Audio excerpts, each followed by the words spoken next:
Hi, welcome back guys. This is your friend, Cabbage Head Fanfics. Back with amazing fanfiction. This is the series of What If Deku Becomes Cursed Hero? Now before starting, please give this video a like and subscribe to the channel if you want more videos like this. Now let's get into the fanfic. A 16-year-old teenager stood in the dimly lit room, his eyes following the complex patterns of the talismans on the shelves. Each symbol felt both familiar and disconcerting, tugging at his consciousness. The air was laden with the aroma of incense and aged parchment, fostering an environment rich in mysticism. He ran a hand through his dark, messy hair, a few strands of green catching the faint light. His teal eyes, once bright with hope, now held a weariness that spoke of years of hardship and loss. The weight of his past pressed down on him, threatening to crush his very soul. Cursed, Izuku muttered, his voice barely above a whisper. The word echoed in his mind, a cruel reminder of the twists of fate that had befallen him. Cursed to be loved, cursed to amount to nothing, cursed to never find someone who truly cares. His fingers clenched into fists at his sides. And the most damning curse of all, to be powerless, unable to change my destiny or protect those I hold dear. As he examined the talismans, realizing they were designed to contain his overprotective feelings for his friend within his soul, Izuku turned to sit back down. The sudden creak of an opening door halted his movement, the sound cutting through the silence like a knife. A figure stepped into the room, his presence immediately commanding attention. Clad in a black jumpsuit that accentuated his athletic build, the newcomer moved with a fluid grace that spoke of years of training. Bandages covered his face, obscuring his eyes, but his snow-white hair stood in stark contrast to the dimness of the room. Despite his concealed gaze, the stranger exuded an aura of power and wisdom that sent a shiver down Izuku's spine. Each step was purposeful and deliberate, the soft rustle of his clothing mingling with the echo of his footsteps. As the man approached, Izuku felt an inexplicable pull, as if drawn by the stranger's sheer charisma. He came to a stop before Izuku, his posture controlled yet somehow inviting. Izuku Yagi, the man spoke, his voice a blend of authority and gentleness that caught Izuku off guard. We must talk. Izuku raised his weary eyes, dark circles beneath them a testament to his exhaustion. His gaze met the stranger's obscured face, a mix of apprehension and curiosity swirling within him. He unconsciously touched the necklace around his neck, the last memento of his departed friend, drawing strength from its familiar presence. Taking a deep breath, Izuku steadied himself. He thought about the name he had chosen for himself, a small act of rebellion against the life that had been forced upon him. My name is Izuku Okkotsu now, he thought, the words a silent affirmation of his new identity. Formerly Izuku Yagi. He paused, gathering his thoughts before speaking. The weight of his experiences, and the strange circumstances that had led him to this place all swirled in his mind. With a mixture of resignation and determination, he met the stranger's gaze once more. And this? Izuku thought, his voice quiet but steady, this is my cursed story. 12 years ago. Age Mizudafu Hospital, Japan. Okkotsu, don't you think I might have a cool quirk? Izuku asked, his round face beaming with excitement. His fluffy, pure black hair streaked with vivid green danced around his head in wild, unrestrained waves. Yeah, Okkotsu, I hope I get an awesome quirk too. Izumi chimed in, her long, curly green locks bouncing as she shifted in her seat. The twins shared striking emerald eyes, their cheeks adorned with 3 freckles arranged like a delicate constellation. Their mother, Izuku Yagi, smiled warmly at her children's enthusiasm. She was a slender woman with a gentle demeanor that instantly put others at ease. Her big, expressive eyes were a few shades deeper than her children's, reminiscent of lush forest foliage. Her straight, sleek hair cascaded past her shoulders in a shiny curtain of deep green, save for a small, spiky ponytail that bounced playfully at the base of her neck. I'm sure you both will develop amazing quirks, she reassured them, gently stroking Izuku's unruly hair. The family sat in the waiting room at Mizudafu Hospital, the air thick with anticipation as they awaited the doctor's return with the results of the twins' quirk assessment. Izuku, slightly shorter than his sister, fidgeted restlessly, his mind racing with possibilities about the incredible power that might suddenly manifest within him. Izumi leaned forward, her crystal blue gaze sparkling with determination. "I can't wait to find out," she whispered, her voice trembling with barely contained excitement. The twins exchanged knowing looks, their young minds painting vivid pictures of the great deeds and incredible talents that surely awaited them. In their burgeoning, curious imaginations, the world remained an open canvas to be colored by their individuality. The door creaked open, and the twins' heads swiveled towards it with sudden interest. Their eyes grew wide as the doctor himself entered. He was an elderly man with a kindly demeanor, his soft, wrinkled features radiating warmth. Despite the gentle sag of advanced age, he carried himself with a quiet dignity that commanded respect. His balding head gleamed under the fluorescent lights, a meticulously trimmed mustache twitching as he smiled. The white lab coat he wore bore faded stains, a testament to years of dedicated service. Peculiar goggles in the form of gears hung from his neck, hinting at an inventive mind and a keen eye for detail. His name tag, swaying gently with each measured step, read Dr. Tsubasa. As he approached the family, his presence exuded calm authority. The corners of his eyes crinkled as he offered a warm smile, instantly putting the anxious twins at ease. "Well, Mrs. Yagi, I have some news regarding the assessment of the children's quirks," Tsubasa began, his voice soft and low, tinged with a hint of solemnity. He paused, carefully weighing his words as he addressed the family waiting anxiously for his response. Inko's heart began to race as she instinctively reached out to squeeze her children's hands reassuringly. Izuku and Izumi both leaned forward, their emerald eyes wide with a mixture of excitement and apprehension. Tsubasa's sharp gaze softened as he met the twins' hopeful expressions. "The good news is that your daughter, Izumi, has manifested an extraordinary quirk." A warm smile spread across his wrinkled features as he turned to address the young girl. "Izumi, my dear, you possess the unique ability to attract objects with your mind." Izumi's eyes widened, her mouth forming a tiny O of surprise and delight. "Really?" she breathed, her voice barely above a whisper as she processed the incredible news. Tsubasa nodded encouragingly. "Yes, indeed. With proper training and dedication, you could become a great hero." A beaming smile spread across Izumi's face, her freckles dancing animatedly with unrestrained happiness. Inko gazed at her daughter with pride, her eyes shining with unshed tears of joy. However, the doctor's expression turned grave as he shifted his focus to Izuku, whose light-colored eyes still glowed with anticipation. Tsubasa felt a heaviness in his heart, knowing the difficult truth he had to impart. Quirkless. That single word hung in the air, a smothering weight that crushed Izuku's cherished dreams beneath its oppressive force. The emerald eyes that once burned bright with hope and wonder dimmed as the doctor's grim pronouncement sank in. Izuku's mind whirled, desperately grasping at every possibility that this was all just a terrible mistake.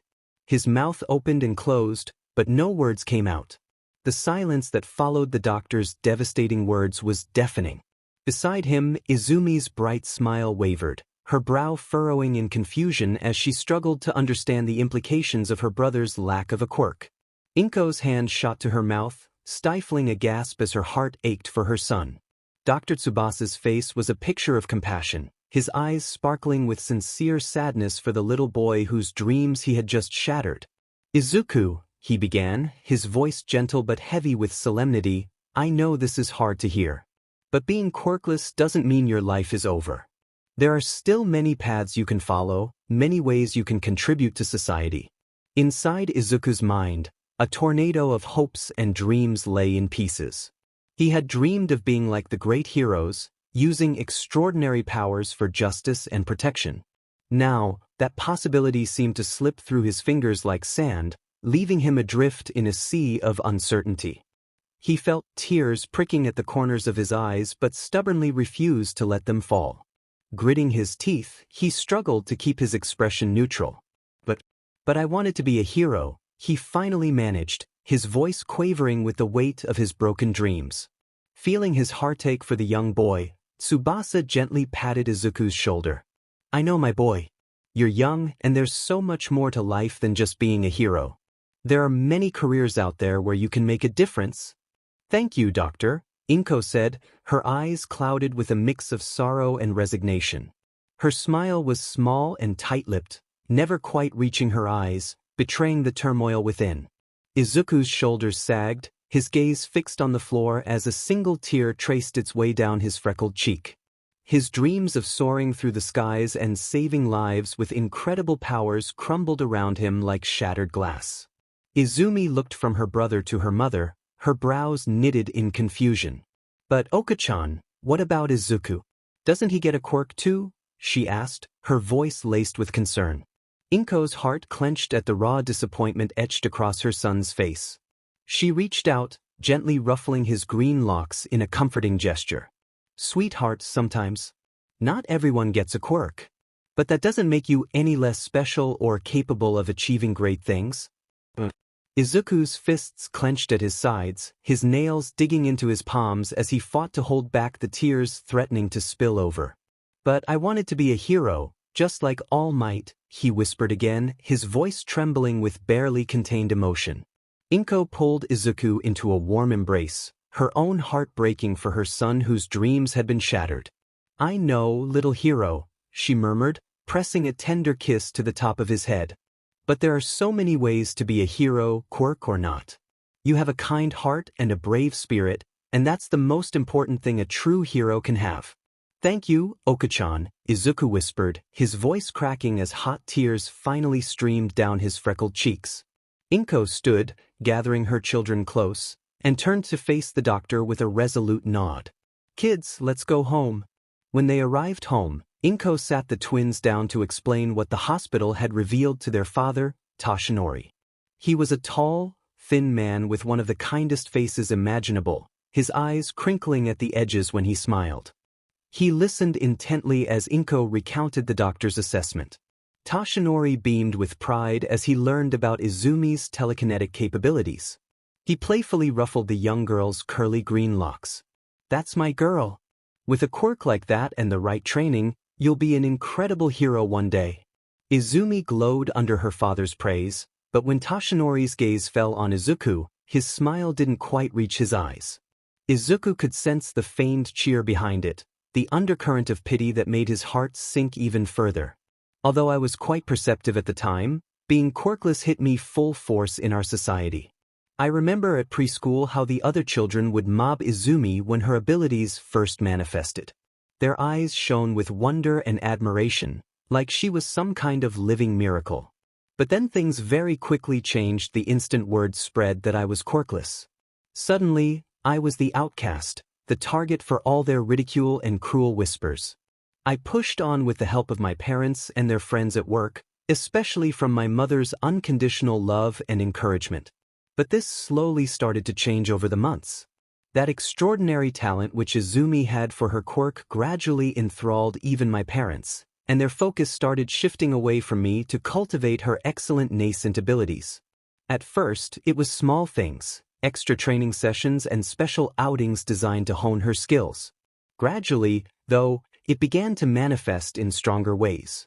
Dinners at the table revolved around Izumi's progress, potential, and the bright future lying ahead of her as a hero in training. I'd sit there, pushing food around my plate, feeling more and more invisible with each passing day.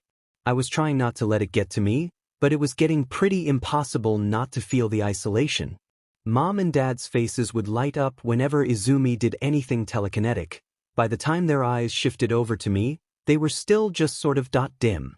Like someone had turned down the brightness on their expressions. My mom, my old champion, seemed to have less and less time for me. Her attention now belonged to Izumi's training regime, researching the best methods to nurture her quirk, and planning out the inevitable choosing of some prestigious hero academy. I'd sometimes catch her looking at me with a mix of pity and disappointment, quickly masked when she realized I'd noticed. It wasn't intentional negligence, but rather a byproduct of their overwhelming pride and ambition for Izumi's success. She, in their eyes, was ordained for greatness, a hero in the making whose legend would be among stars. I was just there, A reminder of what could have been, perhaps. I became the afterthought, a shadow in the background, fading into obscurity as the spotlight shone brightly on my sister's extraordinary abilities. The once warm hugs became perfunctory, the proud smiles reserved for Izumi's achievements. I was drowning in a sea of indifference, and no one seemed to notice. My days turned into a blur of waking up early, getting ready for school, and suffering through the isolation that came with being quirkless. Izumi had blossomed in her abilities and classmates' regard.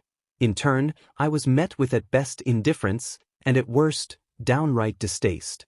The whispers in the hallways, the pointing fingers, the mocking laughter, they all became a constant backdrop to my school life. Some days were worse than others.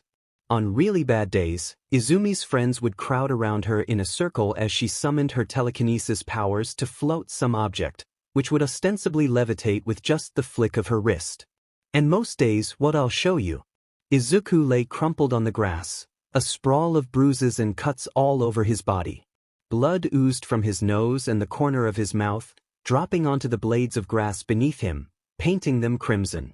His former friend, Katsuki, now one of the brainwashed followers of Izumi, sneered down at his battered form, his explosive quirk crackling menacingly at his fingertips. "Deku, you useless bee," Katsuki spat, his crimson eyes burning with contempt. "You really think that a quirkless weakling like you can become a hero?" He let out a derisive laugh, and his cronies joined in with cruel guffaws that echoed across the schoolyard. Izuku winced, every bark of laughter a stiletto to the heart. He struggled to push himself up, his arms trembling with the effort, but Katsuki planted a foot on his back, holding him to the ground. The pressure sent a jolt of pain through Izuku's already battered body. "Stay down, Deku," Katsuki growled, his voice laced with poison. "You are nothing but a small rock in the pathway to greatness. People of our kind, gifted with wonderful quirks, will be the heroes. You're right there, well, you're just a worthless speck clinging on to a dream that will never come true." Behind Katsuki stood his twin sister Katsumi, a spitting image of their mother, Mitsuki Bakugo. Her hands were on her hips, a smirk playing on her lips as she watched the scene unfold. Next to Izumi were the Todoroki twins, Shoto and Shoka, their heterochromatic eyes cold and indifferent to Izuku's plight. Tears pricked at Izuku's eyes as his vision began to blur, fighting against the weight Katsuki was applying with his foot. The grass tickled his cheek, a cruel contrast to the pain coursing through his body. I won't give up," he rasped, his voice hoarse from all the beatings. "I'll become a hero, no matter what it takes." Katsuki sneered, his expression twisting into a sadistic grin. "Oh yeah? And how do you plan on doing that, huh? You are about as useful as a pile of trash." He leaned down, his hot breath fanning across Izuku's face, smelling of nitroglycerin from his quirk. "Face it, Death. You're nothing and you'll never amount to anything." With a vicious push, Katsuki ground Izuku's face into the dirt, eliciting a muffled cry of pain from the green-haired boy. Katsuki then stepped back, laughing away with the rest of his former friends. The sound echoed in Izuku's ears, a haunting melody of cruelty and rejection. As the group walked away, their laughter fading into the distance, Izuku remained on the ground, his body aching, his spirit crushed. Yet, somewhere deep inside, a spark of determination refused to be extinguished. It was small, barely a flicker, but it was there, a stubborn resolve to become a hero, no matter the cost. "Why me? Why does it have to happen to me?" Izuku whispered, his voice shaking with anguish as he collapsed onto the grass. Tears streamed down his freckled cheeks, mixing with the blood from his nose and the split in his lip as it dripped, creating red trails on his skin. He tried to push himself up, but a sharp pain lanced through his ribs, forcing a grimace to twist his features. His arms shook with the effort as his body, battered and bruised from relentless beatings, threatened to collapse again.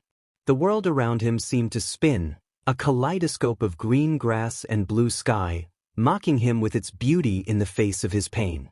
In that moment, Izuku felt so alone, a speck of insignificance in a world that celebrated powers and scorned those without. His dream to fly high across the skies and save lives with powers beyond imagination seemed to crash down on him like shattered glass, each shard a reminder of his perceived worthlessness. "Will anyone in this world ever accept me?" he whispered, his voice barely audible, a begging appeal to the universe that had forsaken him. The wind rustled through the leaves, carrying his words away, seemingly indifferent to his plea.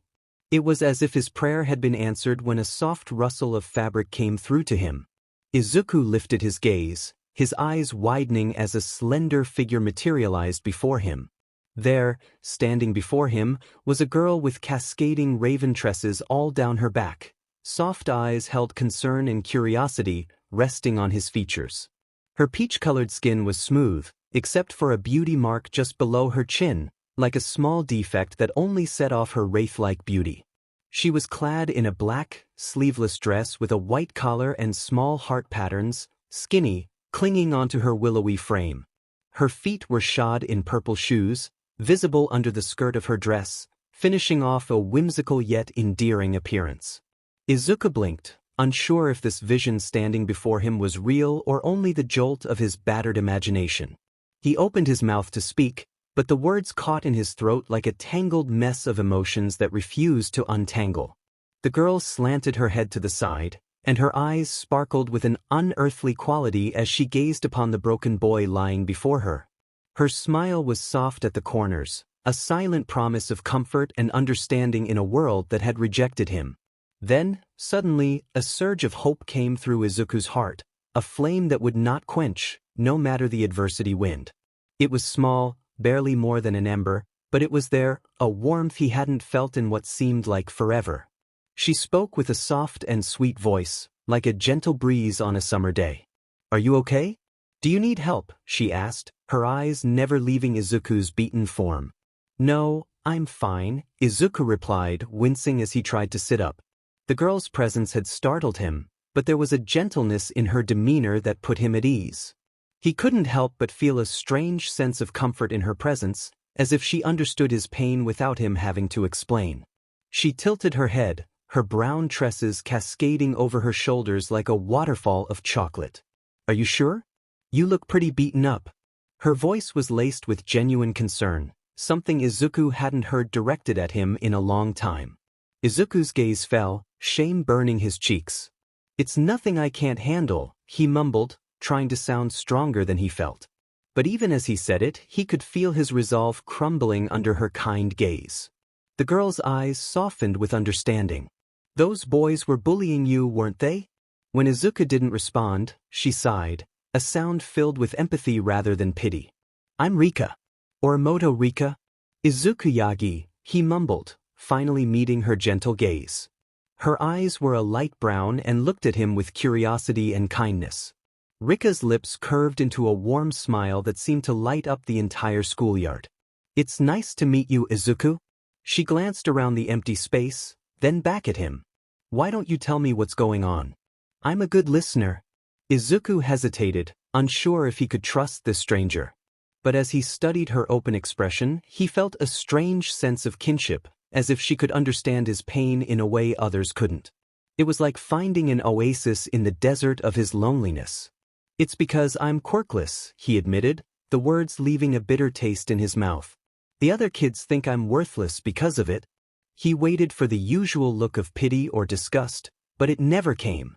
Rika's brows knitted together, her expression one of genuine concern rather than judgment. "That's terrible," she murmured. "Just because you don't have a quirk doesn't mean you're worthless. There's so much more to a person than their abilities." Warmth bloomed in Izuku's chest at her words, a feeling he hadn't experienced in a long time. It was like a ray of sunlight breaking through storm clouds. "You really think so?" he asked, his voice barely above a whisper, afraid to hope. "Of course." Rika's gaze sharpened with determination, a fire blazing in her brown eyes. "Izuku, do you want to be my friend?" she asked softly, extending a delicate hand to help him up. Izuku's eyes widened at the sudden offer, flicking from her offered hand to her soft smile, searching for any sign of trickery or mocking. Seeing neither, he placed his palm gingerly in hers, marveling at how warm and real it felt. She lifted him up to his feet with little apparent effort, steadying him when he swayed slightly. As he stood, Izuku winced, and the throbbing aches and pains of the earlier beating made themselves known once more. Rika's brow furrowed at his discomfort, her hands still holding his gently. Swallowing past the lump in his throat, Izuku met her gaze once more. "He like that," he said quietly, "to be your friend, I mean." The words felt foreign on his tongue, but they brought with them a surge of hope he hadn't felt in years. The instant he said it, Rika's face lit up like the rising sun at dawn, her radiant smile seeming to dispel all lingering shadows of his torment. "Great!" she exclaimed, her enthusiasm infectious. "We can start by patching you up. I know a quiet spot where we can rest for a bit."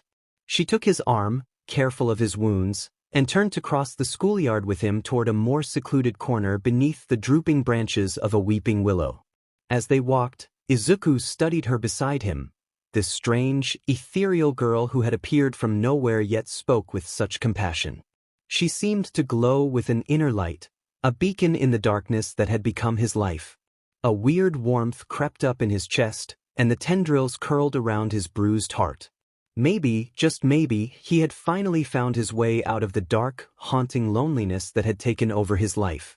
With each step they took together, Izuku felt a little lighter, a little stronger. For the first time in what seemed to be forever, Izuku allowed himself to rekindle the most remote ember of hope within himself.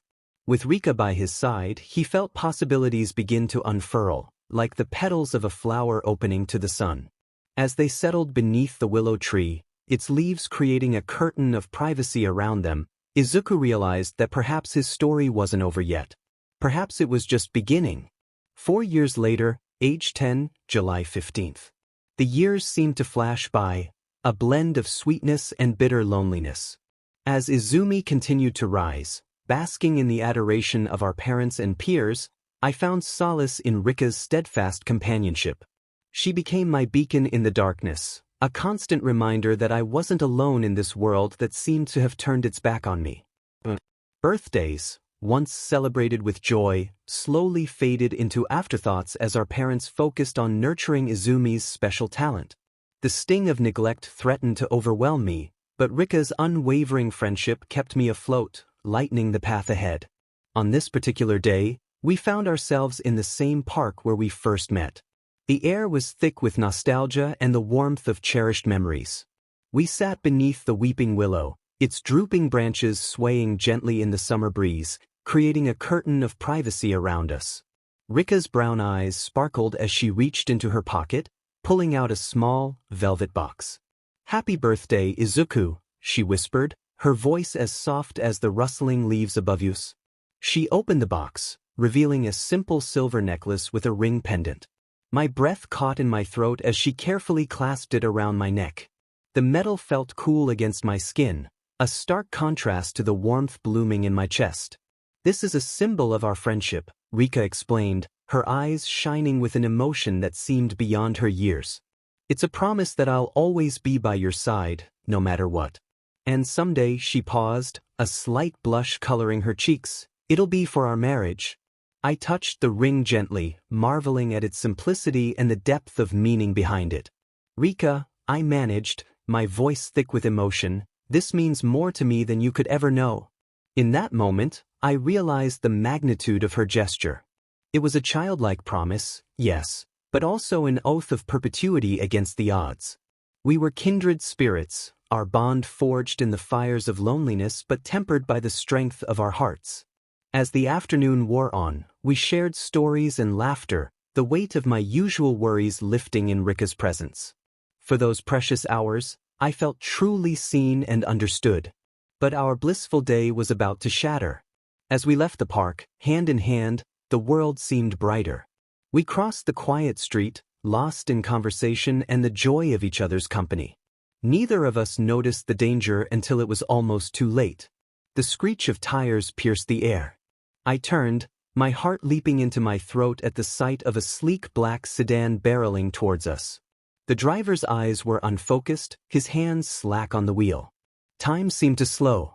Rika's hand slipped from mine, her eyes wide with fear and determination. Before I could react, she was moving, not away from the danger, but towards it. A small boy stood frozen in the street, paralyzed by fear. Rika threw herself towards him, her body connecting with the car in a sickening thud.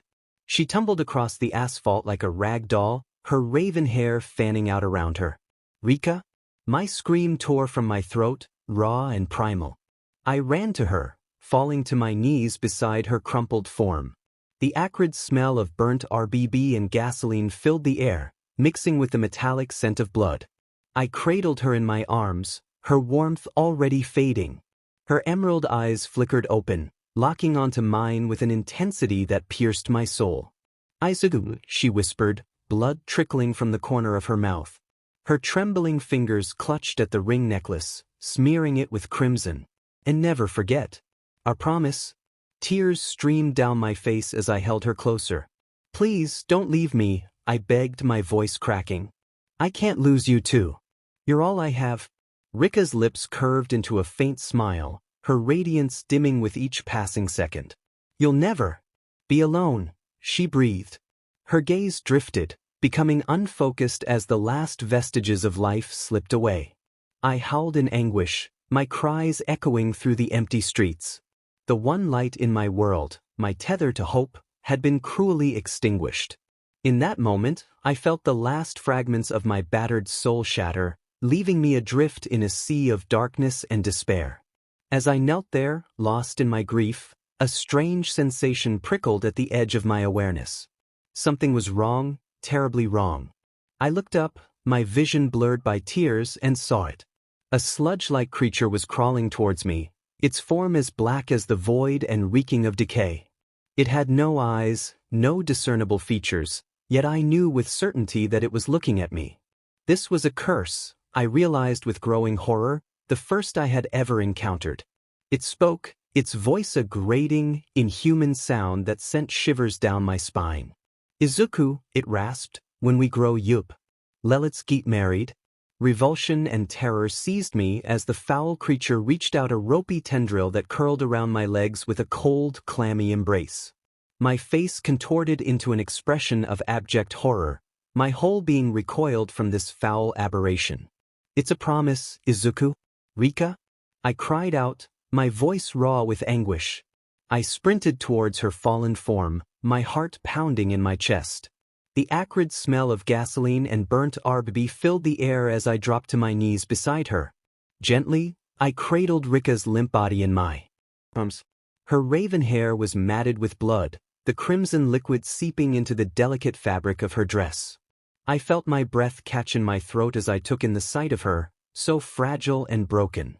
Her eyes fluttered open, those appealing chocolate brown pools finding my teal pupils. Izuku, she whispered, her voice barely audible. A thin line of blood trickled from the corner of her mouth as she struggled to speak. With trembling hands, she reached for the ring necklace around her neck, smearing it with red. And never forget. Our promise. Tears streamed down my freckled cheeks, hot and relentless. I pulled her closer, desperately trying to share my warmth as I felt hers fading away. Please, don't leave me, I begged, my voice cracking under the weight of my sorrow. I can't lose you too. Despite the pain, Rika managed a faint smile. It was a shadow of her usual radiance, but it was still there, still fighting. You'll never be alone, she breathed. Her chocolate brown eyes, once so full of life, began to lose focus. I watched, helpless, as the light in them dimmed and finally went out. A howl of pain tore from my throat, echoing through the empty streets. I clung to Rika's lifeless body, rocking back and forth as wave after wave of grief crashed over me. She had been my beacon of hope, my anchor in a world that had been nothing but cruel. And now she was gone. At that moment, I felt the last fragments of my battered soul crumble away. I was adrift in a sea of darkness and despair, with nothing left to hold on to. As I sat there, lost in my misery, I felt a strange presence. It slithered towards me from the depths of the shadows, its form shifting and pulsing like viscous sludge. The air around it seemed to thicken, carrying the sickly sweet stench of decay. The entity, though featureless, seemed to regard me with an unnerving awareness. I felt its attention on me like a physical weight, making my skin crawl. Then it spoke. Its voice was low and rasping, each word drawn out in a grotesque parody of speech. Izuku, when we're grown up, let's be married. Horror and revulsion gripped me as a ropey tendril extended from the mass, curling around my legs with a cold, clammy touch. I wanted to scream, to run, but I was frozen in place, my face contorted in terror. It's a promise, Izuku. 6 years later. Age July 15th, a week before. It's been 6 long years since Rika died and became a cursed spirit. I can still vividly remember her funeral. My face remained stoic and emotionless throughout the service, despite the tears that threatened to fall. By then, I had reached a point where I no longer cared about what was happening around me. Izumi and her friends had made it crystal clear where I stood in this unjust world of ours. Aldera Junior High. The classroom buzzed with the usual chatter of teenagers as the teacher entered, a stack of papers in his hands. He cleared his throat, silencing the room. "Hey, third years," he called out, his voice carrying a mix of excitement and nostalgia. "It's that time when you should start thinking about your future." He paced back and forth, waving the papers. "I have these career forms for all of you, but," he paused, a mischievous glint in his eyes, "I know you all have big dreams of becoming heroes." With a theatrical flourish, he tossed the forms into the air. They fluttered down like confetti, eliciting cheers from most of the students. Yeah. The majority of the class erupted in enthusiasm, their quirks activating in small bursts of excitement.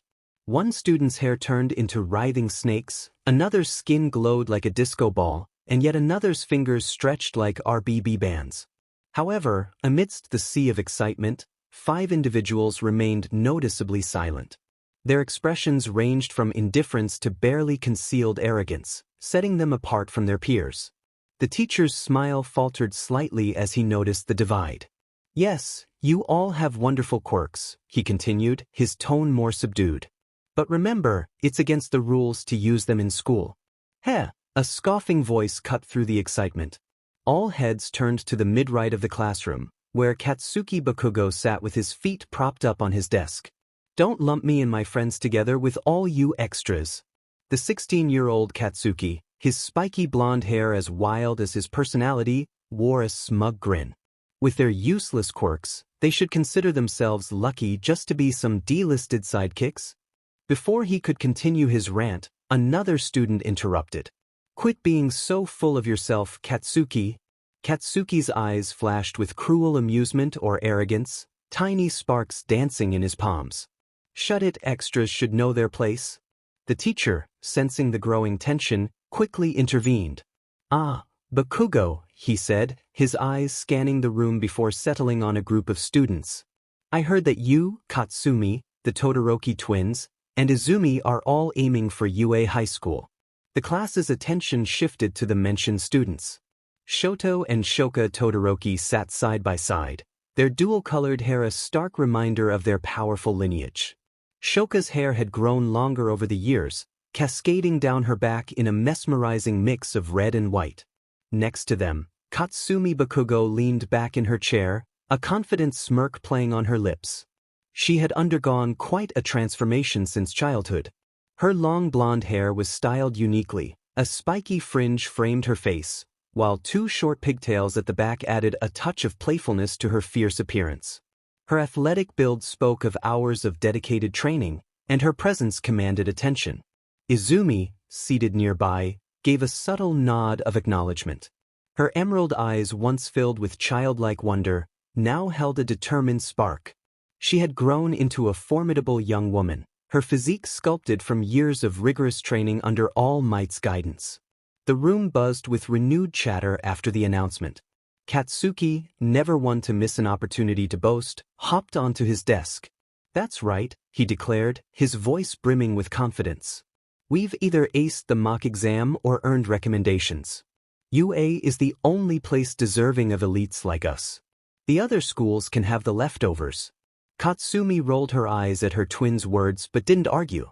"We've been preparing for this our entire lives," she added, her voice carrying a similar assurance but with a hint of more composure. The Todoroki twins exchanged a glance but remained silent, their thoughts about UA concealed behind unreadable expressions.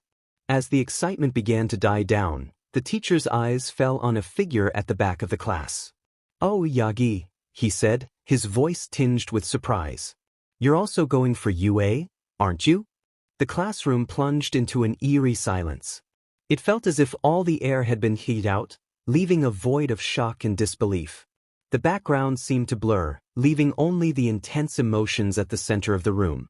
Bakugo's face contorted with a mix of shock and fury. His crimson eyes widened and then narrowed dangerously, his jaw clenched so hard it seemed on the verge of snapping. Veins bulged in his neck as he struggled to contain his explosive anger. Behind him, previously unnoticed, sat a boy who seemed to contrast the lively energy of the classroom. His jet-black hair with streaks of emerald green was a stark reminder of what used to be. Until that moment, he had been slumped over his desk, seemingly asleep or lost in his own world. Upon hearing his name, Izuku Yagi slowly raised his head. His movements were deliberate, almost mechanical, as if each motion took immense effort. As his face came into view, the class collectively held their breath. Izuku's teal eyes, once vibrant with life and dreams, now appeared hollow and distant. Dark, permanent bags hung beneath them, a testament to sleepless nights and haunting memories. His gaze held a cold, glassy quality as if he were looking through everyone rather than at them. For a brief moment, Izuku and Bakugo locked eyes. During that fleeting instant, a hint of something, maybe acknowledgement, maybe defiance, flashed across Izuku's expression before it returned to its usual mask of indifference. "Yes," Izuku replied, his voice flat and emotionless. "So what?" The classroom erupted into laughter, the tension breaking like a dam. Comments flew from all directions, each more mocking than the last. "The second-best twin? Really? You can't get a hero license with good grades alone, Yagi. What's your quirk again? Oh right, you don't have one." Amidst the cacophony of laughter and jeers, Izuku remained still, his expression unchanged. He had long since learned to tune out their words, to let them wash over him like water off a duck's back. But deep inside, in a place he rarely acknowledged, a small flame of determination continued to burn. Bakugo seethed with silent anger, his face contorted into a mask of rage. His crimson eyes, blazing with fury, locked onto Izuku's stoic form. With deliberate and menacing steps, he advanced towards Izuku's desk, each footfall echoing in the now silent classroom. The air crackled with tension as Bakugo's palm ignited with small, threatening explosions. The sharp scent of nitroglycerin hung in the air, a potent reminder of the unpredictable ability at his disposal. Suddenly, he forcefully slammed his explosive hand down on Izuku's desk, sending a tremor through the room. The sudden loud noise caused several students to flinch, but Izuku remained unfazed. His emotionless teal eyes slowly rose to meet Bakugo's intense glare. The sharp contrast between Bakugo's explosive anger and Izuku's cold indifference created an almost tangible tension in the air. "Wow, Bakugo, I'm surprised you didn't do that earlier," Izuku remarked sardonically, his voice laced with a hint of boredom. "You think you're funny, Deku?" Bakugo snarled, the low, even tone of his voice making it all the more threatening. Small explosions kept popping in the palm of his hand, scorching the surface of Izuku's desk. "You think a quirkless nobody like you has any place at UA?" Izuku's response was a deliberate blink, his face remaining impassive. At this, Bakugo seemed to grow even angrier, his face twisting further into a deep scowl. "What's wrong, Deku? Cat got your tongue?" Bakugo snarled, leaning in closer.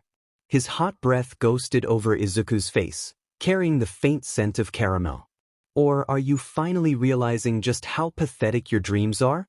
Izuku's expression didn't change, but something flickered in the depths of his eyes. It wasn't fear, nor was it anger. It was a more somber, deep-set mixture of resignation and barely contained resentment. "My dreams?" Izuku finally spoke, his voice barely above a whisper. "What do you know about my dreams, Kaken?" The childhood nickname slipped out, laced with a bitterness that even Bakugo paused at. For a moment, the classroom was silent, the tension palpable. Then Izuku continued, a hard edge to his voice. "You're right. I am quirkless. But that doesn't mean I can't try. It doesn't mean I can't fight. Bakugo's free hand clenched tightly, his knuckles white from the strain. His entire body shook and quivered with barely restrained anger, like a volcano on the verge of eruption. You dare, he growled, his voice quavering with rage. Bakugo's arms surged forward, unleashing a torrent of explosions from his palm. But before the blast could connect, Izuku's hand darted out with unexpected speed, seizing Bakugo's wrist with a strong, unwavering grip. In one fluid motion, Izuku twisted, using Bakugo's momentum against him. The blonde's eyes widened in shock as he felt his feet leave the ground. With a resounding thud, Bakugo's back slammed onto Izuku's desk, the impact knocking the wind from his lungs. Izuku maintained his hold, twisting Bakugo's arm into a painful lock. "See, Kaken?" he said, his voice low and cold. A bitter smirk played at the corners of his mouth, a far cry from the timid smiles of their childhood. "This is what I meant by fighting." Bakugo's face contorted, a mix of pain, shock, and unbridled fury. His crimson eyes burned with a rage that seemed to set the very air around them ablaze. He struggled against Izuku's grip, small explosions popping futilely from his trapped palm. "You bisu." Bakugo snarled through gritted teeth, his face contorted with a mixture of pain and fury. His red eyes blazed with an intensity that could melt steel, but beneath the anger, there was a flicker of disbelief. "How dare you? When did you?" he stammered, struggling to comprehend how the tables had turned so dramatically. Izuku's grip remained firm, his teal eyes cold and unforgiving. "I wouldn't do that if I were you," he warned, his voice low and steady. "I could dislocate your arm right now." The class watched in stunned silence, the air thick with tension. The seemingly impossible had happened. The quirkless Deku had overpowered the explosive prodigy. Even Katsumi, usually quick to jump to her twin's defense, stood frozen, her eyes wide with shock. Bakugo's muscles tensed as he fought against Izuku's hold, small explosions crackling ineffectively from his trapped palm. Each pop and sizzle only seemed to emphasize his powerlessness in this situation. "Let go," Bakugo growled, each word dripping with venom. His free hand twitched, itching to unleash an explosion, but the awkward angle of his position left him at a disadvantage. Izuku leaned in closer, his breath ghosting over Bakugo's ear. "Not so fun being on the other side, is it, Kaken?" he whispered, the childhood nickname now a mockery of their shared past. For a moment, something flickered in Bakugo's eyes, a hint of recognition, perhaps even a touch of fear. But it was quickly consumed by the inferno of his rage. "I'll kill you for this, Deku," he spat, renewing his struggles. Izuku's grip tightened fractionally, eliciting a barely suppressed wince from Bakugo. "You've been trying to do that for years," Izuku replied, his voice eerily calm. "How's that working out for you?" The teacher, finally finding his voice, suddenly stood up. His chair scraped against the floor, shattering the tense silence that gripped the classroom. "Yagi! Bakugo! That's enough," he shouted, his face reddening with a mixture of anger and embarrassment for losing control of his class. "Both of you, let go of each other right now and return to your seats." Izuku maintained eye contact with Bakugo for a moment, his inscrutable teal eyes locking with Bakugo's fiery gaze. Then he slowly loosened his grip on Bakugo's arm. As Bakugo hastily got up and massaged his wrist, Izuku calmly adjusted his uniform. "Sorry, Sensei," Izuku said, showing no trace of genuine remorse in his voice. "It won't happen again." Bakugo, still furious, attempted to speak, but the teacher interjected sharply. "No more, Bakugo. Get back to your seat. Now." As Bakugo stomped back to his desk, muttering curses under his breath, the rest of the class watched in stunned silence. The air was thick with tension, and whispers began to circulate among the students. "Did you see that? How did Deku do that? Maybe he's not as useless as we thought." Izuku ignored the murmurs, his face an impassive mask as he sat back down. He could feel the weight of his classmates' stares, a mixture of fear, curiosity, and newfound respect. As the class gradually settled into the familiar routine of the day, Izuku noticed Izumi out of the corner of his eye. His sister's gaze held a mix of surprise, concern, and something else he couldn't quite identify. Their eyes briefly connected, and Izuku felt a moment of something indescribable. But he swiftly pushed it aside, refocusing his attention on the teacher's monotonous voice. As the final bell rang, signaling the end of another grueling school day, Izuku began to pack up his belongings. The classroom buzzed with the usual chatter and movement of students eager to leave, but Izuku remained focused on his task, his movements mechanical and precise. He reached for his hero analysis journal, number 13 in a long series that documented his tireless observations of heroes and their quirks. The worn notebook was a testament to his unwavering dedication, despite the constant ridicule and discouragement he faced. Its cover was adorned with carefully drawn hero emblems, each one a reminder of the dream he refused to let go. Just as his fingers grazed the cover, a hand swooped in and snatched the journal away. Izuku's eyes followed the movement, his expression unchanging despite the familiar pang of frustration that coursed through him. Well, what do we have here?" a mocking voice rang out. Izuku looked up to see Bakugo standing over him, the stolen journal dangling from his fingertips. The blonde's face was twisted into a sneer, his earlier humiliation clearly still fresh in his mind. His red eyes glinted with malice, a stark contrast to the fading afternoon light filtering through the classroom windows. "Give it back, Kaken," Izuku said, his voice low and controlled. He stood up slowly, his teal eyes never leaving Bakugo's face. The tension between them was palpable, like a taut wire ready to snap at any moment. Bakugo's sneer deepened, revealing teeth clenched in anger. "Or what, Deku? You'll flip me again?" He waved the journal tauntingly, his movements exaggerated and mocking. "Let's see what kind of useless CRP you've been scribbling in here." As Bakugo began to flip through the pages, his expression shifted from mockery to something else, a mix of surprise and grudging admiration. The detailed sketches and meticulous notes were far more comprehensive than he had expected. Each page was filled with intricate diagrams, precise calculations, and insightful observations that spoke volumes of Izuku's analytical skills. "Tisich," Bakugo scoffed, trying to mask his reaction. "You really think this will help you become a hero?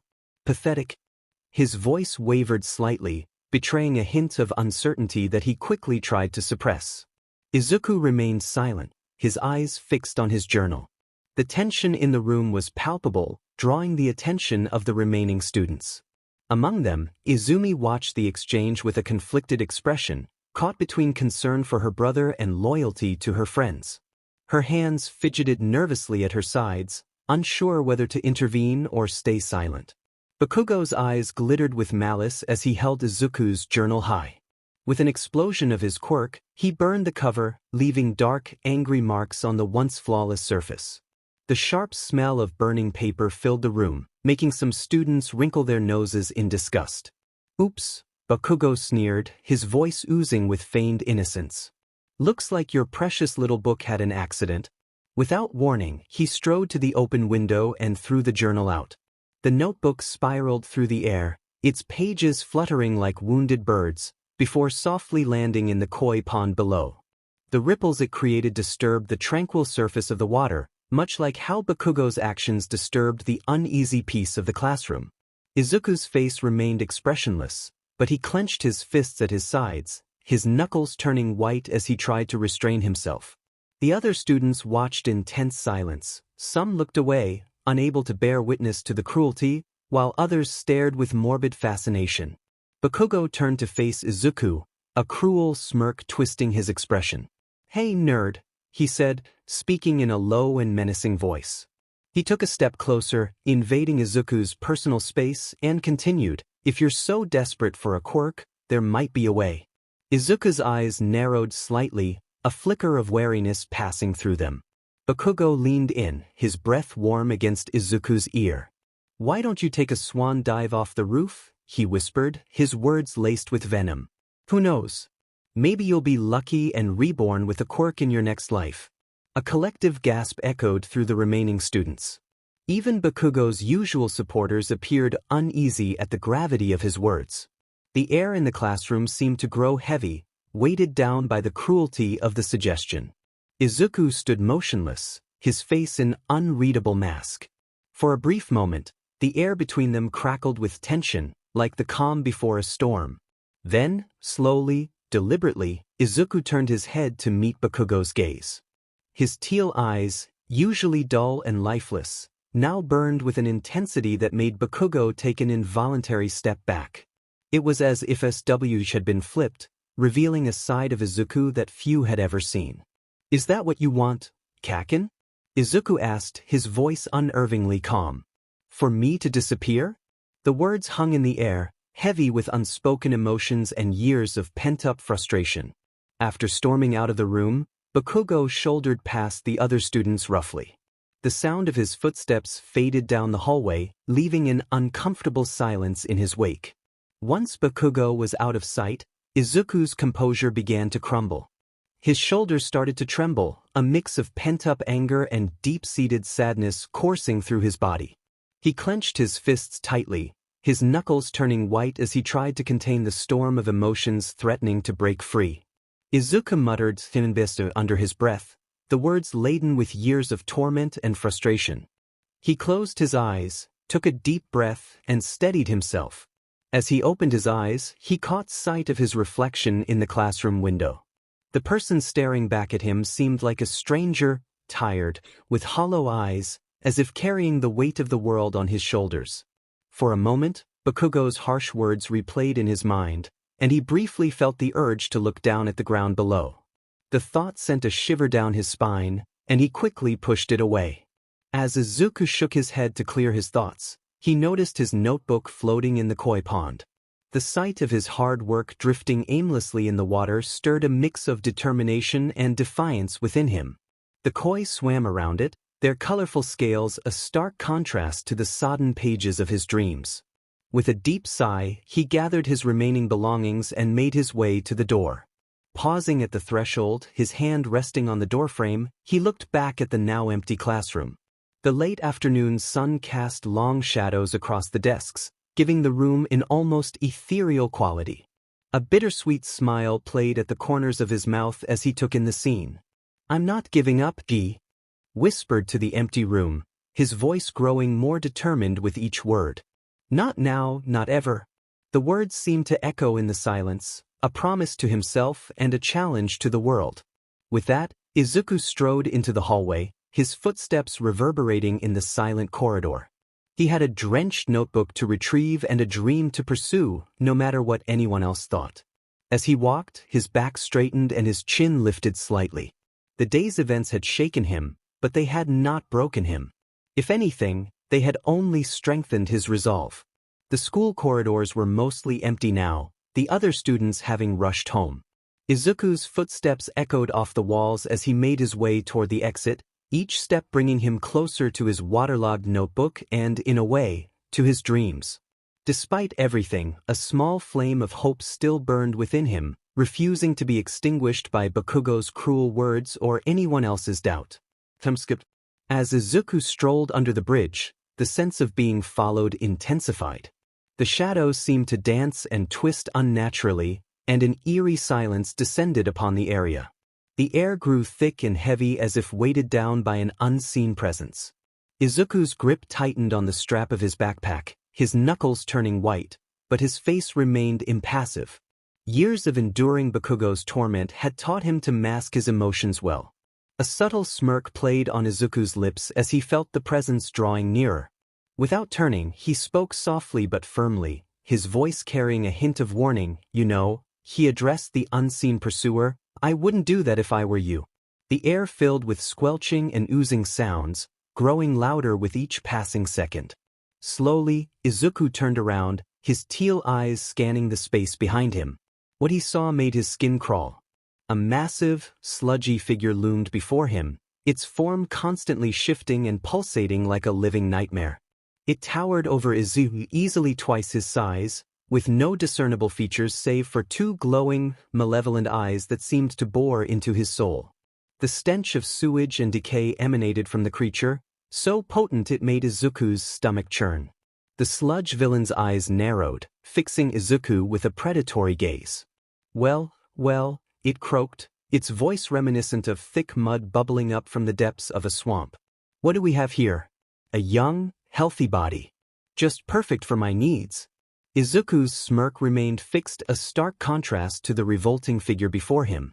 His calm demeanor seemed to infuriate the sludge villain, whose eyes narrowed dangerously, glowing with malice. Why the F are you smiling, you little sheet? It snarled, its voice a guttural growl that echoed ominously in the underpass. Tendrils of slime began to reach out towards Izuku, their movements slow and menacing, like the tentacles of some eldritch horror. Izuku's teal eyes gleamed with an eerie light, his expression unchanging as he watched the approaching tendrils. You know, he said, his voice unnervingly calm, carrying a hint of something dark and dangerous. Sometimes the most innocent-looking person can harbor the most dangerous secrets. Is that right, Rika? Izuku murmured, his voice barely above a whisper. The sludge villain's eyes widened in bewilderment, its tendrils pausing mid-advance. Who the hell is Re-? Before the villain could finish his sentence, a bone-chilling screech pierced the air, causing the temperature in the underpass to plummet dramatically. An overwhelming sense of dread engulfed them as the sludge villain's form quivered, its eyes darting around frantically, searching for the source of the terrifying sound. Behind the villain, a dark figure materialized out of thin air. It was a sight that defied description, a grotesque and otherworldly being that seemed to be a twisted amalgamation of a young girl and something far more sinister. Long, lank hair covered a face that was half human, half monstrous. Empty eye sockets stared out from beneath a cracked skull, with a deep silt running down the middle of its forehead. Its elongated arms ended in razor-sharp claws that reached out hungrily, eager to tear into flesh. The creature's stance was aggressive, its arms extended outwards threateningly, radiating an aura of pure malevolence. Izuku had been accompanied by Rika, the Queen of Curses, for the past 11 years. Her voice was an unsettling blend of a child's innocence and the malevolence of an eldritch horror as she rasped, "Izuku, this thing. It intends to hurt you." The sludge villain, now caught between Izuku and the terrifying apparition, started to tremble violently. Its liquid form quivered with fear, its eyes frantically shifting between the two threats. It's happening? It stuttered, all of its earlier confidence evaporating in an instant. What kind of Quirk dash? Izuku cut in, his teal eyes glowing with an eerie light, interrupting the villain mid-sentence. A humorless smile played on his lips as he observed the growing panic in the villain's eyes. Rika is something far beyond what you can understand. It's not just a quirk. It's something else entirely. Rika's form grew larger, her presence filling the underpass with a suffocating sense of dread. Her extended claws inched closer to the sludge villain, the air around them seeming to distort with her power.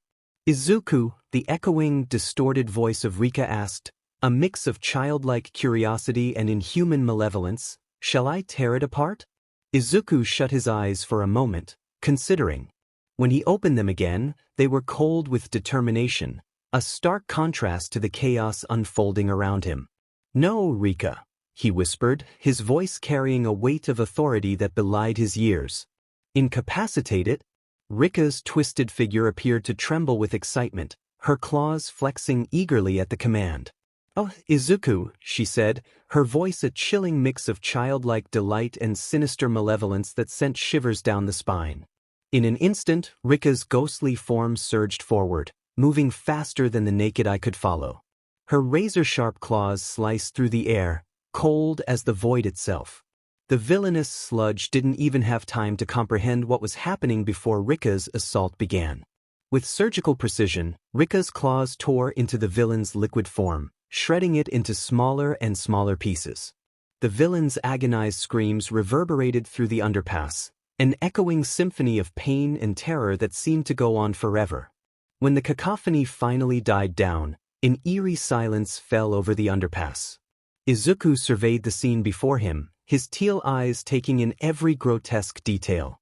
The once clean concrete was now covered in a thick layer of green sludge, splattered across the walls and pooling on the ground like some macabre artwork.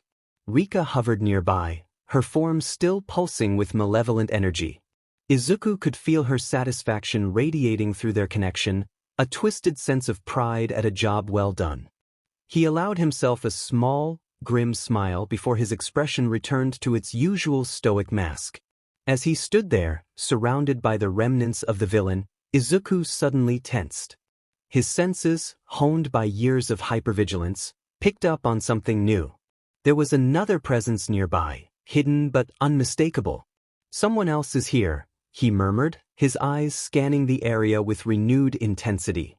The sewage tunnel to his left seemed to be the source of this new presence. Izuku's mind raced, considering the possibilities. Was another villain lying in wait? A potential witness to the gruesome scene? Or perhaps a hero who had stumbled upon the aftermath? He turned to Rika, his voice low and steady, betraying none of the tension he felt. "Thank you, Rika. You can go now." The cursed spirit seemed to hesitate for a moment, reluctant to leave Izuku alone in potential danger. But she obeyed, her form fading away like mist in the morning sun, leaving behind only a lingering chill in the air. As Rika disappeared, Izuku took a deep breath, steeling himself for whatever might come next. He knew he couldn't linger here much longer. Whoever was in that tunnel could emerge at any moment, and he wasn't keen on explaining the scene before him or revealing the true nature of his power. With one last glance at the sludge-covered underpass, a grim reminder of what he was capable of, Izuku turned and walked away. His footsteps were quick but measured, betraying none of the adrenaline still coursing through his veins. As he left the area, his mind was already racing, planning his next move and how to handle the aftermath of this encounter. He had a long way to go, and this was just the beginning of his journey to prove himself in a world that had written him off. Time skip, Yagi residence. Izuku lay on his bed, his eyes fixed on the ceiling as his mind raced with a whirlwind of thoughts and emotions. The faint murmur of voices from downstairs caught his attention, piquing his curiosity. With practiced stealth honed from years of trying to avoid notice, he quietly slipped off his bed and crept towards the stairs. As he reached the top step, Izuku peered down, his teal eyes widening in surprise. There, standing in the living room, were All Might and Lady Magnet, his parents, in their full hero regalia. The sight of them, so powerful and larger than life, made his heart clench with a complex mixture of awe and bitterness. "Mom and Dad are pro-heroes?" Izumi's excited voice rang out, causing Izuku to flinch involuntarily. He'd always harbored suspicions, but hearing it confirmed was another matter entirely. It felt like yet another secret kept from him, another way he'd been pushed to the periphery of his own family. All Might's booming laughter filled the room, a sound that once filled Izuku with hope but now left a hollow feeling in his chest. Indeed, young Izumi, the hero's voice resonated through the house, its warmth failing to reach Izuku. "And we have an important matter to discuss with you." Izuku leaned in closer, his curiosity overriding his usual caution. He could see Izumi's face, alight with excitement and admiration. It was an expression he used to wear before years of neglect and disappointment had worn it away, leaving behind a mask of indifference. "Izumi," All Might continued, his voice growing serious. The shift in tone made Izuku's skin prickle with anticipation. "I want you to become my successor. To inherit my quirk, one for all." The words hit Izuku like a physical blow, knocking the air from his lungs.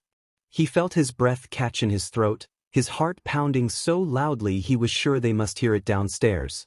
His father, his idol, was offering such immense power to his sister? The unfairness of it all threatened to overwhelm him, a tidal wave of emotions he struggled to contain. "But why me?" Izumi asked, her voice tinged with uncertainty. Izuku found himself leaning even further forward, desperate to hear the answer, clinging to a last shred of hope. "Why not Izuku?" There was a pause, heavy with unspoken words. Izuku's heart raced, hope and dread warring within him. Then All Might's voice, lower this time, shattered what remained of Izuku's world. "I don't think he can be a hero." The words echoed in Izuku's mind, each repetition like a knife twisting in his gut. He stumbled back, nearly losing his balance, his vision blurring as tears threatened to spill over. The world around him seemed to dim, the voices from downstairs fading into a muffled buzz. "But Dad," Izumi protested, her voice seeming to come from far away. Izuku's been working so hard dash. Izumi, Lady Magnet cut in, her voice gentle but firm, a tone Izuku couldn't remember ever being directed at him. Your father knows best. Izuku. He's just not cut out for this life. Something inside Izuku snapped. 12 years of neglect, of abuse, of being overlooked and pushed aside, it all came crashing down on him in that moment. He rushed back to his room, slamming the door behind him with a force that shook the walls. The sound echoed through the house, a physical manifestation of his anguish.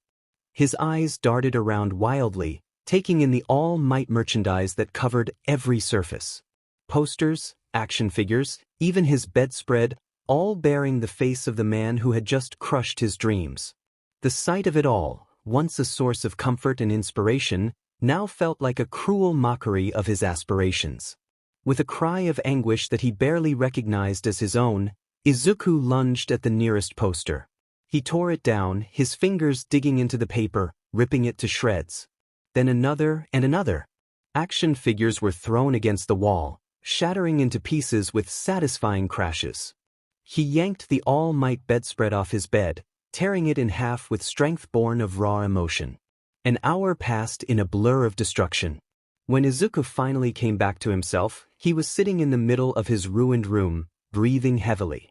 Torn posters and broken figures littered the floor around him, a physical manifestation of his shattered dreams. The room, once a shrine to his hero, now looked like a battlefield. As his breathing slowed, a strange calm settled over him. The initial storm of emotion had passed, leaving behind a cold, hard resolve. An idea began to form in his mind, crystallizing with each passing moment. If they don't want me, he muttered, his voice low and determined, then I'll make it to my own way. With newfound determination, Izuku grabbed his backpack and began to pack. He moved with purpose, selecting clothes, his intact notebooks, and some money he'd saved. Each item he packed felt like a step towards a new future, one he would forge for himself, away from the shadows of his family's expectations. As he zipped up the bag, his eyes fell on a blank piece of paper on his desk. He hesitated for a moment, then sat down and began to write. The words flowed from his pen, each one a mix of pain, determination, and a final farewell. Dear Mom, Dad, and Izumi, by the time you read this, I'll be gone. Don't bother looking for me.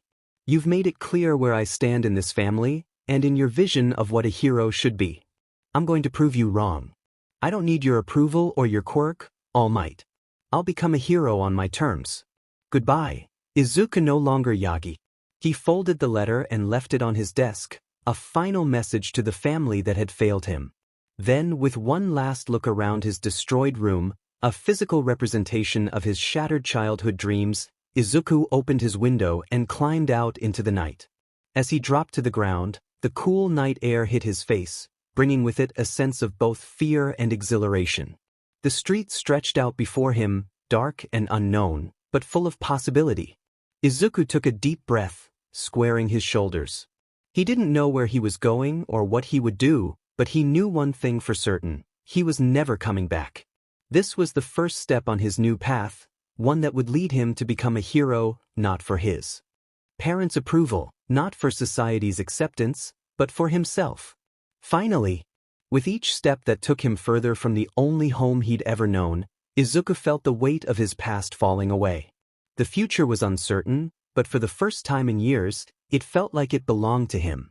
As he walked into the night, a small, determined smile played on his lips. His journey was just beginning. I'm free. He folded the letter carefully, his fingers trembling slightly as he creased the paper. With a soft sigh, he placed it on his desk, a final message to the family that had failed him. The weight of his words, of his decision, hung heavy in the air. Izuku turned, his teal eyes scanning the chaos of his room. Torn posters of heroes littered the floor, shredded notebooks spilled their contents across the carpet, and broken action figures lay scattered like fallen soldiers. It was a battlefield of broken dreams and shattered aspirations. Each piece of debris told a story of hope crushed under the weight of disappointment and neglect.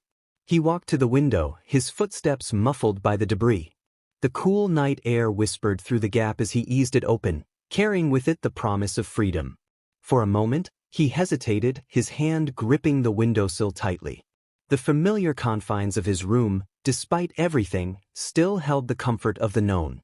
But that comfort had become a cage, suffocating his spirit and dimming his light.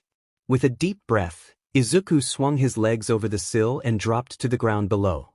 The impact sent a jolt through his body, grounding him in the reality of his decision.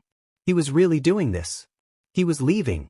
The streets stretched out before him, a ribbon of asphalt disappearing into the shadows. Streetlights cast pools of amber light, creating islands of illumination in the sea of darkness. The night air was crisp, carrying the scent of possibility and the faint echo of distant city life. Izuku took a step forward, then another. Each movement took him further from the only home he'd known, from the life that had become a prison of expectations and disappointments.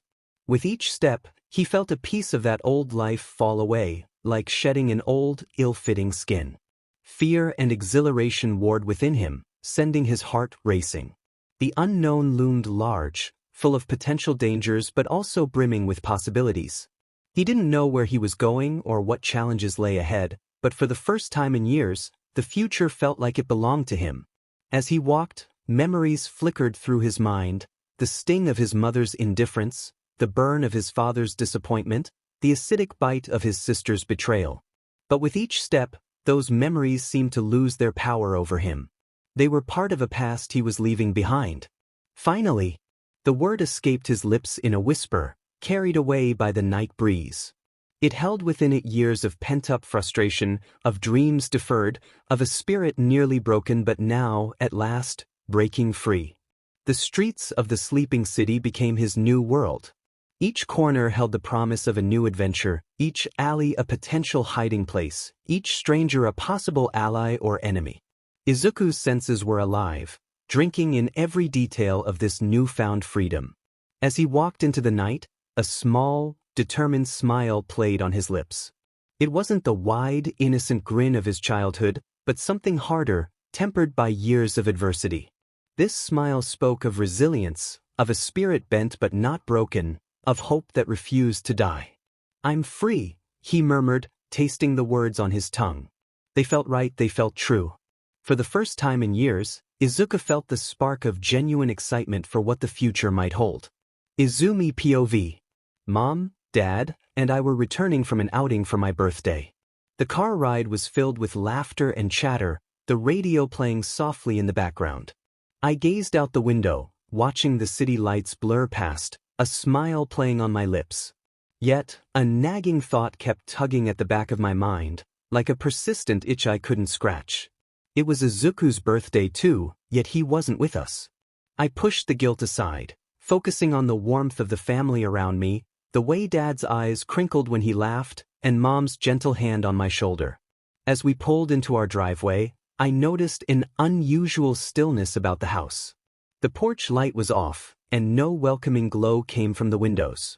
A shiver ran down my spine, though I couldn't explain why. Climbing the stairs, my footsteps echoed in the quiet hallway, each creak of the floorboards seeming unnaturally loud. When I reached the top, I saw Izuku's bedroom door slightly ajar, a thin slice of darkness visible through the gap. A sense of unease crept over me as I approached, my heart beginning to race. I pushed the door open, wincing at the loud creak that broke the silence. My breath caught in my throat as I took in the scene before me. The room was in shambles, clothes strewn about like discarded skins, books torn and scattered like fallen leaves, and the All Might poster that once proudly adorned the wall now lay in tatters on the floor, the hero's smile now a grotesque grimace. "What the hell happened?" I whispered, my voice trembling. The words hung in the air, unanswered. My eyes darted around the room, trying to make sense of the chaos. That's when I spotted it, a folded piece of paper on Izuku's desk, stark white against the dark wood. With shaking hands, I picked it up, the paper feeling unnaturally heavy. I unfolded it, my eyes scanning the words written in Izuku's familiar, messy scrawl. "Dear Mom, Dad, and Izumi, by the time you read this, I'll be gone. Don't bother looking for me. You've made it clear where I stand in this family, and in your vision of what a hero should be. I'm going to prove you wrong. I don't need your approval or your quirk, All Might. I'll become a hero on my terms. Goodbye, Izuku no longer Yagi. The words blurred as tears welled up in my eyes. One drop fell onto the paper, smudging the ink, distorting the last goodbye into a watery mess. The weight of my actions, or rather, my inaction over the years crashed down on me like a physical blow. Memories flooded back. The times I'd laughed along with others who mocked him, the moments I'd chosen to stay silent when I should have spoken up, the countless occasions I'd put my own comfort above his needs. My legs gave out, and I sank to the floor, clutching the letter to my chest. The carpet was rough against my knees, but I barely noticed. The realization of what I'd done, hit me like a punch to the gut. At that moment, I saw clearly the part I'd played in driving my own brother away. Izuku! I screamed, my voice raw with anguish and regret. The sound echoed through the empty room, bouncing off the bare walls and coming back to me, a stark reminder of the absence it now held. As I knelt there, surrounded by the remnants of Izuku's shattered dreams, I couldn't help but wonder. How had we let things come to this? The All Might figurines that used to stand proudly on his shelves now lay broken on the floor, a metaphor for our fractured family. And more importantly, was it too late to make things right? The silence of the room seemed to mock me, offering no answers, only the crushing weight of guilt and regret. Japan was filled with ancient mysticism before people knew about quirks and the luminescent baby. Jujutsu sorcerers, who used a special power called cursed energy, lived among the people, and they were both admired and feared. These sorcerers protected society from evil curses while controlling their powers. As the sorcerers gained more influence, dark forces grew alongside them. Cursed spirits, created from human negativity, became more common and dangerous. The line between protector and threat blurred, putting the world of jujutsu sorcery in a fragile state. Negative emotions cursed one child after a friend's death. People wondered how this new world of heroes would react to a child affected by ancient curses. Would they accept this powerful but risky individual, or would fear to lead them to reject what they didn't understand? This set the stage for a clash of beliefs, testing humanity's ability to accept differences and marking a crucial moment for both jujutsu sorcery and the emerging world of heroes. A couple of minutes earlier, the evening calm at the Yagi household was shattered by the sudden, unexpected ring of the doorbell. Inko, her green hair tied back in a loose ponytail, wiped her hands on her apron and made her way to the front door, curiosity piqued by the late-night visitor. As she reached for the doorknob, a booming, "Happy Birthday, young listeners!" exploded through the air with the force of a sonic boom. The sheer volume caught Inko off guard, sending her stumbling backward with a startled yelp, her slippers skidding on the polished wooden floor. In an instant, Toshinori was by her side, his lean form expanding into the muscular frame of All Might. "Are you all right, dear?" he asked, his deep voice laced with concern as he helped Inko to her feet. "I'm fine," Inko assured him, smoothing down her ruffled clothes. "Just a bit startled, that's all." All Might turned towards the door, his heroic instincts kicking in as he prepared to face whatever threat might be lurking outside. However, the familiar voices drifting in quickly dispelled any notion of danger. "For crying out loud, Yamada?" Aizawa's irritated grumble cut through the air. "Do you have to be so loud all the time?" "Seriously, you idiot," Nemuri chimed in, her voice sharp with annoyance. "You probably woke up the entire neighborhood." Ow. I said I was sorry." Yamada whined pathetically. "Nemuri, stop hitting me. My head can't take much more abuse." As the dust settled, All Might deflate back into Toshinori, revealing the scene at the doorway. Aizawa stood with his arms crossed, looking as if he'd rather be anywhere else. Nemuri was tapping her foot impatiently, while Yamada nursed two comically large bumps on his head. The sight of the pro-heroes in casual wear was almost jarring. Aizawa sported a simple black t-shirt that hung loosely on his frame, a stark contrast to his usual hero attire. Nemuri had opted for a stylish blouse and skirt combo that accentuated her curves without being overly revealing. Yamada, true to his loud personality, wore a garishly bright Hawaiian shirt that seemed to scream for attention. Toshinori couldn't help but laugh at the scene, though his amusement was cut short by a fit of coughing that left specks of blood on his hand. Wiping his mouth, he asked, "What brings you all here at this hour?" Aizawa's hair began to float ominously, his eyes glowing an eerie red as he fixed Yamada with a withering glare. "We're here for the twins' birthday," he growled, his voice low and menacing. "Though I'm seriously reconsidering my decision to come along." Nemuri rolled her eyes dramatically, giving Aizawa a playful nudge. "Oh, come on, Shota. Try to have some fun for once in your life." Toshinori chuckled at their antics, his thin frame shaking slightly. "Well, this is certainly a surprise. Though perhaps next time, Hizashi, you could consider knocking instead of announcing your presence to the entire city?" Yamada rubbed the back of his neck sheepishly, his usual bravado dampened by embarrassment. "Yeah, sorry about that. I got a bit carried away with the excitement." Inko, having regained her composure, warmly invited them in. "Izumi will be thrilled to see you all," she said, her smile bright but faltering slightly as she added, "and Izuku, I'm sure." The shift in Inko's tone wasn't lost on the pro-heroes. They exchanged quick, meaningful glances, sensing an undercurrent of tension at the mention of Izuku's name. "Speaking of which," Yamada began, his voice uncharacteristically subdued, "where are the birthday Aizu-dash?" His question was abruptly cut off by a piercing scream from upstairs. "Ku!" The single syllable, filled with raw anguish, froze everyone in place for a split second. Then, as one, they sprang into action, racing up the stairs with Aizawa in the lead, his capture weapon at the ready. With a swift, powerful kick, Aizawa burst through Izuku's bedroom door. The scene that greeted them was one of utter chaos. The room looked as if it had been hit by a localized hurricane. Posters of heroes hung in tatters from the walls, books and action figures were strewn across the floor, and in the center of it all knelt Izumi, her body racked with heart-wrenching sobs. The adults stood in stunned silence, trying to make sense of the devastation before them. Izumi's cries echoed through the room, a haunting soundtrack to the scene of destruction. As the reality of the situation began to sink in, one thought crystallized in their minds. Something was terribly, irreversibly wrong. Inko rushed to her daughter, enveloping her in a tight embrace. "Izumi, sweetheart, what's wrong?" she asked, her voice laced with concern.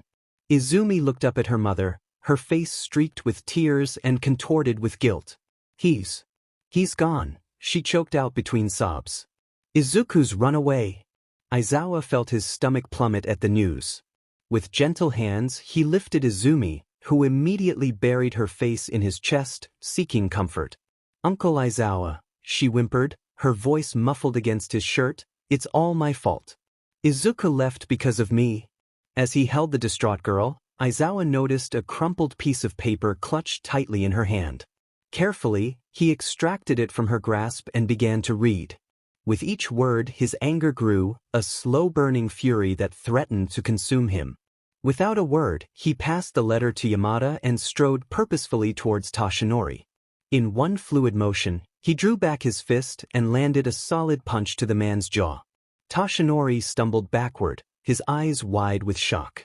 Before he could regain his balance, Aizawa's capture weapon snaked out, wrapping around him and yanking him close. "I knew something was wrong," Aizawa hissed, his eyes blazing with barely contained rage. "I should have pushed harder when Izuku started talking like this. The kid wanted to keep it secret, but I should have known better." He tightened his grip on the capture weapon, his voice dropping to a menacing whisper. "If anything happens to my nephew, my student, because of your neglect, you'll answer to me. And believe me, you don't want that." The room fell into a tense silence, broken only by Izumi's muffled sobs. Everyone stood frozen, the air thick with unspoken accusations and mounting dread. "Wait a minute," Yamada said, breaking the oppressive quiet. He turned to Izumi, his expression a mix of worry and confusion. "What did you mean when you said it was your fault?"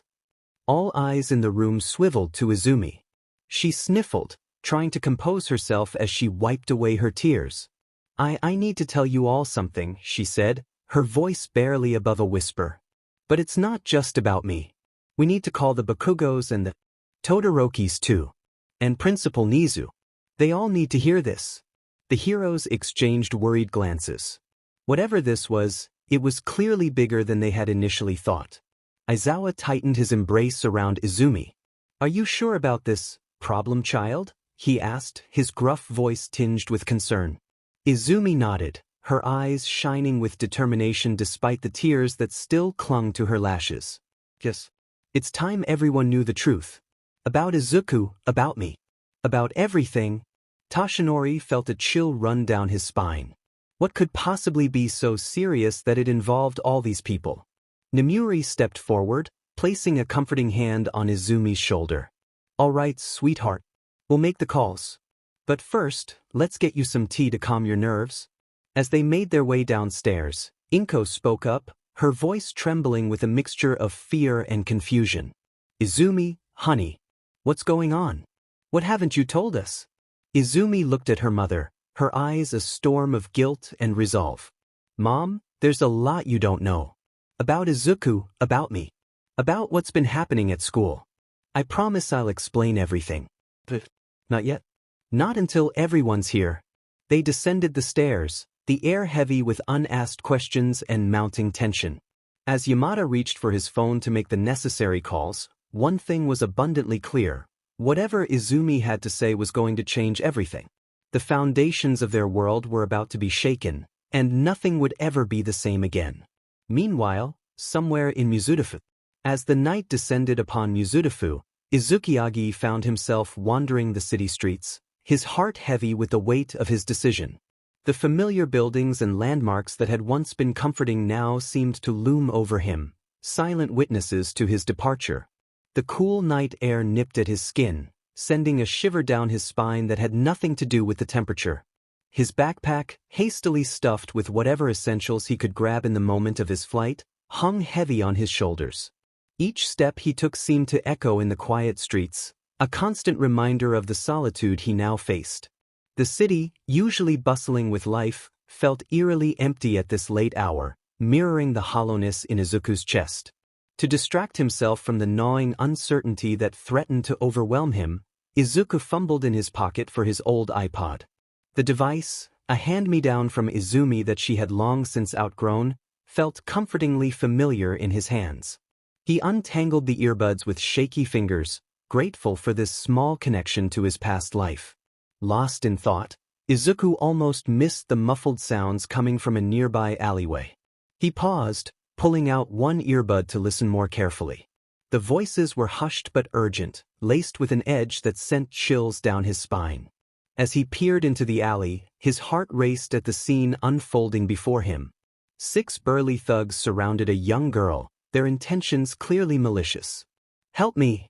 Please help me!" she cried out frantically, her voice cracking with fear. The leading thug snarled at her, then smirked maliciously. "Don't worry, I won't bite," he taunted, his voice dripping with contempt. "Unless you're willing to give me a good time?" He leered at her, his grimy hands reaching out to unbutton her top until her bra was clearly visible. The girl, despite her predicament, caught Izuku's attention. She appeared to be around his age, with striking teal eyes that seemed to glow even in the dim light of the alley. Her long orange hair was tied in a high ponytail on the left side of her head, with bangs split into 3 clumps framing her face. Even in her casual wear, a simple white t-shirt and jeans, she possessed a certain grace that made Izuku's breath catch in his throat. However, the girl's beauty was overshadowed by the immediate danger she was in. The thugs had knocked her to the ground, their leering faces and wandering hands making their intentions clear. The concrete beneath her scraped against her skin as she struggled, leaving angry red marks. Note, the reason why I put this OST in here. The rhythm of the slow piano is perfect for this scene. But that's just me though. Demed be a state, Izuku thought, silently seething with rage. He felt a surge of anger unlike anything he'd experienced before, his blood boiling in his veins. Without a second thought, he reached into his backpack and pulled out a simple mask he'd packed on impulse, a plain black domino mask that covered the area around his eyes.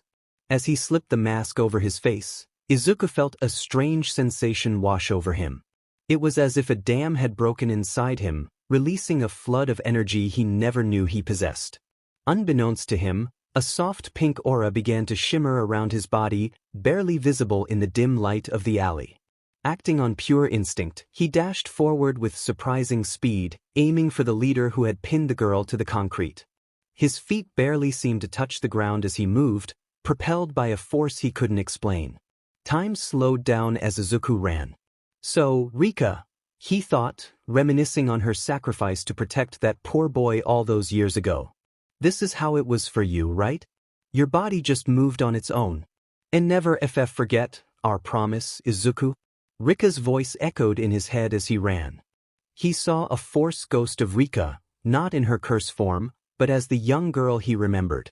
Beside her stood his younger self, still at the age of 6, wide-eyed and innocent. Become a hero, a real hero, for me Izuku, she said with a bright and radiant smile, her eyes shining with hope and trust. Thank you, Rika, he replied in his head, a bittersweet smile crossing his face.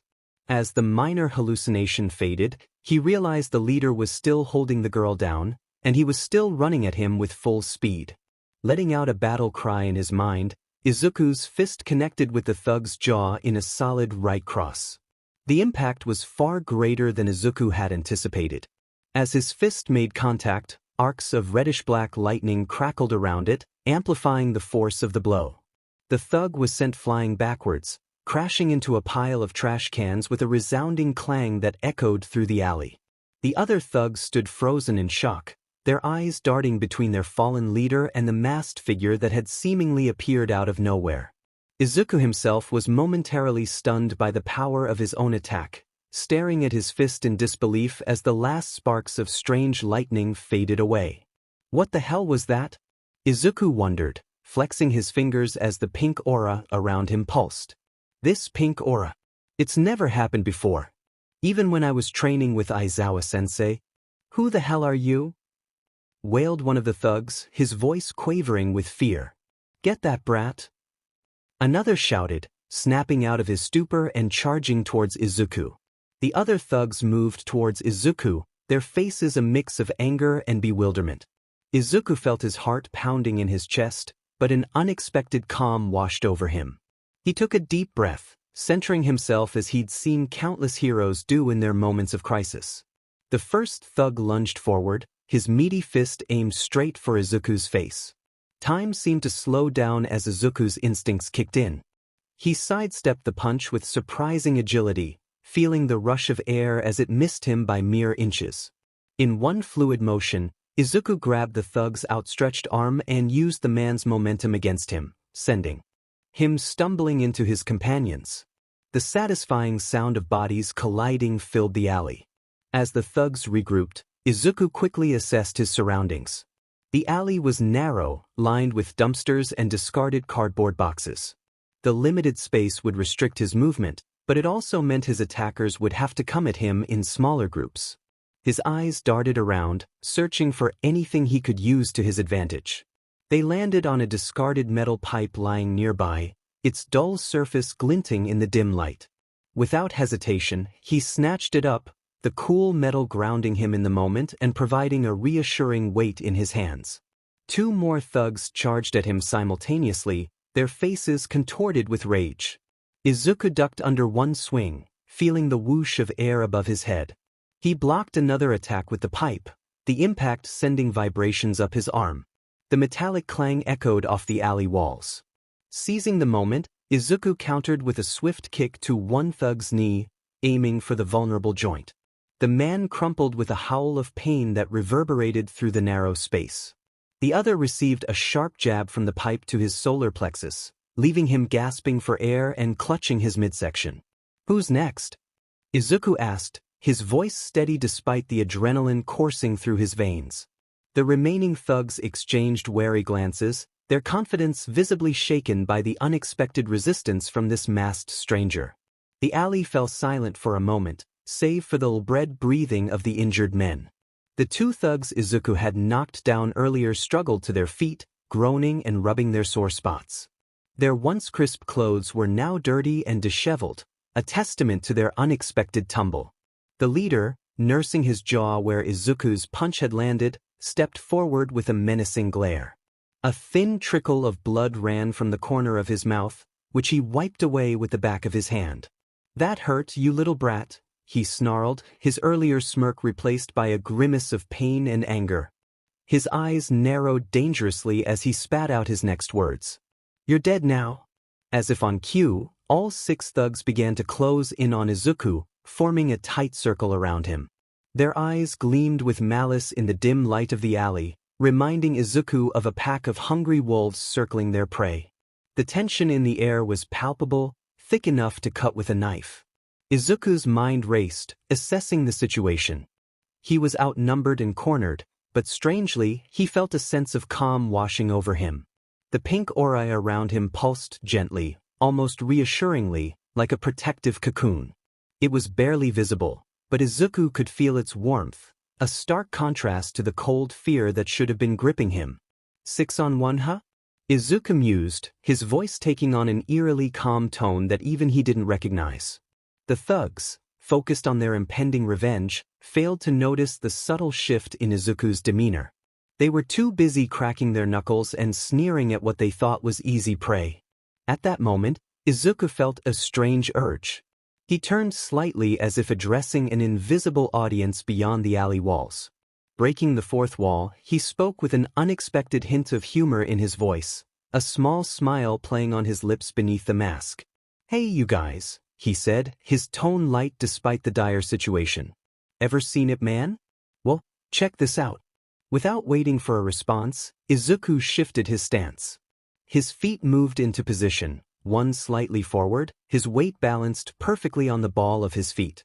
His hands came up, open and relaxed, in a classic Wing Chun guard position. The transformation was remarkable. Gone was the nervous, quirkless boy. In his place stood a focused fighter, ready to take on all comers.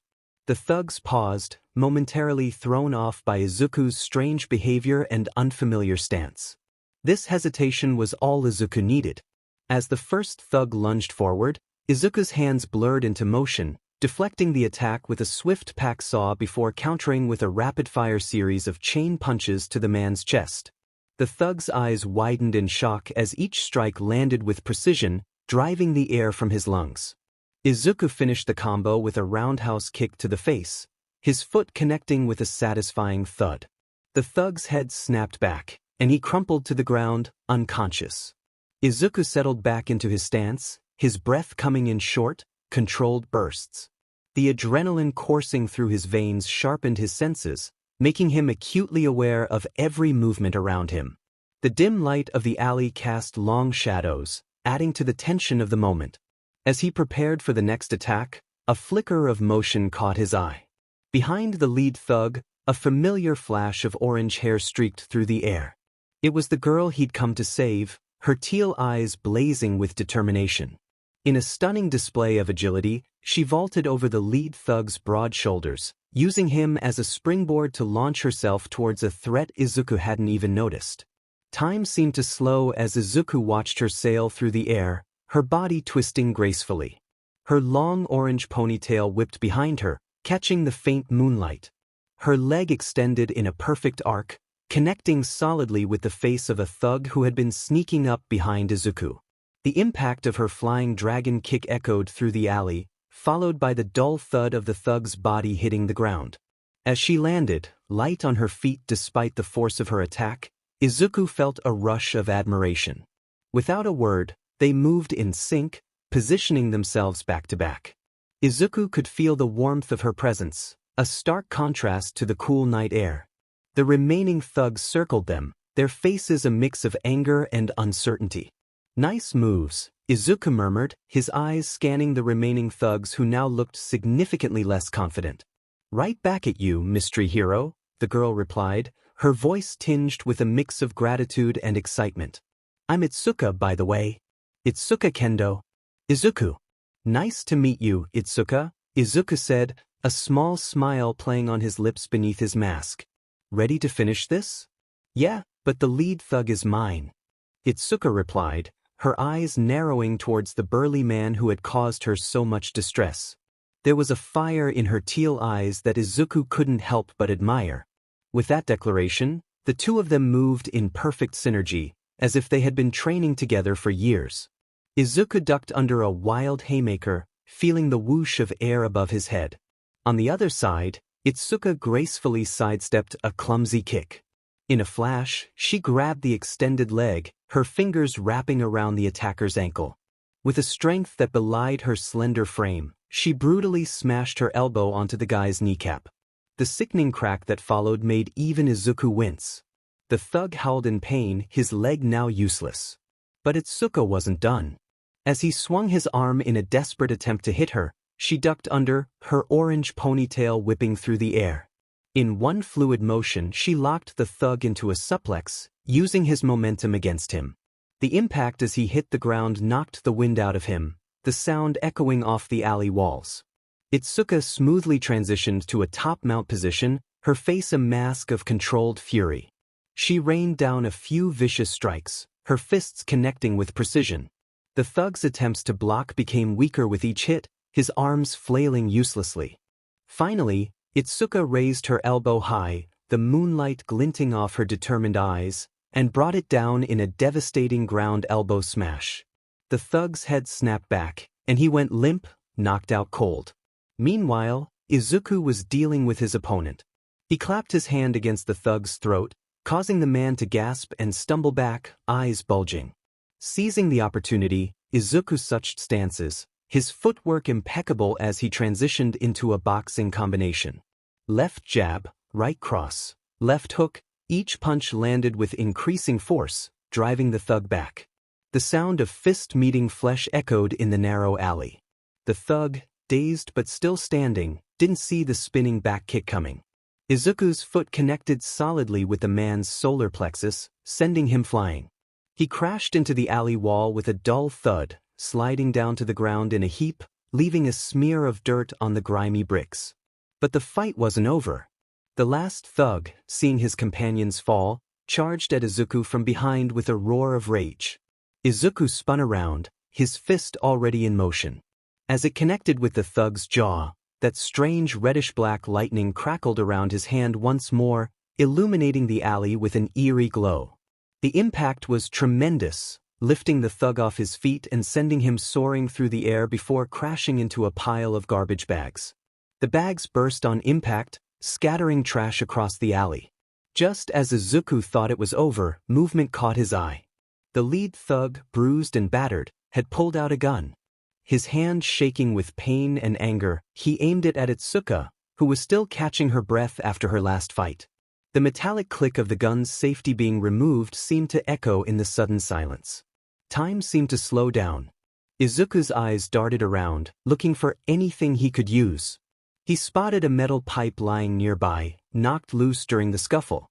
Without hesitation, he scooped it up and hurled it with all his might.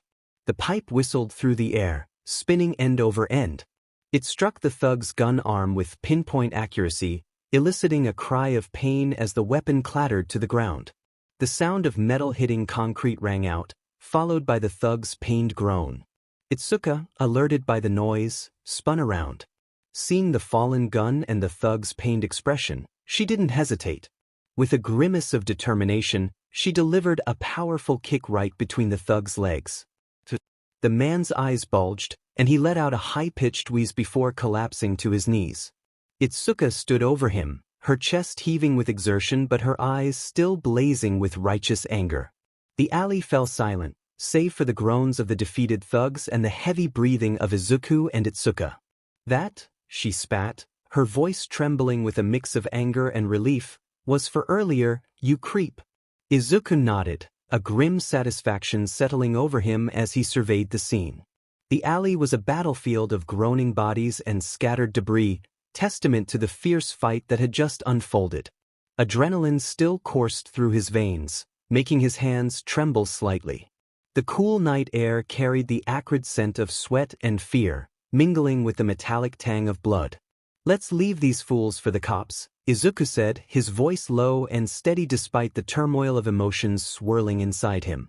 He reached for his phone, intending to make an anonymous call to the authorities. Before he could dial, Itsuka suddenly wrapped her arms around him tightly. The unexpected contact made Izuku stiffen, unsure how to react. He could feel her body shaking against his, her face pressed into his shoulder. Her warmth seeped through his clothes, a stark contrast to the chill of the night. "Thank you," she whispered, her voice muffled and thick with emotion. "I don't know what would have happened if you hadn't shown up." As Itsuka clung to him, Izuku felt a protective instinct surge within him. He awkwardly patted her back, trying to offer comfort while maintaining a sense of propriety. The scent of her shampoo, a faint hint of lavender, mixed with the lingering aroma of the fight. "It's okay," he murmured, his voice gentle. "You're safe now. And you were amazing back there too. We make a pretty good team." Itsuka pulled back slightly, wiping at her eyes with the back of her hand. A weak smile played on her lips as she looked up at Izuku's masked face. Her teal eyes, still shimmering with unshed tears, seemed to glow in the dim light of the alley. "Yeah, we do, don't we?" she agreed softly. Her gaze lingered on his mask, curiosity evident in her expression. "Can I see your face?" Izuku hesitated for a moment, his heart racing. He glanced around the alley, ensuring they were alone, before slowly pulling off his mask and hoodie. The cool night air kissed his skin as he revealed his features. Itsuka's bright teal eyes met his duller shades, creating a striking contrast between them. Izuku felt a strange flutter in his chest at her smile, a warmth spreading through him that had nothing to do with exertion. He pushed the feeling aside, knowing there were more pressing matters at hand.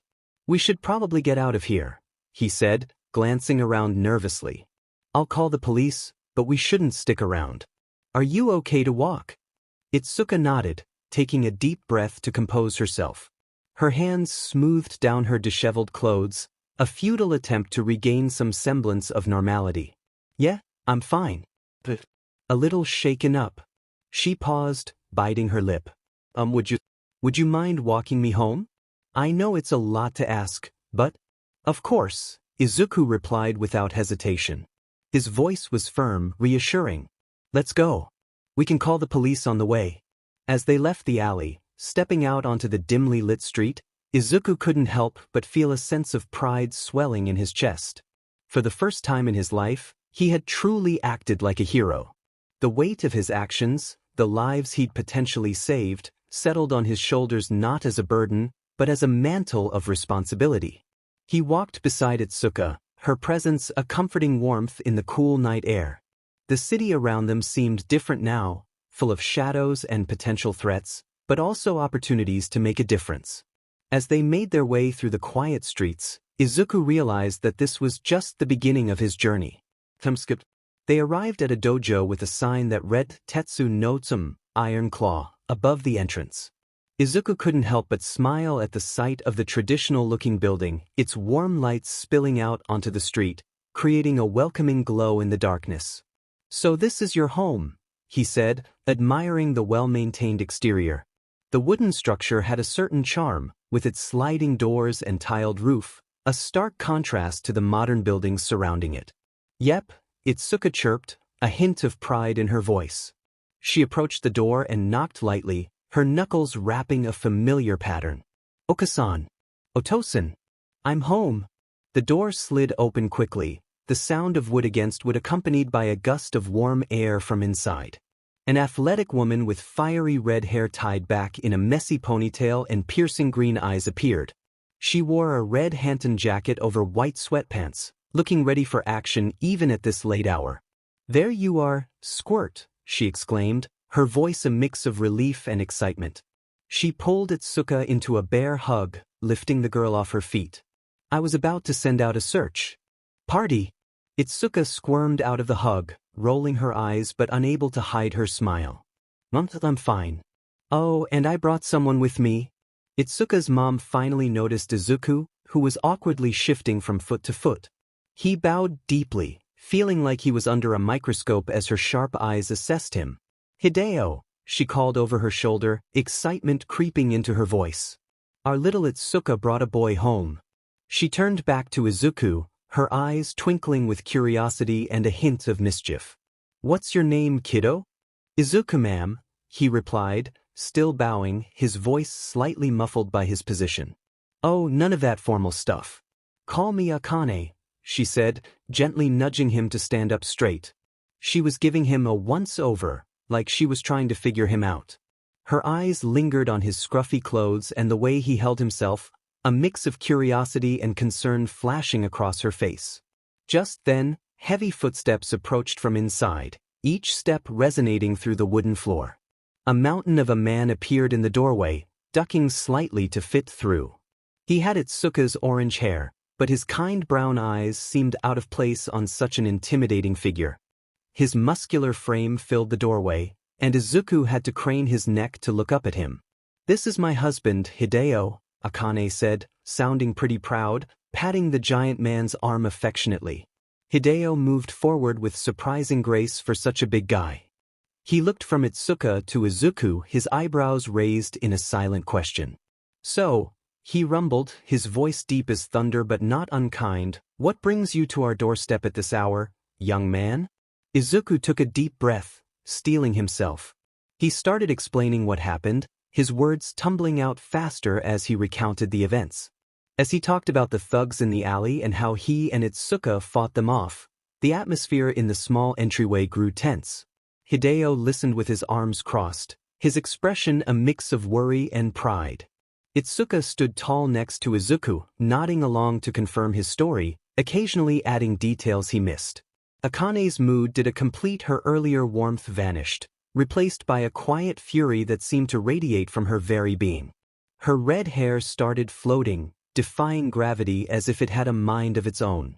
A red aura shimmered around her, making the air waver like heat rising from pavement on a hot day. When Izuku described what the lead thug tried to do to Itsuka, Akane's eyes disappeared under her bangs, shadowed by her fury. Her fists clenched so tight her knuckles went white, small tremors running through her arms. The red aura got stronger, with little sparks of energy crackling around her like miniature lightning bolts. "Those WSs?" Akane growled, her voice low and dangerous, barely containing her rage. "How dare they touch my baby girl?"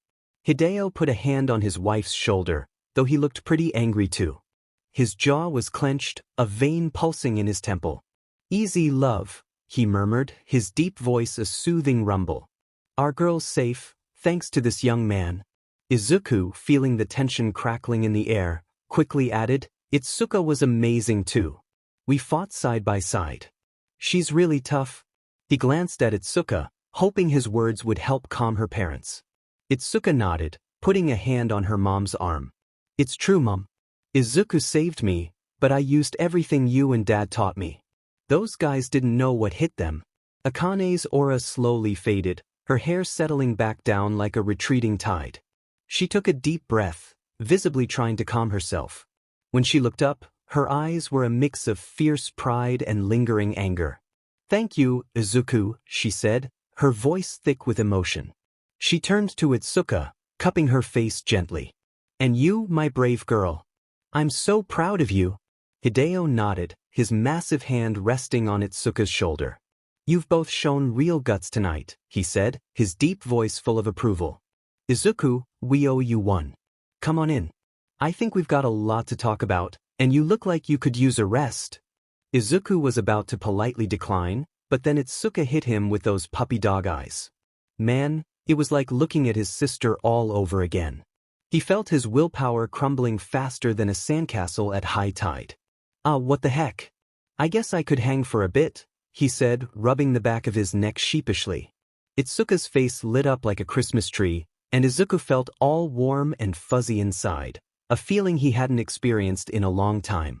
As they headed in, Akane's mom mode kicked into high gear. Her eyes went from soft to steel in 2 seconds flat. "Tomorrow, we're having a chat with the cops about those fuckers," she said, her voice leaving no room for argument. "Nobody messes with our family and gets away with it." Izuku felt a shiver run down his spine. Mama Bear was not to be messed with, that's for sure. He made a mental note never to get on Akane's bad side. Actually, Izuku piped up, feeling a bit nervous about correcting an adult. "I already called the cops. Like, half an hour ago. Right after we kicked those guys' butts." Hideo's eyebrows shot up so high they almost left his face. You called the police? He asked, sounding impressed and a little surprised. Izuku nodded, fidgeting a bit under the sudden attention. Yeah, anonymous tip. Figured it was best to let the pros handle it from there. Didn't want to cause any more trouble, you know? Itsuka beamed at him like he just won the Nobel Prize. See? Told you he was awesome, she said, elbowing her dad playfully. Akane's fierce look melted into a smile, her eyes softening as she looked at Izuku. Well, looks like we've got a smart cookie here, she said, sounding pretty pleased. Quick thinking and responsible. I like it. Izuku let out a yawn big enough to swallow Tokyo, his exhaustion finally catching up with him. Hey, Hideo-san? Got a spare bed lying around? He asked, rubbing his eyes tiredly. Before Hideo could answer, Akane jumped in with a mischievous grin. Oh, I'm sure Itsuka wouldn't mind sharing her room, she said, winking at the teens. Itsuka's face went redder than a stop sign, her freckles standing out against her flushed skin. Mom, she squeaked, mortified. Izuku wasn't doing much better, his face hot enough to fry an egg, the tips of his ears turning bright red. Hideo chuckled, shaking his head at his wife's antics. All right. Let's not torture the poor kids, he said, trying not to laugh but failing miserably. We've got a guest futon in storage, Hideo told Izuku, his eyes twinkling with amusement. How about we set you up in Itsuka's room next to her bed? Separate, of course, he added with a wink. Izuku nodded, relief washing over him like a cool breeze. That'd be great, thanks, he said, fighting another yawn. Itsuka, still blushing, nudged Izuku. Sorry about my mom, she whispered, her breath tickling his ear. She's always joking around like this. Akane grinned, not sorry at all. Hey, can't blame a mom for dreaming, she laughed, her eyes dancing with mirth. You two are just too cute together. Okasan. Itsuka groaned, hiding her face in her hands. Izuku just stood there, wishing he could turn invisible or sink into the floor. I'm going to take a shower, Itsuka groaned, her cheeks still pink from her mom's teasing. She shuffled to her room, grabbed some comfy clothes, and headed for the bathroom, shooting Izuku an apologetic look over her shoulder. Oh, honey, Akane called after her, a hint of amusement still in her voice. She turned to Izuku with a wink. Now, let's get you set up, shall we? Izuku nodded, trying not to yawn again. He followed Akane and Hideo into Itsuka's room, feeling a bit awkward about invading her space.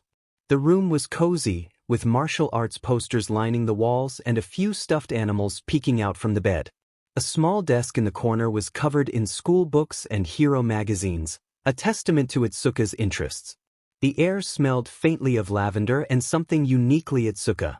All right, kiddo, let's make you a comfy nest, Hideo said, pulling out the futon from a closet. He glanced at Izuku with a grin. Hope you don't mind a bit of snoring. Itsuka gets it from her mom. I do not snore. Akane protested, whacking her husband playfully with a pillow. The pillow made a soft thwump against Hideo's broad chest, hardly moving the big man. Izuku couldn't help but chuckle at their antics. It felt like a real family, something he hadn't experienced in a long time. As they set up the futon, laying out soft blankets and fluffing pillows, Akane kept sneaking glances at Izuku. Finally, she couldn't hold back anymore. So, Izuku, got any plans for the future? Thinking about being a pro hero? Izuku froze for a second, his hands stilling on the blanket he was smoothing out. Then he shrugged, trying to appear nonchalant. Maybe? I haven't thought about it much, he lied, not wanting to get into his complicated history. Hideo raised an eyebrow, his expression skeptical but kind. Really? With moves like what you pulled off tonight? Kid, you've got potential written all over you. Izuku felt a warmth spread through his chest at the praise. It was so different from what he was used to hearing. Thanks, he mumbled, not sure how to respond, a small smile tugging at the corners of his mouth. As they finished setting up, they heard the bathroom door open. All yours, Izuku, Itsuka called out, her voice echoing slightly in the hallway. There's a spare toothbrush under the sink if you need it. Izuku grabbed his backpack and headed to the bathroom, grateful for a moment alone to collect his thoughts. What a crazy night it had been. And now here he was, about to sleep in a stranger's house, being treated like he belonged. He splashed some water on his face, staring at his reflection in the slightly steamy mirror. For the first time in a long while, he didn't hate what he saw looking back at him.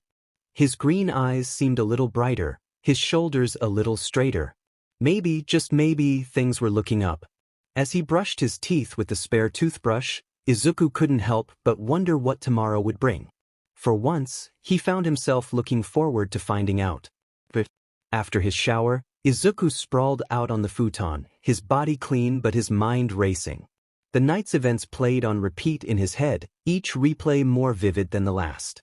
The rush of adrenaline, the fear, the exhilaration, it all swirled together, making sleep seem like a distant impossibility. An hour ticked by, marked only by the soft ticking of a clock and Izuku's restless shifting. Suddenly, a soft whimper pierced the silence.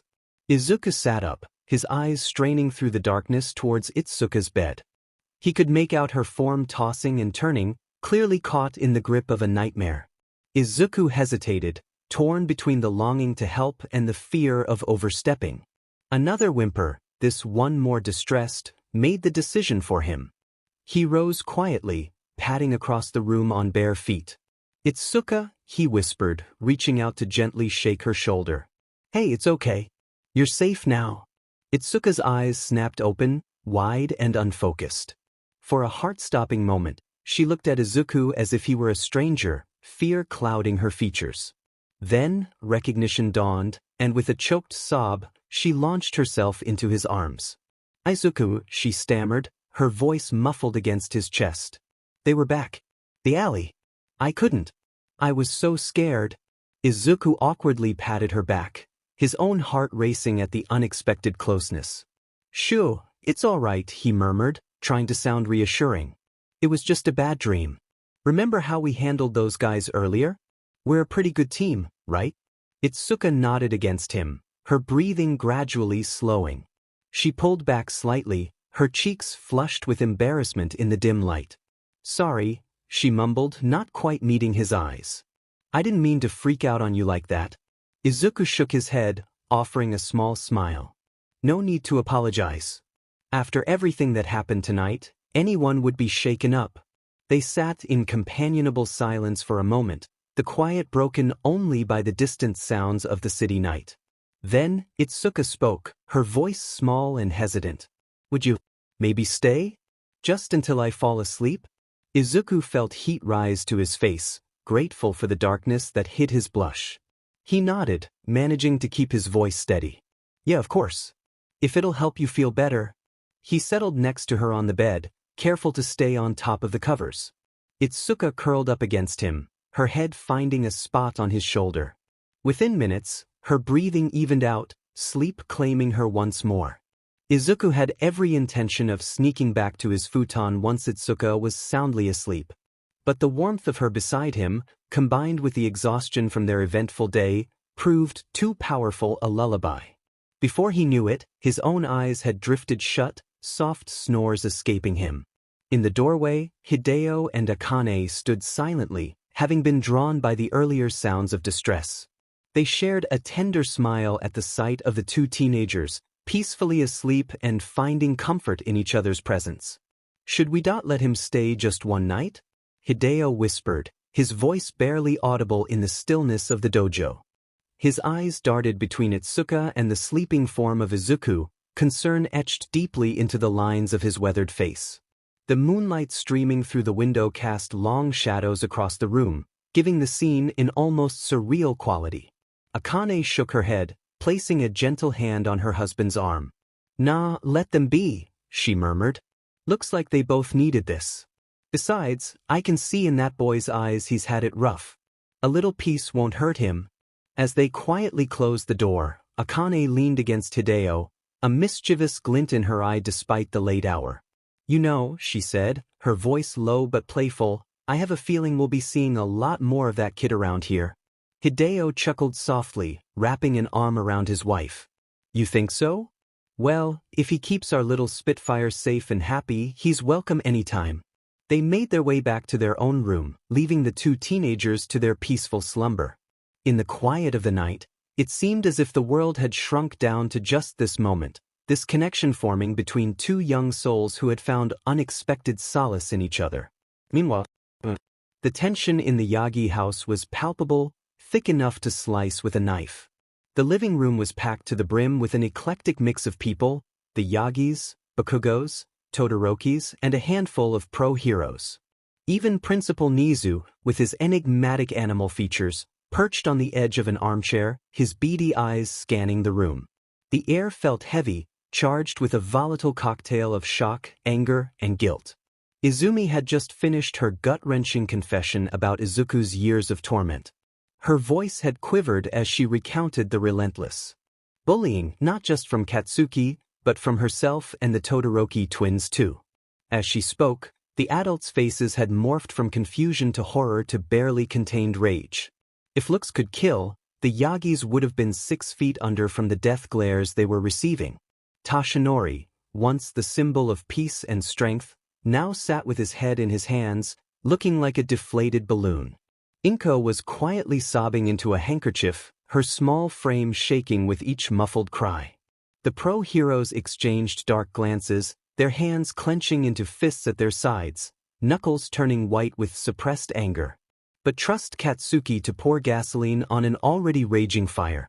The explosive teen, seemingly oblivious to the room's mood, decided to open his big mouth. "Heh, why should we care about that useless Deku?" he sneered, lounging back in his chair with an air of arrogant nonchalance. "He probably died in a ditch somewhere by now." The room went dead silent. You could have heard a pin drop. Mitsuki's face turned an alarming shade of red, her eyes bulging as she visibly struggled to contain her fury. But someone else beat her to the punch. Literally. The sound of flesh hitting flesh echoed through the room like a thunderclap. Everyone's jaws hit the floor as they watched mild-mannered Masaru Bakugo, of all people, deck his son. Katsuki's head snapped back, blood spraying from his nose in a crimson arc. "What the hell?" "Old Ma Dash," Katsuki sputtered, his eyes wide with shock as he cupped his bleeding nose, crimson seeping between his fingers. Masaru stood over him, his usually gentle features twisted with a fury no one had ever seen before. His glasses were askew, and a vein pulsed in his forehead as he glared down at his son. "That's something your mother wanted me to do for a long time," he growled, flexing his hand. "It's about time someone put your butt in line." "DMN, Masaru." Mitsuki whistled, looking at her husband with a mix of surprise and admiration. "Didn't know you had it in you." Aizawa stepped forward, his capture weapon floating ominously around him like a sentient scarf and his eyes glowing an eerie red. "As much as I enjoy watching the brat get what he deserves," he said, his voice low and dangerous, "we have more pressing matters to attend to." Nizu nodded, his usual cheerful demeanor replaced by a grim determination. His beady eyes were sharp and focused as he turned to Izumi. "Indeed. Izumi, dear, please continue. We need to know everything, no matter how difficult it may be to hear." Izumi took a shaky breath, wringing her hands in her lap. Her green hair, so much like Izuku's, fell over her face as she bowed her head. "It wasn't just Kaken and us kids," she said, her voice barely above a whisper. "The teachers at school, they—" As Izumi continued her story, detailing the negligence and even encouragement of the bullying from the school staff, the temperature in the room seemed to drop. The pro-heroes exchanged dark looks, their expressions a mix of horror and rage. Yamada's usual grin had twisted into a snarl, while Namuri's nails dug into her palms so hard they nearly drew blood. The room listened in stunned silence as Izumi recounted incident after incident. Teachers turn a blind eye to Izuku's bruises, praising Katsuki's assertiveness when he uses his quirk on Izuku, even joining in on the Deku nickname. With each revelation, the atmosphere grew heavier, the air thick with unspoken fury and guilt. They told him to take a swan dive off the roof. Izumi choked out, tears streaming down her face. Said maybe he'd get a quirk in his next life. A collective gasp echoed through the room. Inko's sobs grew louder, while Tashinori seemed to age years in seconds. The pro heroes' faces were a study of barely contained rage, their quirks activating unconsciously in response to their emotions. Enji Todoroki, known professionally as the Flame Hero, Endeavor, was a sight to behold. His towering frame, sculpted by years of intense hero work, seemed to dominate the room even as he sat in silence. His short, spiky crimson hair stood in stark contrast to his sharp turquoise eyes, which now blazed with an intensity that matched the flames that made up his beard and mustache. Throughout the meeting, Endeavor had been uncharacteristically quiet, his massive frame radiating heat that seemed to reflect the anger simmering just beneath the surface. As the revelations about Izuku's treatment continued, the flames that made up his facial hair flickered more intensely, casting eerie, dancing shadows across his sharp features. His hero costume, a tight navy turquoise bodysuit adorned with streams of flames across his chest, upper torso, arms, and shoulders, seemed to pulse with barely contained energy. The flames around his eyes, serving as a makeshift mask, flickered and danced, mirroring the turmoil within. Suddenly, unable to contain his rage any longer, Endeavor stood up. His chair scraped loudly against the floor, the harsh sound cutting through the tense atmosphere like a knife. The room fell into an immediate, heavy silence as all eyes turned to the number 2 hero. Flames danced around his clenched fists, the heat emanating from him causing the air to shimmer. His turquoise eyes, usually cool and calculating, now blazed with a fury that made even the bravest heroes in the room flinch. "I'm going to burn that cursed school to the ground," he growled, his voice low and dangerous, reminiscent of the rumble before an avalanche. The temperature in the room seemed to rise several degrees as his quirk responded to his anger, the air becoming thick and oppressive. Then, with a swiftness that belied his massive frame, he turned his gaze to his children, Shoto and Shoka. The twins, despite their own formidable quirks, visibly flinched under their father's intense stare. A mixture of anger and disappointment was evident in his eyes, the flames of his beard casting flickering shadows across their faces. "I'm ashamed of you too," Endeavor said, his voice barely above a whisper but carrying the weight of a thunderclap. The words hung in the air, heavy with years of complicated history and unspoken emotions. Shoto, his heterochromatic eyes flashing with defiance, crossed his arms and scoffed. "Like you care, shitty father." His voice dripped with disdain, years of resentment packed into those few words. "Nachon," Shoka exclaimed, her eyes wide with shock at her brother's boldness. Unlike her twin, she seemed torn between fear of her father's reaction and a longing to defuse the situation. In a flash that left everyone gasping, Endeavor's hand shot out, grabbing Shoto's shirt collar. The fabric began to smoke as the hero's flames intensified, liking at his son's clothes. The air crackled with tension and the smell of singed fabric. "Listen here, you little sheet." Endeavor snarled, his face inches from Shoto's. The flames of his beard roared higher, the heat becoming almost unbearable for those nearby. "I know you, Shoka, and Natsuo hate me. But I'm trying, damn it. I'm trying to be a better father for you all." His voice cracked slightly, a rare show of vulnerability from the usually stoic hero. The flames around his face flickered, momentarily revealing the man beneath the inferno. "I failed so many times. Toya. Reifumi." He trailed off, pain flashing across his face before his anger returned to full force. With a roar of frustration, he whirled to face Tashinori, his flames roaring higher, liking at the ceiling. "I spent so much trying to surpass this BSRD who was nothing but disappointment." The room was thick with tension, the other heroes shifting uncomfortably, unsure whether to intervene. The heat from Endeavor's quirk was becoming oppressive, causing sweat to bead on everyone's foreheads. It was Nizu who finally broke the standoff, his calm voice cutting through the crackling of Endeavor's flames like a cool breeze. "Enji, stop using your quirk," the principal said firmly, his small frame seeming to grow with authority. "Before we resort to arson. And also, put your son down." Despite his diminutive stature, Nizu's voice carried an edge of steel that even the flame hero couldn't ignore. His beady eyes fixed on Endeavor with an intensity that matched the hero's own. I believe we need to address the root of the problem. And that starts right here, in this room. Slowly, reluctantly, Endeavor released Shoto and extinguished his flames. The sudden absence of the fire's heat left the room feeling cold and empty, a stark contrast to the inferno of moments before. As he sat back down, his chair creaking under his weight, the other occupants of the room couldn't help but feel that a significant shift had occurred. Nizu's beady eyes swept across the room, his gaze piercing through the tense atmosphere. The fluorescent lights above cast harsh shadows on his fur, making him appear almost ominous despite his small stature. He took a deep breath, his tiny paws clasped together on the polished table. Toshinori and Izuku Yagi, he began, his voice calm but carrying a weight that made everyone in the room sit up straighter. You have failed in your most fundamental duty as parents. The evidence before us is damning, and the consequences must be severe.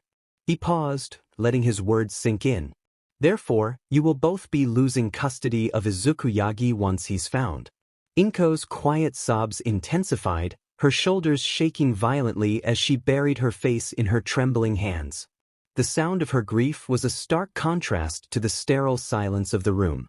Toshinori, on the other hand, remained stone-faced, his jaw clenched so tight that a muscle twitched visibly beneath his skin. Nizu's gaze fixed on Toshinori, his eyes narrowing slightly. Furthermore, when you retire as All Might, this transgression will be made public. The #1 hero spot will go to someone else. At this, Toshinori's carefully constructed facade cracked. His fists clenched at his sides, knuckles turning white, the veins in his forearms bulging with the strain. The other heroes in the room shifted uncomfortably, almost feeling the waves of anger radiating off him. It was clear to everyone present that it wasn't the loss of his son that fueled his rage, it was the threat to his legacy, his precious #1 spot. Turning to the younger generation, Nizu's voice grew even sterner, his beady eyes narrowing as he addressed them. The temperature in the room seemed to drop a few degrees. As for Izumi, the Bakugo and Todoroki twins, your actions have consequences. You will be blacklisted from all hero schools except UA. Should you fail the entrance exam, no recommendations will be accepted. Your path to becoming heroes ends here.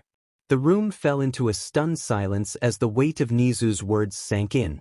Izumi's face paled, the color draining from her cheeks as her hands began to tremble visibly. Katsuki's jaw clenched, a vein pulsing prominently in his forehead as he struggled to contain his rage, his red eyes blazing with fury. The Todoroki twins exchanged worried glances, their heterochromatic eyes wide with the sudden realization of the gravity of their situation. Nizu then turned his attention to Izumi, his voice softening slightly but still carrying an undercurrent of steel. And Izumi, I forbid you to use One for All until Sir Night Eye has a chance to speak with you and Izuku's half-sister about potentially transferring it to her. Izumi's eyes widened in shock, her mouth opening and closing like a fish out of water as she tried to process this new information. Half-sister, she whispered, her voice barely audible, cracking with disbelief. Inko, who had been quietly sobbing, suddenly went still. Her tear-stained face slowly lifted, her puffy red eyes locking onto Toshinori with a mixture of disbelief and fury. The room seemed to hold its breath as she stood up, her small frame shaking with emotion. The tension in the room reached its breaking point with a resounding crack that shattered the stunned silence.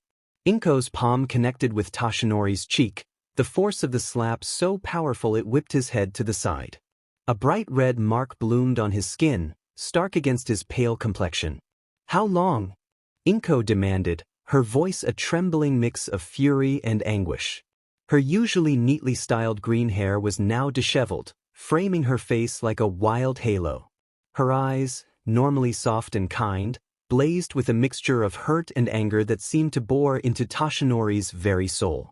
Toshinori, the #1 pro hero known as All Might, the symbol of peace and strength, suddenly appeared small and vulnerable. His usual larger-than-life presence seemed to shrink, his broad shoulders hunching as if under an invisible weight. The confident smile that usually adorned his face had vanished, replaced by a look of uncertainty and fear. What do you mean by that? He managed to choke out, his voice barely above a whisper. The stutter in his speech was a stark contrast to his usual eloquence, betraying the turmoil within. Sweat beaded on his forehead, and he swallowed hard, his Adam's apple bobbing visibly. His feeble attempt at evasion only served to stoke the flames of Inko's rage. "Don't play coy with me, damn it," she shouted, her usually gentle demeanor completely shattered. Her voice rose to a pitch that made everyone in the room wince and instinctively lean back in their chairs. The raw emotion in her words seemed to vibrate in the air, making the atmosphere thick and suffocating. "How long have you been cheating on me?" The question hung in the air like a guillotine blade, poised to fall and change everything. The other occupants of the room held their breath, frozen in place by the intensity of the moment.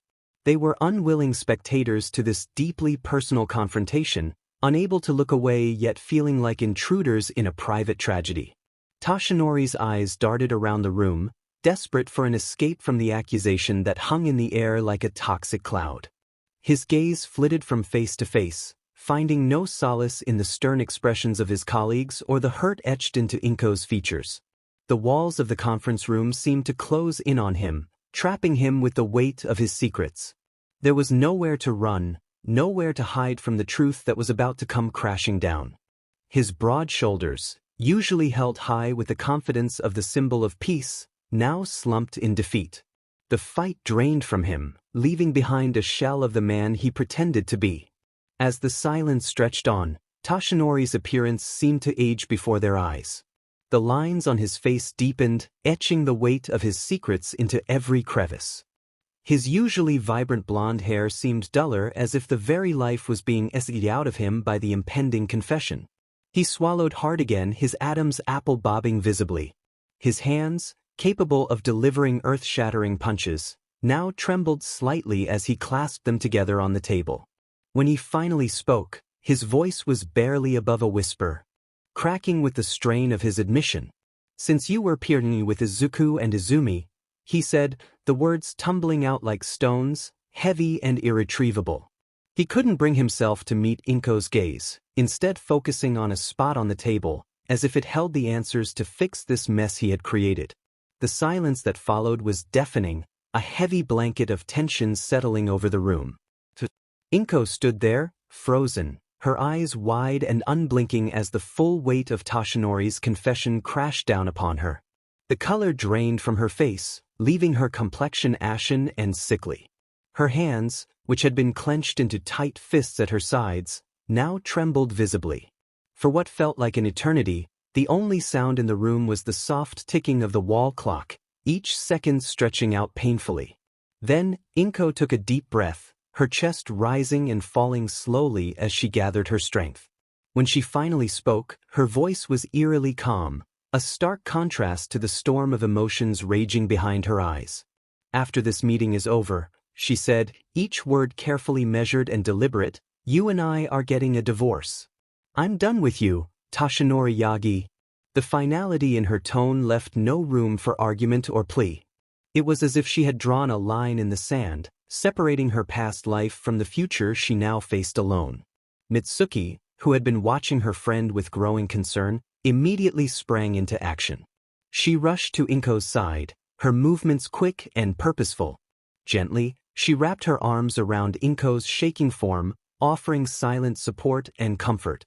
As Mitsuki guided Inko back to her seat, she turned her head to fix Tashinori with a glare so intense it could have melted steel.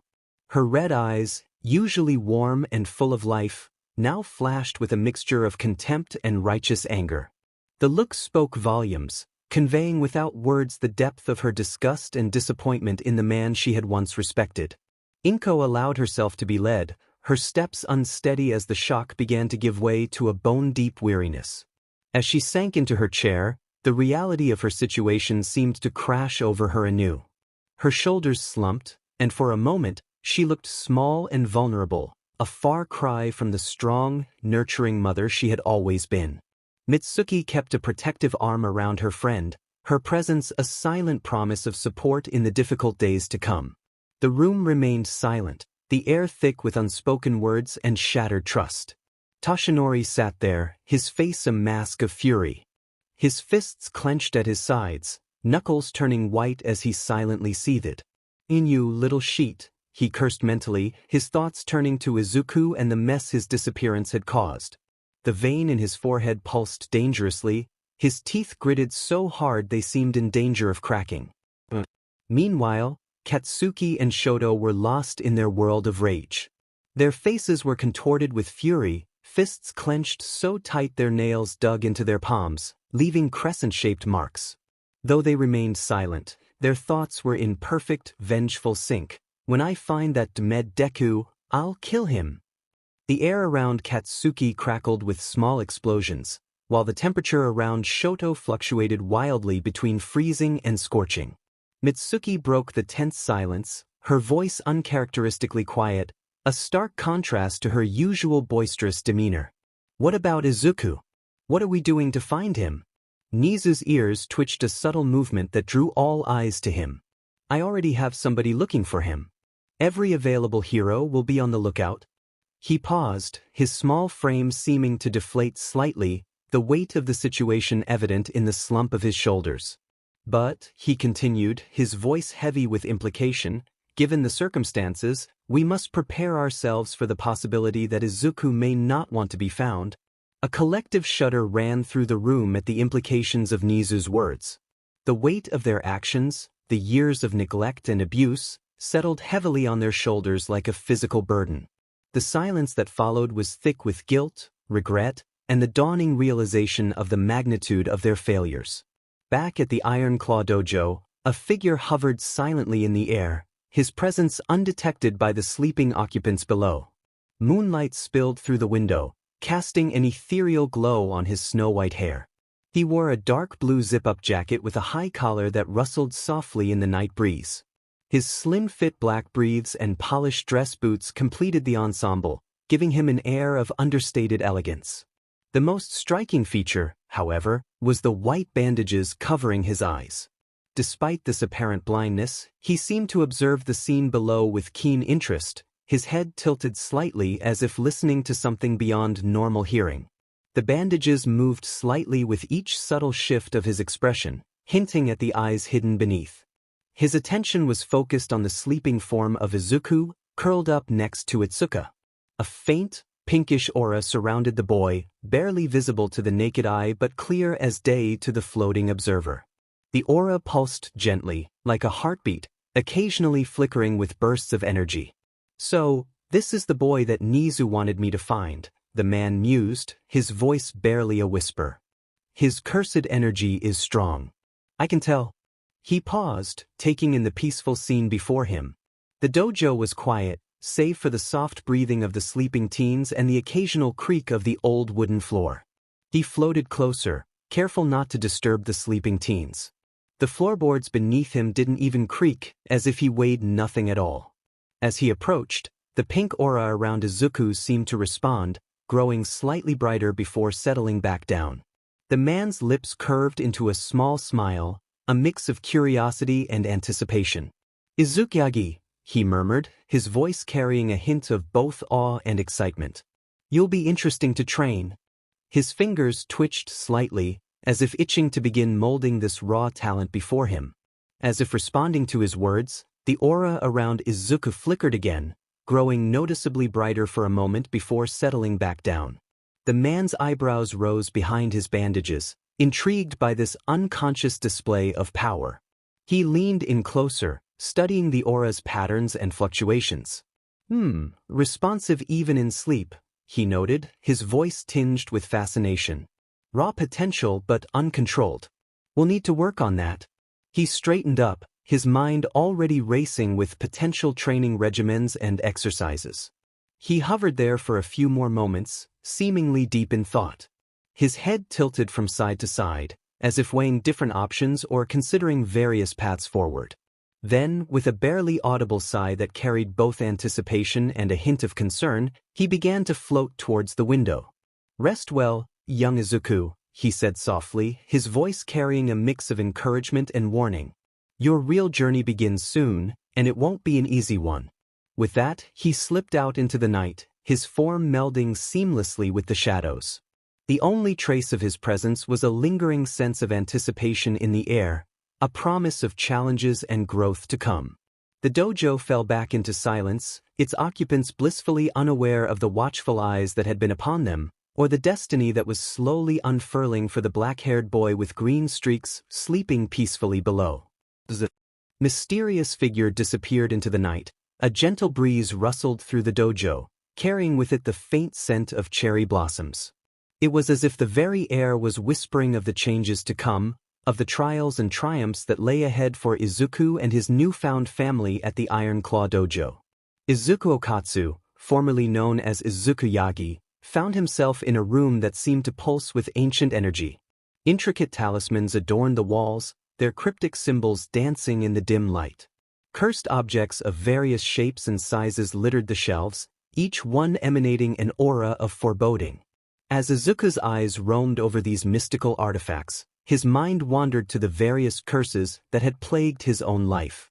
The weight of being told he would amount to nothing pressed down on his shoulders, heavier than any physical burden. The ache of never experiencing true love gnawed at his heart, a constant reminder of his isolation. And the crushing reality of being quirkless in a world of superpowers felt like a void that could never be filled. His thoughts drifted back to a pivotal moment 12 years ago. A young Izuku, his eyes bright with hope and excitement, visited the hospital with his twin sister Izumi for their quirk assessments. The stark contrast between their fates became painfully apparent as Izumi's incredible telekinetic quirk manifested, objects floating around her in a dazzling display of power. Meanwhile, Izuku sat in stunned silence as the doctor delivered the devastating news of his quirklessness. In that moment, his dreams of becoming a hero like his idol, All Might, began to crumble like sand slipping through his fingers. The years that followed were marked by increasing isolation and relentless bullying. Katsuki Bakugo, once his closest friend and confidant, transformed into his most vicious tormentor. Classmates who had once played with him now looked down on him with disdain, their eyes filled with a mixture of pity and contempt. Even at home, Izuku felt the sting of neglect as his parents shifted their focus to nurturing Izumi's powerful quirk, leaving him feeling like a shadow in his own family. Just when the loneliness threatened to consume him entirely, a ray of light entered Izuku's life in the form of Rika Orimoto. Her kind heart and unwavering support became Izuku's lifeline, a beacon of hope in his darkening world. Their bond deepened with each passing day, culminating in a touching moment on Izuku's 10th birthday. Rika presented him with a necklace bearing a simple yet appealing ring, a symbol of her promise to always stand by his side. The memory of her warm smile, as she clasped the necklace around his neck, remained etched in his mind, a moment of pure happiness in a life that had known so much pain. However, fate had other plans, cruelly intervening in their budding friendship. In a tragic twist that would haunt Izuku for years to come, Rika sacrificed herself to save him from an oncoming car. The screeching of tires and the sickening thud of impact played on repeat in Izuku's nightmares. As she lay dying in his arms, her blood staining the pavement, a mysterious cursed being appeared. Its form was indistinct, a swirling mass of darkness that spoke in a voice that seemed to come from everywhere and nowhere at once. It made a cryptic promise that Izuku couldn't fully comprehend in his grief-stricken state, words that would echo in his mind for years to come. The loss of Rika, his only true friend, left a void in Izuku's heart that seemed impossible to fill, a wound that refused to heal. 6 long years passed, and Izuku, now a student at Aldra Junior High, was a shadow of his former self. Gone was the bright-eyed, hopeful child, replaced by a sullen and indifferent teenager. His classmates' excited chatter about their futures at UA High only served to highlight Izuku's isolation, each enthusiastic declaration feeling like a dagger to his heart. Katsuki Bakugo, his explosive quirk matched only by his volatile temper, seemed to take a perverse pleasure in tormenting Izuku at every opportunity, his cruel words and violent outbursts a constant reminder of Izuku's perceived worthlessness. A turning point came on a day that started like any other. The teacher, his voice dripping with barely concealed disdain, mentioned Izuku's ambition to attend UA. The classroom erupted in laughter, the sound grating against Izuku's ears. Bakugo, his eyes blazing with fury, confronted Izuku with his usual aggression. But something was different this time. To everyone's shock, including Izuku himself, he managed to overpower Bakugo, displaying unexpected physical prowess.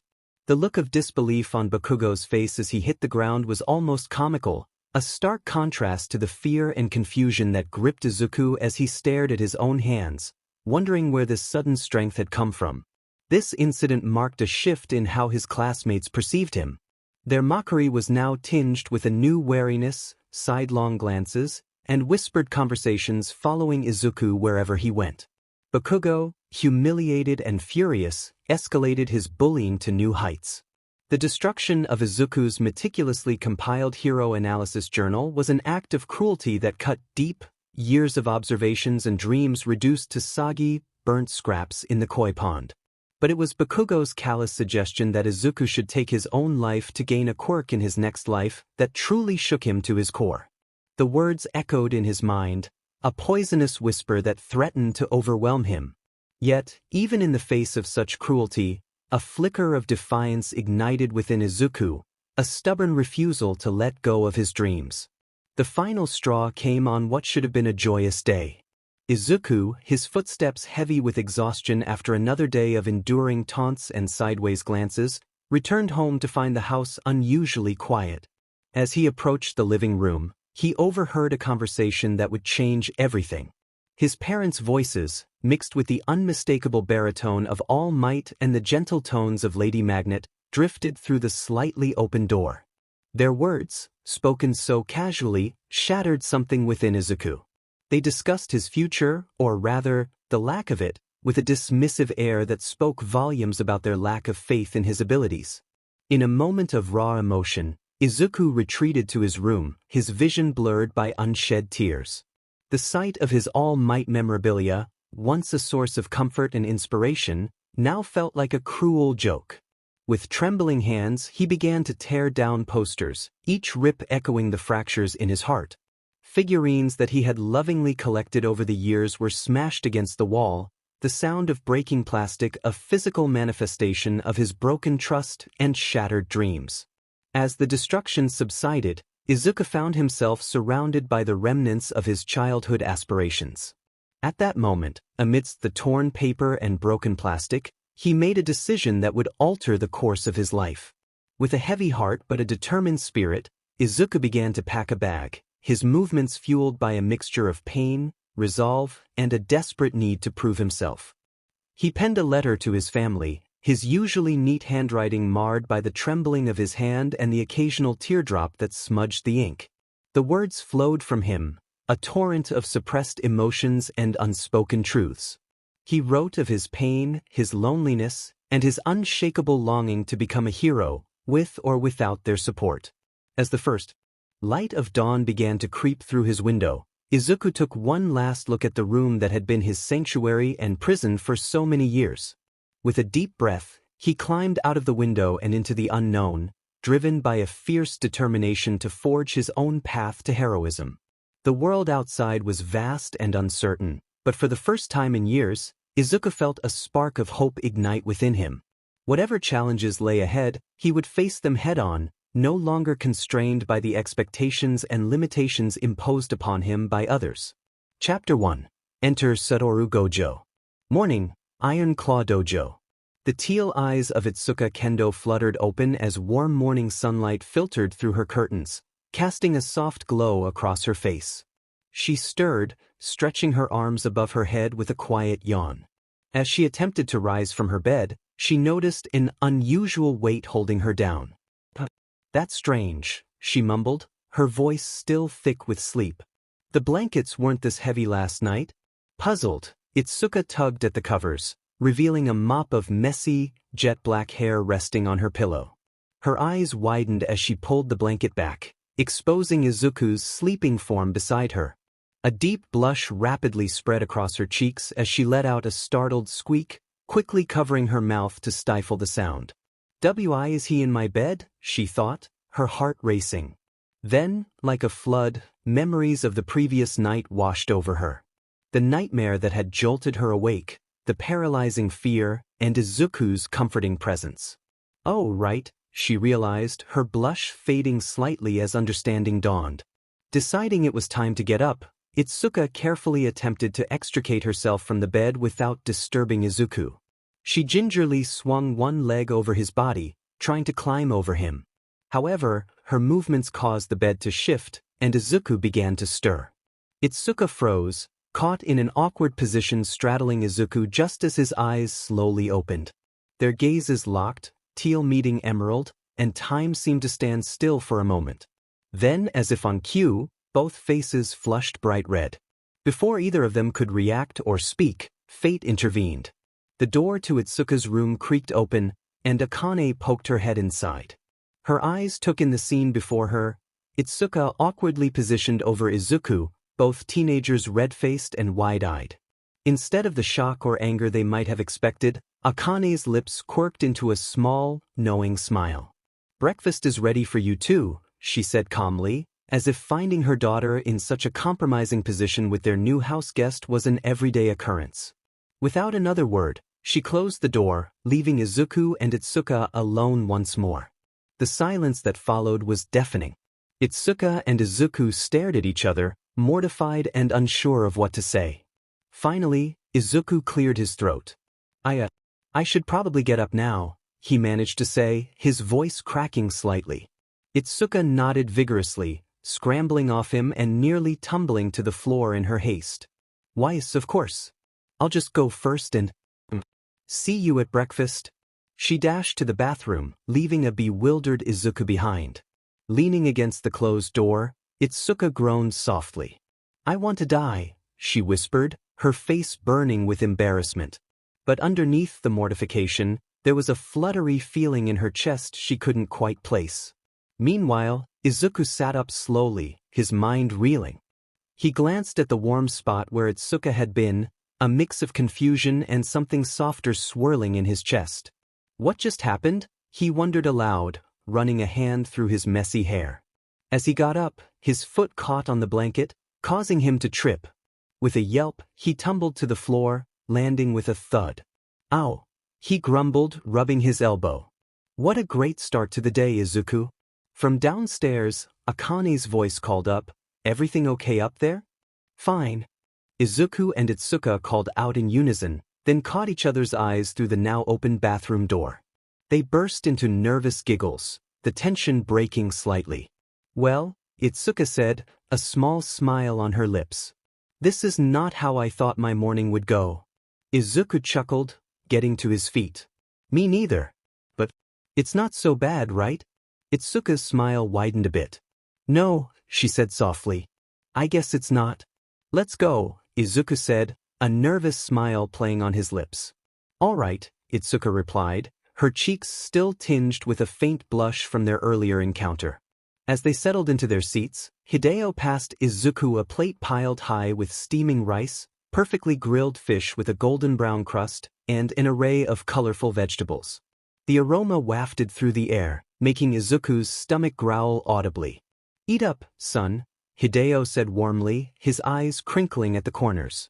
"You look like you could use a good meal." Izuku nodded gratefully, picking up his chopsticks with slightly trembling hands.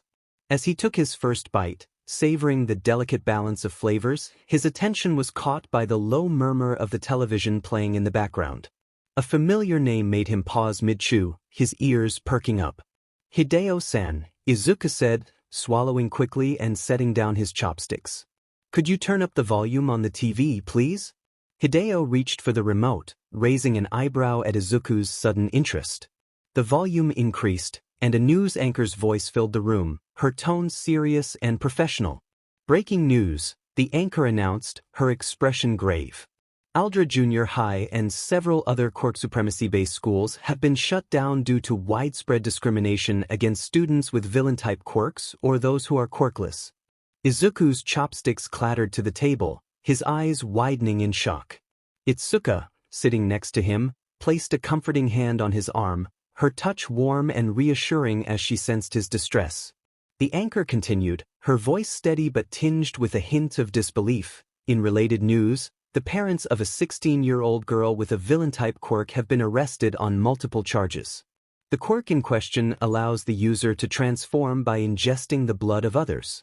The parents face 2 counts of child abuse, child endangerment, and aggravated assault. They have been sentenced to life in prison without the possibility of parole.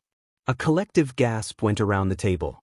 Akane shook her head, her expression a mix of sadness and anger, her fingers tightening around her chopsticks.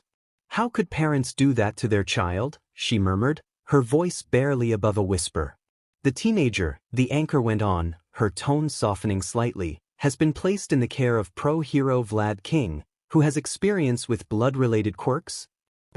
As the news segment ended, a heavy silence fell over the kitchen, broken only by the soft clink of cutlery and the distant hum of the refrigerator.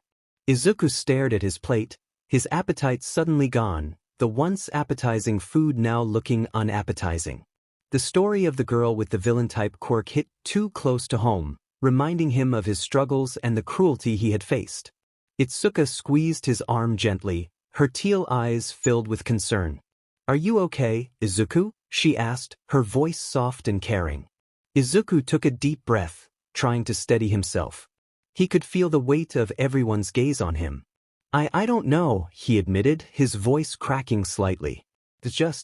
I can't help but think about how many other kids like me, like that girl, are out there suffering because of how society views their quirks.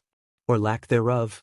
Hideo leaned forward, his expression serious, the lines on his face deepening. "It's a sad reality, but it's good that these issues are finally coming to light.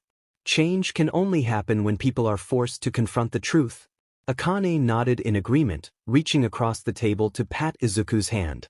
"And remember, Izuku, you're not alone anymore. You have us now, and we'll support you no matter what." Izuku looked around the table, taking in the kind faces of the Kendo family. For the first time in years, he felt a warmth spreading through his chest, the feeling of belonging, of being accepted. Despite the heavy news, a small, hesitant smile found its way to his lips. "Thank you," he said softly, his voice thick with emotion. "All of you. I don't know what I did to deserve this kindness, but I'm grateful." Itsuka stood up, her movements slow and deliberate. She walked towards Izuku, her teal eyes filled with a mix of compassion and understanding. As she approached, Izuku felt his heart quicken, unsure of what to expect. Without hesitation, Itsuka wrapped her arms around him in a warm embrace. The hug caught Izuku off guard. For a moment, he sat rigid, unused to such physical affection. But as Itsuka held him, he felt the tension in his body slowly melt away. Her warmth seemed to seep into him, filling the cold, empty spaces that years of loneliness had carved out. "You were alone mostly all your life," Itsuka murmured, her breath tickling his ear. She pulled back slightly, her hands resting gently on his shoulders as she looked into his eyes. "I'd say that you are deserving of love, Izuku. More than you know." Izuku felt a lump form in his throat, overwhelmed by the sincerity in Itsuka's words and the kindness in her eyes. He opened his mouth to speak, but no words came out. Instead, he found himself leaning into her embrace once more, his arms hesitantly wrapping around her waist. As they hugged, Izuku felt something warm and wet on his cheek. It took him a moment to realize he was crying, silent tears sliding down his face. But for once, these weren't tears of sadness or frustration. They were tears of relief, of gratitude, of a burden slowly being lifted. Akane and Hideo exchanged a glance, their eyes soft as they watched the scene unfold. They knew that healing would take time, but this moment, this simple act of kindness and acceptance, was a crucial first step.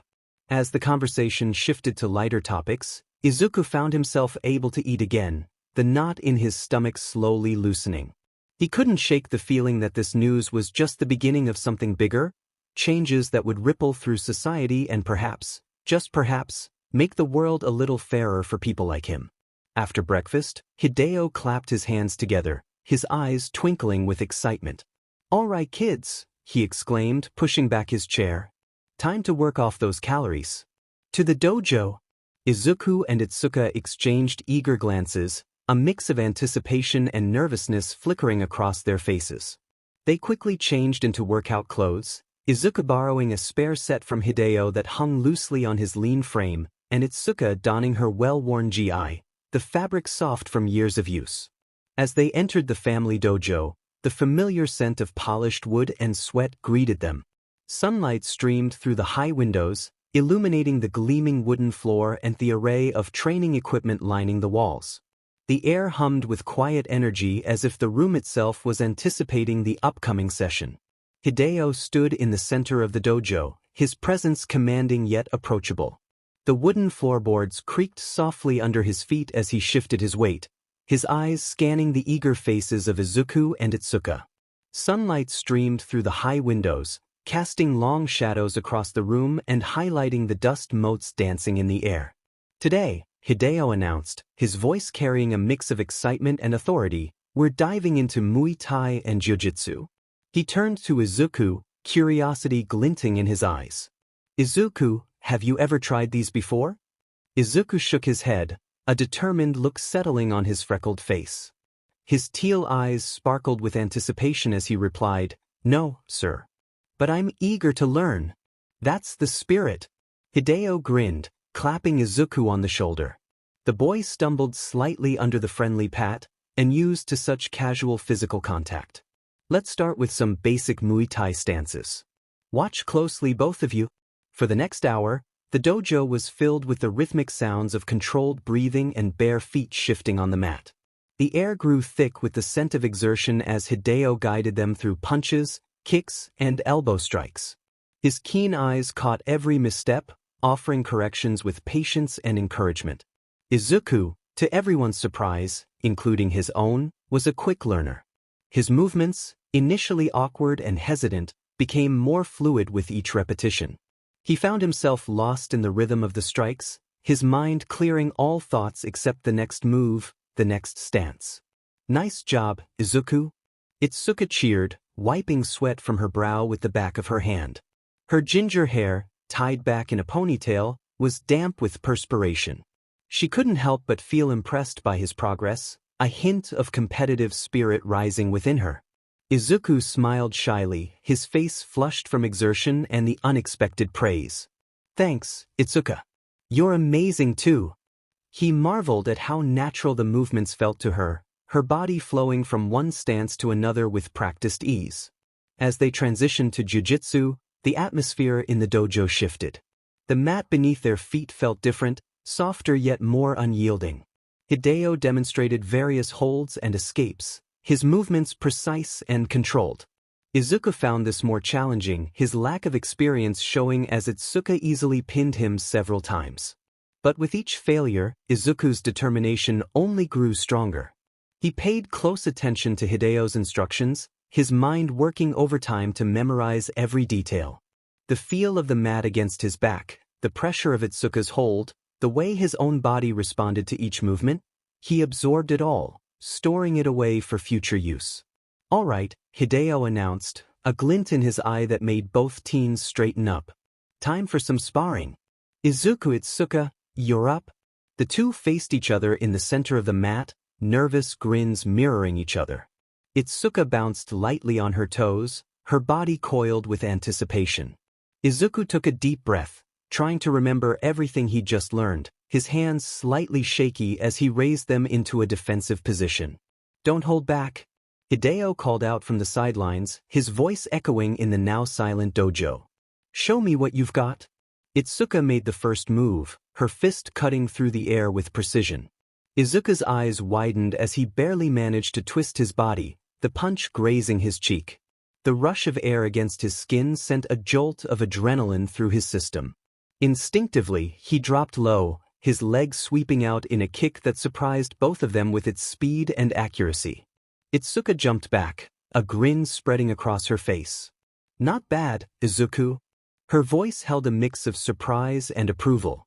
They circled each other, eyes locked, bodies tense. The wooden floor creaked beneath their feet, the sound mixing with their heavy breathing. Itsuka feinted left, then struck right, her fist connecting with Izuku's shoulder. He stumbled but used the momentum to spin, his elbow nearly catching Itsuka's chin. The dojo echoed with the sound of their rapid movements, feet shuffling on the mat, fists and legs cutting through the air. Izuku's inexperience showed in his sometimes awkward stance, but his quick reflexes and unpredictable style kept Itsuka on her toes. She found herself having to think 2 steps ahead, never quite sure where Izuku's next move would come from. Suddenly, Itsuka saw her chance. She dropped low, her legs sweeping out in a smooth arc. Izuku felt his feet leave the ground, his world tilting as he fell. But something inside him surged, a hidden instinct taking over. In a move that left everyone watching in awe, Izuku's hand shot out, fingers splayed against the mat. His body coiled like a spring, muscles tensing in perfect synchronization. Then, in one fluid motion, he pushed off with his hand, his body twisting in midair. Time seemed to slow as he completed a full backflip, the world spinning around him in a blur of colors. He landed in a perfect defensive stance, knees bent, hands raised, his eyes wide with surprise at his actions. "Whoa!" Itsuka exclaimed, her eyes wide with amazement. Where did that come from? She stood frozen, her planned follow-up attack forgotten in the face of Izuku's unexpected acrobatics.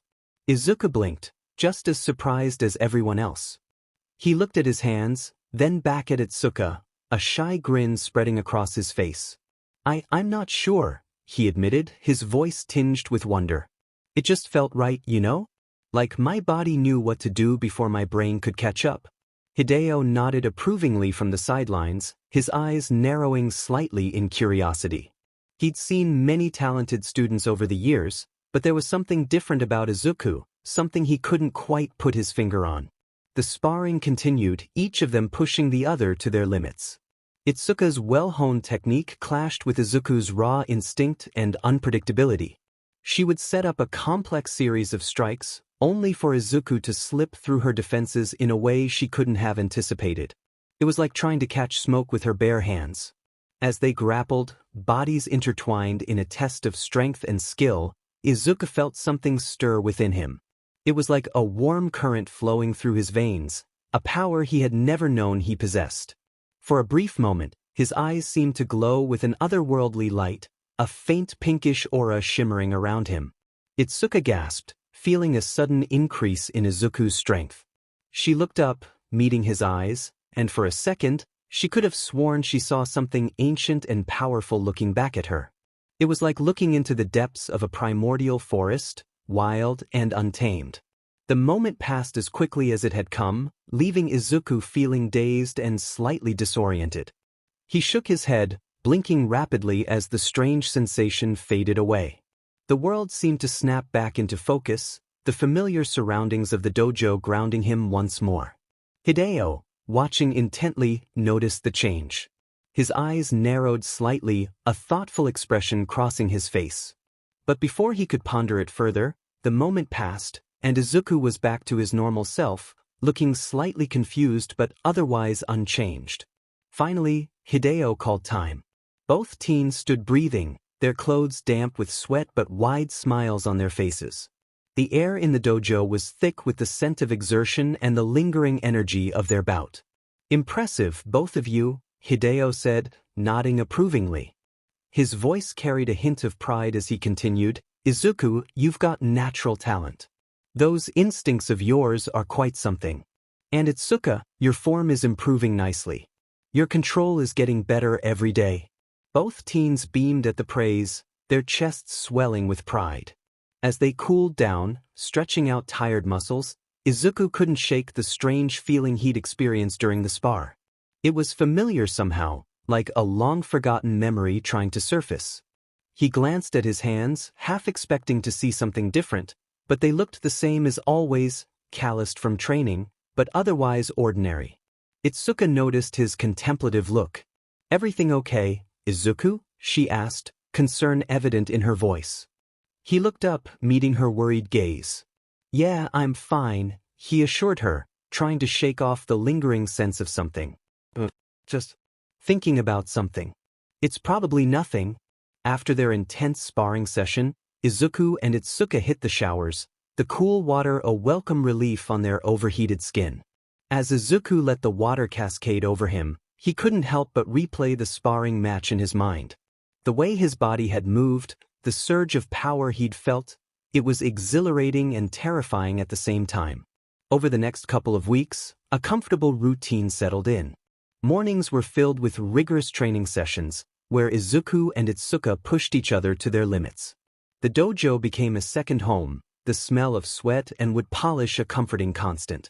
Afternoons were spent exploring the neighborhood, sharing stories, and occasionally indulging in ice cream from the local parlor. Izuku found himself opening up more, sharing bits and pieces of his past with Itsuka. She listened without judgment, offering support and understanding in a way he'd never experienced before. Evenings were reserved for family dinners, filled with laughter and warmth that Izuku had never experienced before. The kendo's home was always lively, with conversations flowing freely and jokes being tossed back and forth. Izuku found himself joining in more and more, his initial shyness melting away in the face of their genuine affection. But as much as Izuku loved being with the kendos, a nagging feeling in his gut told him it was time to move on. He couldn't shake the sense that his journey was far from over. The world seemed to be calling to him, whispering of adventures yet to come and challenges still to face. One sunny morning, as golden light filtered through the kitchen windows, casting warm patterns on the wooden table, Izuku broke the news. "I think it's time for me to go," he said softly, his voice barely above a whisper, his eyes fixed on his half-eaten breakfast. The kendos fell silent, a mix of sadness and understanding crossing their faces. The clinking of cutlery ceased, replaced by a heavy silence. Hideo was the first to speak, pushing back his chair with a gentle scrape. He stood and walked over to Izuku, clapping him on the back with a firm but gentle hand. "You're always welcome here, son," he said, his eyes conveying more than words ever could. The warmth in his voice made Izuku's throat tighten with emotion. Akane, her apron still dusted with flour from the morning's baking, pulled Izuku into a tight hug. Her motherly warmth enveloped him, smelling of cinnamon and home. "Remember to eat well, okay?" she whispered, her voice thick with unshed tears. When Izuku wasn't looking, she slipped a small package of homemade cookies into his backpack, a last gesture of care. Itsuka, however, wasn't quite ready to let go. Her brows furrowed as she scribbled on a piece of paper, her handwriting a bit messier than usual due to her trembling hands. The pen scratched loudly in the quiet kitchen. "Here," she said, moving the paper towards Izuku, her eyes shining with determination and a hint of something more. "Take my number. You better call. I'll hunt you down myself." Her voice wavered slightly, betraying her attempt at bravado. As Izuku turned to leave, his heart heavy with both gratitude and melancholy, Itsuka surprised him. She quickly leaned in and planted a soft, quick peck on his cheek. The sudden warmth of her lips against his skin sent a jolt through him. Her face immediately turned as red as a ripe tomato, and Izuku wasn't far behind. The sudden gesture left him speechless, his mind reeling, his hand unconsciously touching the spot where her lips had been.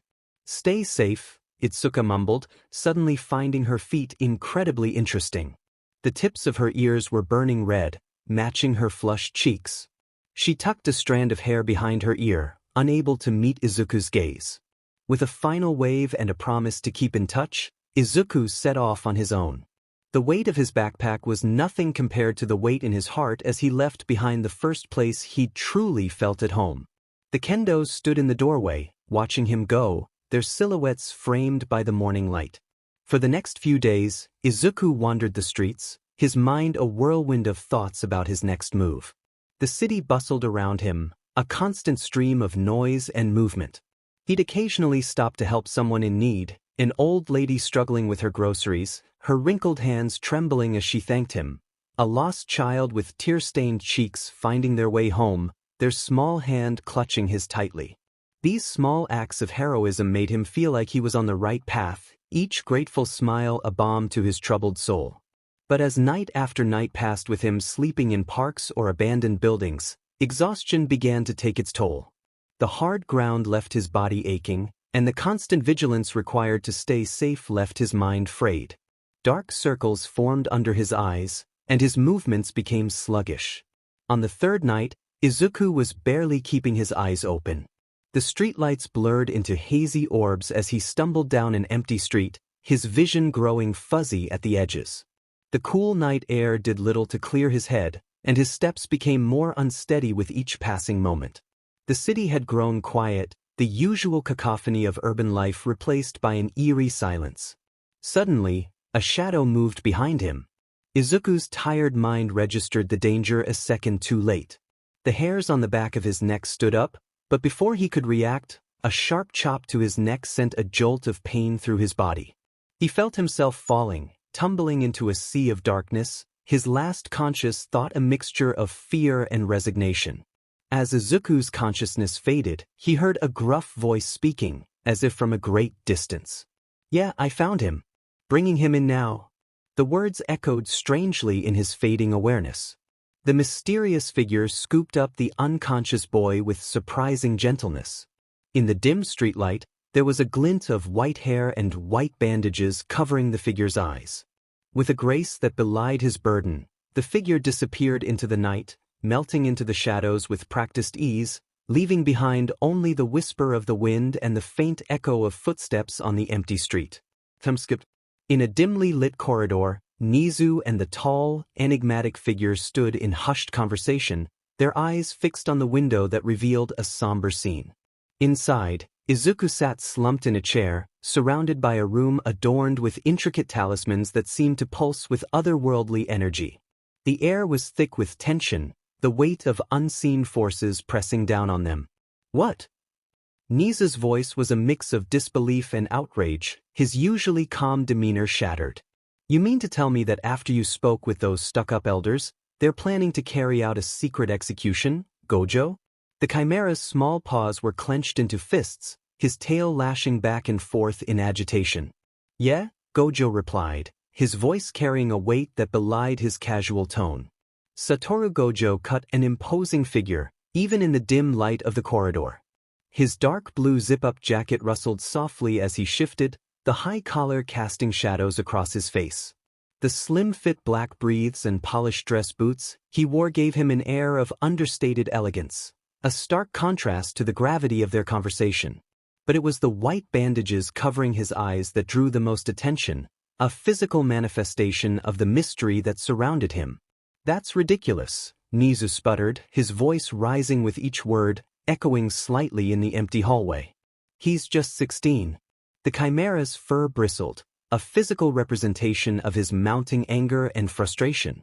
Gojo's shoulders sagged slightly, a rare show of vulnerability from the usually unflappable sorcerer.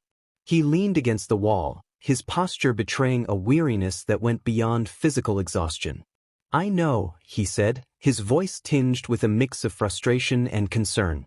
"But the truly concerning part is, he's okay with it?" Nizu's eyes widened in shock, his voice barely above a whisper as he asked, "What do you mean?" The question hung in the air, heavy with implications. Gojo ran a hand through his shock of white hair, his voice low as he explained. "About 2 days before you got here, he tried to use that cursed spirit to escape the room. When that didn't work..." He paused, the weight of his next words hanging heavy in the air. "He tried to kill himself. If Rika hadn't stopped him..." He trailed off, leaving the grim possibility unspoken. The silence that followed was deafening, broken only by Nizu's sharp intake of breath. The gravity of the situation settled over them like a heavy blanket. After a moment, Gojo straightened, his resolve clear in the set of his shoulders. "I'll go and talk to the kid, Nizu," he said, his tone brooking no argument. The Chimera nodded, worry etched into every line of his face. With fluid, controlled movements, Gojo approached the door. He paused for a moment, his hand on the handle, taking a deep breath as if steeling himself for what lay ahead. Then, with a determined push, he opened the door and stepped inside.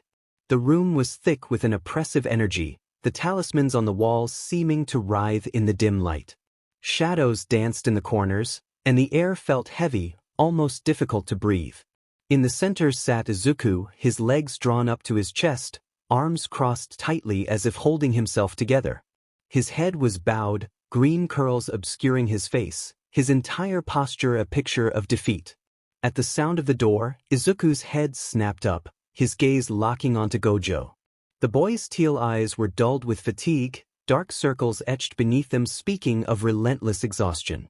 There was something else there too, a flickering ember of defiance, buried deep beneath layers of pain and resignation. It was a spark that refused to be extinguished, despite everything.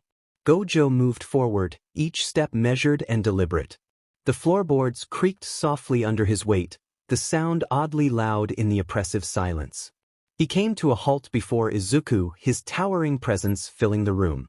Despite the bandages covering his eyes, his gaze seemed to burn into Izuku's very soul, penetrating and intense. When Gojo spoke, his voice was low and intense, carrying the weight of unspoken truths. Izuku Yagi, he said, the name rolling off his tongue with a sense of significance that made Izuku sit up straighter. We must talk. For the sake of Christ, then I am content with weaknesses, insults, hardships, persecutions, and calamities. For when I am weak, then I am strong. 2 Corinthians 12 verse 10 ESV. I do not own Jujutsu Kaisen, JJK, or My Hero Academia, Amiche. Previously on Izuku Okkotsu, The Cursed Hero. Chapter 1 Recap. One sunny morning, Izuku reveals his decision to leave the kendos, a choice met with sadness but understanding from the family. Akane hugs him tightly, slipping him cookies, while Itsuka offers her phone number and unexpectedly kisses him, leaving them both flustered. With gratitude and reluctance, Izuku departs, carrying the warmth of their support with him as he steps into an uncertain future. Izuku spends the next few days wandering, performing small acts of kindness despite battling exhaustion while sleeping outdoors. On the third night, he is attacked from behind and knocked unconscious by a mysterious figure with white hair, who carries him away, setting the stage for the next series of events. A time skip shifts the focus to two figures, Nizu and the enigmatic Satoru Gojo, who discuss the chilling revelation that a secret execution of Izuku may be planned by a group of elders. The weight of Izuku's past struggles surfaces as Gojo reveals the teenager's recent attempt to end his life. Nizu is shocked, and Gojo decides to confront Izuku, seeking to offer guidance and possibly prevent further despair. Gojo enters a dimly lit room adorned with talismans, where he finds Izuku slumped in a chair, his spirits seemingly worn down. Their eyes meet, and the atmosphere is thick with unspoken pain and potential hope. Gojo, possessing a commanding presence despite his bandaged eyes, firmly speaks to Izuku, setting the stage for a conversation that promises to explore Izuku's deepest struggles and potentially lead to a turning point in his journey. Chapter 2. Welcome to Jujutsu High. Tokyo Metropolitan Curse Technical School. Morning. The warm rays of the morning sun bathed the courtyard of Tokyo Metropolitan Curse Technical School in a golden glow. Three distinctive figures stood out against the backdrop of the pristine campus. Two students in crisp, dark uniforms, and oddly enough, a living, breathing panda. The sight was so surreal that it almost seemed like a fever dream. The panda, his black and white fur glistening in the sunlight, turned to his human companions with an excited glint in his round eyes. Did you hear about the transfer student starting today? He asked, his voice surprisingly articulate for a bear. He unknowingly helped All Might stop that sludge villain. The male student, a tall boy with messy hair and a perpetually bored expression, merely shrugged. Tuna mayo, he muttered, his mind more focused on his favorite sandwich than the topic at hand. The female student, a bespectacled fiery tomboy with sharp eyes and an intimidating aura, scoffed at the panda's words. She cracked her knuckles, a mischievous smirk playing on her lips. So if the kid thinks he's a hot shot, I'll rough him up a bit, she declared, her tone a mix of excitement and challenge. Fish Flakes, the second male added as an afterthought, playing along with her male companion's food-themed responses. The atmosphere was charged with anticipation as they waited for the new student to arrive. Flashback. Meanwhile, with Gojo. In a dimly lit room, Gojo held up a knife, its blade noticeably dented from repeated use. He tilted his head, his bandaged eyes somehow still conveying curiosity. That was a knife. Izuku Yagi, he said, his voice a mix of amusement and intrigue. Izuku's eyes flashed angrily, his hands clenching into fists at his sides. The air around him seemed to crackle with tension.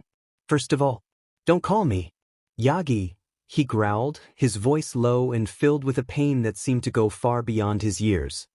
He looked up at the bandage-eyed man, his gaze sharp enough to cut. Besides, Izuku continued, his voice growing bitter, I know you have files on me. And you know about my failed suicide attempt? The words hung heavy in the air, a stark reminder of the darkness that had consumed him. Gojo's demeanor shifted slightly, a hint of concern seeping through his carefree facade. He let the knife drop to the floor with a clatter. Yikes, that's one way to do an introduction, he said, his tone softer than before. And on your first day at your new school, no less? Izuku's hair fell forward, shadowing his eyes. His shoulders slumped, the weight of his past bearing down on him. I'm not going, he muttered, his voice barely above a whisper. Gojo paused, studying the boy before him. He could sense the turmoil roiling beneath Izuku's surface, the pain and loneliness that threatened to consume him. But, you'll be lonely, Gojo said gently, his words more of an observation than a question. Izuku's head snapped up, his eyes blazing with defiance and despair. Lonely, he scoffed, his voice cracking slightly. I've been lonely my entire life. What's one more day? There's only one person. No, one family that I care about, Izuku thought, his mind drifting to Itsuka and the Kendo family. Their warm smiles and kind gestures flashed through his memory, a stark contrast to the cold emptiness he felt now. He could almost feel the ghost of Itsuka's kiss on his cheek, a bittersweet reminder of what he had left behind. Gojo observed the subtle shift in Izuku's expression, sensing the conflict within him. He leaned forward, his voice taking on a more serious tone. Listen, Izuku, he said, emphasizing the boy's first name. The curse attached to you. It's not just a burden. Depending on how it's used, it can be a tool, a way to help people. Izuku's eyes widened slightly, a flicker of interest breaking through his despondent facade. Gojo continued, his words measured and deliberate.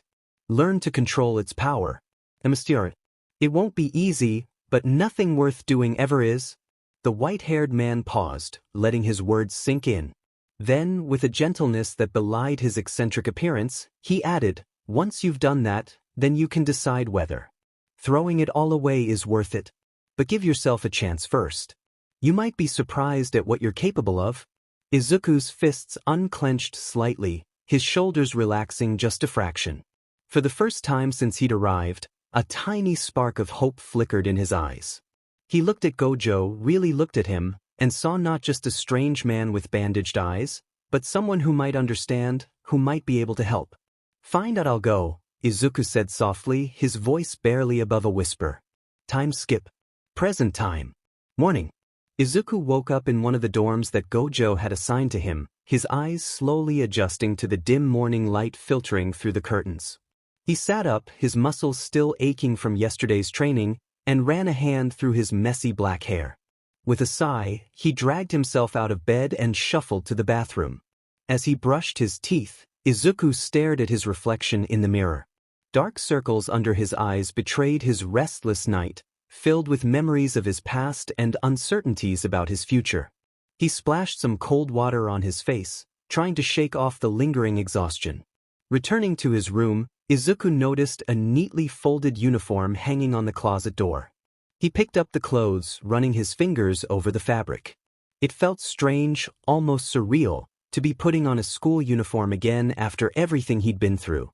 Izuku slipped on the loose white uniform jacket, rolling up the sleeves to his forearms. The slender black briefs and white sneakers completed the ensemble. He stood in front of the full-length mirror, taking in his appearance. The uniform fit well, but Izuku hardly recognized the person staring back at him. All right, let's get this sheet over with, Izuku muttered, his voice a mixture of resignation and determination. He grabbed his bag and headed out, stepping into the warm sunlight that bathed the campus. As Izuku walked towards the main building, he couldn't help but feel a twinge of anxiety. This was supposed to be a fresh start, but the weight of his past still clung to him like a shadow. He took a deep breath, reminding himself of Gojo's words about mastering his curse and giving himself a chance. Meanwhile, Gojo had already slid into the classroom with his usual flair, facing the 3 students who were present and sitting on desks. His bandaged eyes seemed to sparkle with excitement as he announced, "Students of all grades. Today, we have a new student." Give him a hand.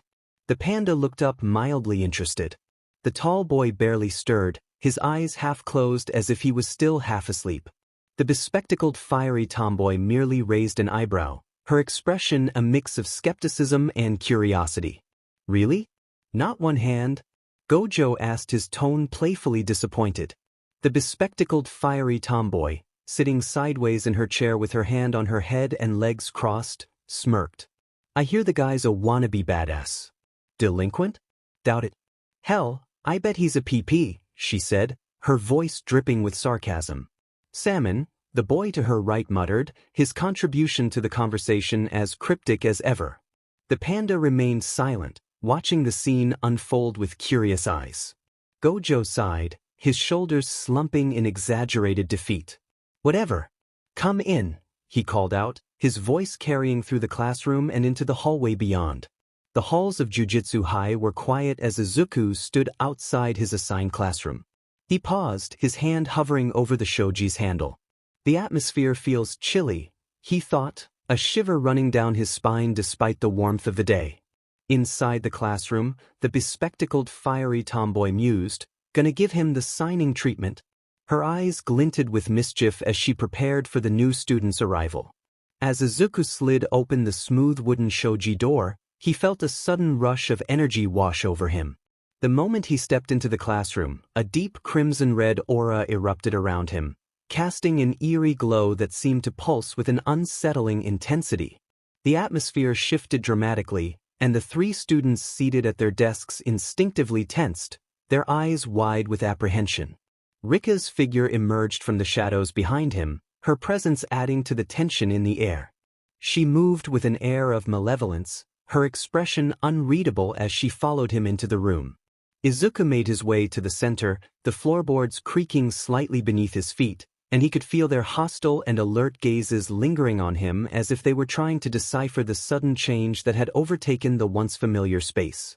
The name's Izuku, it's nice to he began, his voice steady despite the tension in the room.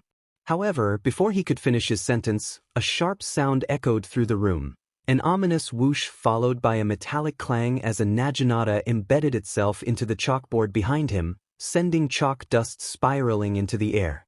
The bladed staff was dangerously close to hitting his head on the left side. The abrupt interruption caught everyone's attention, and the atmosphere shifted instantly from casual to tense. With a steadying breath and an unwavering tone, Izuku calmly resumed, "Meet you." His demeanor remained composed, showing that he wasn't easily shaken by the sudden disruption. "Hey you," the tomboy called out to Izuku, her voice cutting through the tense atmosphere. Her golden eyes narrowed behind her glasses as she studied him. "Don't you know you're cursed? This is a place to learn about curses, not for people who are cursed themselves." Izuku felt a familiar anger bubbling up inside him. His fists clenched at his sides, and he had to take a deep breath to keep his composure. Great, he thought bitterly, just what I needed. Another elitist school that discriminates against people who are different. Gojo, sensing the rising tension, stepped forward. His bandaged face turned towards the students, his voice taking on a more serious tone. Now, he said, let's not jump to conclusions. Izuku's presence here is no accident. He paused, letting his words sink in before continuing. You see, in our world, the average number of unexplained deaths and missing person cases far exceeds what you might expect. And let's not forget about the disproportionately high suicide rates among the quirkless population.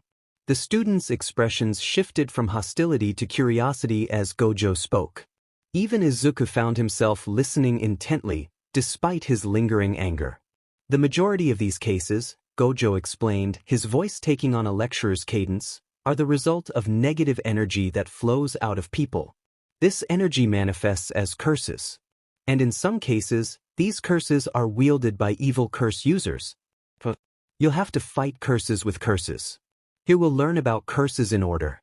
This is Tokyo Prefectural Jujutsu High School, Gojo said, his voice carrying a mix of excitement and seriousness.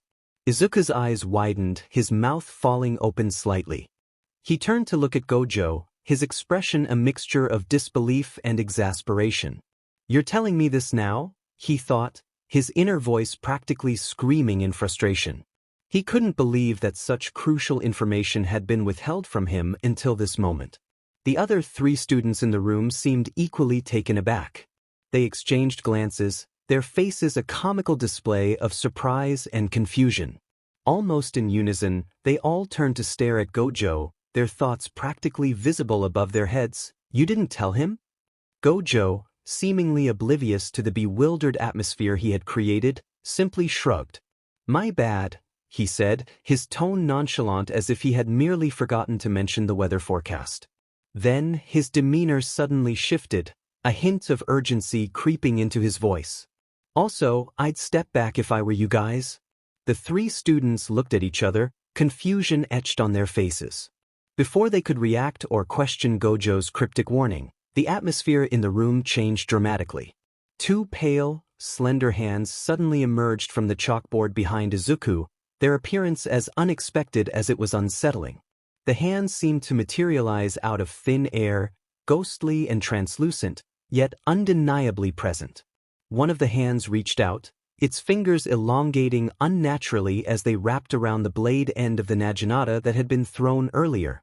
The weapon, which had been lying forgotten on the floor, now seemed to vibrate with an otherworldly energy.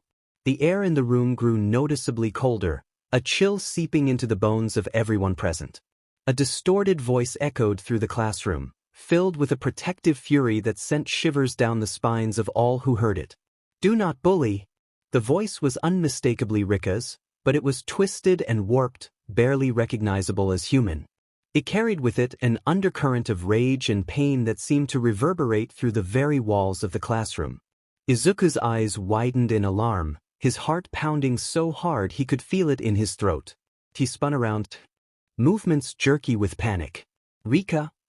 Wait," he called out, his voice cracking with desperation.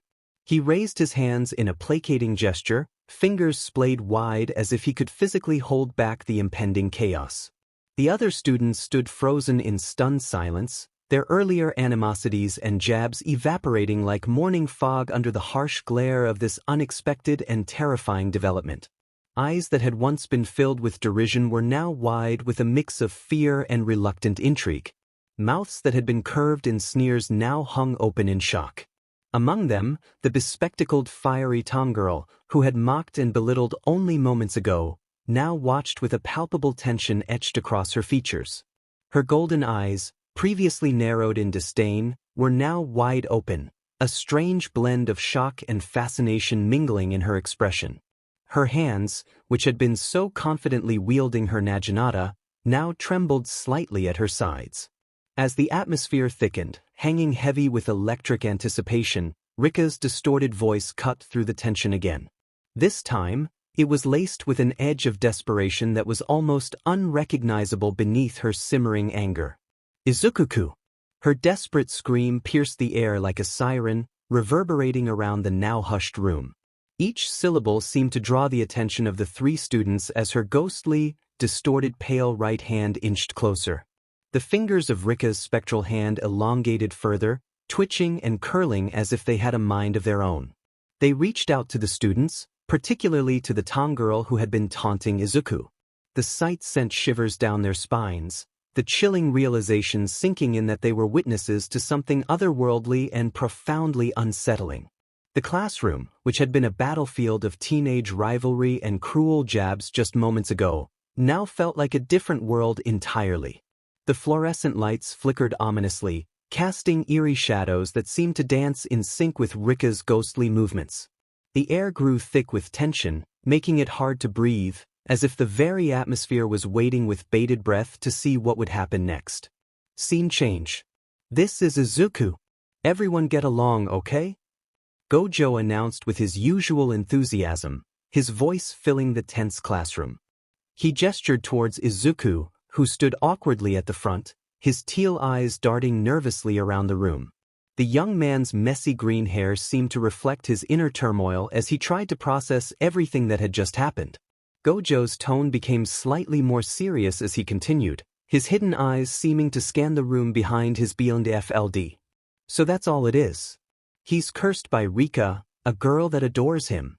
He paused, letting the weight of his words settle over the class. Attacking Izuku may or may not activate Rika's curse. Anyway, just be careful. His voice took on a hint of amusement as he added, we don't want any more incidents. Izuku couldn't help but sweat drop at the scene before him, his gaze traveling over his new classmates. The fiery tomgirl, who had been so quick to judge him earlier, now sported white bandages on her face, stark against her flushed skin.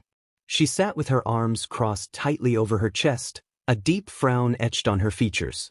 Her golden eyes, still visible behind her glasses, seemed to burn with a mix of anger and embarrassment. To her right, the tall boy who had barely stirred earlier now had a comically large knot on the top of his head, with wisps of steam visibly rising from it. His eyes were slightly unfocused, and he swayed gently in his seat as if still trying to process what had just happened. His long, lanky frame seemed even more awkward as he attempted to maintain his balance. Even the panda, which Izuku was still trying to wrap his head around, a talking panda, in a school uniform, hadn't escaped unscathed. White bandages were wrapped around the top of its head, creating a stark contrast against its black and white fur. Steam rose from beneath the bandages, giving the surreal impression of a sentient stuffed animal that had somehow been injured. They're going through a rebellious phase, so I'll just make some quick introductions, Gojo said, his voice carrying a mix of amusement and exasperation. He gestured towards the fiery tomgirl with the glasses, who was still clutching the naginata. This is Maki Zenin, a curse tool user. Izuku's eyes widened as he took in Maki's appearance. She stood with a confident posture, her athletic build evident even under her school uniform. Her small golden eyes seemed to flash with intelligence and a hint of defiance as they met Izuku's gaze. Long dark green hair was tied into a short ponytail that swayed slightly with each movement, while fringes fell over her forehead and smaller strands framed her face. The glasses perched on her nose caught the light, and Izuku wondered if they were the special kind he'd heard about, the ones that allowed the wearer to see curses. She utilizes special tools to exorcise curses, Gojo continued, a hint of pride in his voice. Don't let her appearance fool you, she's quite skilled. Maki scoffed at the introduction, rolling her eyes, but Izuku noticed a slight upturn at the corner of her mouth. She eyed him with a mixture of curiosity and wariness as if reassessing her earlier judgment. Gojo then turned to the tall boy with the spiky platinum blonde hair. This is Toji Inumaki, our curse speech user. Izuku couldn't help but stare at Inumaki's unique features. His purple-colored eyes were striking against his pale skin, and his uniform, tinted a deep royal blue, set him apart from the others. What caught Izuku's attention the most, however, was the high collar with a zipper that covered Inumaki's mouth. Strange, intricate markings peeked out from beneath the collar, visible on his cheeks. Inumaki was born with the snake and fang seal of the Inumaki clan on his tongue and both cheeks, Gojo explained, noticing Izuku's curious gaze. His vocabulary is limited to rice ball ingredients, so good luck talking to him. As if on cue, Inumaki muttered, Kelp, his voice muffled by the collar. Despite the odd word choice, Izuku sensed a friendly tone in Inumaki's voice. Izuku blinked, trying to process this information. He wondered how someone could communicate effectively with such a limited vocabulary, but he was intrigued by the challenge it presented. Maybe there was more to Inumaki's speech than met the eye. Finally, Gojo gestured towards the panda. And this is, well, panda. The panda raised a paw in greeting, its movements surprisingly fluid for such a large creature. I'm Panda. Nice to meet Cha, it said in a voice that was rough yet soft, a strange combination that seemed to fit its appearance perfectly. Izuku's jaw dropped slightly, his eyes widening in surprise. He had been prepared for many strange things in this new world of curses and jujitsu, but a talking panda was still enough to catch him off guard. He closed his mouth quickly, not wanting to seem rude, but couldn't hide the amazement in his eyes.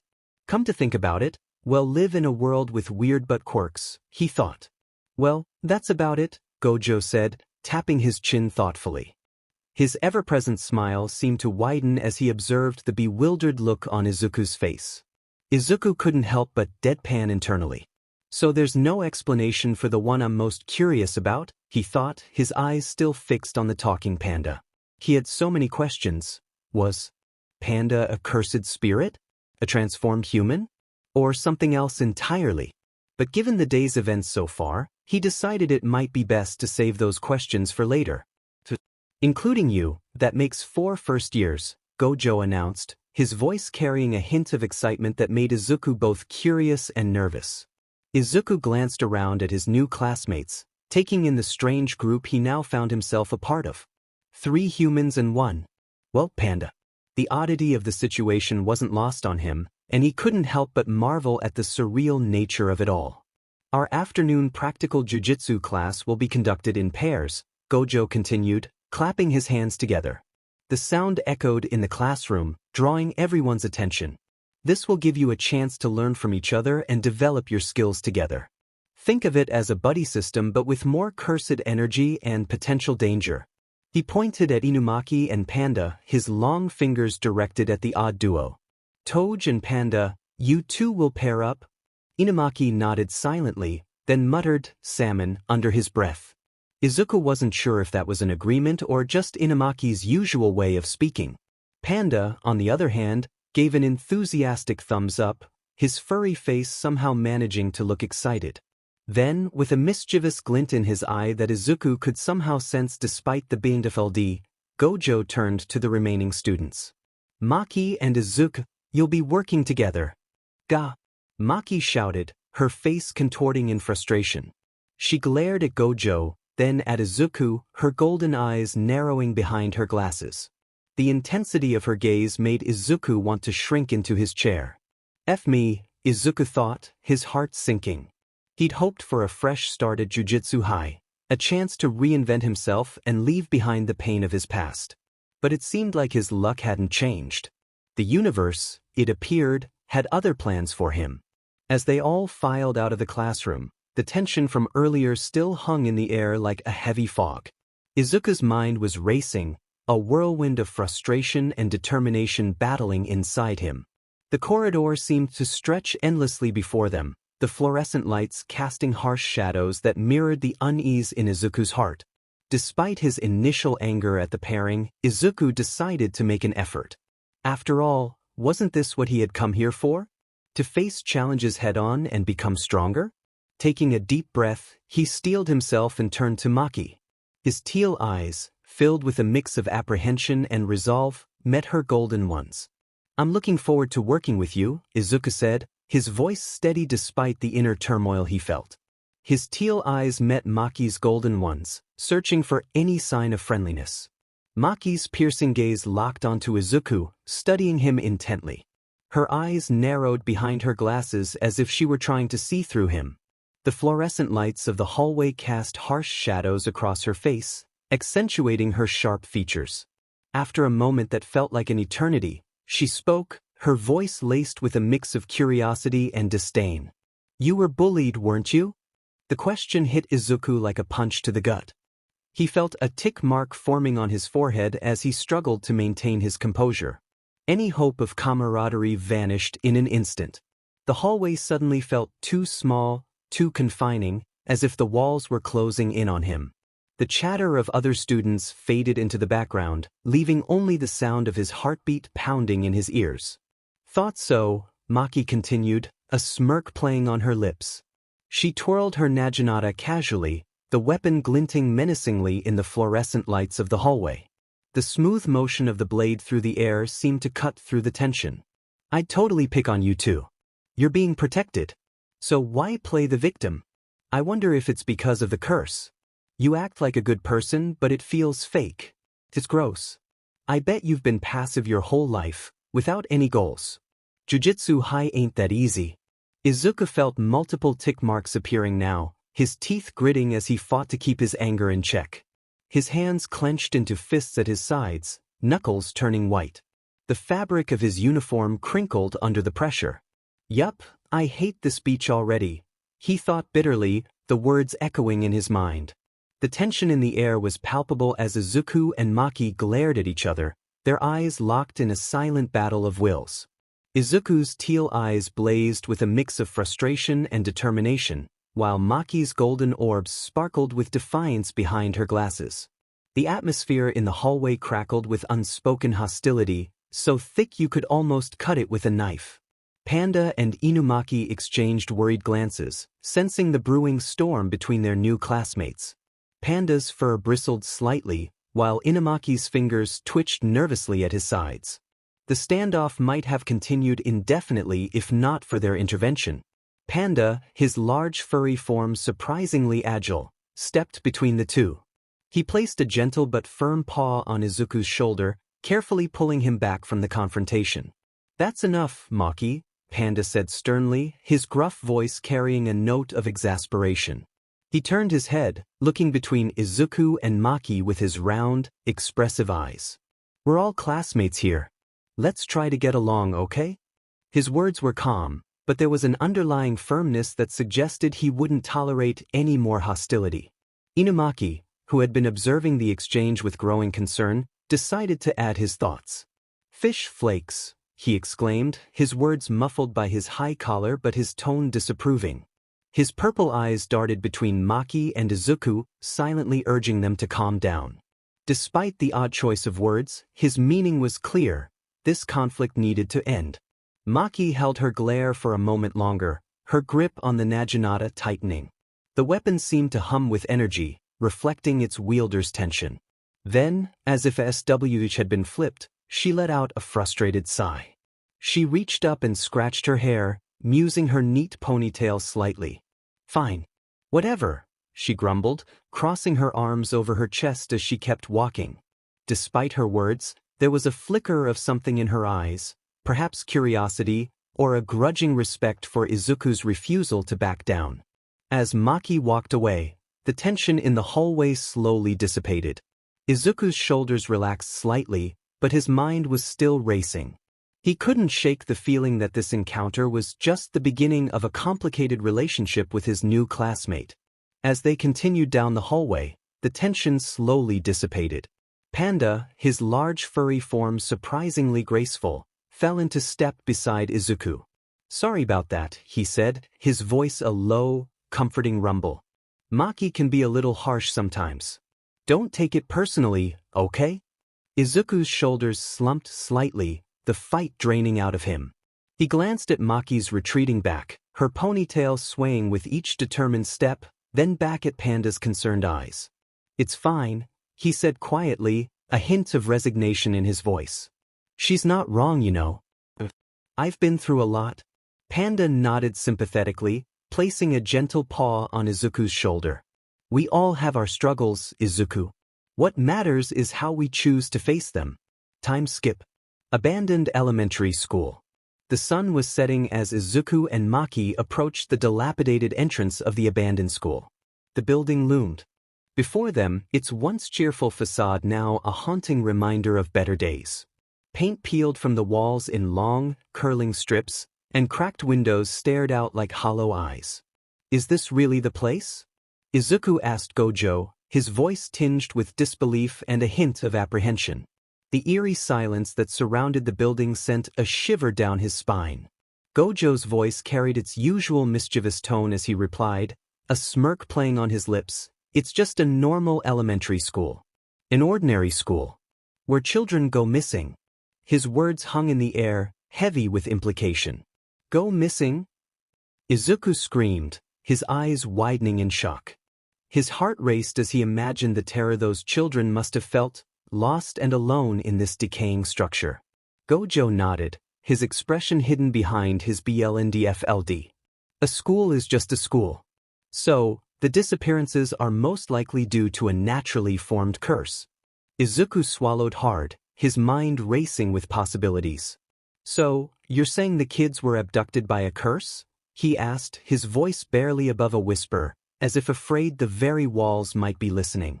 "Yep, 2 of them," Gojo replied, his casual tone a stark contrast to the gravity of the situation. He stood there, hands in his pockets, as if discussing the weather rather than missing children. Maki, who had been silently observing their surroundings, spoke up. Her golden eyes scanned the building, alert for any signs of danger. Places with a lot of memories tend to be hotbeds for curses, she said matter-of-factly, adjusting the case that held her naginata. The weapon seemed to hum with anticipation. Gojo nodded, his silver hair catching the dim light of the setting sun. Schools and hospitals are frequently thought of. Each time, they absorb negative emotions. He paused, letting his words sink in. As these emotions accumulate, curses form, as happened here. Suddenly, Gojo's demeanor changed. His voice took on a solemn tone as he began to chant, the words seeming to vibrate in the air around them, that which frightens more than darkness itself. That which is darker than black. Purify this defilement. Izuku felt a chill run down his spine, goosebumps rising on his arms. Is it just me, or is it getting darker? He asked, his voice trembling slightly. As if in response to his question, an inky barrier of black energy began to form around the school, enveloping it in an otherworldly shroud. The air grew thick and heavy, pressing down on them. This is the veil, Gojo explained, placing a reassuring hand on Izuku's shoulder. It makes the school invisible from the outside and causes curses to appear inside. Think of it as a stage for your test. Izuku's heart pounded in his chest as the reality of their situation began to sink in. Gojo's next words did little to calm his nerves. Solve the problem from within. It should be manageable, Gojo said as he walked back towards the entrance, his footsteps echoing in the eerie silence. The veil continued to close around them, the outside world fading from view. Just before the veil closed completely, Gojo turned back to them with a grin that seemed to glow in the growing darkness. All right then, I genuinely hope. You don't die. Die. Sensei? Izuku shouted, panic evident in his voice. But it was too late. The veil closed with a soft whoosh, sealing Izuku and Maki inside the cursed school. The air inside felt different, charged with an energy that made the hairs on the back of Izuku's neck stand on end. Maki's voice cut through Izuku's panic, sharp and focused. Newbie. Don't look away, she said firmly, her hands moving swiftly to assemble her naginata from its case. The weapon gleamed in the dim light, a beacon of hope in the darkness that surrounded them. As Izuku and Maki cautiously stepped further into the abandoned school, their eyes adjusted to the dim light. The hallway stretched before them, littered with fallen debris and forgotten memories. Suddenly, they froze in their tracks. Before them stood three grotesque entities that could only be described as curses. The creatures had elongated, bird-like bodies that seemed to defy natural anatomy. Their torsos were marked with stitched seams as if they had been crudely sewn together by some mad puppeteer. Thin, elongated limbs dangled from their bodies, twitching and jerking in unnatural movements that made Izuku's stomach churn. What struck Izuku the most was their heads. Unlike any creature he had ever seen, these curses lacked traditional facial features. Instead, their heads were smooth, eyeless surfaces that somehow seemed to be watching them intently. The absence of eyes made them even more unnerving, as if they could perceive their surroundings through some otherworldly sense. Izuku felt a chill run down his spine as he observed the curses. Their bodies seemed to shimmer and shift in the dim light, making it difficult to focus on any one part of them. The air around them felt heavy and oppressive, charged with malevolent energy that seemed to suck the warmth from the room. What at the hell are those things? Izuku whispered, his voice barely audible, fear constricting his throat. Maki gripped her naginata tighter, her knuckles turning white. Her face was a mask of concentration, but Izuku could see a flicker of concern in her golden eyes. Those are grade 2 curses, she replied, her voice low and tense. As if sensing their presence, the curses began to move towards them, their movements jerky and unpredictable. One of the curses used its elongated, skeletal hands to tear open its torso, revealing a jagged, red-tinged maw that seemed to grin at them. The sight was horrifying, and Izuku felt his stomach lurch. From in, it croaked, its voice a rasping whisper that echoed in the hallway, seeming to come from everywhere at once. Go. In. The other curses joined in, their eyeless heads swiveling towards Izuku and Maki as they advanced, a cacophony of distorted voices filling the air. Izuku's heart raced, his palms sweaty as he gripped the hem of his shirt. The curse's grotesque forms seemed to warp and twist in the dim light, making them even more terrifying. He glanced at Maki, hoping for some guidance, some reassurance in the face of this nightmare. "They're coming this way," Izuku exclaimed, his voice cracking with fear. What should we do?" His mind raced with possible strategies, but fear clouded his thoughts. Maki, however, remained calm. Her golden eyes narrowed behind her glasses as she assessed the situation, her body tensing like a coiled spring. Without a word, she stepped forward, her naginata held firmly in both hands. The weapon gleamed in the faint light, a stark contrast to the darkness surrounding them. "Don't yell," Maki said, her voice steady and firm. She turned her head slightly, meeting Izuku's panicked gaze. There was a fierce determination in her eyes that made Izuku stand a little straighter. "Remember this. When it comes to curses?" In a blur of motion, Maki spun around, her naginata whistling through the air. The blade sliced through the first curse, then the second, and finally the third in one fluid movement. Izuku watched in awe as her form flowed like water, each strike precise and powerful. It was as if she was performing a deadly dance, her movements graceful yet lethal. The curses let out inhuman shrieks as they dissolved into wisps of dark energy, dissipating into the air like smoke. In mere seconds, the entrance was empty, except for Izuku and Maki. The silence that followed was deafening, broken only by their heavy breathing. Maki turned to Izuku, her eyes blazing with determination. "The weak ones always come in swarms." Under the warm embrace of the morning sun, the doors of Tokyo Metropolitan Curse Technical School swing open to welcome a new student, Izuku. As he steps into this captivating yet intimidating world, he finds himself surrounded by a colorful array of classmates. Among them is Maki, a fierce and highly skilled user of curse tools, Toge Inumaki, whose mastery of curse speech makes him one of the most intriguing figures in the school, and Panda, a mysterious, talking bear-like companion who bursts with personality. The atmosphere quickly shifts during their inaugural class when chaos erupts. Izuku's protector, Rika, unexpectedly manifests, her hand bursting dramatically through the chalkboard, a vivid display of her overwhelming protective instincts. The eccentric yet charismatic teacher, Gojo, effortlessly diffuses the situation, setting the tone by introducing the students to their vital mission, battling curses that threaten their world. Soon after, Izuku finds himself paired with Maki for a practical jujitsu exercise. However, tension simmers between them as Maki quickly picks up on Izuku's troubled past as a victim of bullying, creating an awkward and charged atmosphere. Their first mission soon arrives, sending them to an eerie, abandoned elementary school where two children have mysteriously vanished. The haunting silence inside the school is only broken by the rustle of leaves outside as they confront the chilling presence of 3 Grade 2 curses. Maki's combat skills come to life in a stunning display. She moves with grace and precision, quickly dispatching the threats that loom before them. Izuku watches in awe, captivated by her fluid movements as she battles the curses with confidence.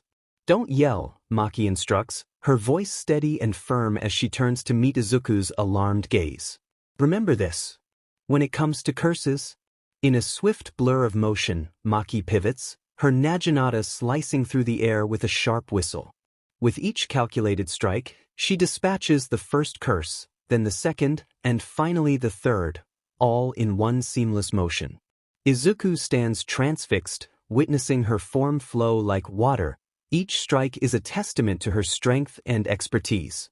The curses let out inhuman, twisted shrieks, their forms dissolving into wisps of dark energy that vanish into the air.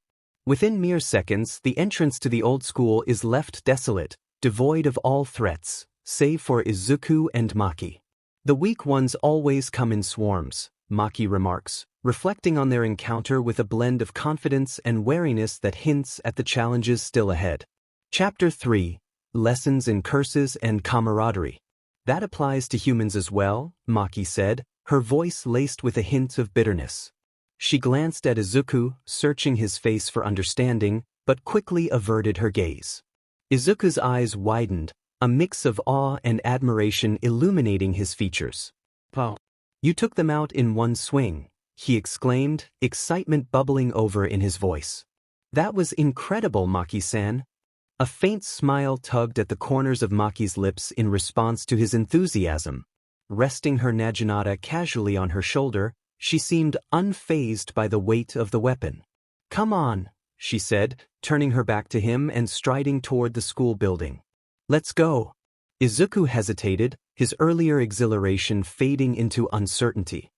He looked at the imposing structure before them, its darkened windows resembling hollow eyes staring back at him. Where exactly? He asked, a hint of anxiety threading through his voice. Maki paused and turned back to him, her expression a mix of determination and mild exasperation. Inside the school, of course, she replied, gesturing toward the entrance with her free hand. That's where we'll find the source of these curses. Izuku swallowed hard, his gaze flickering between Maki and the foreboding school.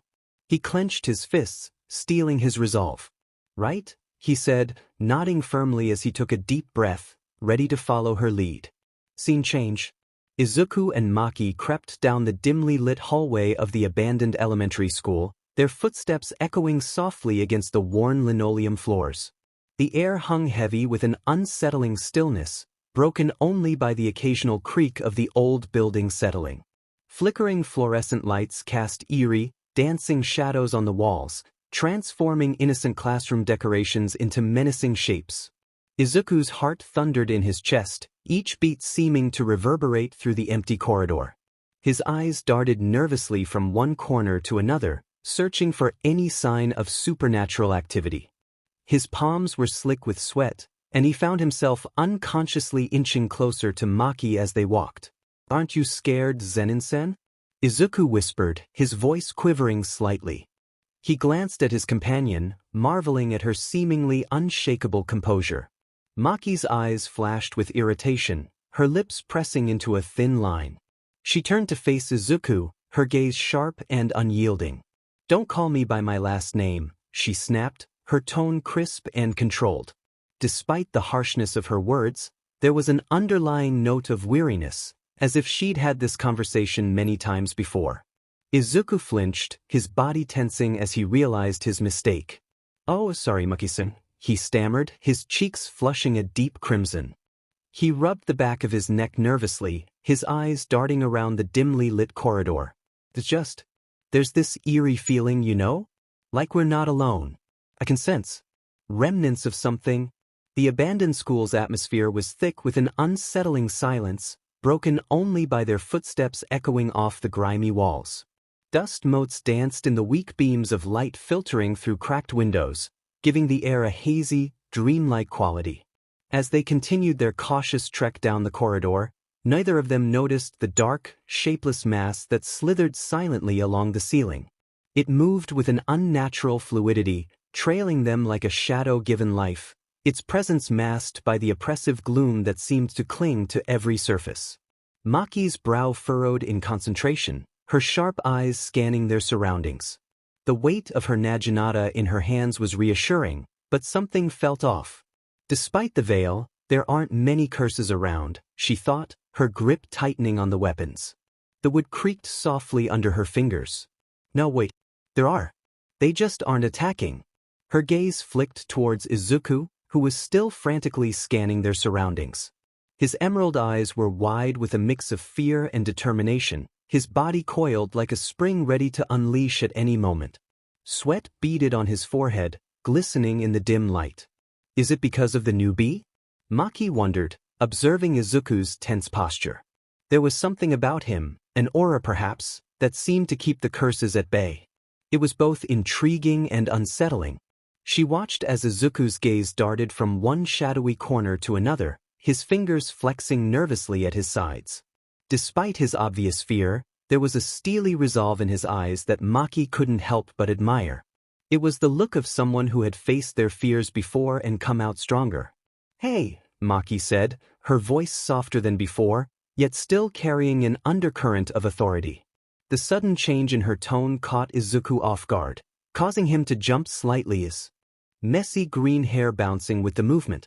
Why yes? Izuku exclaimed, his emerald eyes wide with a mix of surprise and nervousness.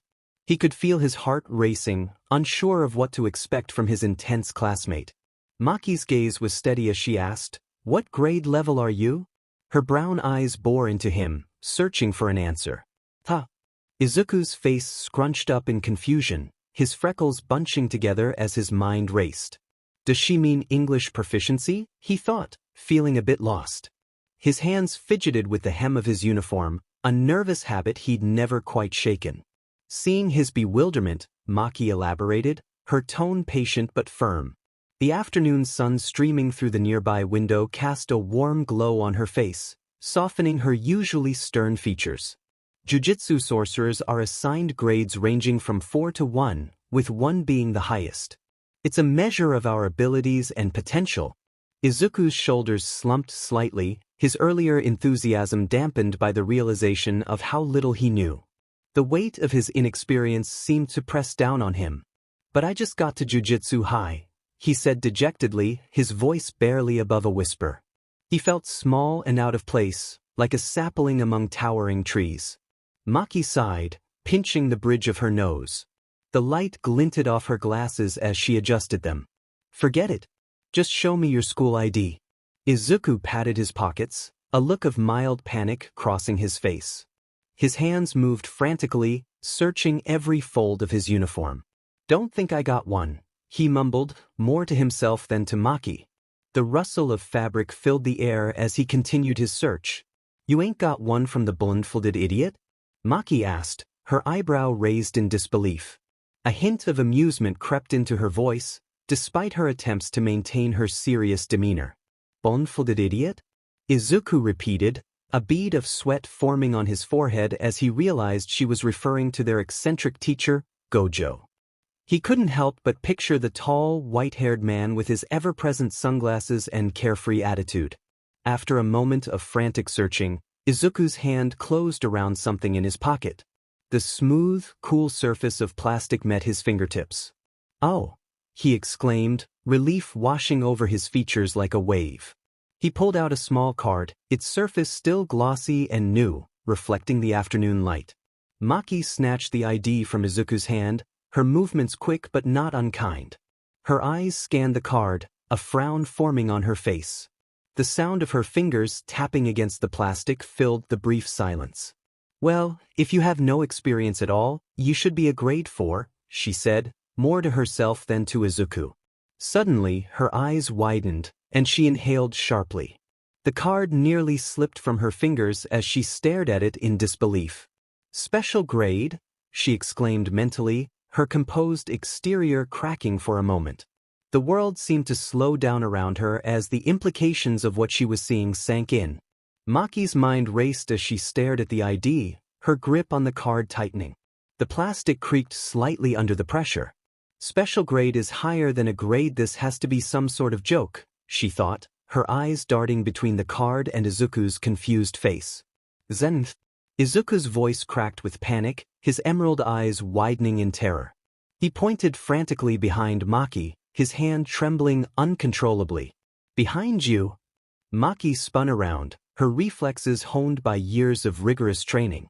The word died in her throat as she beheld the monstrous curse that now filled the entire hallway. It was a writhing mass of darkness, its form constantly shifting and bubbling like some nightmarish liquid. The air grew thick with an oppressive aura, making it hard to breathe. Before either of them could react, the curse lashed out with tendrils of inky blackness. The force of the attack sent both Maki and Izuku hurtling through the air, debris from the crumbling school building raining down around them. The sound of shattering glass and cracking concrete filled their ears as they were propelled outside. The cool night air rushed past them, a stark contrast to the stifling atmosphere inside the cursed school. Izuku's world spun, his vision blurring into a kaleidoscope of shadows and moonlight. The last thing he saw before losing consciousness was Maki's determined face as she reached for her weapon mid-flight, her eyes blazing with fierce resolve. "Damn it!" Maki growled, her fingers closing around her naginata. She twisted in the air, trying to orient herself as the ground rushed up to meet them. Her eyes darted between the approaching earth and the massive curse that was now emerging from the ruins of the school, its form growing more defined and terrifying with each passing second. The curse's form solidified as it moved, revealing a grotesque, vaguely humanoid shape. Its skin was a sickly gray, riddled with pulsing veins of dark energy that seemed to throb with malevolent life. But what caught Maki's attention was its mouth, a gaping maw filled with row upon row of jagged, yellowed teeth, each as long as her arm. "Kinda big, aren't you?" Maki shouted, her voice a mix of defiance and grim humor. She brandished her naginata, the weapon glinting in the moonlight as she readied herself to strike the moment she touched down. But the curse was faster. Its maw opened wider, impossibly wide, and Maki felt herself being pulled towards it by an unseen force. "Wadash!" The exclamation was torn from her lips as she and the unconscious Izuku were drawn inexorably towards the creature's waiting mouth. The air around them distorted, warping like a heat haze as the curse's power intensified. Maki felt a searing pain in her leg as one of the curse's teeth grazed her, leaving a deep laceration. She gritted her teeth, fighting against the pull with all her strength, her muscles straining with the effort. The wound burned like fire, but she pushed the pain aside, focusing on survival. "Thanks for the meal," the curse's voice rumbled, a sound like grinding stones that seemed to come from everywhere at once. Its breath was fetid, carrying the stench of decay and rot. With a sickening crunch that echoed through the night, the jaws snapped shut around them.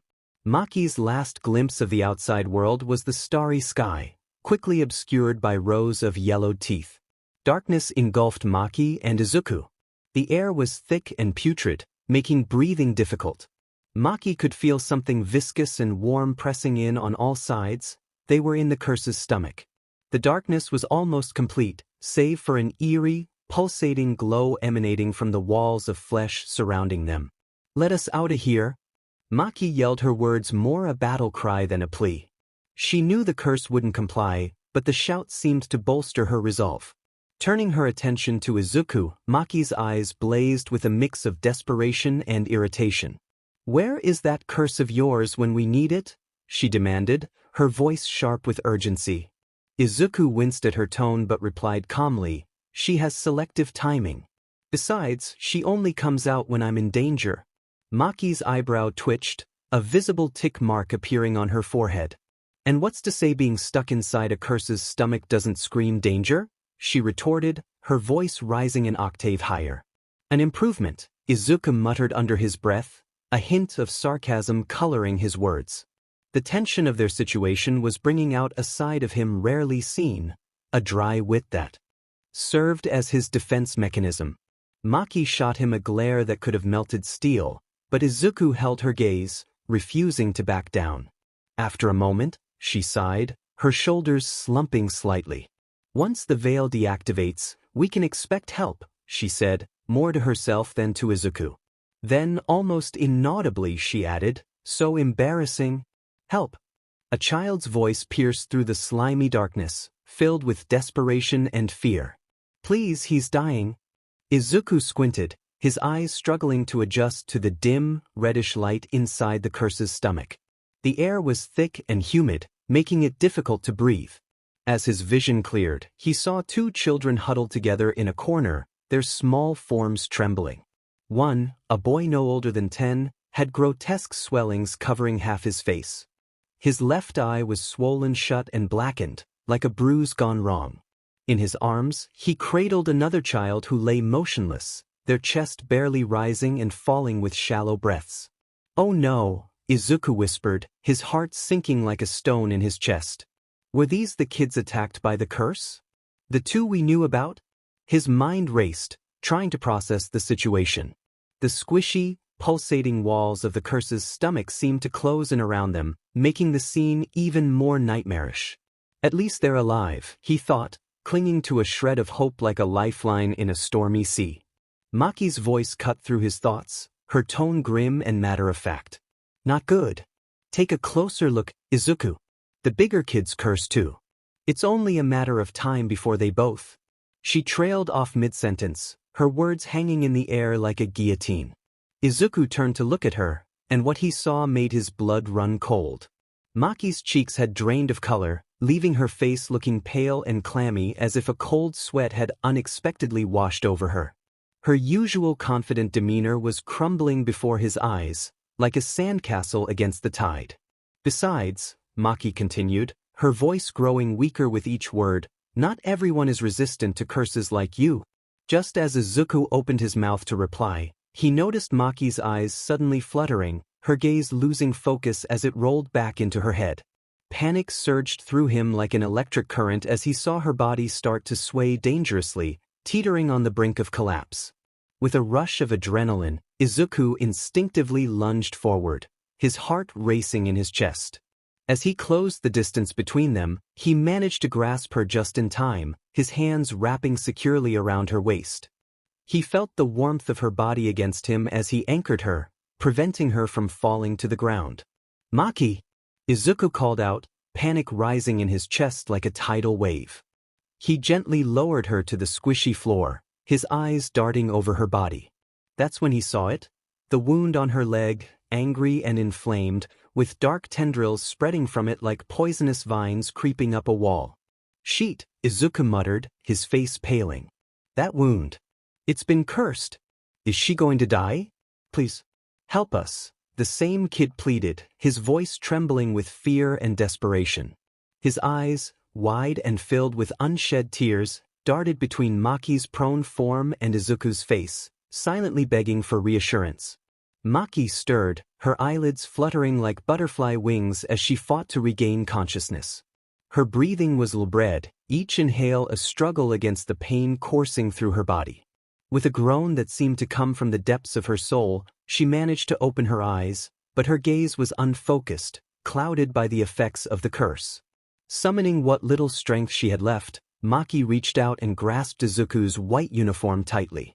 Her fingers twisted into the fabric, knuckles turning white with the effort.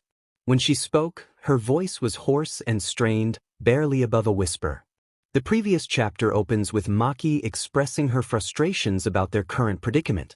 Izuku watches in awe as she effortlessly dispatches a group of curses with her naginata, showcasing her remarkable strength and skill. Her movements are fluid and precise, each strike a testament to her training and experience. As they approach the dilapidated structure of the abandoned school, a palpable sense of unease settles over them. The building looms ominously, its broken windows and crumbling walls hinting at the horrors that might lie within.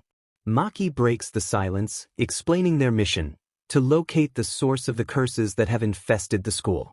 Once they step inside, an eerie silence envelopes them, amplifying Izuku's anxiety. The air feels thick and heavy as if the very walls are holding their breath. Curiosity gets the better of Izuku, and he questions Maki about her apparent fearlessness in the face of danger. She responds with a hint of annoyance, reminding him to stay focused on their objective. Their conversation shifts to the grading system for jujitsu sorcerers, which highlights Izuku's inexperience. The tension between them escalates when he realizes he has forgotten his school ID, a stark reminder of the gap between Maki's seasoned expertise and his own novice status. Suddenly, their exploration is violently interrupted by a monstrous curse that lunges at them with terrifying speed.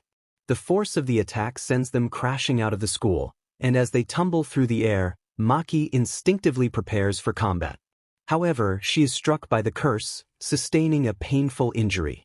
They find themselves trapped inside the grotesque stomach of the curse, a nightmarish situation that feels both surreal and perilous.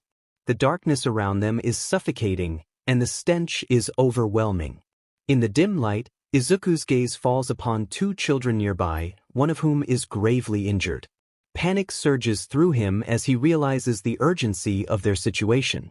To make matters worse, Maki's wound begins to fester with cursed energy, causing her to weaken rapidly. Her usual fiery spirit dims, and Izuku feels the weight of responsibility pressing down on him. With time slipping away, Maki urges Izuku to take action, her voice growing faint as she loses consciousness. In this critical moment, Izuku reflects on his reasons for joining Jujutsu High, his yearning for acceptance and his dream of becoming a true hero. Memories of his dear friend Rika flood his mind, fueling his determination. In a moment of desperation, he slips on Rika's ring, calling upon her power. To his astonishment, Rika manifests as a formidable, cursed spirit, radiating an aura of strength and ferocity. She launches herself at the monstrous curse, unleashing an incredible force that shakes the very ground beneath them. This distraction allows Izuku to seize the opportunity to escape with Maki and the two children in tow. They break through the veil separating them from safety, but the ordeal takes a heavy toll on Izuku. The moment they reach safety, he collapses from exhaustion, his body finally succumbing to the strain.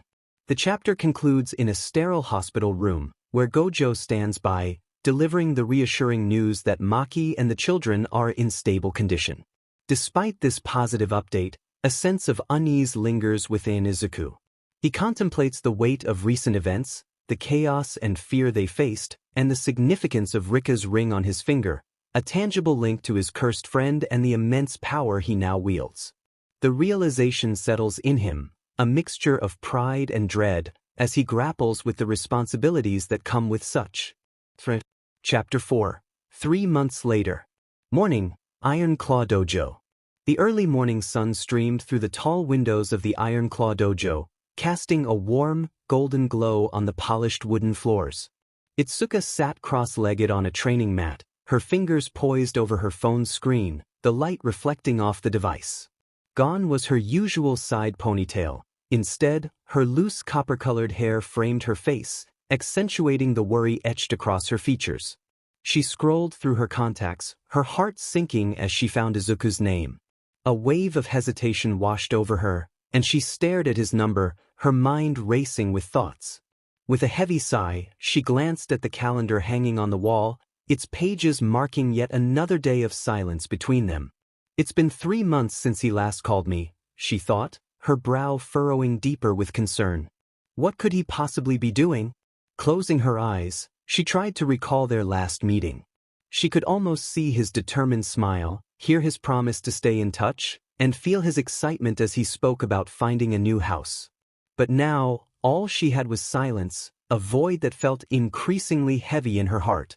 Rising to her feet, Itsuka stretched her arms high above her head, the morning light glinting off her senior student armband. She walked over to the window and gazed out at the peaceful street below, where the world outside seemed blissfully unaware of her turmoil. Maybe I should call him, she murmured, her voice barely above a whisper, as if speaking too loudly might shatter the fragile calm. But what if he's just busy? What if I'm overreacting? With a renewed sense of determination, she picked up her phone once more, her finger hovering hesitantly over Izuku's number. The moment stretched out, filled with uncertainty, until she finally set the phone down again, her resolve wavering. I hope you're staying safe, Izuku, she said softly, her words echoing in the stillness of the empty dojo. And I hope you still remember us? As she turned away from the window, Itsuka felt a flicker of hope amidst her worry, a quiet belief that perhaps, one day soon, she would hear from him again. Scene change. A soft, ethereal glow enveloped the room, reminiscent of a whispering moonlight, crafting an atmosphere steeped in calm and serenity. The ornate hanging light, suspended gracefully from the ceiling, cast a warm, golden hue across the polished wooden floor, forming intricate patterns of light and shadow that danced in harmony. 4 traditional shoji screens adorned the walls, their elegant rice paper panels diffusing the gentle light, deepening the tranquil and refined ambience. The interplay of light and shadow, dappled across the ground and playing upon the structures of the room, created a mesmerizing effect that seamlessly bridged the modern and the ancient Japanese aesthetic. In the heart of this serene environment stood Gojo, a striking figure exuding power and confidence, a marked contrast to the calm that surrounded him. His sleek black aviator sunglasses, concealing his eyes, reflected only a mysterious gleam, adding to his enigmatic presence. A fitted black zip-up jacket, sleek and exuding sophistication, hugged his athletic frame, the fabric glistening slightly in the soft light. Beneath it, a simple yet stylish black t-shirt accentuated his form, enhancing his effortlessly cool demeanor. His tailored dark blue jeans completed his look, carefully chosen to allow him to blend seamlessly into any urban setting while maintaining an air of refined elegance. The tension in the air was almost tangible as one of the elders spoke, his voice grave, filled with a palpable concern. Complete manifestation in 422 seconds. Special grade vengeful cursed spirit Rika Orimoto, he announced, a grim weight behind each word. Another elder quickly followed, his tone sharp and accusatory. We entrusted that boy to you specifically to prevent such a situation, Gojo. The discontent was unmistakable, their disappointment hanging heavily in the air. Gojo's hand drifted casually to the back of his head, scratching idly in a gesture that suggested both ease and a tinge of discomfort. Well, to be honest, he began, his voice laced with an air of nonchalance that only served to infuriate the elders further, I wasn't planning on making any promises. The third elder's patience snapped, his expression shifting from concern to fury. Enough of your flippancy, Gojo, he thundered, his wrinkled face contorting with unrestrained anger. If Rika Orimoto's rampage had continued unchecked, an entire town could have been reduced to rubble. The gravity of the situation was undeniable, and for the first time, the serene glow of the room felt overshadowed by the looming threat that lay just beyond the fragile boundary of their peace. Whoa, easy there, Gramps, Gojo said, raising his hands in mock surrender, a playful grin dancing on his lips. The tension in the room felt almost tangible as laughter hung in the air, but it evaporated quickly when he saw the elder's face turn an alarming shade of crimson. This is not a joke, Gojo, the elder barked, his voice trembling with indignation. Gojo shifted from his jesting tone to something far more somber, his expression becoming serious. Never said it was. We're facing unknowns here. He paused, allowing the weight of his words to sink in before continuing. How did a girl with no family history of sorcery become such an immensely powerful curse? It's unprecedented.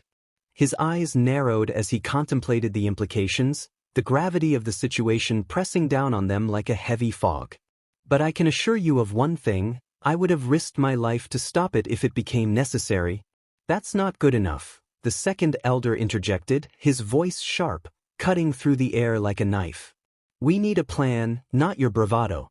Frustration seeped into Gojo's voice as he replied, you're all trying to control something you don't understand. The only way we can learn about this phenomenon is through trial and error. So, I suggest you leave it alone and let me handle it. And how do you propose to handle it? The first elder asked, his skepticism dripping from every word like thick molasses. By doing what I do best, Gojo said, flashing a cocky smirk that betrayed his confidence. Winging it with style. As he turned to leave, his movements smooth and deliberate, the final elder spoke up. His voice held a chilling weight that momentarily froze the room. Don't forget, Gojo. Izuku Yagi's secret execution has only been postponed. Those words were like a punch to the gut, stopping Gojo in his tracks. He turned his head slightly, casting a sidelong glance at the elder. Even through his sunglasses, the warning was palpable, simmering just beneath the surface. And don't you forget, Gojo replied, his voice low and filled with quiet intensity, if it comes to that, I'm on Izuku's side. You would defy us? The elder asked, his voice a mix of disbelief and fury, eyes flashing with anger. In a heartbeat, Gojo replied without a moment's hesitation. That kid's got potential you can't even imagine. And I'm not about to let you snuff it out just because you're scared of what you don't understand. With those parting words echoing in the air, Gojo strode out of the room, leaving a trail of tension and unspoken threats. As the door clicked shut behind him, the elders exchanged uneasy glances, each grappling with the weight of their precarious situation. What do we do now? One of the elders finally asked, breaking the silence that had enveloped them. We wait, the final elder replied, his gaze settling on the door through which Gojo had just exited. And we watch. Gojo may be powerful, but even he can't protect the boy forever. With Gojo. As Gojo stepped out of the meeting with the school directors, he exhaled deeply, a heavy sigh escaping his lips. The crisp morning air filled his lungs, a refreshing contrast to the suffocating atmosphere he had just left behind. Tish. Those old geezers are incredibly rude, Gojo grumbled under his breath, shaking his head in frustration. He reached up, swiftly removing his signature sunglasses, revealing his striking blue eyes that sparkled like the sky above. With effortless grace, he slicked back his unruly white hair and began to wrap the familiar white bandages around his eyes, a ritual that shielded him while also marking the unwavering resolve he carried. As he worked through the motions, his mind drifted. I have to be vigilant. I never want to end up like them. His voice, though soft, held a fierce determination. Don't they understand? No one should rob youth from the young. Gojo's feet carried him down the concrete staircase, each step echoing in the tranquil morning air. Halfway down, he paused, captivated by the scene unfolding before him. The school's track field stretched out like a canvas below, bathed in the warm, golden light of the rising sun. Four figures were out on the track, their breaths visible in the cool morning breeze. Panda lounged on the grass, while Maki, Toge, and Izuku sprinted around the track. Maki and Toge led the pack, their long strides full of confidence as they began their third lap, muscles coiling tightly with each powerful step. Meanwhile, Izuku trailed behind, giving it his all. Sweat plastered his black hair to his forehead, and his chest heaved with effort, a testament to both fatigue and tenacity. Despite the obvious struggle, determination blazed in his emerald eyes as he pushed himself relentlessly to catch up to his classmates. A small, genuine smile crept onto Gojo's lips as he witnessed the youthful energy of their endeavor. No one should take their youth away, he murmured, almost as if reaffirming a promise to himself. I'll make sure of that. With a renewed sense of purpose, he descended the stairs, ready to embrace the vibrant life he aimed to protect. Gojo led Izuku to a small shed tucked away in a quiet corner of the school grounds. The wooden structure stood unassuming, its weathered exterior belying the treasures within. With a mischievous glint in his eye, Gojo produced a key from his pocket and unlocked the door, sliding it open with a dramatic flourish. After you, kiddo, he said, gesturing with a sweeping bow. Izuku stepped inside, his eyes widening as he took in the sight before him. Whoa, he breathed, his voice barely above a whisper. The room was a veritable treasure trove of mystical artifacts. Swords of various styles and sizes lined the walls, their blades gleaming in the dim light. Staff of different woods and lengths stood in neat rows, their surfaces etched with intricate symbols that seemed to whisper ancient secrets. Scrolls, some yellowed with age and others pristine and new, were stacked on shelves that reached the ceiling, hinting at countless stories waiting to be uncovered.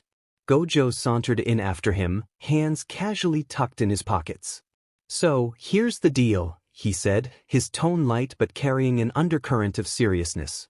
Exorcising Rika? Not gonna happen. She's too strong, too deeply intertwined with you. But unraveling the curse? That's our ticket out of this mess.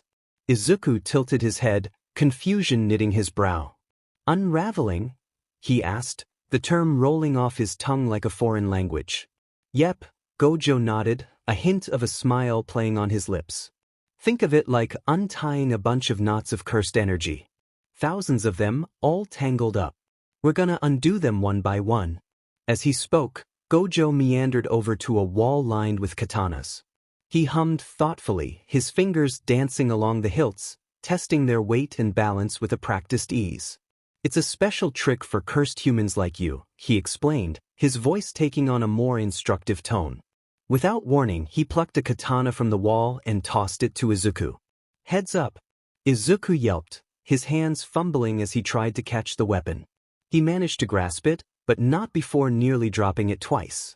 A katana? He squeaked, staring at the blade in his hands. It was an appealing weapon, with a red-wrapped handle and a golden guard that caught the light, shimmering like a beacon of hope amidst the shadows. Gojo leaned against the wall, crossing his arms. So, curses like things. Objects, you know, he began, his voice taking on a more serious tone. Your connection to Rika? It's through that ring you wear. Think of it like a pipe that's already there, connecting you to. Izuku nodded slowly, his teal eyes fixed on Gojo as he tried to absorb the explanation.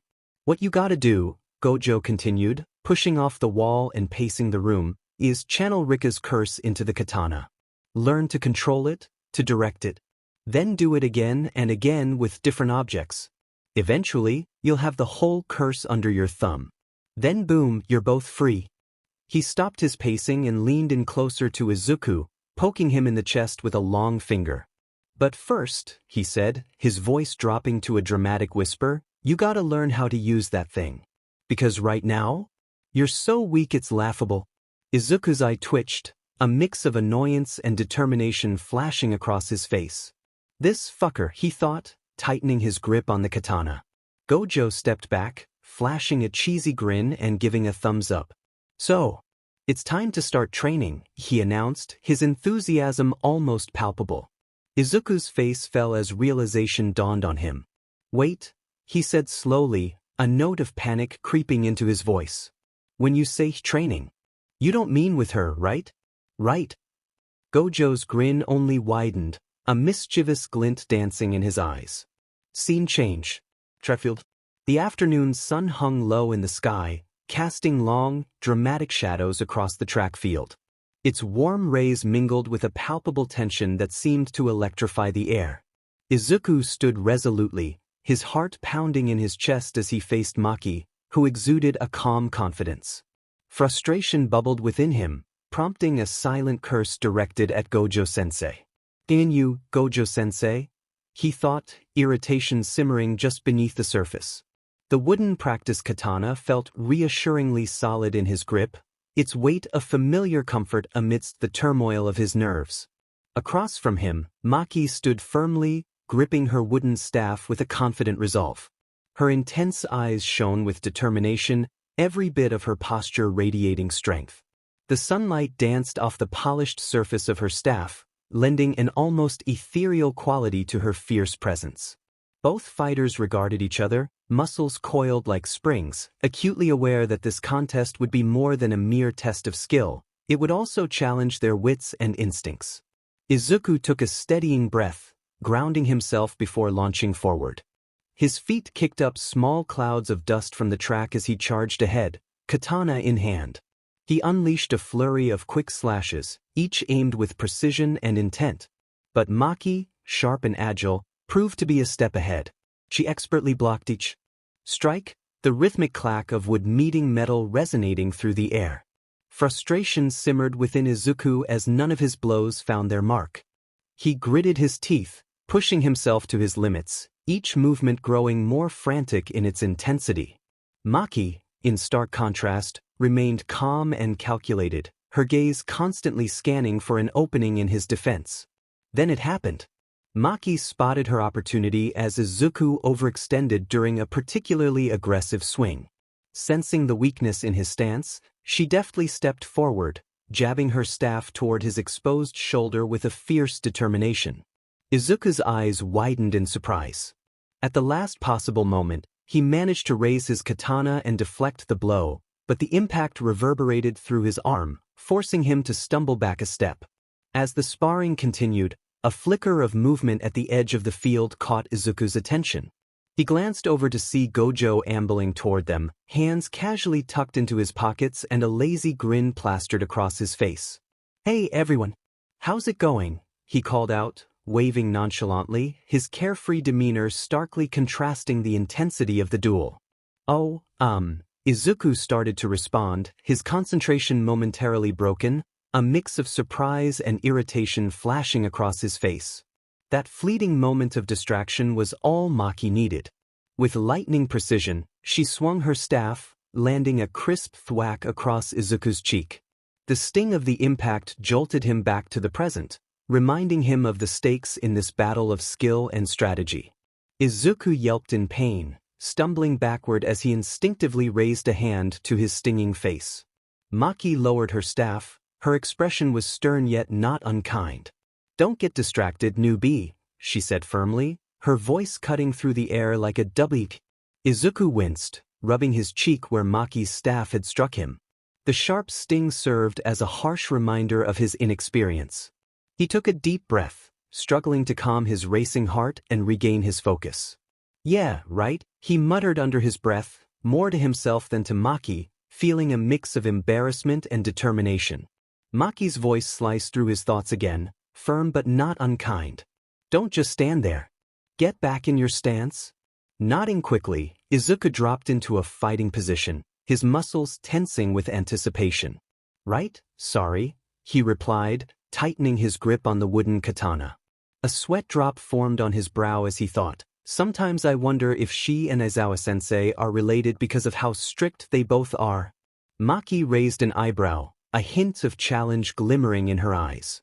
Are you going to land a blow on me sometime today? She asked, settling back into her stance, staff held at the ready like a coiled spring.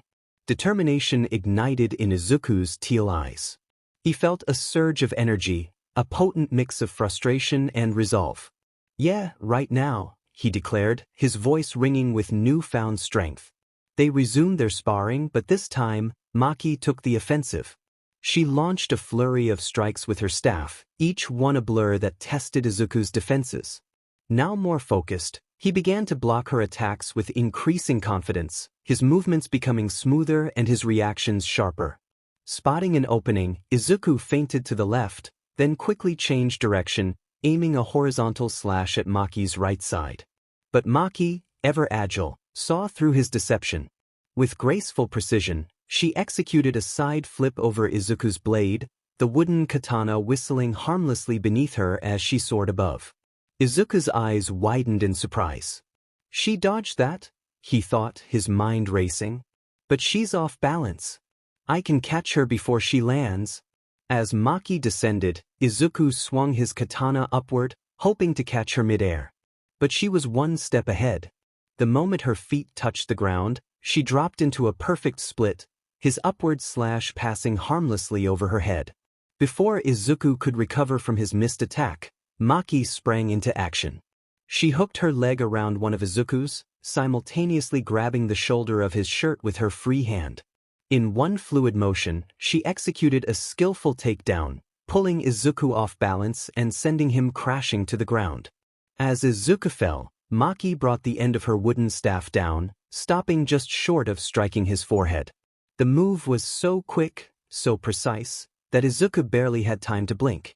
The world around him spun as he lay there, a mix of awe and frustration coursing through him. He knew he had much to learn, but he also felt a flicker of excitement at the challenge ahead. Second out, Maki declared with a calm exterior, though satisfaction laced her voice. She got off Izuku, her small triumphant smile illuminated by the afternoon sun. At this moment, she reveled in her victory once more, remaining undefeated. Izuku lay on the ground for a moment longer, his face flushed and his forehead throbbing where Maki's staff had nearly struck him. Did you have to do that? He grumbled, wincing and rubbing the sore spot. The adrenaline of the practice fight began to ebb, leaving behind the ache in his muscles, a reminder of just how close he'd come to defeat. Maki regarded him, her expression stern yet softening with a flicker of understanding in her eyes. Don't get complacent, she said, her tone firm but not devoid of compassion. Treat this like a real fight. We improve more quickly when there are real consequences. She turned to walk away, but Izuku's voice caught her attention, halting her steps. Maki, wait, he called out as he scrambled to his feet, his muscles protesting with each movement. Determination blazed in his green eyes, banishing the fatigue. One more round. Maki hesitated, her gaze drifting back to Izuku. She saw the resolve etched into his features, the way his brow furrowed and his jaw clenched, driven by an unyielding spirit. After a moment's contemplation, she nodded, a smile teasing the corners of her lips. All right, one more. Show me what you've got. As she spoke, her heart raced with the thrill of their challenge, ready to push the boundaries of their skills once more. As they squared off once more, taking their fighting stances, a playful voice drifted over from the sidelines.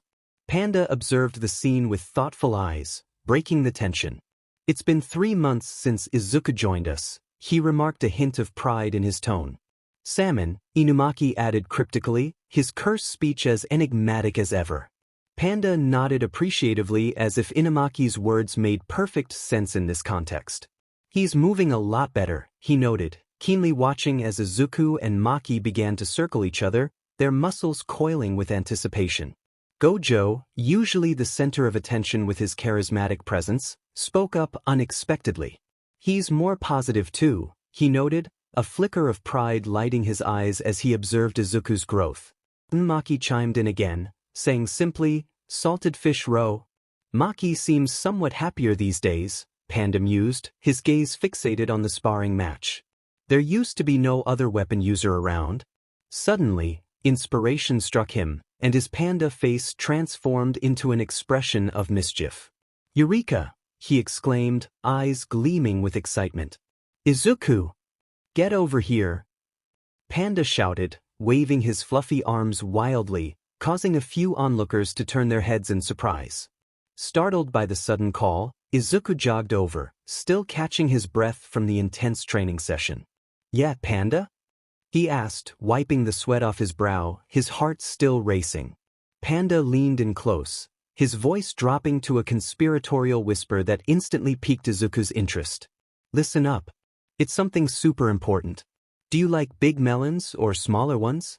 Izuku's face turned beet red as shock washed over him. "Why now?" he screamed inwardly, glancing around frantically to see if anyone heard the brazen question. "I don't really have a preference, but," he stammered, his embarrassment palpable. At that moment, a whimsical pink background seemed to materialize behind them, complete with the kanji forge CC talk floating comically in the air.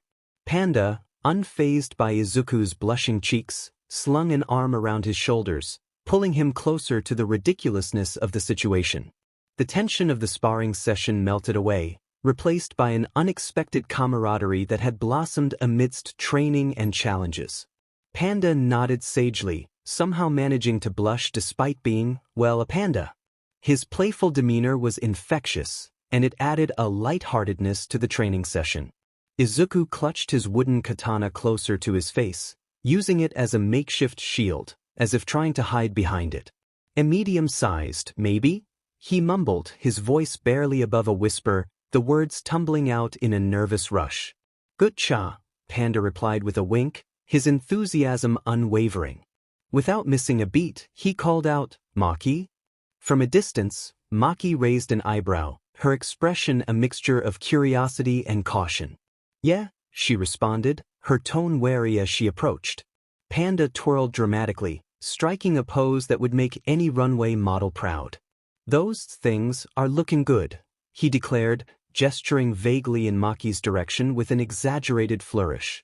A visible tick mark appeared on Maki's forehead, her patience wearing thin. "What are you going on about?" she exclaimed, her grip tightening on her staff as she braced herself for Panda's antics. Undeterred by her growing ire, Panda pressed on. "Come on. Don't be stuck up. Besides, your butt really needs to get laid." That was the final straw. Maki's face contorted with rage, her eyes blazing like wildfire.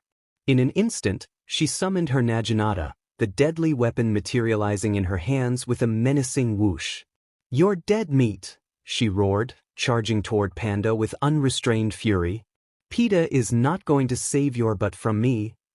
As Maki began her assault, slashing at Panda with comical ferocity, Izuku and Inumaki stood off to the side, watching the chaos unfold. Izuku let out a deep sigh, running a hand through his unruly black hair, which was damp with sweat from the intense training session. His green eyes widened in a mix of concern and amusement as he observed the bizarre scene.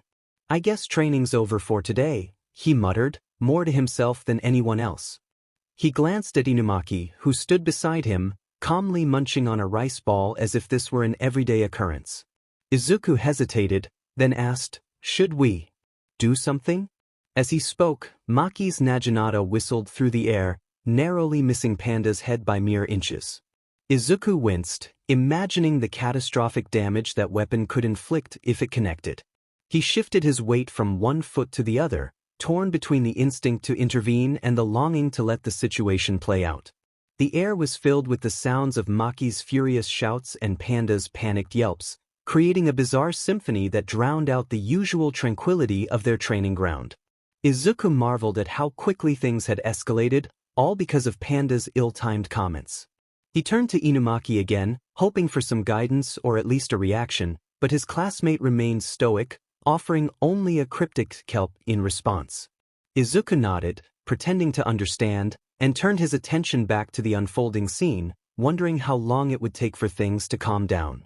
I still can't get a read on Inumaki, Izuku thought, shaking his head slightly, both amused and perplexed by the whirlwind of chaos that had erupted around them. As Maki continued her playful chase of Panda around the training ground, the air was filled with laughter and shouts. Suddenly, Gojo's voice sliced through the commotion with a light-hearted command. "All right, gather up everyone," he called, amusement lacing his tone. "Let those two continue their training."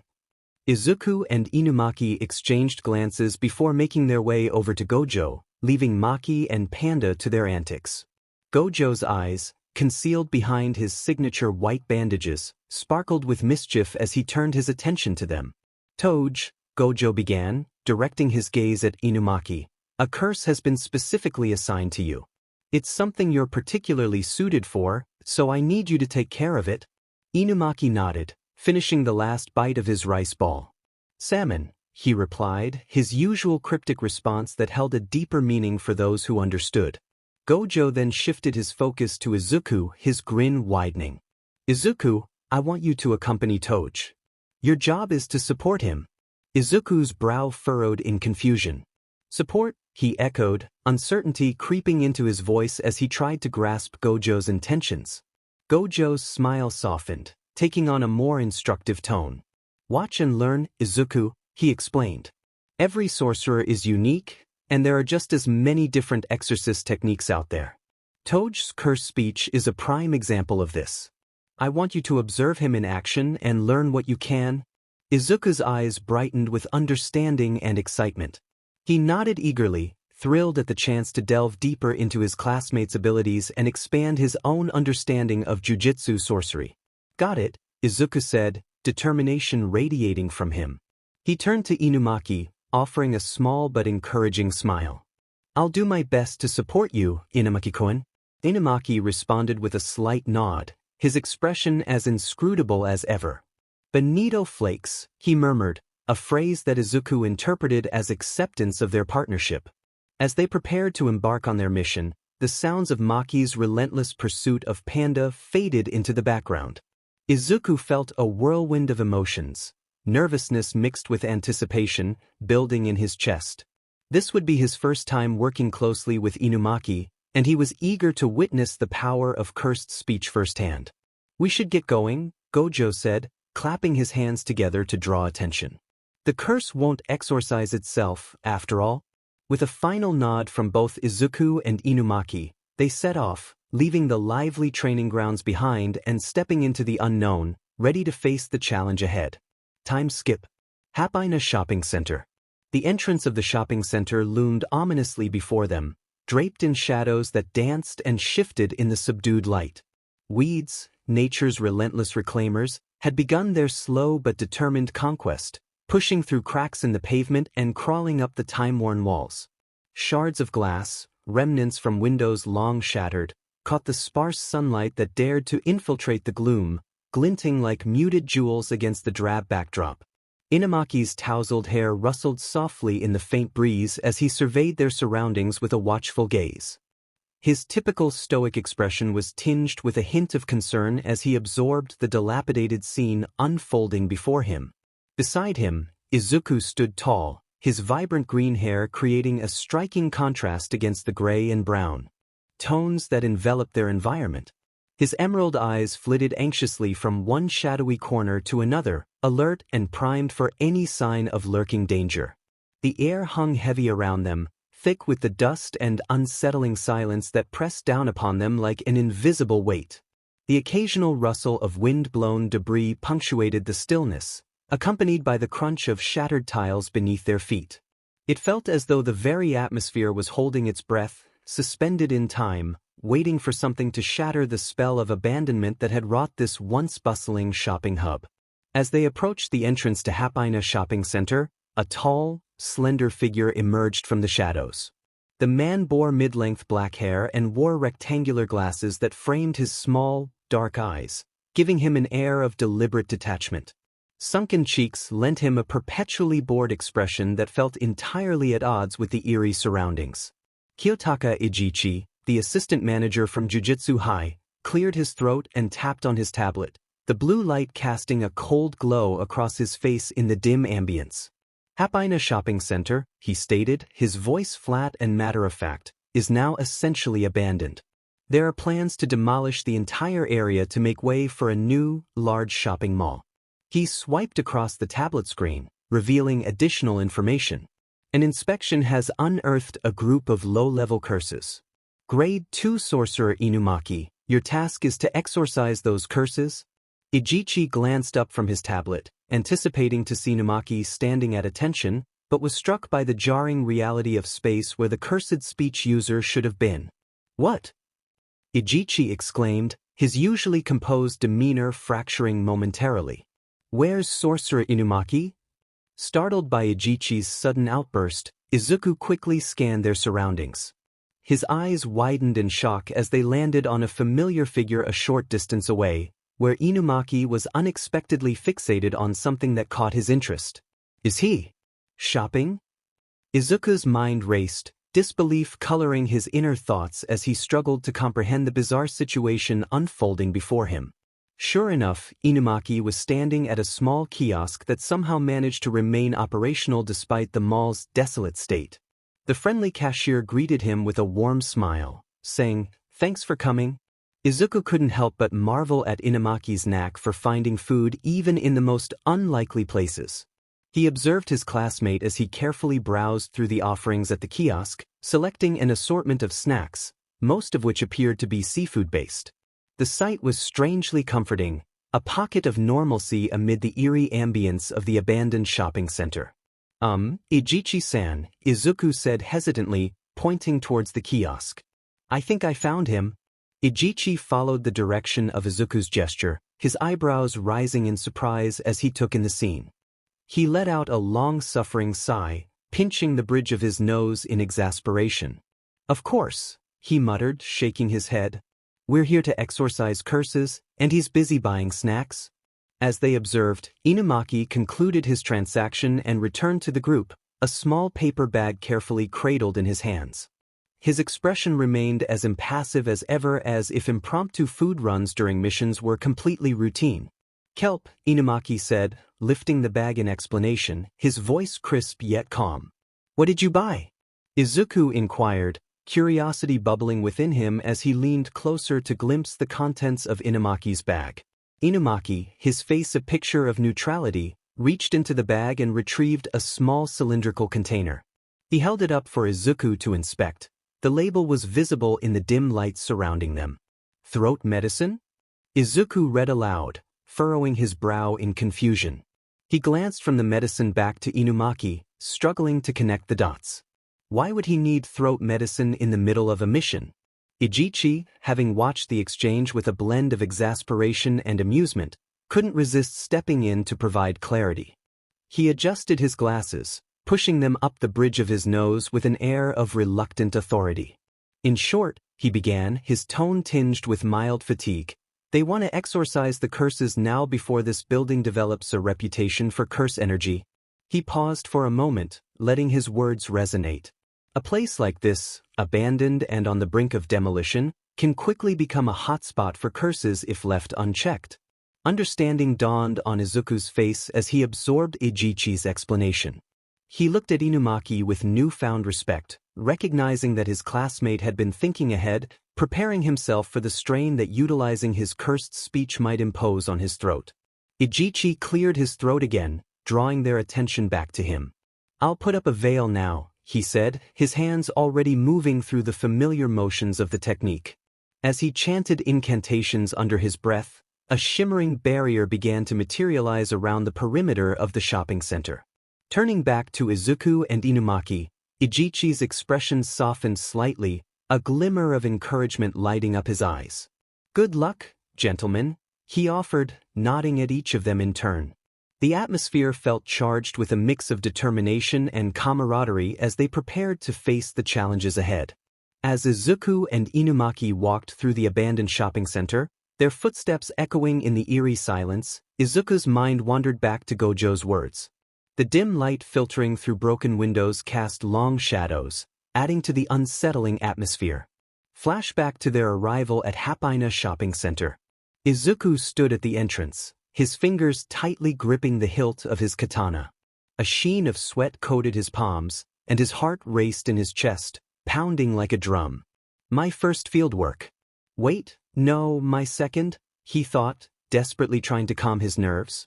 The reality of the moment settled in, and he couldn't shake the feeling of anxiety creeping up on him.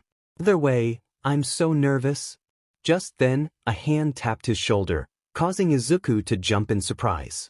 He spun around to find Inumaki standing there, his expression as stoic as ever, but something about the shadowy light cast an ominous air around him. Salmon, Inumaki said, his wide, pupilless eyes locking onto Izuku's with an intensity that sent shivers down his spine. The fog swirling around them only heightened the tension, wrapping the scene in an eerie atmosphere. Izuku let out a startled yelp, stumbling backward as he tried to regain his composure. "Oh, sorry," he blurted, catching his breath. "You startled me." Before Inumaki could respond, a familiar voice cut through the thick tension like a knife. "Hey, Izuku." Turning to face his teacher, Izuku found Gojo standing there, his usual carefree demeanor replaced by a serious expression that sent a chill through the air. "Sorry, I can't go with you guys," Gojo said, his tone more grave than usual. "It's a mission that's easy enough for Toge to handle alone, so try to relax." He paused, his eyes narrowing as he leaned closer. "But there's one thing you should be concerned about. Don't let Rika out. There's no guarantee she'll calm down like last time. Only use as much of Rika's power as you can through the sword." Izuku nodded, the weight of responsibility settling heavily on his shoulders like a heavy cloak. He felt the gravity of the situation sink in, but Gojo wasn't finished. Suddenly, his serious expression morphed into an embarrassed blush, and he added, "If she manifests again, you and I will be disposed of." Izuku's face fell into a deadpan expression, his mind racing. "Wadash?" he exclaimed, unable to contain his shock. Internally, he shouted, "Why put all this pressure on me now?" The stakes had never felt higher, and as he stood there, the fog swirling around him, he realized he was about to step into a world of uncertainty and danger. Flashbackins. As the memory faded like the last flicker of light at dusk, Izuku found himself back in the present, navigating the shadowy corridors of an abandoned mall alongside Inumaki. He inhaled deeply, trying to center himself on the mission rather than the anxiety-laden warning from Gojo that echoed ominously in his mind. "Curses. He said a group of low-level ones, right?" Izuku inquired, his voice trembling slightly as a bead of sweat trickled down his temple, a testament to the rising tension. Inumaki nodded, his expression as stoic as ever. "Spikidi Kad Ro," he replied cryptically, his voice devoid of any tremor. Suddenly, an eerie, distorted voice reverberated through the hollow chambers of the mall, sending an involuntary shiver cascading down Izuku's spine. "Mutter, mutter." It resonated like a dark echo, wrapping around him with a chill. Izuku's eyes widened in alarm. He scanned their surroundings, his heart thundering in his chest. Then he saw it, a grotesquely oversized sardine-like curse materializing from the shadows, its bulging eyes grotesquely popping from its head in a disconcerting manner that twisted his stomach into knots. Is that what we're dealing with?" Izuku whispered, his hand tightening instinctively around the hilt of his sword, as if it could somehow shield him from the surreal horror before them. The cursed entity was adorned with slimy, iridescent scales that shimmered with an unnatural gleam in the dim light of the abandoned space. Its mouth gaped wide, revealing rows of needle-sharp teeth, each one a testament to the creature's predatory nature. The sight was an absurd yet terrifying parody of the fish Izuku was familiar with from bustling markets and vibrant aquariums. As more sardine-like curses began to materialize, their distorted voices filled the air, blending into a disquieting chorus that echoed around them. "No firm. Why does he get more?" whined one curse, its bulging eyes darting between its companions as if envious. "Let's trade that for a new one," suggested another, its scales glistening slickly as it floated through the air, twisting with each word. "Smells of fragrant olive," muttered a third, its gaping mouth revealing yet another row of those menacing teeth. The curses began to swirl together, intermingling in a sinuous mass of writhing, fish-like bodies. Their voices merged, creating an unsettling chant that seemed to resonate deep within Izuku. If we all go together, there's nothing to fear. A chill ran through him, reminiscent of Maki's stern words echoing in his mind. The weak ones always come in swarms. As the memory ebbed away, Izuku turned his focus back to the unfolding horror before him. His breath caught as he watched Inumaki stride confidently toward the swirling mass of curses, a striking display of resolve amid the chaotic scene. The air thickened with tension, and Izuku held his breath, unsure of what to expect next. Inumaki halted a few feet away from the spiraling amalgamation of fish-like creatures, calm and deliberate. He pulled down the collar that usually concealed the lower half of his face, revealing a fierce determination burning in his eyes, a stark contrast to his typical neutral demeanor. For a heartbeat, time seemed to freeze. The curses chanting faltered, their bulging eyes locking onto Inumaki with rapt attention. Even the dust motes hanging in the air seemed to halt, suspended in a moment of suspense. Then, with unwavering clarity, Inumaki spoke a single word, his voice cutting through the tension like a blade. Explode. The effect was immediate and spectacular. The cluster of curses began to shake violently as if each creature within was battling against an invisible force. Bright flashes of light erupted from the mass, accompanied by a series of sharp, popping sounds that pierced the eerie atmosphere. Instinctively, Izuku raised an arm to shield his eyes from the sudden bursts. Through squinted lashes, he observed in awe as the curses started to disintegrate, their twisted forms shattering into smaller and smaller pieces until they vanished entirely. With each flicker of light, it felt as though a great weight was being lifted from the air. Within seconds, the space around them transformed. A fine, shimmering mist filled the air, the remnants of the once threatening curses now suspended like ethereal particles dancing on an unseen breeze. The mist lingered for a moment before dissolving into nothingness, leaving behind an almost palpable silence that seemed to envelop everything. Izuku lowered his arm, his eyes wide with wonder. The scene that had just unfolded before him left him at a loss for words.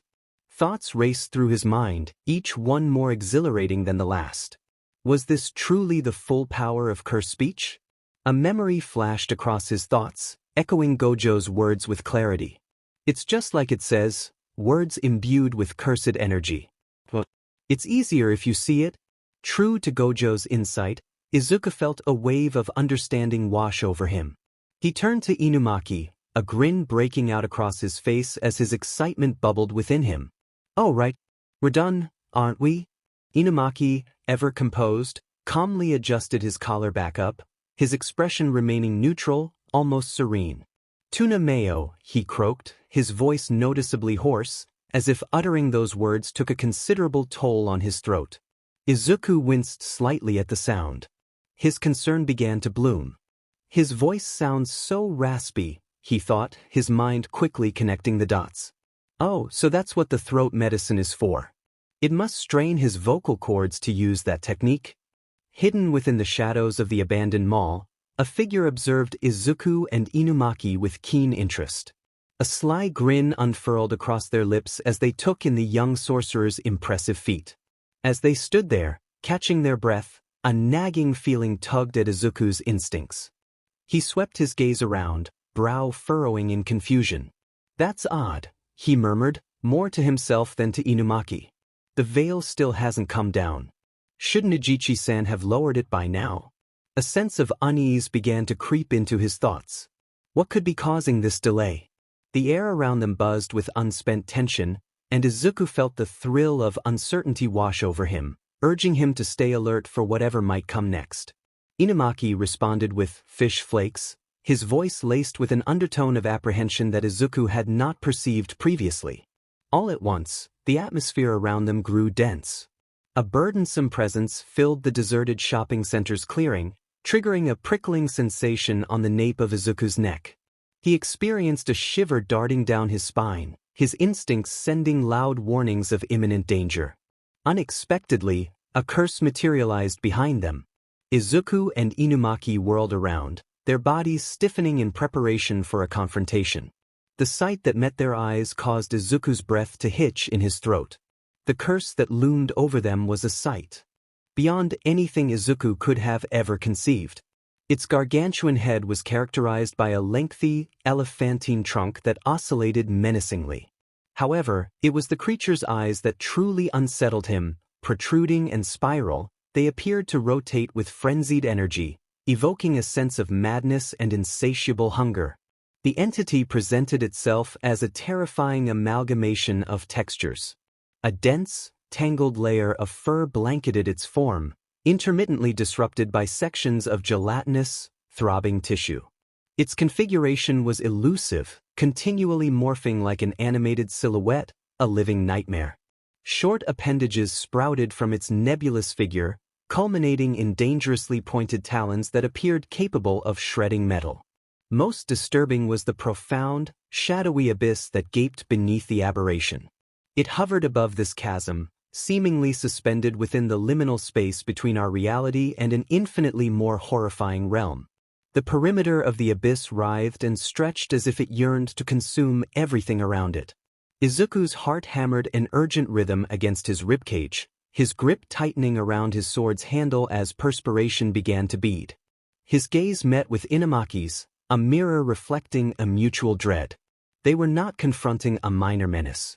This creature was far more formidable than anything they had anticipated. The atmosphere was electrified as a blinding column of concentrated light plummeted down, cleaving the space between Izuku and Inumaki. The ground beneath them fractured and fissured, the resonating sound reverberating throughout the desolate shopping complex. Inumaki, without a moment's hesitation, pushed Izuku to safety, his swift response shielding them from immediate danger. The light beam amplified its energy, gouging a gaping chasm in the floor between them.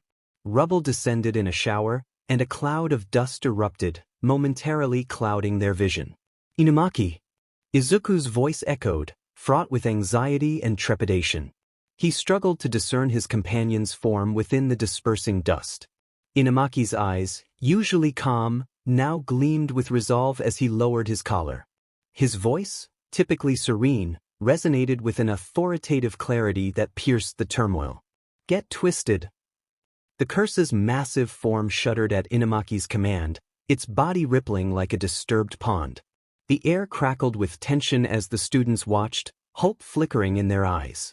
But their elation quickly turned to horror as only two of the curse's fingers twisted grotesquely. Inumaki's eyes widened in shock, the realization hitting him like a physical blow. His cursed speech, usually so potent, had barely scratched the surface of this formidable entity.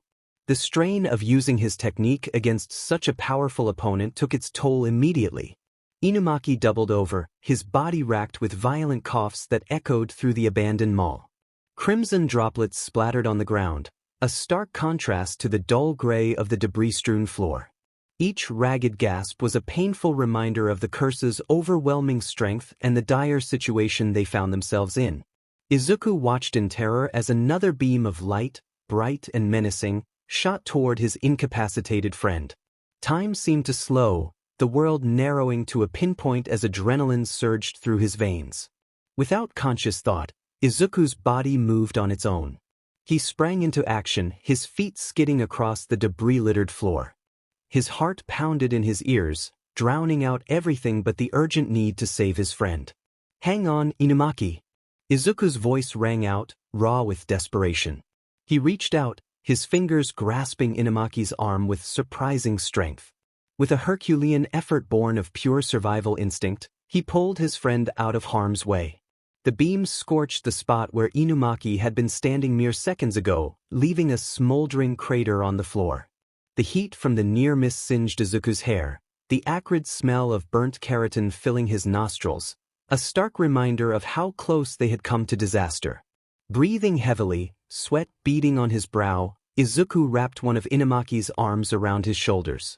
He could feel his friend's ill-bred breathing, each inhaling a painful wheeze that sent a pang of worry through Izuku's heart. We need to get out of here, Izuku muttered, his green eyes darting around frantically for an escape route. The oppressive presence of the curse seemed to close in around them, making the air thick and heavy. Through the settling dust and debris, A glimmer of hope appeared. Izuku spotted a staircase nearby, its metal railing glinting faintly in the dim light. It was their best chance at putting some distance between them and the monstrous entity that pursued them. With renewed determination etched on his face, Izuku half-carried, half-dragged Inumaki towards their potential salvation. The curse remained motionless in the center of the mall, its spiral eyes spinning hypnotically. The air grew heavy with its malevolent presence, an invisible force that seemed to push against them with each step. It was as if they were wading through molasses, every movement requiring immense effort. As they ascended the stairs, the sound of their labred breathing mingled with the ominous creaking of the old building. Each step groaned under their combined weight, the rusty metal threatening to give way at any moment. Izuku's muscles burned with the effort of supporting both his and Inumaki's weight, but he pushed on, driven by the desperate need to get them to safety. With each agonizing step, Izuku's mind raced. He knew they couldn't keep running forever. They needed a plan, a way to turn the tables on this seemingly unstoppable force. As they reached the landing, Izuku's eyes fell on Inumaki's pale face. An idea began to form in his mind, a risky gambit that might just give them a fighting chance. Scene change. After Izuku managed to drag Inumaki up the stairs, they paused to catch their breath. The musty air of the abandoned mall filled their lungs as they leaned against a crumbling wall, the distant echoes of the curse's movements sending shivers down their spines. Inumaki winced, his dislocated fingers jutting out at odd angles. The pain etched deep lines across his usually calm face. Without hesitation, he reached to pop them back into place, his jaw set with grim determination. But Izuku, ever observant and caring, quickly intervened. "Wait!" Izuku exclaimed, his voice laced with concern. His green eyes widened as he gently caught Inumaki's wrist. "Let me help you with that. It'll be easier and less painful if I do it." Inumaki hesitated for a moment, his eyes flickering between Izuku's face and his mangled fingers. After a brief internal struggle, he nodded, allowing Izuku to carefully take his hand. With a series of quick, practiced movements, Izuku set each finger back into its proper position. The snaps and pops of realigning joints echoed in the empty hallway. Inumaki gritted his teeth, his free hand clenching into a fist as he suppressed any sounds of discomfort. Izuku's touch was gentle yet firm, his brow furrowed in concentration as he worked. "Kelp," Inumaki muttered once it was done, flexing his fingers experimentally. The word hung in the air, tinged with gratitude and relief. Izuku nodded, his expression serious as he scanned the area below. The curse's massive form loomed in the shadows, its presence a tangible weight in the air. "I'm going back down there," he said, his voice low but determined. "We need that throat medicine for you to use your cursed speech effectively." Before Inumaki could protest, Izuku was already making his way down the stairs. His footsteps echoed in the eerie silence of the abandoned mall, each creak of the old steps sending his heart racing. As he approached the curse, Izuku felt a familiar presence behind him. A pinkish-black aura shimmered in the air, taking on the vague shape of Rika. "Get it, Izuku?" Rika's voice echoed in his mind, a mix of encouragement and urgency that spurred him on. The curse, the sudden surge of energy, turned its attention fully to Izuku. Its bulging, spiral eyes seemed to spin faster, hypnotic and terrifying. The air crackled with malevolent intent, making Izuku's skin prickle with goosebumps. Izuku gripped his katana tightly, feeling the smooth wrapped handle against his palms. He channeled his curse energy into the blade, watching as the steel began to glow with a faint pink light. It hummed with power, vibrating slightly in his grasp. The curse, sensing the threat, unleashed a barrage of light beams, each one sizzling through the air with deadly precision. With a grace born from countless hours of training, Izuku moved. He twisted his body, narrowly avoiding a beam that singed the edge of his uniform. He leaped over fallen debris, his heart pounding in his ears as another blast cratered the floor where he had just been standing. He rolled, feeling the heat of a near-miss warm his back. The floor around him became pockmarked with smoldering holes, the acrid smell of burnt concrete filling the air. Seizing a momentary lapse in the curse's attack, Izuku surged forward. He closed the distance in the blink of an eye, his katana flashing in the dim light. With a powerful vertical slash, Izuku struck at the curse's core, putting all his strength behind the blow. The blade met resistance, and for a split second, Izuku thought he had landed a decisive blow. But the curse was far from defeated. With inhuman speed, it lashed out with an invisible attack. Izuku felt a searing pain across the right side of his head, warm blood trickling down his face and into his eye. Stumbling back, Izuku blinked rapidly, trying to clear his vision. The metallic taste of blood filled his mouth as he breathed, reassessing the situation. That's when he spotted it, the throat medicine, lying just a few feet away from the curse's massive form. Time seemed to slow as Izuku formulated a plan, his mind racing through possibilities. Taking a deep breath, Izuku charged forward once more. The curse, anticipating another frontal assault, readied its defenses. But at the last moment, Izuku dropped into a slide, his uniform scraping against the debris-strewn floor. He shot between the curse's legs, his hand outstretched, fingers grasping at the air. His fingers closed around the bottle of throat medicine just as he cleared the curse's massive body. Without missing a beat, Izuku sprang to his feet, spinning to face the stairs. His muscles burned with exertion, but adrenaline kept him moving. "Maki," he shouted, spotting his friend at the top of the staircase. With all his might, Izuku hurled the medicine upwards, watching it arc through the air. Inumaki, having anticipated Izuku's plan, was already in motion. He leaped into the air, his body arcing gracefully as he snatched the bottle mid-flight. In one fluid motion, he uncapped the medicine and downed its contents, his atoms apple-bobbing as he swallowed. Landing with cat-like grace, Inumaki turned to face the curse. His eyes blazed with determination as he pulled down his collar, revealing the markings that denoted his cursed speech. The curse, sensing the impending danger, began to gather its energy for one final, devastating attack. The air crackled with power, a low hum building to a deafening pitch. But Inumaki was faster. His voice, clear and powerful, rang out through the mall, cutting through the ominous buildup of the curse's attack. "Get crushed." The effect was instantaneous and overwhelming. Unlike before, when only a small part of the curse had been affected, this time the entire entity shuddered violently. Its massive form began to collapse in on itself as if being compacted by an invisible force.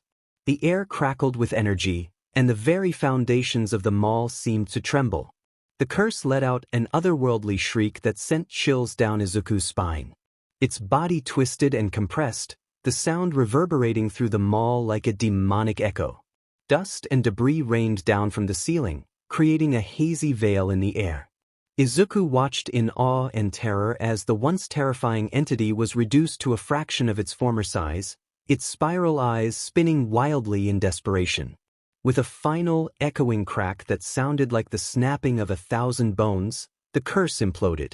The air rushed to fill the void left behind, creating a gust that whipped Izuku's hair around his face.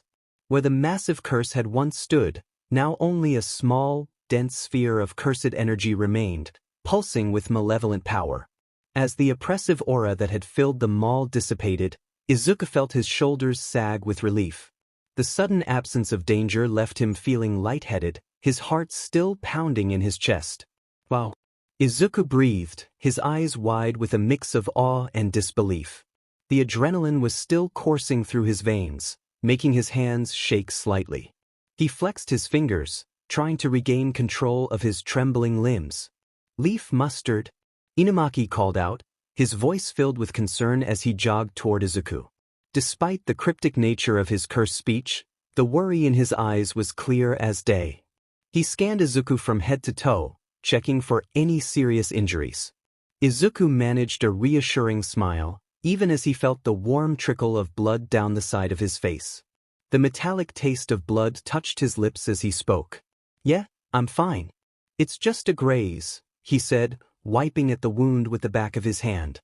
The sting made him wince involuntarily, but he tried to hide it for Inumaki's sake. "Nothing to worry about." "Salmon," Inumaki said, his tone lighter now. A grin spread across his face, relief evident in his posture. He held up his hand for a high five, his eyes shining with the thrill of their victory. "Yeah." Nice job. Izuku laughed, the sound of genuine joy echoing through the now quiet mall.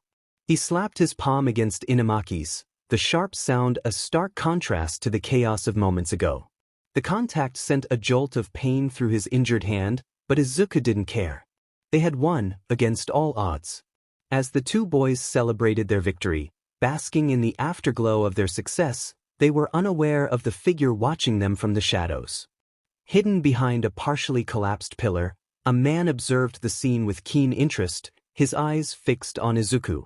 The man cut an imposing figure, tall and slim with a muscular build that spoke of years of rigorous training. His long black hair was partially tied up in a neat man bun, the rest flowing down his back like a silken curtain. Thin, calculating black eyes peered out from beneath bangs that occasionally covered his left eye, giving him an air of mystery and danger. His attire was as striking as his appearance, a gold-colored kaya garment draped elegantly over black yukata robes, the fabric whispering softly with each subtle movement. His feet were clad in pristine white tabi socks and zori sandals, a traditional touch that seemed at odds with the modern setting. Large circular earrings dangled from his ears, catching what little light filtered into the mall and reflecting it in mesmerizing patterns. I was hoping I'd get to see the famous Rika, the man murmured to himself, his voice barely above a whisper yet filled with intrigue. A special grade, no less. Can't wait to meet you.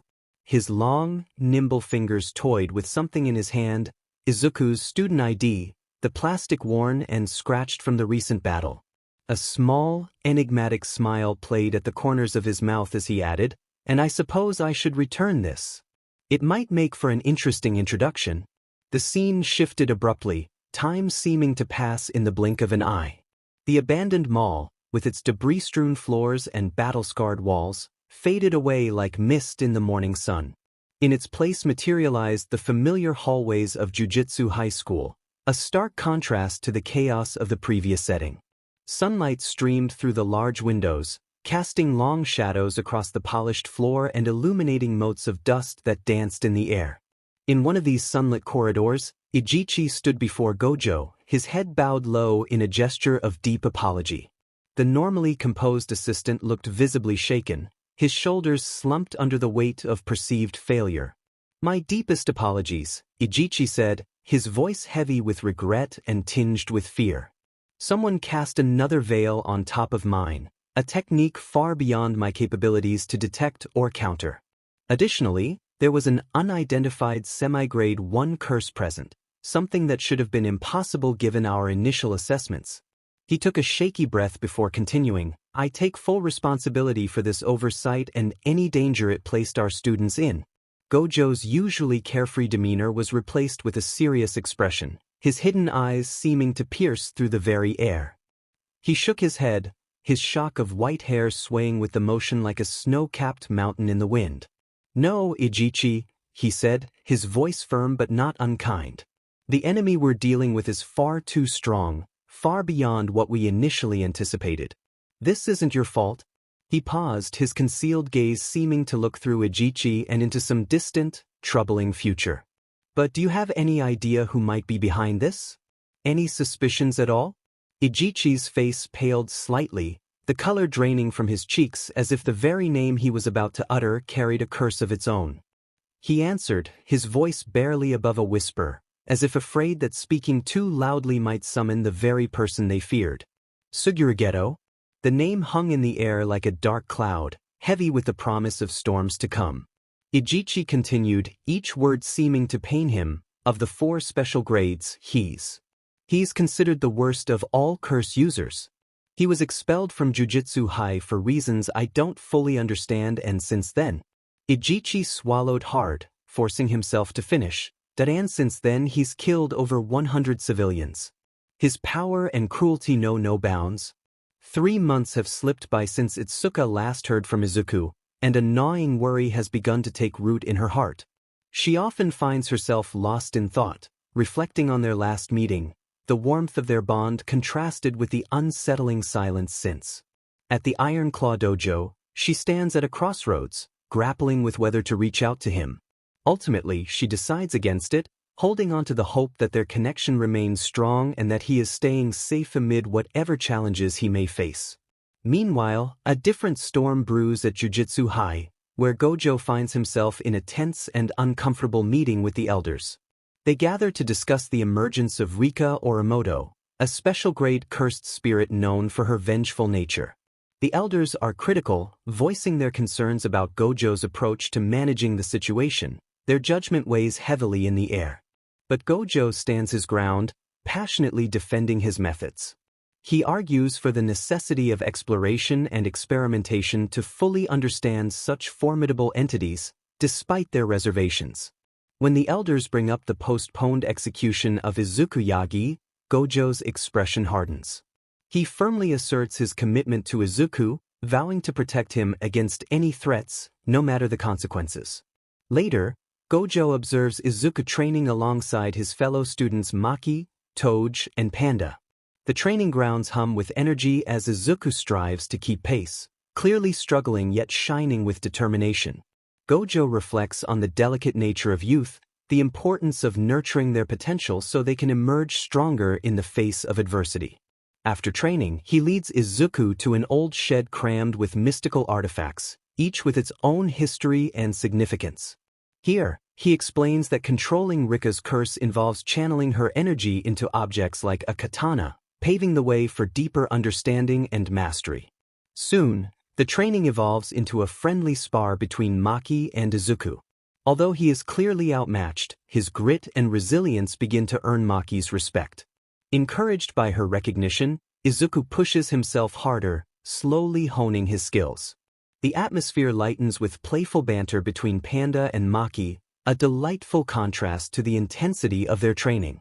As their camaraderie grows, Gojo assigns Izuku the responsibility of accompanying Inumaki on a mission to exorcise curses at the ominous Hapaina shopping center. Upon their arrival, an eerie stillness envelopes the place, amplifying the sense of dread hanging in the air. Inumaki prepares some throat medicine to aid his cursed speech while scanning the surroundings, alert for any signs of danger. Suddenly, grotesque low-level curses resembling twisted sardines emerge, low-hanging fruit, yet formidable in their own right.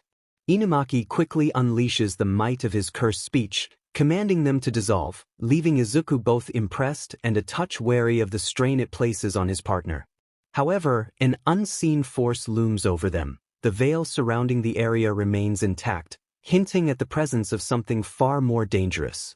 Suddenly, a formidable semi-grade 1 curse materializes, its grotesque form shifting unpredictably.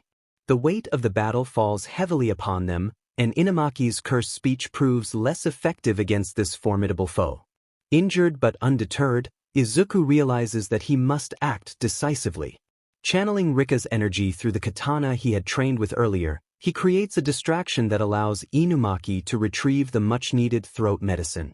With renewed determination, Inumaki unleashes a powerful command that lands a crushing blow, vanquishing the curse in a triumphant surge.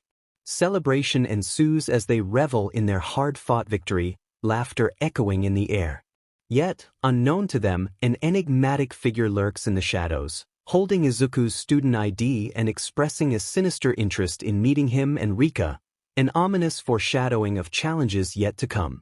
Back at Jujutsu High, Ijichi approaches Gojo with an apologetic demeanor, revealing that another veil has been cast over his territory. Alarm bells ring as they suspect Sugurageto, a notorious ex-sorcerer and special-grade curse user responsible for countless fatalities, stands behind this ominous turn of events. The stage is set for future confrontations that will test their bonds and resolve like never before. Chapter 5. The Narcissistic Sorcerer. Sugurageto. Morning. Present time. The lush greenery enveloping the building enhanced its beauty and created a serene atmosphere. Towering trees and vibrant flowers framed the structure, crafting a picturesque scene that beckoned visitors to pause, reflect, and admire. The building itself was a remarkable sight, boasting multiple levels that seamlessly blended various architectural styles. A grand staircase, adorned with elegant railings, gracefully ascended to the entrance, inviting exploration and curiosity. The facade was punctuated by large windows that provided glimpses of the bright, airy rooms within while fostering a seamless connection with the outdoors.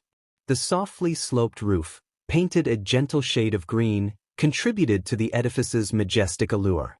Flanking the entrance, decorative pillars added an air of grandeur, while the meticulous detailing above the doorway showcased an intriguing mix of traditional and contemporary design elements. Together, all these features created a stunning tableau that captured the attention of anyone who passed by. Inside, two women stood on a polished wooden floor, captivated by a small red object resting on tatami mats. The room was enveloped in a warm glow from its yellow walls adorned with simple patterns, and the sliding paper doors invited in soft, diffused light. The women wore expressions of surprise and contemplation as they focused intently on the red object, hinting at its potential significance in the unfolding story. Upon closer inspection, the red object revealed itself to be a small, ornate box. Its deep crimson hue starkly contrasted with the pale tatami, drawing the eye like a drop of blood on pristine snow. Intricate golden designs danced across its surface, suggesting hidden meaning and secrets within. "Good afternoon, ladies," came a smooth voice from the doorway as Geto entered the room, his dark robes swishing softly against the tatami mats.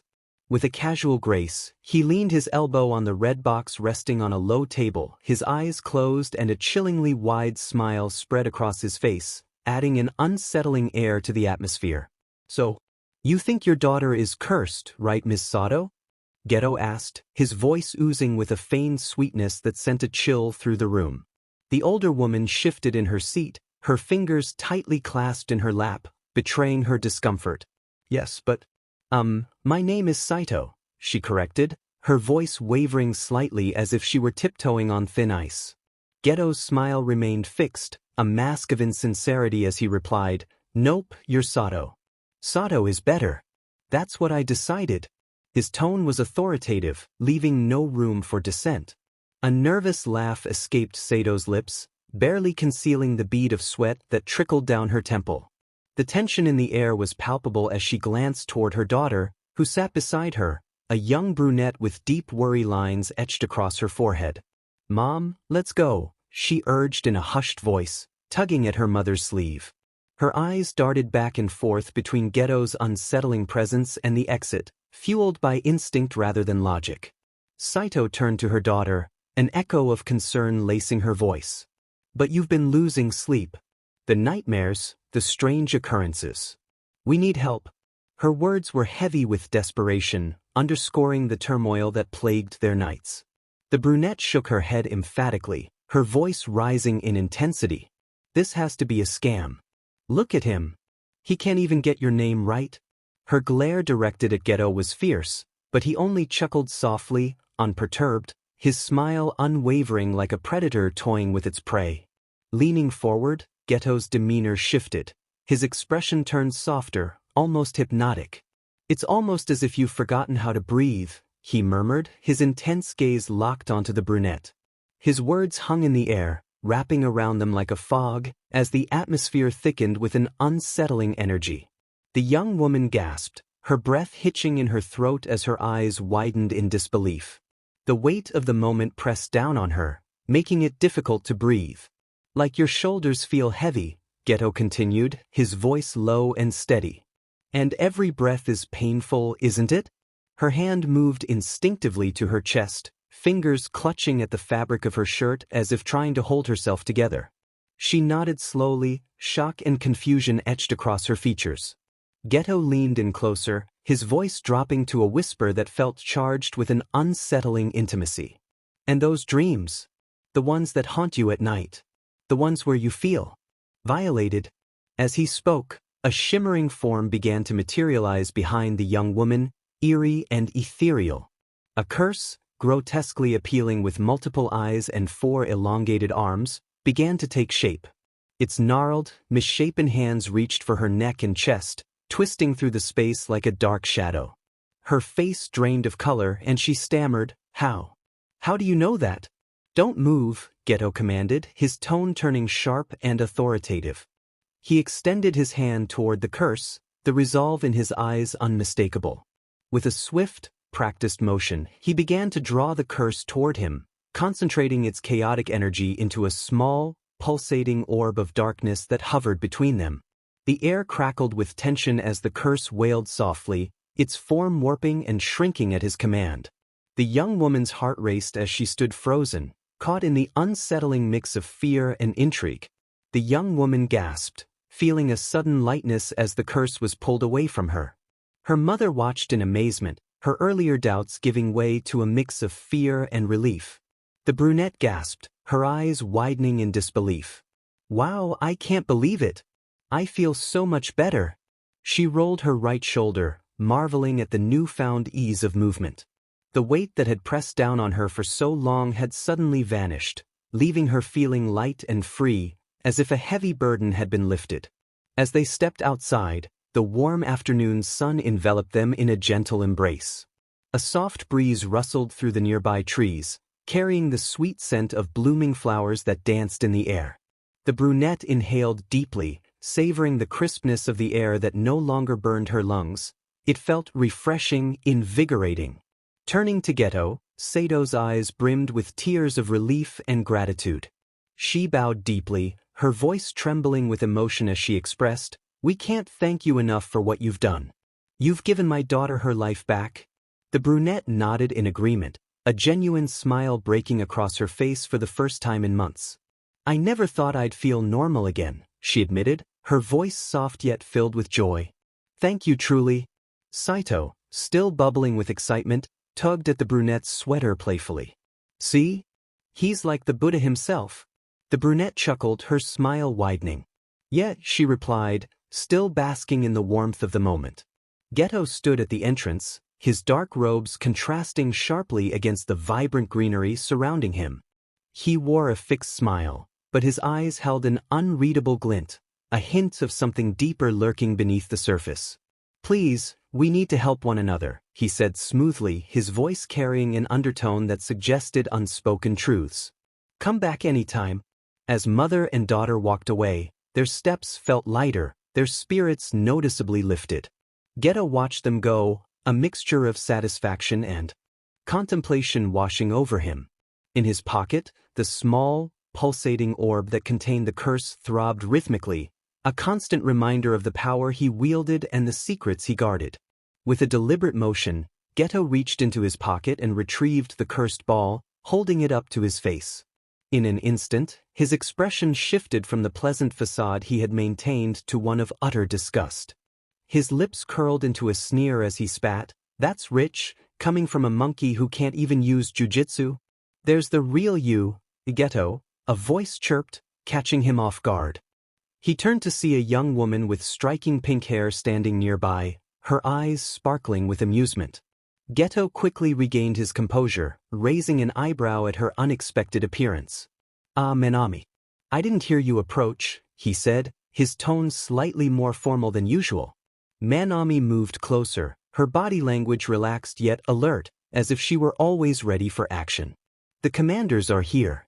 They're waiting in the meeting room," she informed him, her voice professional, though a playful smile tugged at the corners of her lips. Geto nodded, reaching into the folds of his robes to produce a small spray bottle. Without a word, he began to spritz the contents over his body, lingering on his torso. Manami watched this peculiar ritual with a mix of curiosity and confusion. "What are you doing?" she asked, tilting her head slightly. Her expression was a mix of intrigue and bemusement. "As he methodically sprayed himself," Geto replied, his voice dripping with disdain, "disinfecting. Can't have that monkey stench spreading, now can we?" He wrinkled his nose at the mere memory of his previous interaction as if it were a foul odor lingering in the air. Manami shook her head, a small sigh escaping her lips. "Always the charmer, aren't you, Geto?" she murmured, more to herself than to him, her tone carrying a hint of affectionate exasperation. With a flourish, Geto pocketed the cursed ball along with the spray bottle, straightening his robes with an air of theatricality. "Shall we?" he asked, gesturing toward the imposing building ahead of them. "We shouldn't keep our esteemed commanders waiting." As they strolled down the dimly lit hallway, a blend of anticipation and nervousness filled the air, wrapping around them like a gentle mist. The walls, adorned with framed artwork in shades of gold and deep burgundy, seemed to close in, creating an NTMT atmosphere as they made their way to the meeting room. Their footsteps echoed softly against the polished wooden floor, each sound intermingling with the distant murmurs of other conversations that floated through the air like whispers of excitement. Geto, his eyes closed and a contented smile playing on his lips, breathed in the moment. It's been such a long time since we've all gotten together. I'm so happy. His cheeks flushed with excitement, radiating joy that was infectious. As if caught in a burst of spontaneity, he added, "Let's take a group photo." "Where's the SLR camera?" "Right here," Manami replied, pulling the camera from her bag with a flourish. The sleek device glimmered in the soft light, ready to capture their camaraderie. They gathered close for a cheerful selfie, laughter bubbling up like champagne. Just as they positioned themselves, a booming voice cut through the moment like a clap of thunder. "Get out here! Geto!" The shout echoed down the hall, causing them to turn sharply, surprise etched on their faces. Standing at the end of the hallway was a regal old man, his bald head gleaming under the harsh lights. He wore a striking yellow and black striped suit that exuded authority, complete with a matching tie that hung perfectly against his crisp white shirt. He looked every bit the important businessman he was, and his face was flushed red, not just from exertion, but perhaps from the fervor of a man used to being in charge. "Hey! Geto!" he boomed again, his voice ringing with urgency. But Geto's smile never wavered as he addressed the man with a calm demeanor that contrasted the old man's bluster. "Hello, Mr. Kanemori. What's the rush?" he asked, his tone smooth and unruffled, as if he were accustomed to handling such interruptions with grace. Mr. Kanemori was breathing heavily, beads of sweat gathering on his forehead as he moved a crumpled piece of paper toward Geto, his hand trembling slightly. "Why you?" he sputtered, gasping for breath, desperation lacing his words. "Hurry up and exorcise my curse. Just look at the amount I've paid you." Geto, unfazed and coolly detached, turned to Manami, his expression as icy as the air between them. "How much?" he inquired, his voice devoid of emotion. Manami quickly consulted her tablet, her fingers flying across the screen as numbers flickered to life. "About 150 million yen in total," she reported, her brow knitting together in concern. "However, there have been no donations in the last 6 months." A cold smile crept across Geto's lips, his narrowed eyes glinting with something akin to amusement. "We're done then," he declared, each word dripping with finality, leaving no room for debate. Mr. Kanemori's face drained of color, perspiration gleaming on his forehead as he scanned the room, desperate for any hint of compassion. "What are you saying?" he stammered, a quiver in his voice betraying his growing panic. Geto turned his piercing gaze back to Mr. Kanemori, the coldness in his dark eyes piercing deeper than any blade. "You're nothing more than curse-collecting monkeys." "Money-collecting monkeys," he stated flatly, savoring the gravity of his words. He paused dramatically, allowing the heavy silence to engulf the space. "Monkeys have their roles." In a swift and fluid motion that belied the tension in the air, Geto produced the cursed ball he had obtained earlier. He held it up to the light, scrutinizing it with a critical gaze. The curse pulsed and writhed within, casting sinister shadows that danced across his face, making him appear almost otherworldly. Then, without warning, Geto tipped his head back and swallowed the cursed ball whole.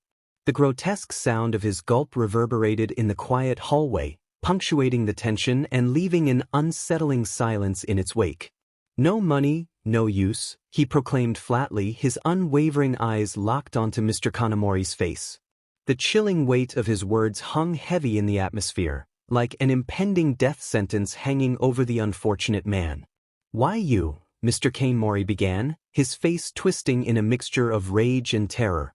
But before he could finish, a sudden and excruciating pain erupted within him, coursing through his body like wildfire, cutting short his defiance.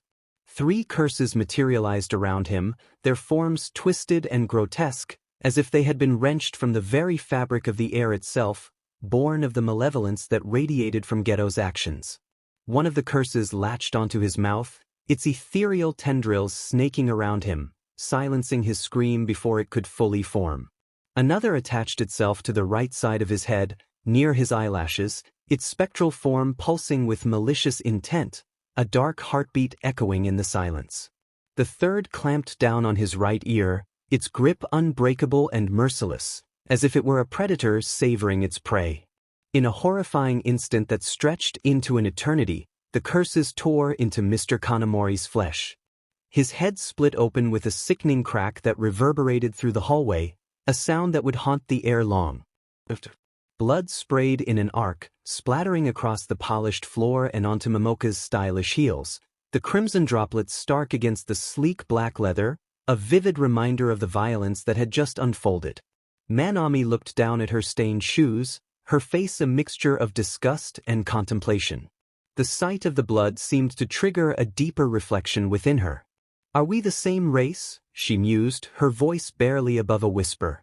There was a hint of genuine curiosity in her tone, as if she were pondering a philosophical question rather than witnessing a gruesome murder, grappling with the implications of humanity in the face of such brutality. Geto, already turning towards the exit, glanced back over his shoulder. His face was a mask of indifference, as if what had just transpired was nothing more than a minor inconvenience. "See," he said, his tone matter-of-fact, devoid of any remorse. "Non-sorcerers are just monkeys." As they walked away from the grisly scene, their footsteps echoed in the now silent hallway, a haunting reminder of the horror they left behind. The flickering overhead lights cast long shadows, stretching and twisting with each step they took, creating an atmosphere thick with tension. The air was heavy with the metallic scent of blood and the lingering aura of cursed energy, a pungent reminder of the darkness that surrounded them. Each step brought them closer to the frosted glass door that marked the entrance to the meeting room. Through the opaque surface, they could see the faint outlines of their colleagues already gathered inside, blissfully unaware of the horror that had just unfolded mere steps away. As they entered the meeting room, a hush fell over the gathered group. The air was thick with anticipation, and all eyes turned to Geto as he strode confidently to the head of the table. His dark robes swished softly with each step, and his eyes glinted with a mix of excitement and malice, a predator among his pack. Clearing his throat, Geto spread his arms wide, as if embracing the entire room. "My family," he began, his voice carrying easily to every corner of the space, drawing them in like moths to a flame. He paused, letting the weight of his words sink in, the tension palpable. "The age of monkeys is over," he continued, his tone growing more passionate with each word, a fervor igniting in the hearts of his followers. They leaned in, hanging on his every word, their loyalty palpable in the charged air. Geto's eyes narrowed, and a mischievous smile played across his lips, a predator reveling in the thrill of the hunt. "First on the agenda," he said, his voice dropping to a conspiratorial whisper, forcing everyone to lean in even closer, eager for the revelation. "We'll destroy the cornerstone of the Jujutsu world. Jujutsu High." To be continued. The serene estate stood as a living testament to traditional Japanese architecture, its elegant structure nestled amidst a sea of vibrant cherry blossoms and towering maples. Sunlight filtered through the dense foliage, casting dappled shadows on the meticulously maintained grounds. Inside, the air was thick with anticipation. Saito and her daughter knelt on soft tatami mats, their gazes locked on a small red box before them, the room silent except for their shallow breaths. Geto's arrival was both disarming and chilling. His outward charm masked an unsettling coldness that lingered in his eyes, sending a shiver down Sato's spine. As he spoke of the curse afflicting her daughter, his words dripped with honeyed malice, each syllable carefully crafted to stoke their fears. The curse itself was a grotesque sight, a writhing, shadowy mass that clung to the young woman like a second skin, suffocating her spirit. When Geto removed it with practiced ease, the relief on her face was almost tangible, her shoulders sagging as though a great weight had been lifted. Yet, the ease with which Geto handled such malevolent energy was unsettling, raising unspoken questions about his true nature. Outside, the cracks in Geto's facade began to show. His polished demeanor slipped, revealing glimpses of his disdain for those without power, a thinly veiled contempt for the very people he pretended to help. His interaction with Mr. Kanemori was particularly chilling. The businessman's desperate pleas for assistance were met with cold indifference. What followed next was brutal in its precision. Geto consumed the cursed object with a disturbing grace, unleashing a torrent of curses upon the hapless Kanemori. The man's screams tore through the tranquil air, a harrowing contrast to the estate's beauty. Momoka, watching the scene unfold, displayed an eerie calmness. Her gaze reflected not horror but deep curiosity, her musings on humanity's nature adding a philosophical layer to the grisly tableau. In the meeting room, Geto's charisma was on full display. His followers hung on his every word as he painted a vision of a new world order, one where jujitsu sorcerers would reign supreme. The atmosphere crackled with energy, the room brimming with anticipation as Geto outlined his plan to dismantle Jujutsu High and reshape the world. As the chapter closed, the seeds of conflict had been sown. Geto's ambitions, no longer hidden, were now a bold declaration of war against the institution that had once shaped him. The stage was set for a confrontation that promised to shake the very foundations of the jujitsu world. Chapter 6, Hayaki Yaku, War on Christmas Eve. Morning at Jujutsu High. Winter's crisp air enveloped Jujutsu High as the morning sun struggled to warm the frost-covered grounds.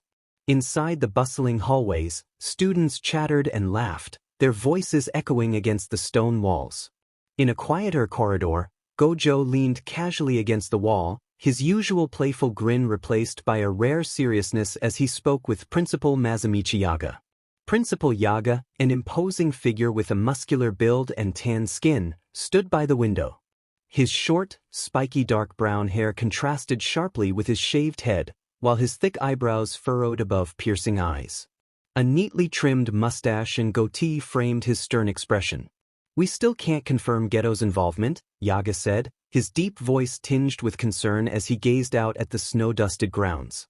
"Are you sure you're not jumping to conclusions, Gojo?" Gojo shook his head, his carefree demeanor replaced by a rare intensity. "I understand your skepticism, Principal, but I'm certain. I investigated the scene myself, and the evidence points directly to Geto's curse manipulation techniques." Yaga turned from the window, his eyes narrowing. "What exactly did you find?"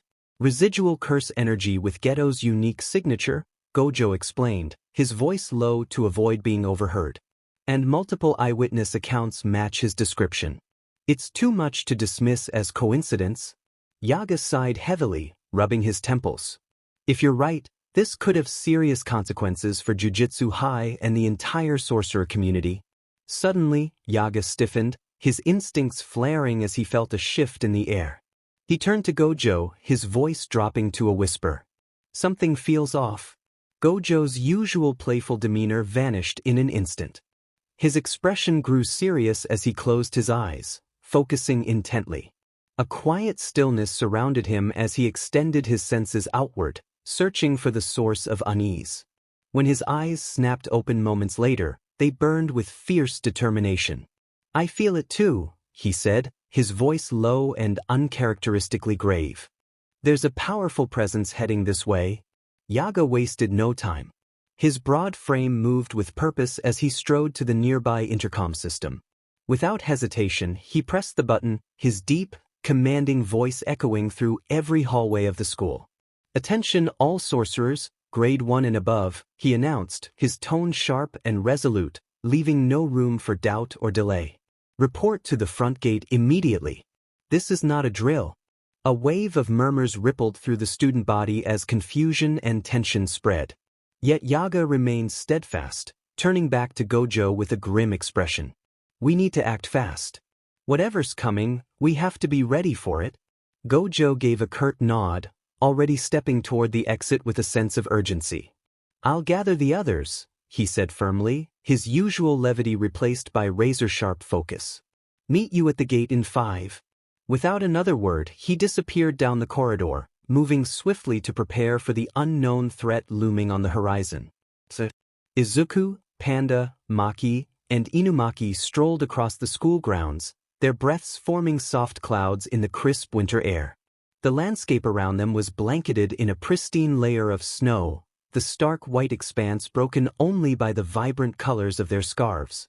Izuku's scarf, a light oceanic teal, matched the determination often reflected in his eyes.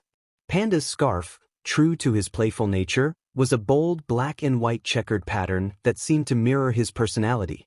Maki's scarf, practical and understated, was a dark blue that complemented her composed demeanor, while Inumaki's scarf stood out with its whimsical rice ball designs, a nod to his favorite food. Their conversation meandered as they walked, shifting from the looming stress of upcoming exams to the latest rumors of a curse sighting in town. The group's laughter and chatter blended with the crunch of snow beneath their boots, creating a moment of warmth amidst the chilly surroundings. But just as Izuku was in the middle of a sentence, he suddenly froze, his teal eyes widening in alarm. The air around them felt different. He couldn't quite place it, but it was as if the atmosphere had thickened, heavy with an unspoken tension. It reminded him of the eerie calm before the storm when the world seemed to hold its breath. "Hey, do you guys feel that?" Izuku murmured, his voice barely more than a whisper, the unease in his tone enough to make the others stop and glance around warily. Maki adjusted her glasses, her sharp eyes scanning the area with precision. "Now that you mention it, something does feel off," she murmured, her tone edged with suspicion. Beside her, Panda tilted his head, his usual cheerful demeanor replaced by a rare seriousness. "My sensors are picking up an unusual energy signature," he said, his voice low and measured. "It's faint, but it's there." Inumaki remained silent, as was his nature, but his narrowed eyes betrayed his heightened focus. He surveyed their surroundings with careful intensity, every muscle in his body tensing as if preparing for the worst. The group instinctively drew closer together, their casual stroll abandoned as they shifted into a defensive formation. Izuku's hand hovered near his cursed ring, his fingers twitching slightly, ready to summon Rika at a moment's notice. "Should we head back inside?" Panda suggested, his voice unusually subdued, almost as though he didn't want to disturb the stillness of the air. But before anyone could answer, the crackle of the school's intercom system broke the silence. Principal Yaga's urgent voice echoed across the grounds, carrying an unmistakable weight of authority and concern. The students exchanged uneasy glances, a shared understanding passing between them. Whatever was happening, it wasn't good. "Oh. Stand your ground," Izuku said firmly, his gaze locking onto the horizon. His eyes caught the shape of a cursed pelican descending toward them, its dark presence cutting through the winter sky. "Something is approaching," he added, his voice steady despite the tension rippling through the group. As the cursed pelican landed with an ominous thud, a figure leaped gracefully from its back. The man's long coat billowed dramatically in the cold breeze, his movements fluid and deliberate. His piercing gaze swept across the familiar surroundings, a complex mix of nostalgia and disdain flickering in his eyes. "This place sure hasn't changed," he remarked, his voice carrying a faint trace of amusement, as though he found the scene both amusing and tiresome. From the pelican's gaping mouth, two figures stepped out onto the ground, their presence commanding immediate attention. The first was a girl with long caramel hair neatly tied back in a bun, her posture exuding confidence. Her brown eyes sparkled with excitement, a sharp contrast to the tension in the air, as she took in the scene with an almost childlike curiosity. She wore a beige cardigan layered over a crisp white button-down shirt, paired with an indigo skirt that stopped mid-thigh. White leg warmers hugged her legs, complementing her brown loafers, and adding a touch of charm to her otherwise composed appearance. Beside her stood her twin sister, identical in every way, their matching features and synchronized movements making them an unsettling yet captivating sight. A third figure lingered in the shadows of the pelican's maw, remaining hidden for now, their presence a silent promise of further complications to come. The air grew heavier, the tension thick enough to cut with a blade, as the group braced themselves for whatever was about to unfold. "Oh, Geto-sama, are we really in Tokyo?" Nanako's voice rang out, echoing across the school grounds.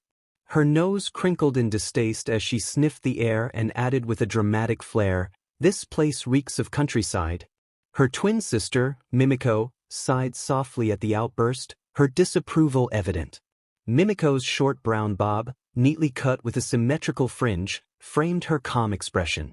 She adjusted her grip on the peculiar doll she carried, a stitched-up figure with a tiny noose dangling ominously around its neck. Dressed in a navy blue sailor fuku, complemented by gray knee-high socks and polished brown loafers, Mimiko looked every bit the picture of quiet composure. "Nanako. That's rude," she admonished gently. Nanako turned to Mimiko with a spark of defiance in her amber eyes. "What? But don't you think so too, Mimiko?" she pressed, clearly expecting her twin to agree. Before Mimiko could respond, a loud, booming voice shattered the moment. "Just get down already," it demanded. All heads turned as a large, muscular man emerged, of all places, from the mouth of a giant pelican. His bare chest was boldly on display, adorned with two prominent, heart-shaped markings where his areolas should have been. A blue headband kept his mid-length blonde hair in place, while loose breathes hung low on his hips, leaving him seemingly unbothered by the chilly air. Nanako blinked at the sight, her face blank with disbelief. Then, with a deadpan tone, she asked, "Aren't you fruity but cold?" Her words hit their mark, and the man visibly bristled, his muscles tensing as he shot her a sharp, irritated glare. Who are those guys?" Mimiko asked, her voice softer but tinged with curiosity. She gestured toward Izuku and the others, her gaze scanning the group with interest. Their defensive stances piqued her attention, but before she could linger on them, Nanako's focus shifted entirely. Her amber eyes lit up with sudden excitement as they landed on a particular member of the group.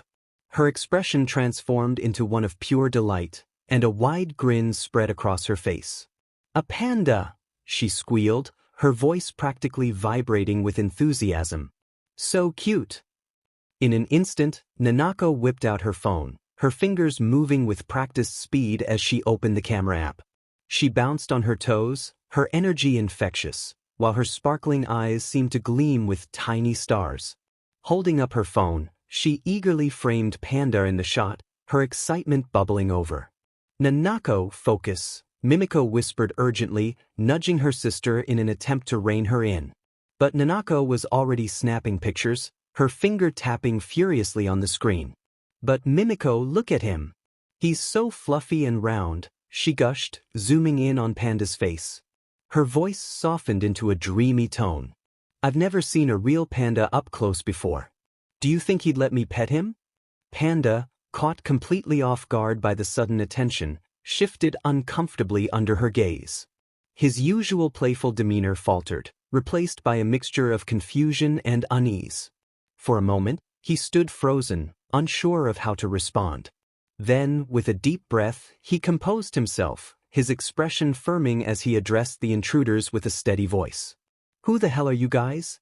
Panda demanded, his paws clenched tightly at his sides, his tone sharp and unyielding. He jerked his head toward Izuku in a pointed gesture. "Izuku-san here won't forgive any intruders, you know." Beside him, Inumaki stood silent but firm, his posture emanating quiet resolve. He gave a small nod of agreement before cryptically muttering, "Kanbu," his narrowed eyes fixed intently on the unfamiliar faces before them. Izuku blurted out, his voice cracking as he was suddenly moved into the center of attention. His wide, startled eyes darted between his friends and the strangers, utterly baffled by the situation. Maki stepped forward with deliberate confidence, her glasses catching the pale glint of the winter sun. Her expression was calm, yet her words cut like ice. "Just leave already," she said, her voice steady and cold. "Before Izuku-san here kicks your sniveling buttes." Izuku's jaw dropped, his disbelief plain as day. A vein throbbed visibly on his forehead, and a tick mark pulsed at his temple. "Why are you assholes throwing me under the bus?" he shouted, his face flushing crimson with a mix of embarrassment and frustration. Panda shrugged nonchalantly, his round shoulders lifting and falling in an almost exaggerated motion. "You're the one who noticed them first," he said matter-of-factly, as though the logic was inarguable. "Bonito flakes," Inumaki chimed in, nodding solemnly, his cryptic comment adding an air of mystery to the moment. Maki adjusted her glasses, a sly smirk tugging at the corners of her mouth. It's true, Izuku. You were the first to sense their presence, she said, her tone betraying a hint of amusement. Izuku's bravado crumbled instantly. His shoulders sagged, and his earlier fire drained from his expression like air from a punctured balloon. A shadow seemed to fall over his face, darkening his features as thin, tired lines appeared under his eyes. He stared blankly at the ground, processing his so-called friend's betrayal. Slowly, his head drooped, and as if to mock his mood, a small, cartoonish rain cloud materialized above him, dripping water onto his slumped figure. "Smarts," Izuku muttered under his breath, his voice barely audible as he stood there, shoulders hunched in defeat. Before he could wallow any further, a pair of hands suddenly grasped one of his own, their touch firm yet oddly gentle. Startled, Izuku looked up to find himself face to face with a man who exuded an air of effortless charisma. His long dark hair framed his striking features, and his eyes gleamed with a calm yet unsettling intensity. "I'm Suguru Geto," the man said smoothly, his voice rich and composed. His lips curved into a polite but enigmatic smile. "Nice to meet you, Yagi-kun. How does he know that?" Izuku's thoughts flared with frustration, his mind racing to piece things together. Outwardly, he forced a polite, albeit hesitant, response, his voice uneven. "To meet you?" Panda and Maki exchanged wide-eyed glances, their astonishment mirrored in their expressions. Their thoughts practically screamed in unison, "So fast!" Even Inumaki, who rarely showed much emotion, let his usually impassive mask slip, his surprise evident. Geto's eyes sparkled with a peculiar intensity as he fixed his gaze on Izuku, studying him like a puzzle he was eager to solve. His voice was calm, yet laced with an undercurrent of passion. "You possess a truly remarkable power," he began, his words deliberate. "I believe that such great power should be used for great purposes. Tell me, have you never questioned the way this world works?" Izuku's brow furrowed deeply, his confusion plain as day. What is he even talking about, he thought, his mind scrambling to decipher Geto's cryptic words. But Geto pressed on, his tone growing more fervent, his conviction palpable. Most pro-heroes, save for a rare few, are driven by greed. Fame, fortune, and the strength of their quirks are all they care about. Meanwhile, those with so-called villainous quirks or those born without quirks at all are forced to kneel before the powerful. Is that justice? As Geto's impassioned words echoed in the air, fragments of Izuku's past began to surface, unbidden and raw. Memories flashed through his mind like jagged shards of glass. "Useless to you, Izumi. I want you to become my successor and inherit one for all. Hey nerd, if you're so desperate to get a quirk, there's a way. I don't think he can become a hero. Take a swan dive off the roof, and maybe you'll have a quirk in your next life." Each memory struck like a blow to his chest, the weight of them threatening to crush him. Yet he stood there, silent, grappling with the storm raging within him. Izuku's teal eyes narrowed, a storm of pain and defiance flickering within their depths as he locked his gaze on Geto. The man seemed to sense the turmoil brewing in Izuku's expression, his voice smooth yet insistent as he pressed on with his argument. "It's the same with jujitsu sorcerers, but different," Geto began, his tone laced with conviction. "We live in the shadows, hidden from the public eye, working tirelessly to protect the commoners who remain blissfully unaware of the dangers around them." Without warning, Geto's arm slid around Izuku's shoulders, pulling him closer with a casual familiarity that made Izuku's muscles tense. Despite the discomfort, he didn't pull away, his body rigid as his mind raced. Geto's lips curved into a faint smile as if he relished the tension. "It's so irritating, don't you think? This world, this broken system. I want to purge it of its corruption, to rebuild it in my image. A world where the strong adapt to the weak, and the weak thrive under the strength of others." "Sure," Izuku muttered, his tone distant, the word more a placeholder than a response. His mind churned, struggling to untangle the web of Geto's words and the implications hidden within them. Geto's voice grew more fervent, his passion igniting like a spark-catching flame. "Mankind, Kami's so-called greatest creation, is standing in the way of its evolution. It's absurd. Humanity clings to outdated notions of survival, dragging itself into stagnation. That's why I need your help, Izuku. Curiosity, despite the unease clawing at him, got the better of Izuku. He tilted his head slightly, a single brow arching in question. And that is? He asked cautiously, his voice steady despite the growing knot in his stomach. Geto's next words hit like a thunderclap, reverberating through Izuku's very core. I want to kill every non-sorcerer and quirkless person. I will create a world where only those with quirks and jujitsu sorcerers exist. That is the future I envision. Time seemed to grind to a halt. Izuku's breath caught in his throat, his teal eyes widening as the weight of Geto's declaration crashed down on him. For a fleeting moment, his face went blank, a canvas wiped clean of expression as emotions warred beneath the surface. Shock, disbelief, and a creeping sense of dread battled for depths. A chill coursed through him, colder than the biting winter air, leaving him momentarily paralyzed. Words failed him, his mind struggling to comprehend the enormity of what had just been said. That's enough, Sugure. Step away from my students. Gojo's voice sliced through the tension like a blade, calm yet commanding, carrying an authority that demanded attention. He stood tall at the entrance of the school grounds, his pristine white hair catching the faint light of the winter sun, ruffling gently in the icy breeze. Behind him, Principal Yaga loomed, flanked by a group of resolute Grade 1 sorcerers who formed an unwavering line of defense. Their faces were etched with determination, their stances ready for whatever was to come. Geto turned slowly, his movements deliberate, and his expression shifted into a wide, almost disarming grin. His dark eyes sparkled with a genuine excitement that seemed completely at odds with the gravity of the moment. Satoru, he greeted warmly, his voice carrying a familiar fondness that belied the tension in the air. It's been far too long.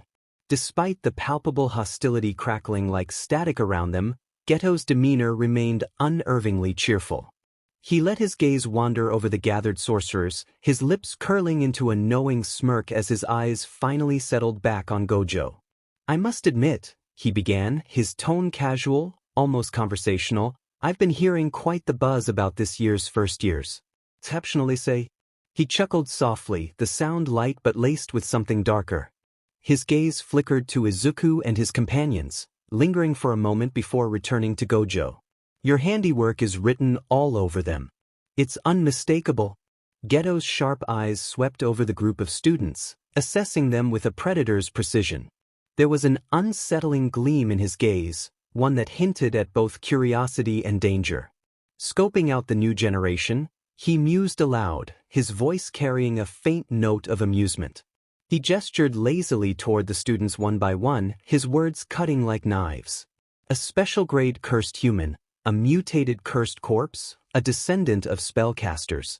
His hand moved from Izuku to Panda to Inumaki, his tone almost clinical, as if he were cataloging specimens rather than acknowledging people. Then his gaze landed on Maki, and his grin twisted into something cruel, mocking. And a failure of the Zenin clan, he added, his voice dripping with disdain. The words hung in the air like a venomous cloud. Maki's eyes widened, her shock quickly giving way to fury. Her hands balled into fists at her sides, and her voice trembled with rage as she spat, "You be..." But before she could finish, Geto's expression darkened, his earlier amusement vanishing like a fleeting shadow. His tone turned sharp and cold, cutting through her words. "Watch your tone, Beach," he snapped, his voice low and venomous. "I have no need for monkeys like you in my world." As he spoke, the atmosphere shifted dramatically. The air grew heavy and oppressive, and the faintest hint of an ominous purple hue began to seep into the surroundings, as though the very environment recoiled in response to his malice. Izuku had been silently observing, his fists clenched at his sides, but Geto's words ignited a surge of anger deep within him. Without a moment's hesitation, he smacked Geto's arm away, breaking the man's firm grip on his shoulder. "I'm sorry, Geto-san," Izuku said, his voice low yet steady, carrying an edge of firmness rarely heard from him. His jet-black hair, streaked with green highlights, framed his face, casting shadows over his sharp, determined eyes. The seriousness in his expression was almost startling. Raising his head, he locked eyes with Geto, his teal gaze blazing with unshakable resolve. "I can't help someone who belittles my friends," he declared, his voice ringing with conviction. For a fleeting moment, surprise flickered across Geto's face, like a crack in his polished demeanor. But it was gone as quickly as it appeared, replaced by a smooth, polite smile that didn't quite reach his calculating eyes. "My bad," he said lightly, his tone disarming but laced with subtle sharpness. "I assure you, it wasn't my intention to make you uncomfortable."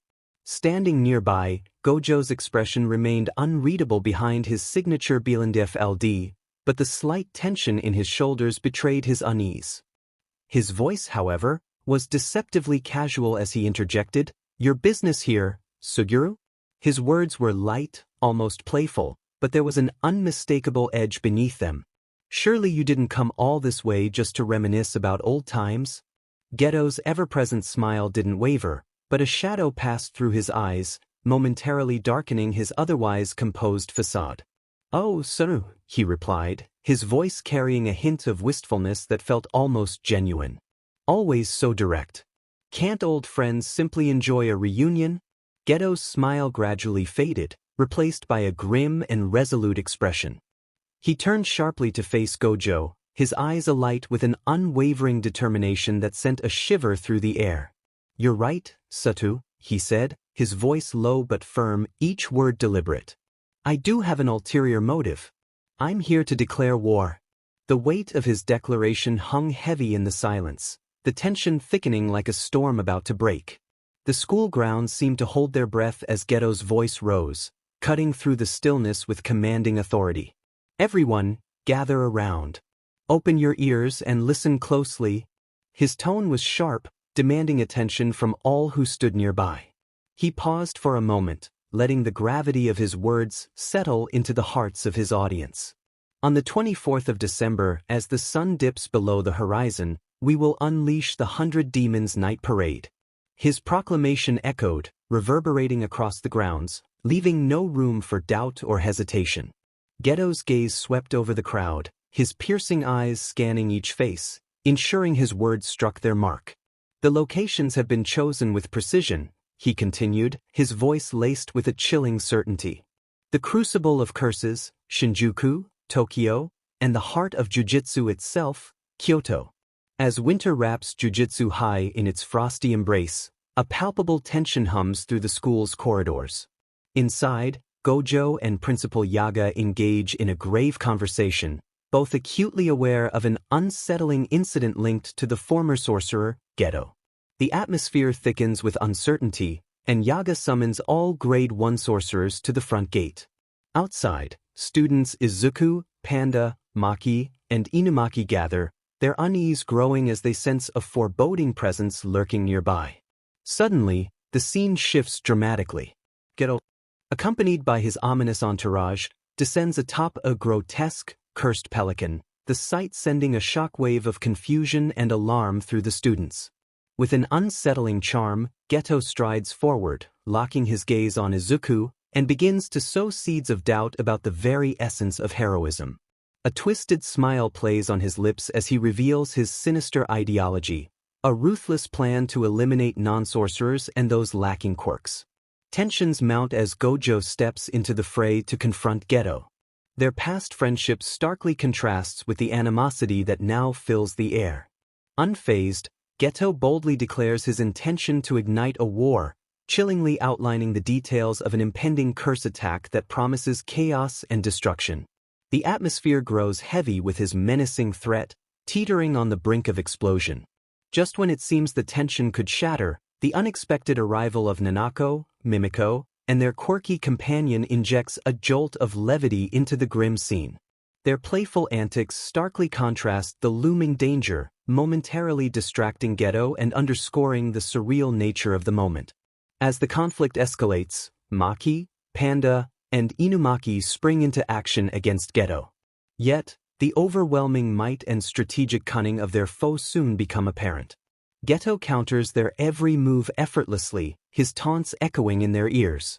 Maki suffers a severe injury, quickly followed by Panda and Inumaki's swift defeat, leaving Izuku to confront Geto alone. Watching his friends falter, an unwavering wave of determination swells within Izuku. Memories of past tragedies surge forward, fueling his resolve to protect those he holds dear. In a moment of profound clarity, he calls upon the spirit of Rika Orimoto, signaling a pivotal shift in the battle's momentum. Izuku's cursed energy flares to life, hinting at the monumental clash that lies ahead. With Rika manifesting beside him, Izuku undergoes a striking transformation, embodying a fierce rage and an unbreakable commitment to safeguard his friends from Geto's tyranny. The chapter culminates in a tense standoff, culminating in a suspenseful crescendo that underscores the impending confrontation between Izuku and Geto, a battle poised to redefine their fates and reshape the very fabric of their worlds. Chapter 7. Cursed Human vs. Curse Manipulator. Present time.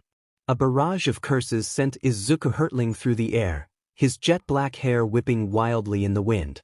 He gripped his katana tightly, its polished blade gleaming in the sunlight. With a determined cry, Izuku began slashing through the curses, his movements fluid and precise. The blade cut through the ethereal forms like a hot knife through butter, leaving trails of dissipating energy in its wake. Rika, his cursed spirit companion, moved in perfect sync with him, her ghostly form tearing through the curses with equal ferocity. From the ground, Geto watched the spectacle with keen interest, a smirk playing on his lips.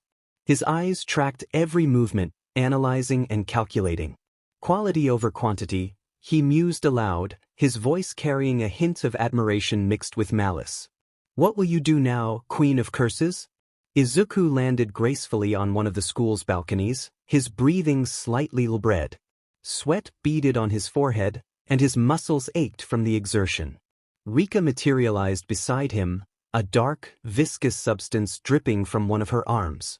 As it splattered on the ground, Izuku's eyes widened in horror at the sight before him. Maki-san. Panda. Maki.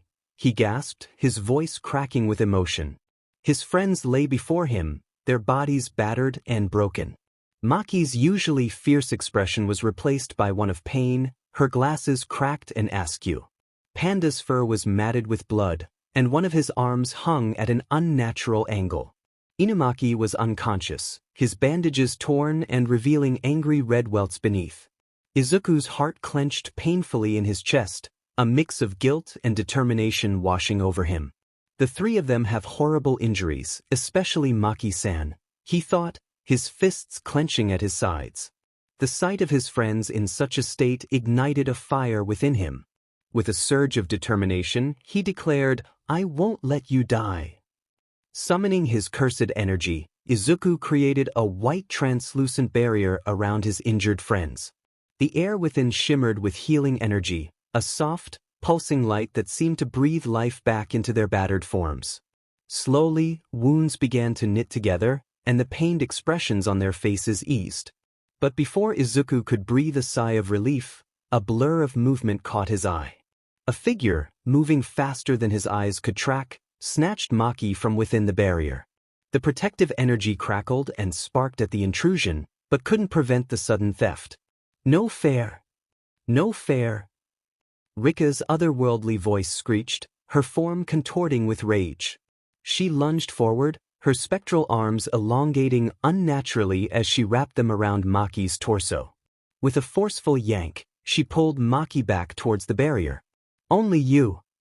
Only you!" she howled, her grip tightening possessively around Maki's limp form.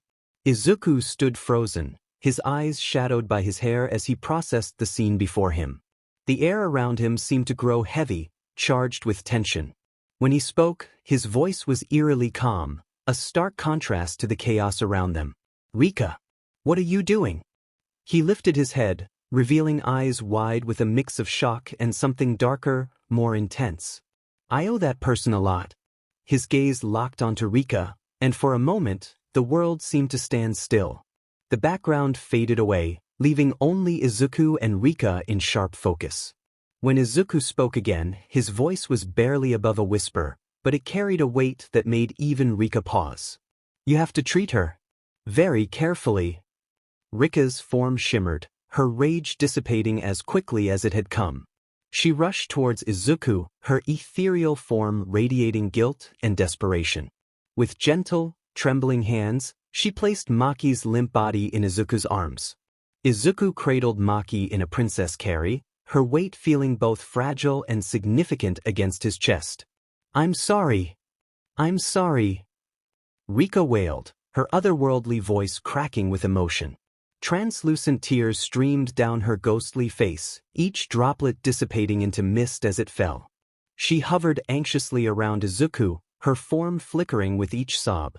"Don't get mad," she pleaded, shrinking back as if expecting a harsh rebuke. Izuku's eyes softened as he looked at Rika.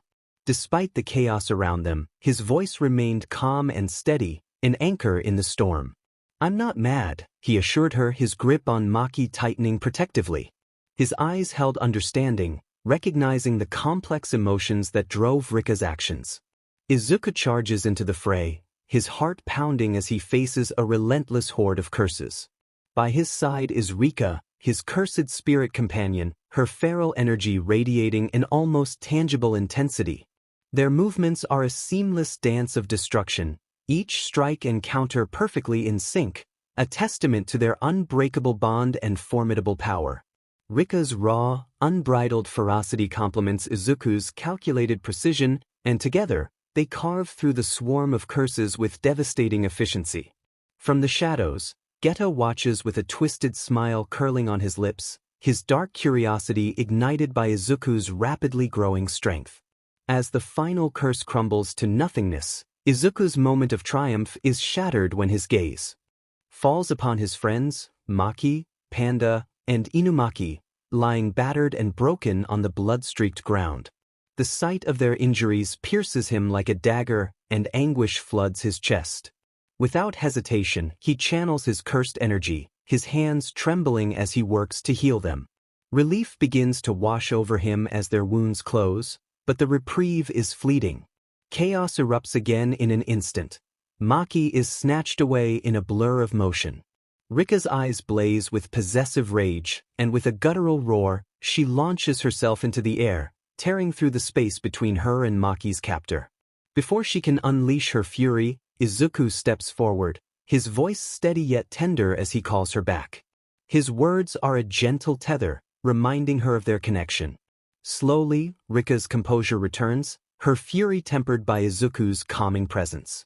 The air thickens with tension as Izuku turns to face Geto, his emerald eyes burning with determination. His voice cuts through the chaos like steel as he declares Geto his enemy. The battle reignites with explosive ferocity.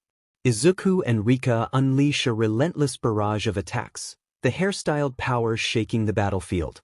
Izuku amplifies his cursed speech through a megaphone, his words reverberating like thunder, obliterating Geto's summoned curses in a dazzling display of strength.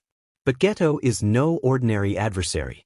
With a sinister smirk, he counters every move with cunning strategies and overwhelming cursed energy, forcing Izuku to push himself beyond his limits. Flashes of his grueling training with Gojo race through Izuku's mind, each memory a spark of inspiration. He steadies his breathing, focusing every ounce of his strength. In a moment of perfect clarity, he executes a flawless black flash, the strike landing with an impact so immense it shakes the very ground beneath them. The battlefield trembles, and for a moment, it seems the tide has turned. Yet, Geto refuses to yield. His sinister grin widens as he summons a monstrous curse, its grotesque form towering over the battlefield. With deliberate precision, he begins preparing his ultimate technique, Uzumaki, a swirling vortex of destruction that radiates pure malice. Desperation claws at Izuku's resolve, but he refuses to falter. With trembling hands and a voice heavy with emotion, he turns to Rika. His words are raw, filled with vulnerability as he professes his love for her and pleads for her full strength. Touched by his heartfelt plea, Rika's power surges, her true form erupting with radiant energy. Together, they channel their combined might, creating a massive energy beam that crackles with unrestrained force. The air seems to shatter as their attack collides with Geto's Uzumaki in a cataclysmic explosion. The ground quakes, the sky splits, and the battlefield is consumed in a blinding light. When the dust settles, Izuku stands victorious, though barely. His body pushed far beyond its limits, gives out, and he collapses to the ground, utterly spent. Across the battlefield, Geto lies gravely injured but alive. With a pained grimace, he retreats into the shadows, his voice a venomous promise of vengeance as he vows to return stronger. However, his escape is cut short. Gojo intercepts him, his presence a beacon of calm amidst the chaos. The two former friends stand face to face, their gazes heavy with unspoken words. Bitterness and regret spill forth as they exchange their final words, the weight of their shared history pressing down on them. With a heavy heart, Gojo makes the ultimate decision. In a decisive moment, he ends Geto's life, his expression a mixture of sorrow and resolve. Silence falls over the battlefield, broken only by the faint echoes of a battle fought with unwavering courage, unyielding love, and profound sacrifice. Chapter 8. The Light That Shines Brightly. Present time. Inside Izuku's mind. Darkness enveloped Izuku, a thick, oppressive blackness that seemed to swallow all light. He spun around, his heart racing as he tried to make sense of his surroundings. The void was absolute, pressing in on him from all sides, like a living entity trying to suffocate him. "Where am I?" His voice echoed in the emptiness, a tremor of uncertainty in his words. The sounds seemed to be swallowed by the darkness, leaving him feeling more alone than ever. "It's our fault." A haunting whisper slithered through the darkness, sending chills down Izuku's spine. The voice seemed to come from everywhere and nowhere at once, a ghostly accusation that made his skin crawl. He clenched his fists, gathering his courage, feeling the familiar tingle of cursed energy at his fingertips. It was a small comfort in this sea of nothingness. "Show yourself," he demanded, his voice stronger now, echoing through the abyss. The words hung in the air, unanswered for what felt like an eternity. Suddenly, a figure materialized before him, emerging from the shadows like a ghost. Izuku's breath caught in his throat as he recognized his younger self, a mirror image from the day of Rika's funeral.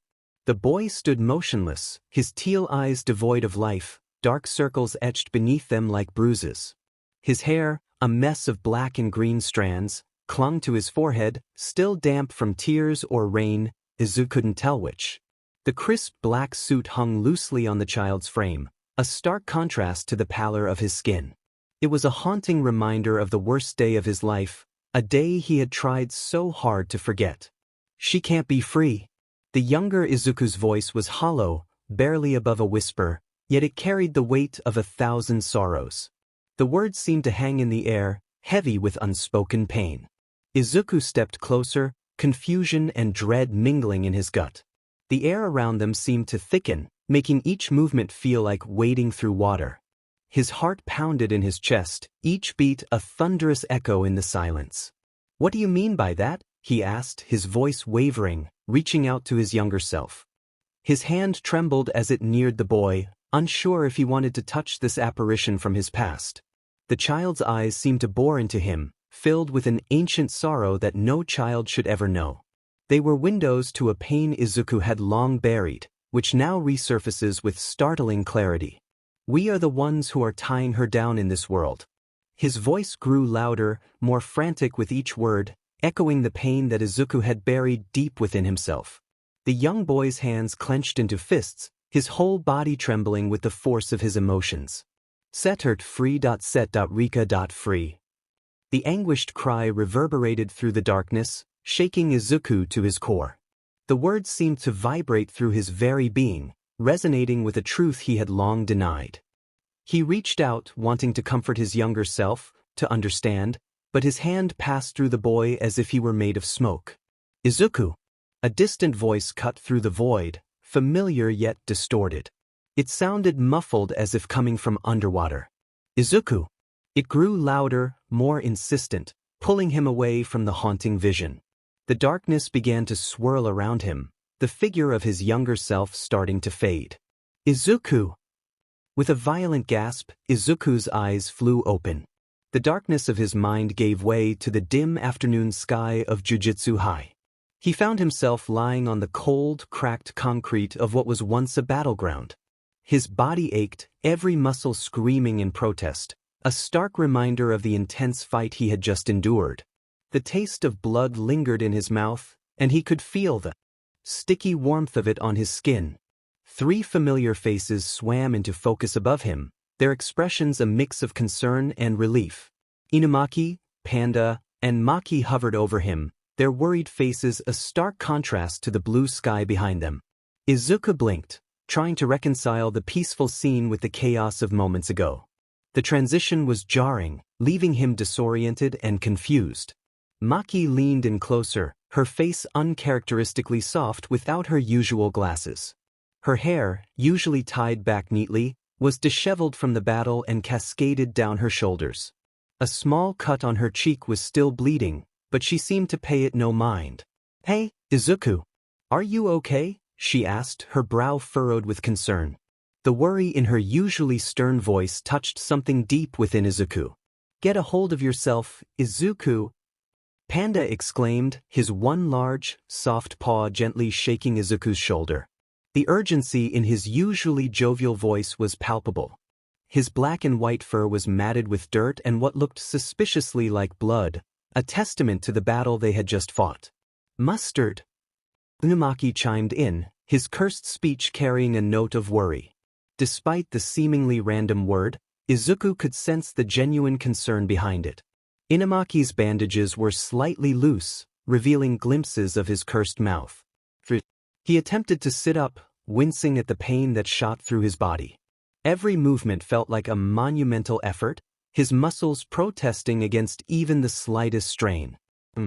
"I'm all right," he managed to say, his voice hoarse and barely above a whisper. But even as the words left his mouth, he knew they weren't entirely true. The vision had shaken him more than any physical battle could, leaving him feeling vulnerable and uncertain in a way he hadn't experienced in years. Izuku suddenly bolted upright, his body screaming in protest with every movement.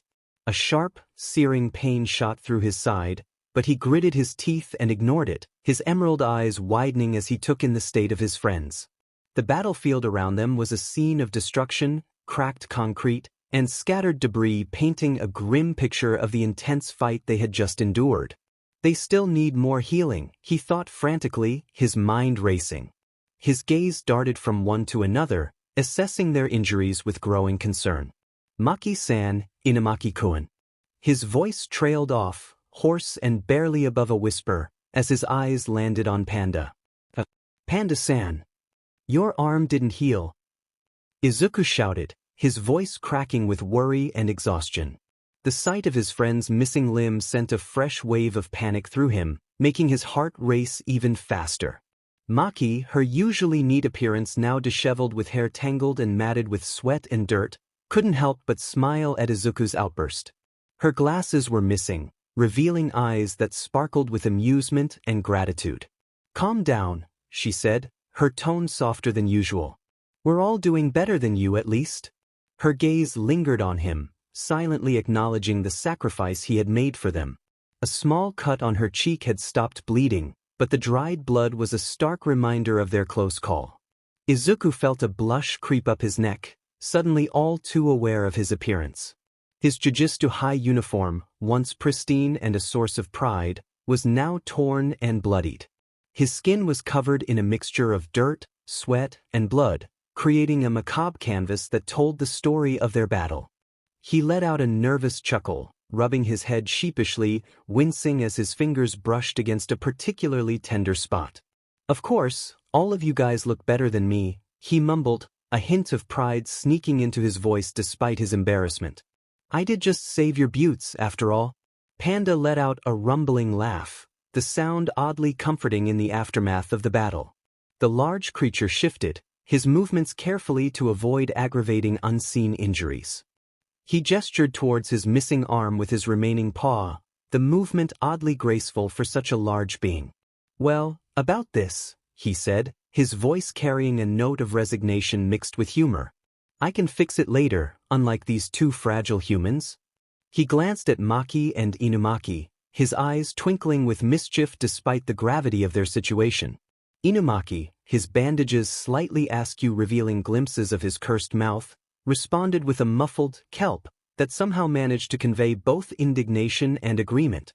His eyes crinkled at the corners, suggesting a smile hidden beneath the bandages. Panda's expression softened as he turned back to Izuku, his large, expressive eyes filled with genuine gratitude. "Thanks for helping us," he said, his voice low and sincere.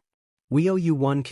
The words hung in the air, heavy with the weight of their shared experience and newfound bond. Izuku felt a lump form in his throat, overwhelmed by the gratitude and camaraderie. He opened his mouth to respond but found himself at a loss for words. The emotions of the moment, relief, exhaustion, pride, and a deep sense of connection to his friends, seemed too complex to express. Instead, he nodded, a small smile tugging at his lips despite the exhaustion that threatened to overwhelm him. "Izuku." The voice, soft yet clear, cut through the chatter of the group like a gentle breeze. Izuku and his friends turned their heads in unison, their eyes widening as they spotted Rika sitting a few feet away. Her form was ethereal, almost translucent in the fading light of the afternoon, her silhouette shimmering like a mirage against the war-torn backdrop of Jujutsu High.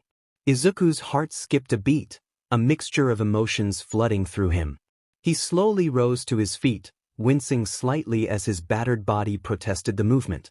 Every muscle ached, a stark reminder of the intense battle they had just endured. "Sorry for keeping you waiting, Rika-chan," he said, his voice gentle and tinged with a mixture of affection and guilt. His green eyes, usually bright and determined, now held a hint of sadness as they met Rika's gaze.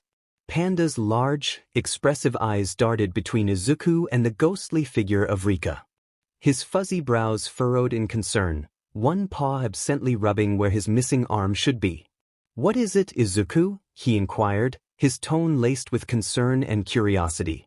The normally jovial Panda's voice was uncharacteristically serious, sensing the gravity of the moment. Izuku scratched the back of his head nervously, a sheepish grin spreading across his face. A light blush dusted his freckled cheeks as he realized the weight of what he was about to say.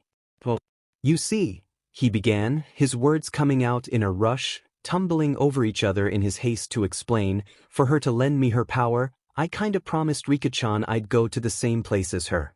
He let out a nervous chuckle, his eyes darting between his friends' faces, gauging their reactions. There was a moment of stunned silence, the air heavy with shock and disbelief. Then, Maki's voice cut through the air like a WHP, shattering the tense quiet. "What were you thinking, idiot?" she shouted, her face a mixture of disbelief and anger. Her eyes glinted in rage, but the worry in her voice betrayed her true feelings. Her hands clenched into fists at her sides, trembling slightly with the force of her emotions. It was a spur-of-the-moment thing. Izuku exclaimed, his eyes comically morphing into arrows as he waved his arms up and down like a frantic hummingbird. His black hair, matted with sweat and blood, bounced with each frantic movement. "You can't blame me." His voice cracked slightly, a mix of embarrassment and desperation coloring his words. Maki's eye twitched, a prominent tick mark appearing on her forehead. Her usually neat appearance was disheveled from the battle, adding to her intimidating aura. "Doesn't mean you have to die from it," she retorted, her voice rising with each word. The concern in her tone was palpable, despite her harsh words. As the argument unfolded, a mesmerizing transformation began to take place. Rika's cursed form, once a terrifying visage of power and rage, started to dissolve. Like mist dissipating in the morning sun, the monstrous features melted away. It was as if an invisible artist was erasing the nightmarish aspects, revealing the true form beneath. The group fell silent, transfixed by the sight. Even Maki's anger seemed to evaporate as they watched Rika's true form emerge. Inamaki's eyes widened behind his bandages, while Panda leaned forward, his curiosity piqued. Where once stood a fearsome cursed spirit, now sat the form of a 10-year-old girl. The transformation was as breathtaking as it was sudden, leaving the group in awe. Rika's long, brown hair cascaded down her back like a silken waterfall, catching the last rays of the setting sun and shimmering with an ethereal glow. The golden light danced across her features, softening the edges and highlighting the innocence that had been hidden beneath the cursed form. Her eyes, no longer filled with an otherworldly and terrifying glow, now shimmered with a complex mixture of emotions. They were deep pools of mahogany brown, reflecting years of pain, longing, and a newfound hope. The depth of feeling in those eyes was almost palpable, telling a story of a soul trapped between two worlds, yearning for peace yet bound by an unbreakable promise. Rika's small form seemed both fragile and strong, a paradox that perfectly encapsulated her existence. Her delicate hands were clasped in her lap, fingers intertwined as if holding onto a secret. The tattered edges of her white dress fluttered gently in the breeze, a stark contrast to the destruction that surrounded them. The air around them seemed to hold its breath, charged with an energy that was both comforting and melancholic. It was as if the very atmosphere recognized the significance of this moment, this transformation. The fading sunlight cast long shadows across the broken concrete, creating a surreal backdrop for this poignant scene. "Rika-chan?" Izuku said, his voice barely above a whisper. Izuku found himself unable to look away, mesmerized by the girl before him. He could see traces of the cursed spirit she had been, but now those traces were overshadowed by the pure, innocent soul that had always been at her core. A lump formed in his throat as he realized the weight of his promise, the magnitude of what it meant not just for him, but for Rika as well. From the gaping hole in the wall, a figure emerged, his entrance as dramatic as it was unexpected. "Congratulations. You managed to break the curse," a smooth, confident voice rang out, accompanied by the sound of slow, deliberate clapping. The group turned as one, their eyes widening in surprise and confusion. There, striding through the debris with an air of casual elegance, was a man they had never seen before. Or at least, never seen quite like this. Gone were the familiar bandages and dark glasses that usually obscured his features. Instead, they were faced with a visage that was as striking as it was unfamiliar. Piercing blue eyes, framed by long lashes, surveyed the scene with a mixture of amusement and pride. A shock of unruly white hair caught the fading sunlight, giving him an almost ethereal appearance. Izuku, Maki, Panda, and Inumaki stared at the newcomer, their expressions a comical mix of shock and bewilderment. The tension of the previous moment seemed to evaporate, replaced by a collective sense of confusion. "Who are you?" Izuku, Maki, and Panda blurted out in unison, their voices a chorus of disbelief. The man's lips curled into a smirk, his eyes twinkling with mischief. He struck a pose, one hand on his hip, the other dramatically sweeping his hair back. "I'm your good-looking sensei, Satoru Gojo," he announced, his voice dripping with self-assurance. The revelation hung in the air for a moment, the students processing this new information. Inumaki's eyes widened behind his bandages, while Panda's jaw dropped open in a comical display of surprise. Maki was the first to recover, her eyes narrowing. "Sensei?" she repeated, her tone skeptical.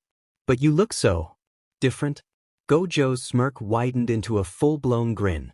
"What, did you think I wore those bandages in battle just to fashion?" he quipped, running a hand through his hair.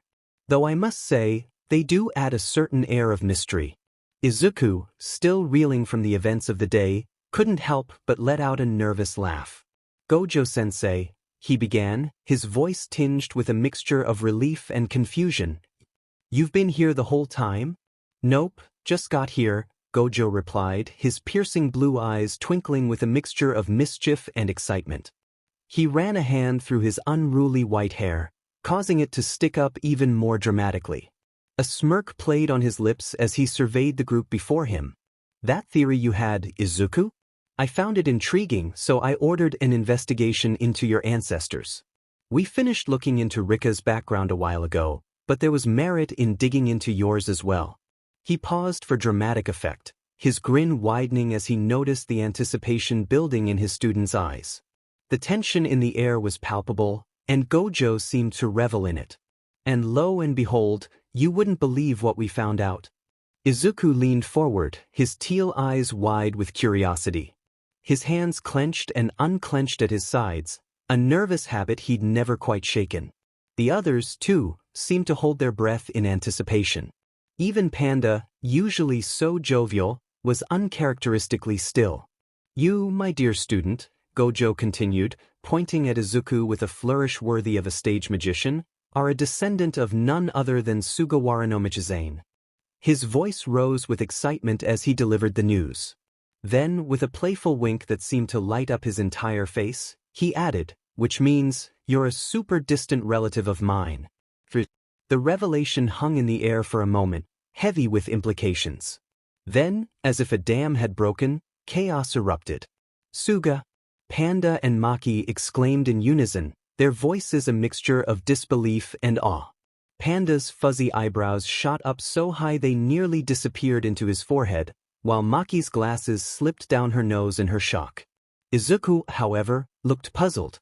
His brow furrowed, creating a small crease between his eyebrows. "Who's that?" he asked, his voice tinged with confusion and a hint of embarrassment at his lack of knowledge. The others turned to him, surprise evident on their faces. Even Inamaki's eyes widened behind his bandages, his usually stoic demeanor cracking slightly. "You don't know?" Panda asked, his voice rising in pitch with his shock. He waved his furry arms about as if trying to physically grasp the concept of Izuku's ignorance. He was a super big-time shaman. Maki put her glasses back on and adjusted, pushing them back up her nose with a practiced motion. Her voice took on a lecturing tone, reminiscent of a seasoned professor addressing a classroom. "Sugawara no Michizane is known as one of the 3 greatest Japanese vengeful spirits," she explained, her eyes gleaming with the excitement of sharing knowledge. "He was a scholar and politician in the Heian PRD who was exiled due to false accusations. After his death, his angry spirit was said to cause natural disasters until he was appeased and deified." "Tuna," Inamaki added solemnly, nodding his head as if he had contributed something profound to the conversation. The others glanced at him, momentarily bemused by his non sequitur, before turning their attention back to Gojo. Gojo's expression softened as he looked at Izuku, his voice becoming more serious. The playful glint in his eyes dimmed, replaced by a look of compassion and understanding. "You were right, Izuku. Rika didn't curse you. You were the one who cursed her." Those words hit Izuku like a physical blow. He stumbled back a step, his mind reeling as the implications sank in. The world seemed to tilt on its axis, and he felt as if the ground beneath his feet had suddenly become unstable. "So that's why my younger self said it was our fault," he whispered, more to himself than anyone else. His eyes glazed over as memories flooded his consciousness, vivid and painful. In his mind's eye, he saw his 10-year-old self kneeling beside Rika's limp form. The scene played out with crystal clarity as if he were reliving it in that very moment. "Rika-chan. What do I do?" Young Izuku cried, his small hands shaking as he reached out to her.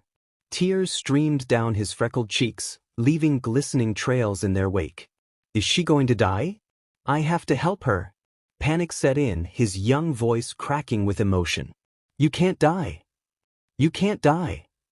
You can't die," he repeated frantically, his young mind unable to process the tragedy unfolding before him. Back in the present, Izuku's hair fell forward, shadowing his eyes. His shoulders slumped as the weight of realization settled upon them. "Yes, that time. I was rejecting Rika-chan's death," he murmured, the words barely audible but filled with the weight of understanding. Gojo's voice cut through Izuku's thoughts, bringing him back to the present. His tone was gentle but firm, like a lifeline thrown to someone adrift at sea. "The one who established the curse just revoked the emstar and servant status," he explained, his blue eyes fixed on Izuku with unwavering intensity. "If the curse doesn't longing to lay any punishment, then the dispel is complete. And you can tell just by looking at her." Izuku's gaze shifted to Rika, taking in her transformed appearance. The innocence and purity radiating from her small form were a stark contrast to the cursed spirit she had been moments ago. The weight of his actions crashed down upon him, and he felt his knees weaken. Making Rika-chan take that form, hurting so many people because Geto was targeting me? Izuku's voice trembled, tears cascading down his freckled cheeks like a summer rain. His words came out in broken gasps, each one a struggle against the tide of emotion threatening to overwhelm him. The weight of realization pressed down on his shoulders, making him feel smaller than ever before. So many people almost died. It's all my fault. He crumpled to the ground, his knees hitting the rough concrete with a dull thud. His hands flew to his head, fingers tangling in his messy green hair as sobs racked his body. The others watched in stunned silence, the air heavy with shared sorrow. Maki's glasses fogged up slightly, and even Panda's usually jovial demeanor was subdued. Inumaki stood still, his bandaged hands clenched at his sides. Suddenly, a warmth enveloped Izuku. Rika had moved to him, her small arms wrapping around his shaking form. Her touch was gentle and comforting, like a soft blanket on a cold night. The scent of cherry blossoms seemed to surround them, a phantom reminder of happier days.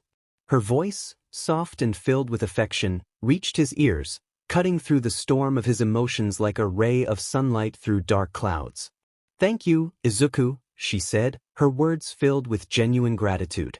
They rang with a clarity that seemed to still the very air around them, making even the gentle rustling of debris cease for a moment. "For always giving me time, for always being beside me.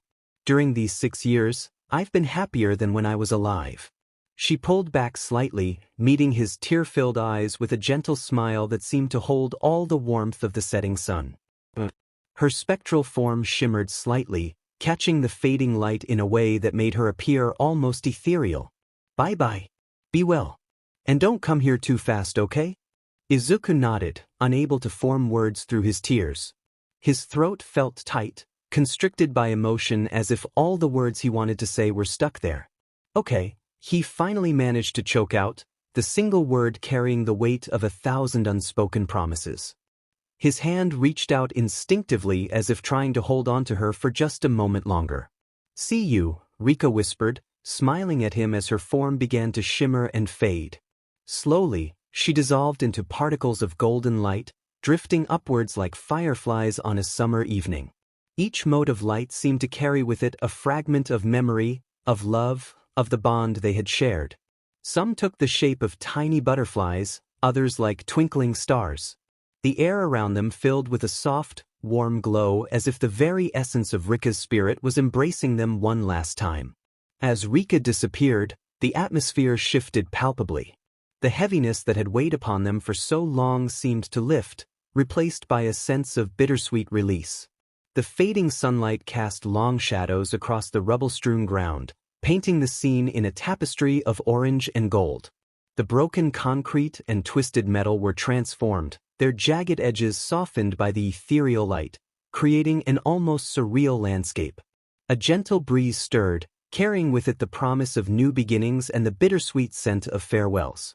It whispered through the debris, stirring up small eddies of dust that danced in the golden light. Tiny fragments of paper, perhaps from destroyed buildings, fluttered in the air like confetti. The wind caressed Izuku's face, drying the tears on his cheeks and ruffling his hair as if nature itself was offering comfort. Izuku stood there, his teal eyes fixed on the spot where Rika had vanished. His heart felt both lighter and heavier at the same time, a paradox of emotion that left him breathless. The warmth of Rika's final embrace still lingered on his skin, a phantom touch that he knew he would carry with him always. He could almost hear the echo of her laughter, and see the ghost of her smile in the fading light. "Thank you, Rika," Izuku said, his voice barely above a whisper. The words seemed inadequate to express the depth of his gratitude and the complexity of his emotions. Yet in their simplicity, they carried the weight of years of shared experiences, of pain and joy, of a bond that transcended the boundaries between life and death. His hand reached out, fingers splayed as if trying to touch the last traces of golden light. As the last motes of golden light faded into the twilight sky, Izuku felt a shift within himself. The burden of guilt he had carried for so long began to ease, replaced by a sense of purpose. He straightened his back, his fists clenching at his sides. He knew that the road ahead would not be easy, but for the first time in years, he felt truly ready to face it. The setting sun cast long shadows, but to Izuku, they no longer seemed ominous. Instead, they stretched before him like a path, leading towards a future full of possibilities. Snowflakes danced delicately through the air, blanketing the landscape in a pristine layer of white. The enchanting scene unfolded at Jujutsu High, where the tranquil beauty of winter transformed the campus into a serene wonderland. As the snow settled on the rooftops and clung to the branches of the trees, the tranquil atmosphere invited students to pause and appreciate the quiet charm of the season. The gentle hush of the falling snow created a magical ambience, making it a perfect day for reflection and camaraderie among the students. Izuku and Gojo walked side by side through the snow-covered grounds, their footsteps leaving a trail of impressions behind them. Izuku was bundled up against the cold in a dark blue zip-up jacket with a high collar that protected his neck from the biting wind. His slim-fit black briefs and sturdy black dress boots completed his winter ensemble, while a soft scarf was wrapped snugly around his neck. Over his shoulder, he carried a bag containing his katana, its weight a constant reminder of his training and responsibilities. As they walked, Gojo turned to Izuku, his usually playful demeanor tinged with seriousness. "You know, Izuku," he began, his breath forming small clouds in the frosty air, "it might be late for this, but Geto's actions weren't your fault. He would have come to the college whether you were here or not." Izuku's teal eyes flickered with a mix of emotions, guilt, uncertainty, and a glimmer of hope. "Really now," he murmured, his voice barely audible over the soft crunch of snow beneath their feet.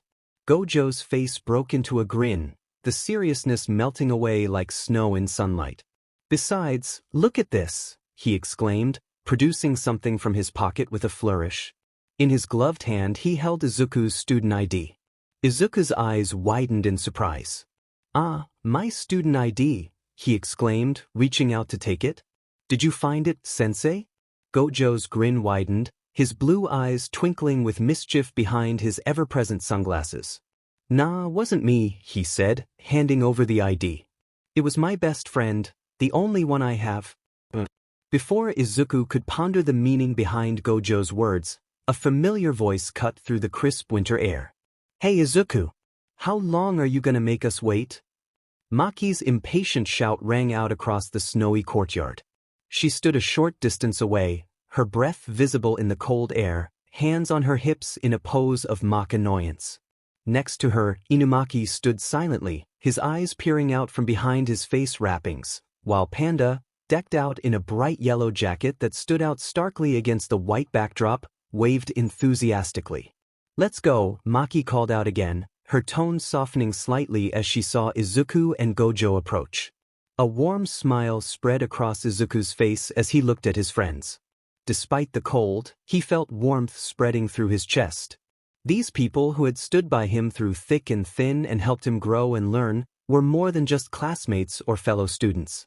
As he joined the group, his gaze dropped momentarily to his hand, where a simple ring adorned his finger. It was more than just jewelry, it was a symbol of his next great challenge, his next step forward. "Do it," Izuku thought, his heart swelling with determination and anticipation. "Here I come." With that thought, he stepped forward to join his friends, ready to face whatever the future might hold. The snow continued to fall gently around them, a silent witness to the bonds of friendship and the promise of new beginnings. To be continued. End credit scene, 1 year later. Africa, Mahamuzuri Restaurant. The bustling streets of Nairobi, Kenya, pulsed with life under the scorching African sun. Amidst the vibrant tapestry of sights, sounds, and smells, a humble restaurant stood out, Mahamuzuri.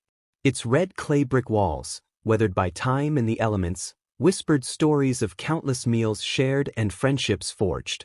A metal roof glinted like a beacon in the sunlight, while intricately carved wooden frames adorned the windows, showcasing the artistry of local craftsmanship. A small porch out front, complete with a pair of well-worn rocking chairs, invited passers-by to pause and rest. As dusk approached, a string of fairy lights zigzagging above the door began to twinkle, promising warmth and comfort to all who entered. Inside, seated at a rustic wooden table, were two unlikely companions, one of Japanese descent and the other African. The younger of the two, a 17-year-old Izuku, savored a plate of traditional Kenyan cuisine. His appearance had changed significantly over the past year. Long, black curly hair with striking green highlights framed his face, styled in curtain bangs that lent him an air of both mystery and approachability. He wore a crisp white uniform jacket, its sleeves rolled up to his forearms to combat the heat, paired with slender black breeds that tucked neatly into matching white sneakers. "This is incredible, Miguel-san," Izuku enthused, his teal eyes sparkling with delight as he took another bite. The flavors danced on his tongue, a perfect blend of spices and textures he had never experienced before. Miguel, his companion, was a stark contrast to the slender Japanese youth. A tall, heavily muscled African man, Miguel's eyes and hair were obscured by accessories. Armless sunglasses shielded his gaze, while a large, puffy beret-style hat perched atop his head. His thin lips quirked into a smile at Izuku's enthusiasm, and the light caught on the hoop earrings adorning his large ears. "Isn't it just?" Miguel replied, his deep voice filled with pride. "The secret is a spice called Roiko. It's like magic powder, add it to anything, and suddenly it tastes authentically Kenyan." He paused, taking a sip of his drink before his tone shifted to something more serious. "More importantly, they went home, right?" Izuku nodded, his expression sobering slightly. "Yeah, they did." "Good," Miguel grunted, seemingly satisfied with the brief answer. Izuku's face brightened again as he took another bite. "You know, this reminds me a bit of nikujiga, a Japanese dish. The flavors are different, of course, but something is comforting about it that feels familiar." Miguel opened his mouth to respond, but his words died on his lips as his gaze fixed on a point over Izuku's shoulder. His posture stiffened, alerting Izuku to the change. "What's wrong?" Izuku asked, concern creeping into his voice. Miguel's response was terse. "What are you doing here?" Confused, Izuku turned in his seat, his eyes widening in recognition. "Gojo-sensei?" Standing before them, looking as nonchalant as ever in a white shirt, black breathes, and his signature blue-tinted glasses, was Satoru Gojo. His wild white hair seemed to defy gravity, and a lazy smile played on his lips. "Hey, kid," Gojo drawled, his voice carrying a hint of amusement.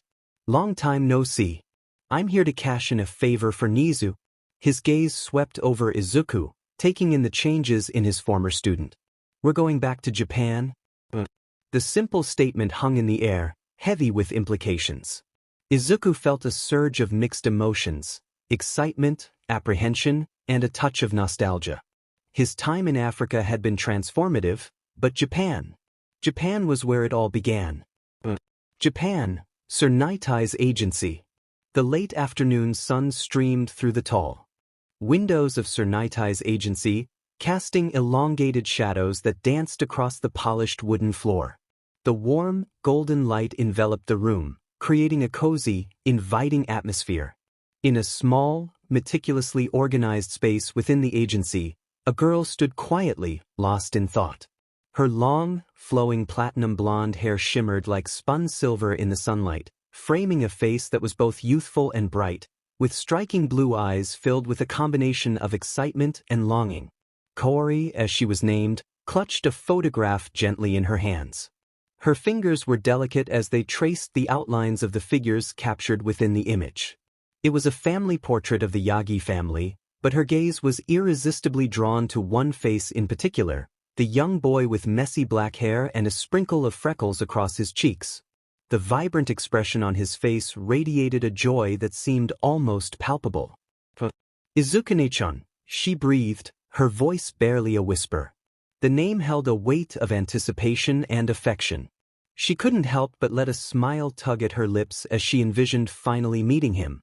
Thoughts raced through her mind, filled with questions about how he had grown and changed since that moment was frozen in time. Kaori's eyes drank in every detail of Izuku's face, memorizing the curve of his bright smile and the way his vibrant eyes sparkled with determination. She found herself daydreaming about what he must be like now, how he had tackled the challenges that life threw at him, how he had blossomed into the person he was destined to be. "Kaori," a voice called from somewhere outside the room, jolting her back to reality. "Coming," she answered, reluctantly pulling her gaze away from the photograph. A sense of reluctance settled in her heart, as though leaving that moment behind felt akin to parting from a beloved friend. Before she stepped out, Kaori carefully placed the picture on her bed, smoothing out a slightly curled corner with tender care. Her fingers lingered on the frame for a fleeting moment, as if to offer a silent promise. "See you possibly at you," she murmured to herself, a hopeful smile playing on her lips. The thought of meeting Izuku at the prestigious UA High School, a place renowned for shaping the heroes of tomorrow, was both exhilarating and nerve-wracking. With one last longing glance at the photograph, Kaori turned toward the door, her heart beating with a mixture of anxiety and excitement. As she stepped out of her room, she inhaled deeply, squaring her shoulders with resolve. Whatever challenges lay ahead, whatever obstacles she might encounter, the hope of finally connecting with her brother gave her an unshakable strength. With renewed determination burning in her chest, she strode down the hallway, ready to face whatever awaited her at Sir Nitai's agency. A/N. Thank you for helping my story reach 20,000 reads. I'm excited to announce that Season 2 is on the way. It's been an amazing journey so far, but there's still more to come. Stay tuned. Izuku Okkotsu, formerly known as Izuku Yagi, found himself in a room that seemed to pulse with ancient energy. Intricate talismans adorned the walls, their cryptic symbols dancing in the dim light. Cursed objects of various shapes and sizes littered the shelves, each emanating an aura of foreboding. As Izuku's eyes roamed over these mystical artifacts, his mind wandered to the various curses that had plagued his life. The weight of being told he would amount to nothing pressed down on his shoulders, heavier than any physical burden. The ache of never experiencing true love gnawed at his heart, a constant reminder of his isolation. And the crushing reality of being quirkless in a world of superpowers felt like a void that could never be filled. His thoughts drifted back to a pivotal moment 12 years ago. A young Izuku, bright with hope and excitement, visited the hospital with his twin sister Izumi for their quirk assessments. The stark contrast between their fates became painfully apparent as Izumi's incredible telekinetic quirk manifested, objects floating around her in a dazzling display of power. Meanwhile, Izuku sat in stunned silence as the doctor delivered the devastating news of his quirklessness. In that moment, his dreams of becoming a hero like his idol, All Might, began to crumble like sand slipping through his fingers. The years that followed were marked by increasing isolation and relentless bullying. Katsuki Bakugo, once his closest friend and confidant, transformed into his most vicious tormentor. Classmates who had once played with him now looked down on him with disdain, their eyes filled with a mixture of pity and contempt. Even at home, Izuku felt the sting of neglect as his parents shifted their focus to nurturing Izumi's powerful quirk, leaving him feeling like a shadow in his own family. Just when the loneliness threatened to consume him entirely, a ray of light entered Izuku's life in the form of Rika Orimoto. Her kind heart and unwavering support became Izuku's lifeline, a beacon of hope in his darkening world. Their bond deepened with each passing day, culminating in a touching moment on Izuku's 10th birthday. Rika presented him with a necklace bearing a simple yet appealing ring, a symbol of her promise to always stand by his side. The memory of her warm smile, as she clasped the necklace around his neck, remained etched in his mind, a moment of pure happiness in a life that had known so much pain. However, fate had other plans, cruelly intervening in their budding friendship. In a tragic twist that would haunt Izuku for years to come, Rika sacrificed herself to save him from an oncoming car. The screeching of tires and the sickening thud of impact played on repeat in Izuku's nightmares. As she lay dying in his arms, her blood staining the pavement, a mysterious cursed being appeared. Its form was indistinct, a swirling mass of darkness that spoke in a voice that seemed to come from everywhere and nowhere at once. It made a cryptic promise that Izuku couldn't fully comprehend in his grief-stricken state, words that would echo in his mind for years to come. The loss of Rika, his only true friend, left a void in Izuku's heart that seemed impossible to fill, a wound that refused to heal. 6 long years passed, and Izuku, now a student at Aldra Junior High, was a shadow of his former self. Gone was the bright-eyed, hopeful child, replaced by a sullen and indifferent teenager. His classmates' excited chatter about their futures at UA High only served to highlight Izuku's isolation, each enthusiastic declaration feeling like a dagger to his heart.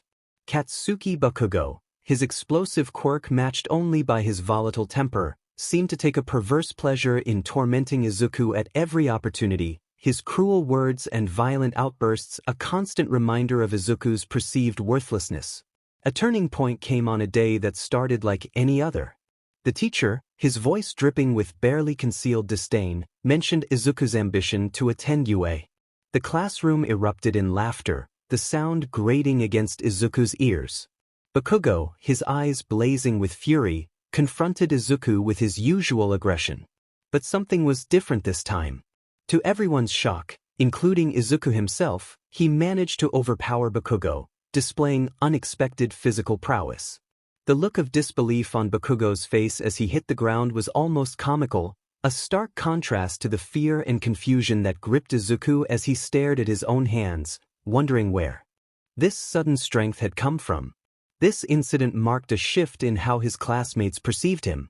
Their mockery was now tinged with a new wariness, sidelong glances, and whispered conversations following Izuku wherever he went. Bakugo, humiliated and furious, escalated his bullying to new heights. The destruction of Izuku's meticulously compiled hero analysis journal was an act of cruelty that cut deep, years of observations and dreams reduced to soggy, burnt scraps in the koi pond. But it was Bakugo's callous suggestion that Izuku should take his own life to gain a quirk in his next life that truly shook him to his core. The words echoed in his mind, a poisonous whisper that threatened to overwhelm him. Yet, even in the face of such cruelty, a flicker of defiance ignited within Izuku, a stubborn refusal to let go of his dreams. The final straw came on what should have been a joyous day. Izuku, his footsteps heavy with exhaustion after another day of enduring taunts and sideways glances, returned home to find the house unusually quiet. As he approached the living room, he overheard a conversation that would change everything. His parents' voices, mixed with the unmistakable baritone of All Might and the gentle tones of Lady Magnet, drifted through the slightly open door. Their words, spoken so casually, shattered something within Izuku. They discussed his future, or rather, the lack of it, with a dismissive air that spoke volumes about their lack of faith in his abilities. In a moment of raw emotion, Izuku retreated to his room, his vision blurred by unshed tears. The sight of his All Might memorabilia, once a source of comfort and inspiration, now felt like a cruel joke. With trembling hands, he began to tear down posters, each rip echoing the fractures in his heart. Figurines that he had lovingly collected over the years were smashed against the wall, the sound of breaking plastic a physical manifestation of his broken trust and shattered dreams. As the destruction subsided, Izuku found himself surrounded by the remnants of his childhood aspirations. At that moment, amidst the torn paper and broken plastic, he made a decision that would alter the course of his life. With a heavy heart but a determined spirit, Izuku began to pack a bag, his movements fueled by a mixture of pain, resolve, and a desperate need to prove himself. He penned a letter to his family, his usually neat handwriting marred by the trembling of his hand and the occasional teardrop that smudged the ink. The words flowed from him, a torrent of suppressed emotions and unspoken truths. He wrote of his pain, his loneliness, and his unshakable longing to become a hero, with or without their support. As the first light of dawn began to creep through his window, Izuku took one last look at the room that had been his sanctuary and prison for so many years. With a deep breath, he climbed out of the window and into the unknown, driven by a fierce determination to forge his own path to heroism. The world outside was vast and uncertain, but for the first time in years, Izuku felt a spark of hope ignite within him. Whatever challenges lay ahead, he would face them head-on, no longer constrained by the expectations and limitations imposed upon him by others. Chapter 1 Recap. One sunny morning, Izuku reveals his decision to leave the kendos, a choice met with sadness but understanding from the family. Akane hugs him tightly, slipping him cookies, while Itsuka offers her phone number and unexpectedly kisses him, leaving them both flustered. With gratitude and reluctance, Izuku departs, carrying the warmth of their support with him as he steps into an uncertain future. Izuku spends the next few days wandering, performing small acts of kindness despite battling exhaustion while sleeping outdoors. On the third night, a mysterious figure with white hair attacks him from behind and knocks him unconscious, then carries him away, setting the stage for the next series of events. A time skip shifts the focus to two figures, Nizu and the enigmatic Satoru Gojo, who discuss the chilling revelation that a secret execution of Izuku may be planned by a group of elders. The weight of Izuku's past struggles surfaces as Gojo reveals the teenager's recent attempt to end his life. Nizu is shocked, and Gojo decides to confront Izuku, seeking to offer guidance and possibly prevent further despair. Gojo enters a dimly lit room adorned with talismans, where he finds Izuku slumped in a chair, his spirits seemingly worn down. Their eyes meet, and the atmosphere is thick with unspoken pain and potential hope. Gojo, possessing a commanding presence despite his bandaged eyes, firmly speaks to Izuku, setting the stage for a conversation that promises to explore Izuku's deepest struggles and potentially lead to a turning point in his journey. Chapter 2 Recap. Under the warm embrace of the morning sun, the doors of Tokyo Metropolitan Curse Technical School swing open to welcome a new student, Izuku. As he steps into this captivating yet intimidating world, he finds himself surrounded by a colorful array of classmates.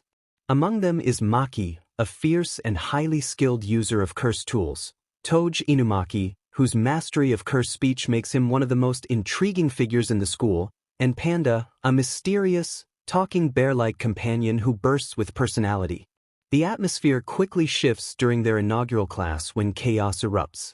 Izuku's protector, Rika, unexpectedly manifests, her hand bursting dramatically through the chalkboard, a vivid display of her overwhelming protective instincts. The eccentric yet charismatic teacher, Gojo, effortlessly diffuses the situation, setting the tone by introducing the students to their vital mission, battling curses that threaten their world. Soon after, Izuku finds himself paired with Maki for a practical jujitsu exercise. However, tension simmers between them as Maki quickly picks up on Izuku's troubled past as a victim of bullying, creating an awkward and charged atmosphere. Their first mission soon arrives, sending them to an eerie, abandoned elementary school where two children have mysteriously vanished. The haunting silence inside the school is only broken by the rustle of leaves outside as they confront the chilling presence of 3 Grade 2 curses. Maki's combat skills come to life in a stunning display. She moves with grace and precision, quickly dispatching the threats that loom before them. Izuku watches in awe, captivated by her fluid movements as she battles the curses with confidence. "Don't yell," Maki instructs, her voice steady and firm as she turns to meet Izuku's alarmed gaze. "Remember this. When it comes to curses." In a swift blur of motion, Maki pivots, her naginata slicing through the air with a sharp whistle.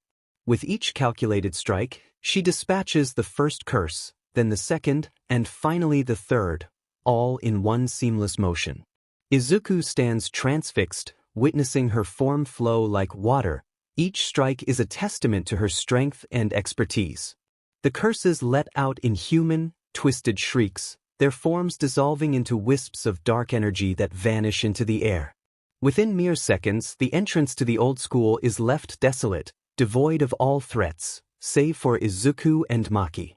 "The weak ones always come in swarms," Maki remarks, reflecting on their encounter with a blend of confidence and wariness that hints at the challenges still ahead.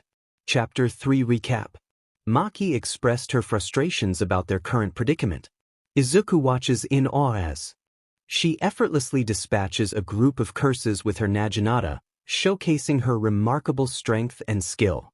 Her movements are fluid and precise, each strike a testament to her training and experience. As they approach the dilapidated structure of the abandoned school, a palpable sense of unease settles over them.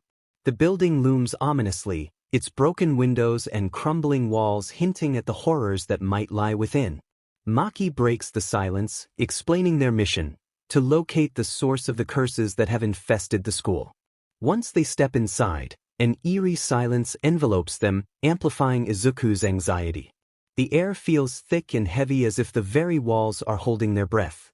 Curiosity gets the better of Izuku, and he questions Maki about her apparent fearlessness in the face of danger. She responds with a hint of annoyance, reminding him to stay focused on their objective. Their conversation shifts to the grading system for jujitsu sorcerers, which highlights Izuku's inexperience. The tension between them escalates when he realizes he has forgotten his school ID, a stark reminder of the gap between Maki's seasoned expertise and his own novice status. Suddenly, their exploration is violently interrupted by a monstrous curse that lunges at them with terrifying speed. The force of the attack sends them crashing out of the school, and as they tumble through the air, Maki instinctively prepares for combat. However, she is struck by the curse, sustaining a painful injury. They find themselves trapped inside the grotesque stomach of the curse, a nightmarish situation that feels both surreal and perilous. The darkness around them is suffocating, and the stench is overwhelming. In the dim light, Izuku's gaze falls upon two children nearby, one of whom is gravely injured. Panic surges through him as he realizes the urgency of their situation. To make matters worse, Maki's wound begins to fester with cursed energy, causing her to weaken rapidly. Her usual fiery spirit dims, and Izuku feels the weight of responsibility pressing down on him. With time slipping away, Maki urges Izuku to take action, her voice growing faint as she loses consciousness. In this critical moment, Izuku reflects on his reasons for joining Jujutsu High, his yearning for acceptance and his dream of becoming a true hero. Memories of his dear friend Rika flood his mind, fueling his determination. In a moment of desperation, he slips on Rika's ring, calling upon her power. To his astonishment, Rika manifests as a formidable, cursed spirit, radiating an aura of strength and ferocity. She launches herself at the monstrous curse, unleashing an incredible force that shakes the very ground beneath them. This distraction allows Izuku to seize the opportunity to escape with Maki and the two children in tow. They break through the veil separating them from safety, but the ordeal takes a heavy toll on Izuku. The moment they reach safety, he collapses from exhaustion, his body finally succumbing to the strain. The chapter concludes in a sterile hospital room, where Gojo stands by, delivering the reassuring news that Maki and the children are in stable condition. Despite this positive update, a sense of unease lingers within Izuku. He contemplates the weight of recent events, the chaos and fear they faced, and the significance of Rika's ring on his finger, a tangible link to his cursed friend and the immense power he now wields. The realization settles in him, a mixture of pride and dread, as he grapples with the responsibilities that come with such strength. Chapter 4 Recap. 3 months have slipped by since Itsuka last heard from Izuku, and a gnawing worry has begun to take root in her heart. She often finds herself lost in thought, reflecting on their last meeting, the warmth of their bond contrasted with the unsettling silence since. At the Iron Claw Dojo, she stands at a crossroads, grappling with whether to reach out to him. Ultimately, she decides against it, holding on to the hope that their connection remains strong and that he is staying safe amid whatever challenges he may face. Meanwhile, a different storm brews at Jujutsu High, where Gojo finds himself in a tense and uncomfortable meeting with the elders. They gather to discuss the emergence of Rika Orimoto, a special-grade cursed spirit known for her vengeful nature. The elders are critical, voicing their concerns about Gojo's approach to managing the situation. Their judgment weighs heavily in the air. But Gojo stands his ground, passionately defending his methods. He argues for the necessity of exploration and experimentation to fully understand such formidable entities, despite their reservations. When the elders bring up the postponed execution of Izuku Yagi, Gojo's expression hardens. He firmly asserts his commitment to Izuku, vowing to protect him against any threats, no matter the consequences. Later, Gojo observes Izuku training alongside his fellow students Maki, Toge, and Panda. The training grounds hum with energy as Izuku strives to keep pace, clearly struggling yet shining with determination. Gojo reflects on the delicate nature of youth and the importance of nurturing their potential so they can emerge stronger in the face of adversity. After training, he leads Izuku to an old shed crammed with mystical artifacts, each with its history and significance. Here, He explains that controlling Rika's curse involves channeling her energy into objects like a katana, paving the way for deeper understanding and mastery. Soon, the training evolves into a friendly spar between Maki and Izuku. Although he is outmatched, his grit and resilience begin to earn Maki's respect. Encouraged by her recognition, Izuku pushes himself harder, slowly honing his skills. The atmosphere lightens with playful banter between Panda and Maki, a delightful contrast to the intensity of their training. As their camaraderie grows, Gojo assigns Izuku the responsibility of accompanying Inumaki on a mission to exorcise curses at the ominous Hapaina shopping center. Upon their arrival, an eerie stillness envelopes the place, amplifying the sense of dread hanging in the air. Inumaki prepares some throat medicine to aid his cursed speech while scanning the surroundings, alert for any signs of danger. Suddenly, grotesque low-level curses resembling twisted sardines emerge, low-hanging fruit, yet formidable in their own right. Inumaki quickly unleashes the might of his cursed speech, commanding them to dissolve, leaving Izuku both impressed and a touch wary of the strain it places on his partner. However, an unseen force looms over them. The veil surrounding the area remains intact, hinting at the presence of something far more dangerous. Suddenly, a formidable semi-grade 1 curse materializes, its grotesque form shifting unpredictably. The weight of the battle falls heavily upon them, and Inumaki's cursed speech proves less effective against this formidable foe. Injured but undeterred, Izuku realizes that he must act decisively. Channeling Rika's energy through the katana he had trained with earlier, he creates a distraction that allows Inumaki to retrieve the much-needed throat medicine.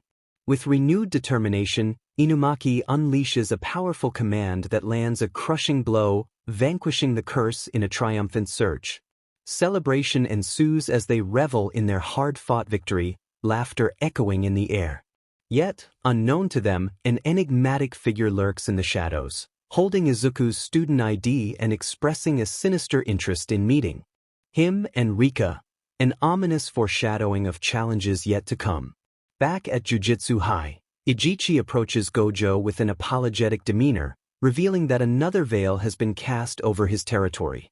Alarm bells ring as they suspect Suguru Geto, a notorious ex-sorcerer and special-grade curse user responsible for countless fatalities, stands behind this ominous turn of events. The stage is set for future confrontations that will test their bonds and resolve like never before. Chapter 5 Recap.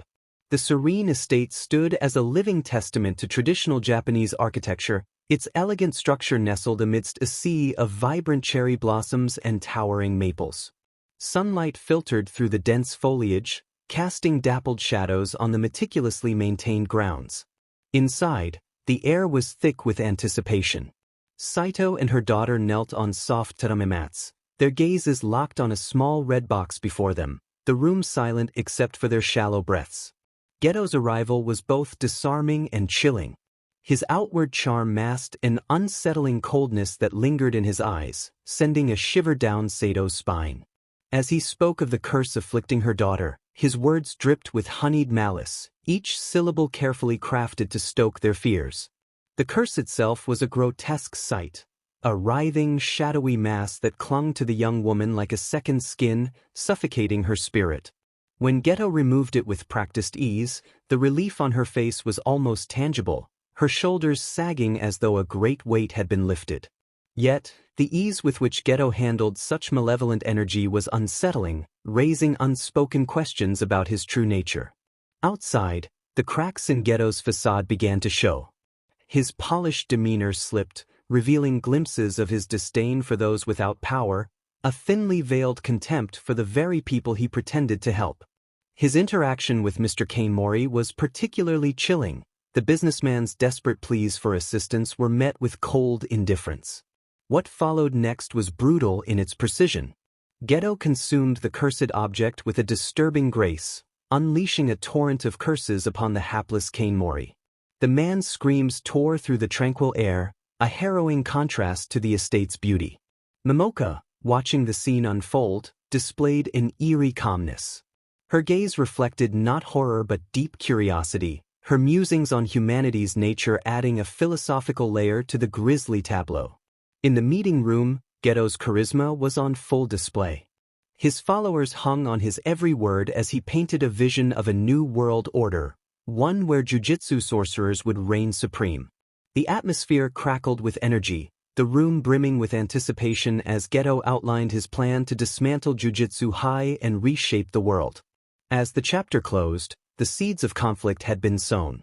Geto's ambitions, no longer hidden, were now a bold declaration of war against the institution that had once shaped him. The stage was set for a confrontation that promised to shake the very foundations of the Jujutsu world. Chapter 6 Recap. As winter wraps Jujutsu High in its frosty embrace, a palpable tension hums through the school's corridors. Inside, Gojo and Principal Yaga engage in a grave conversation, both acutely aware of an unsettling incident linked to the former sorcerer, Geto. The atmosphere thickens with uncertainty, and Yaga summons all Grade 1 sorcerers to the front gate. Outside, students Izuku, Panda, Maki, and Inumaki gather, their unease growing as they sense a foreboding presence lurking nearby. Suddenly, the scene shifts dramatically.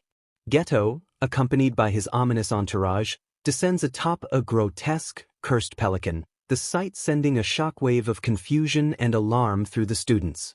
With an unsettling charm, Geto strides forward, locking his gaze on Izuku, and begins to sow seeds of doubt about the very essence of heroism.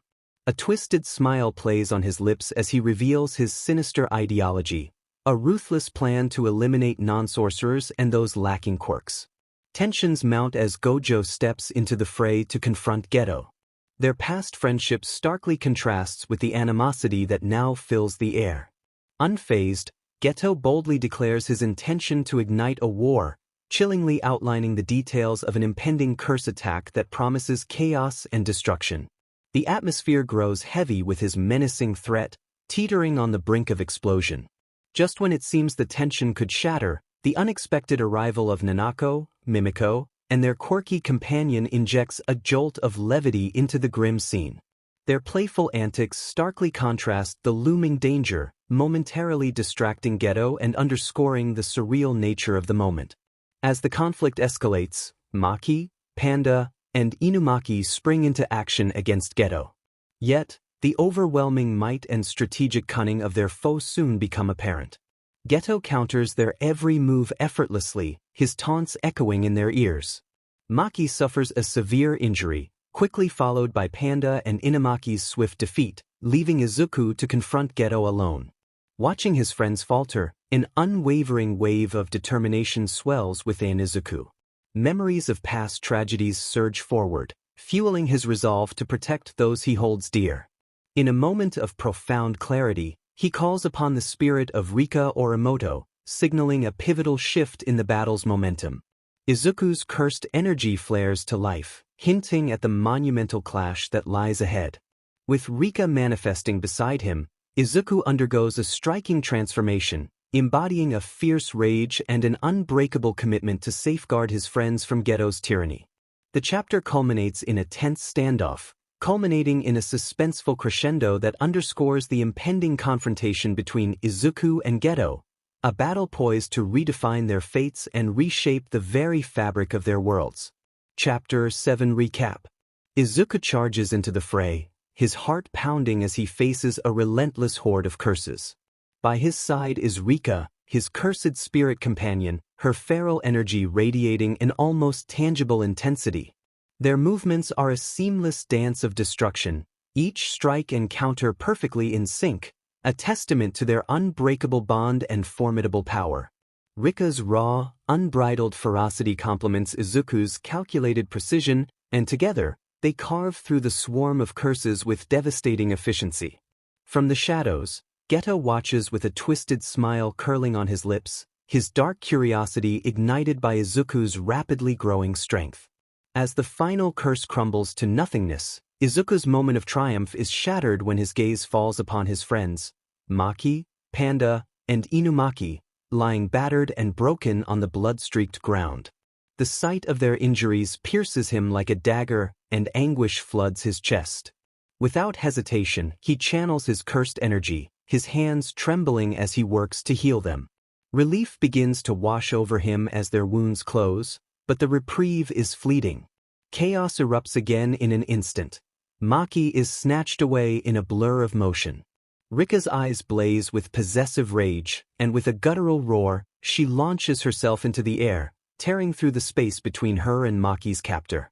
Before she can unleash her fury, Izuku steps forward, his voice steady yet tender as he calls her back. His words are a gentle tether, reminding her of their connection.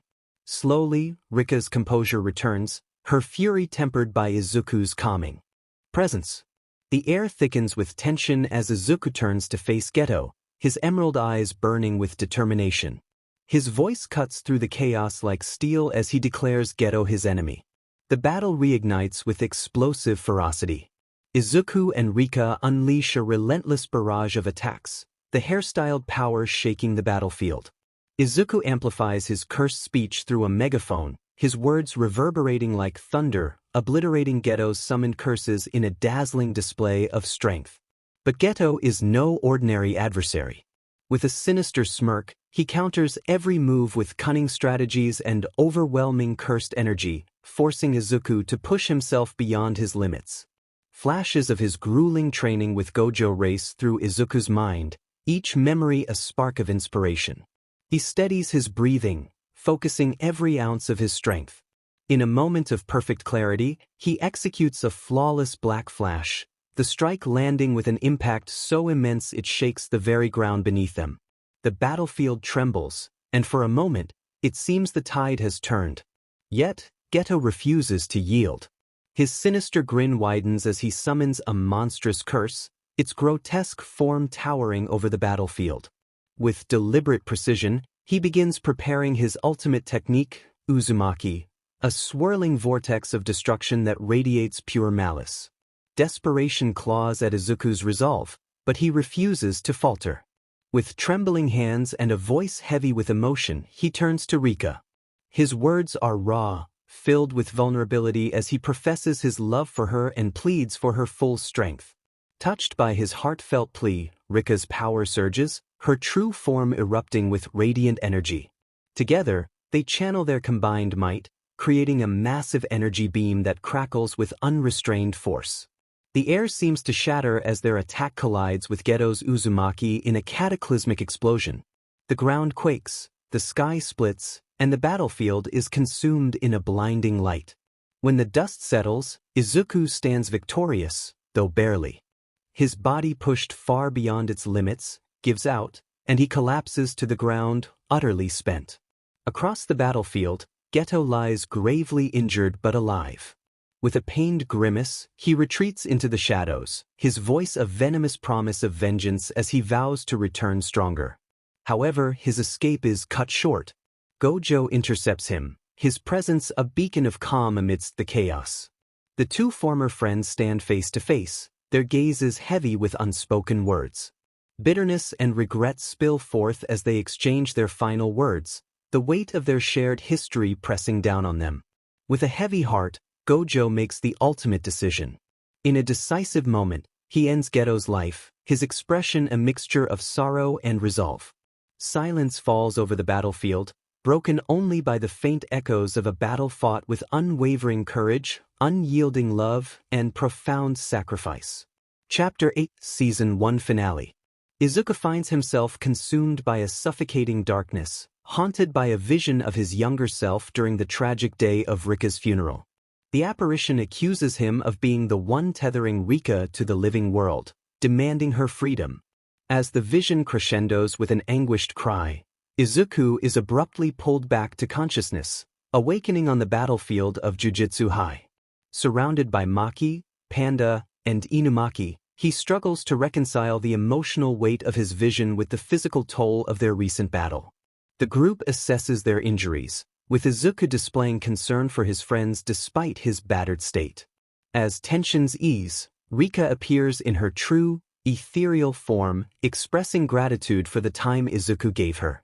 In an emotional farewell, she releases him from their bond, leaving behind a bittersweet sense of closure. Her transformation from a cursed spirit to her innocent self captivates everyone, marking the end of her curse. Gojo arrives dramatically, revealing to Izuku that he is a distant descendant of Sugawara no Michizane, a legendary shaman, and that Izuku had been the one to curse Rika in his desperation to save her. This revelation shakes Izuku, but Gojo reassures him that the curse has been dispelled, and Rika has found peace. Overwhelmed by guilt and gratitude, Izuku bids Rika a tearful goodbye as she fades into golden light. A time skip reveals Izuku continuing his journey, now training in Kenya under Miguel. Sporting a new look and a more mature demeanor, he reflects on his growth while enjoying the local culture. Gojo appears unexpectedly, tasking Izuku with returning to Japan to fulfill a favor for Nizu, signaling the start of a new chapter in his life. Meanwhile, in Japan, a girl named Kaori, holding a photograph of Izuku, expresses her excitement about meeting him. The chapter ends with her preparing for her own journey, hinting at a future meeting between the two and setting the stage for the story's next phase. Japan, 5:30 p.m., Sir Nitai's agency. The late afternoon sun, a molten orb sinking towards the horizon, cast the sky in a breathtaking panorama of orange and gold. Its warm embrace streamed through the tall, arched windows of Sir Nitai's agency, painting long, elegant shadows across the highly polished wooden floor. The interplay of light and dark created a dynamic, almost ethereal atmosphere within the spacious building. In a secluded corner, a small, meticulously organized room offered a sanctuary of calm. Here, a young girl stood bathed in the golden light, lost in a world of her own making. Kaori, her platinum blonde hair and a shimmering waterfall of spun silver, held a photograph in her hands. Her striking sapphire eyes, pools of vibrant blue flecked with gold, held a captivating mix of excitement and poignant longing.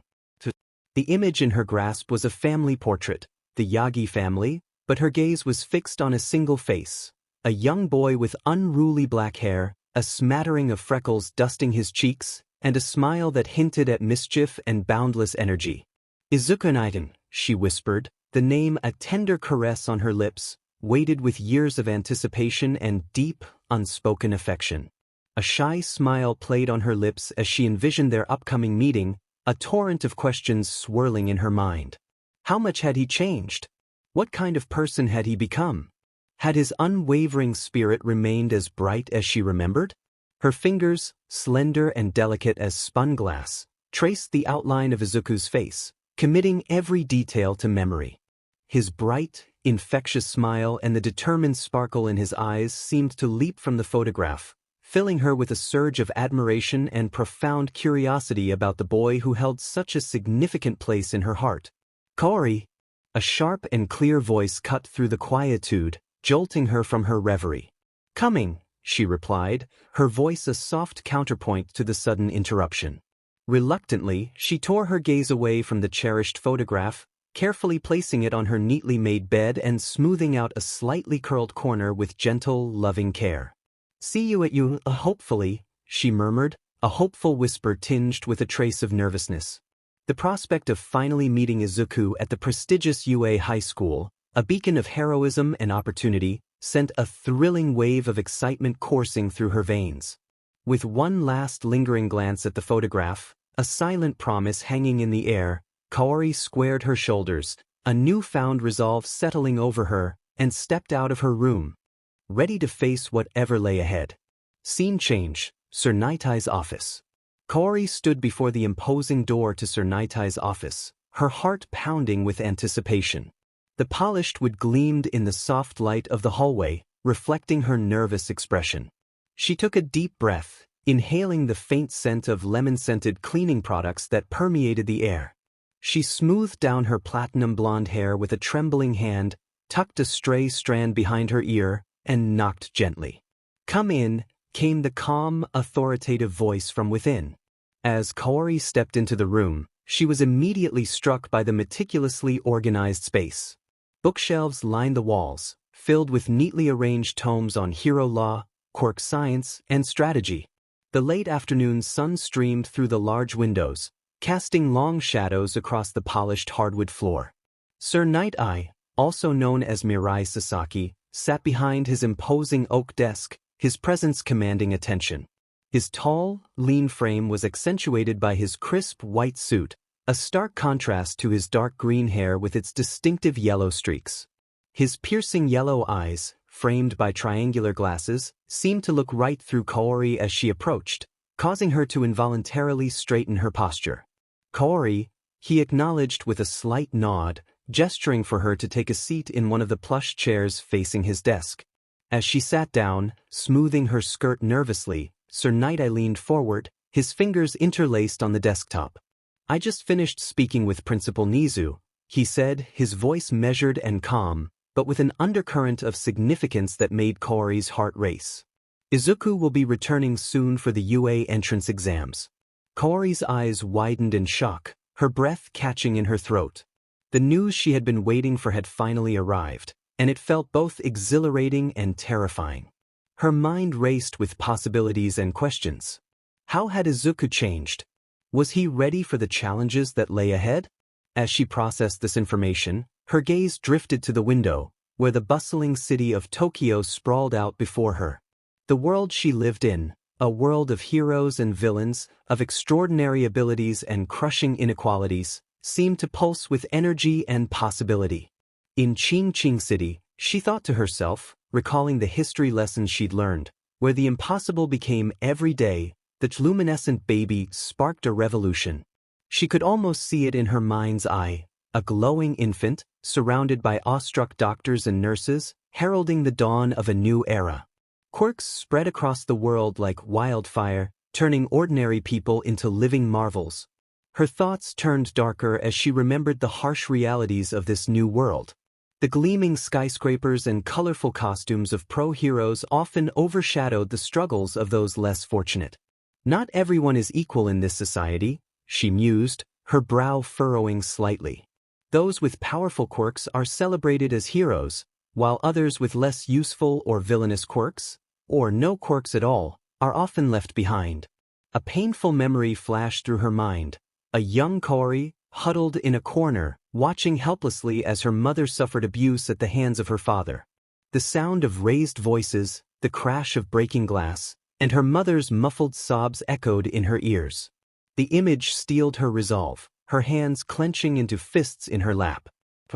"This world can be cruel," she thought, her jaw set with determination, "but I will change it.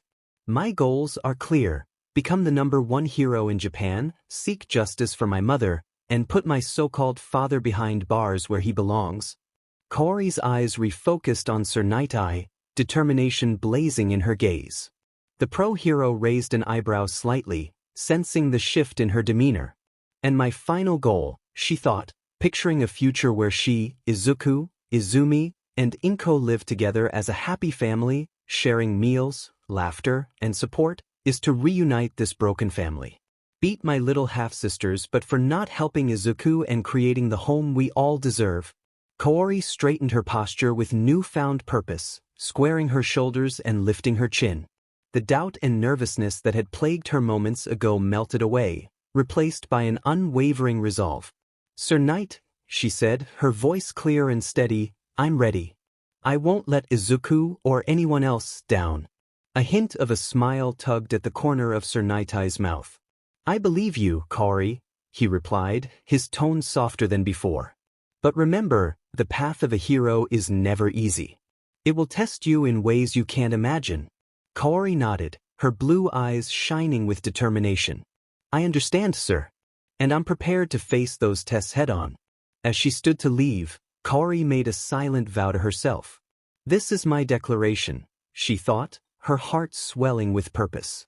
"I, Kaori Yagi, will become Japan's new symbol of peace.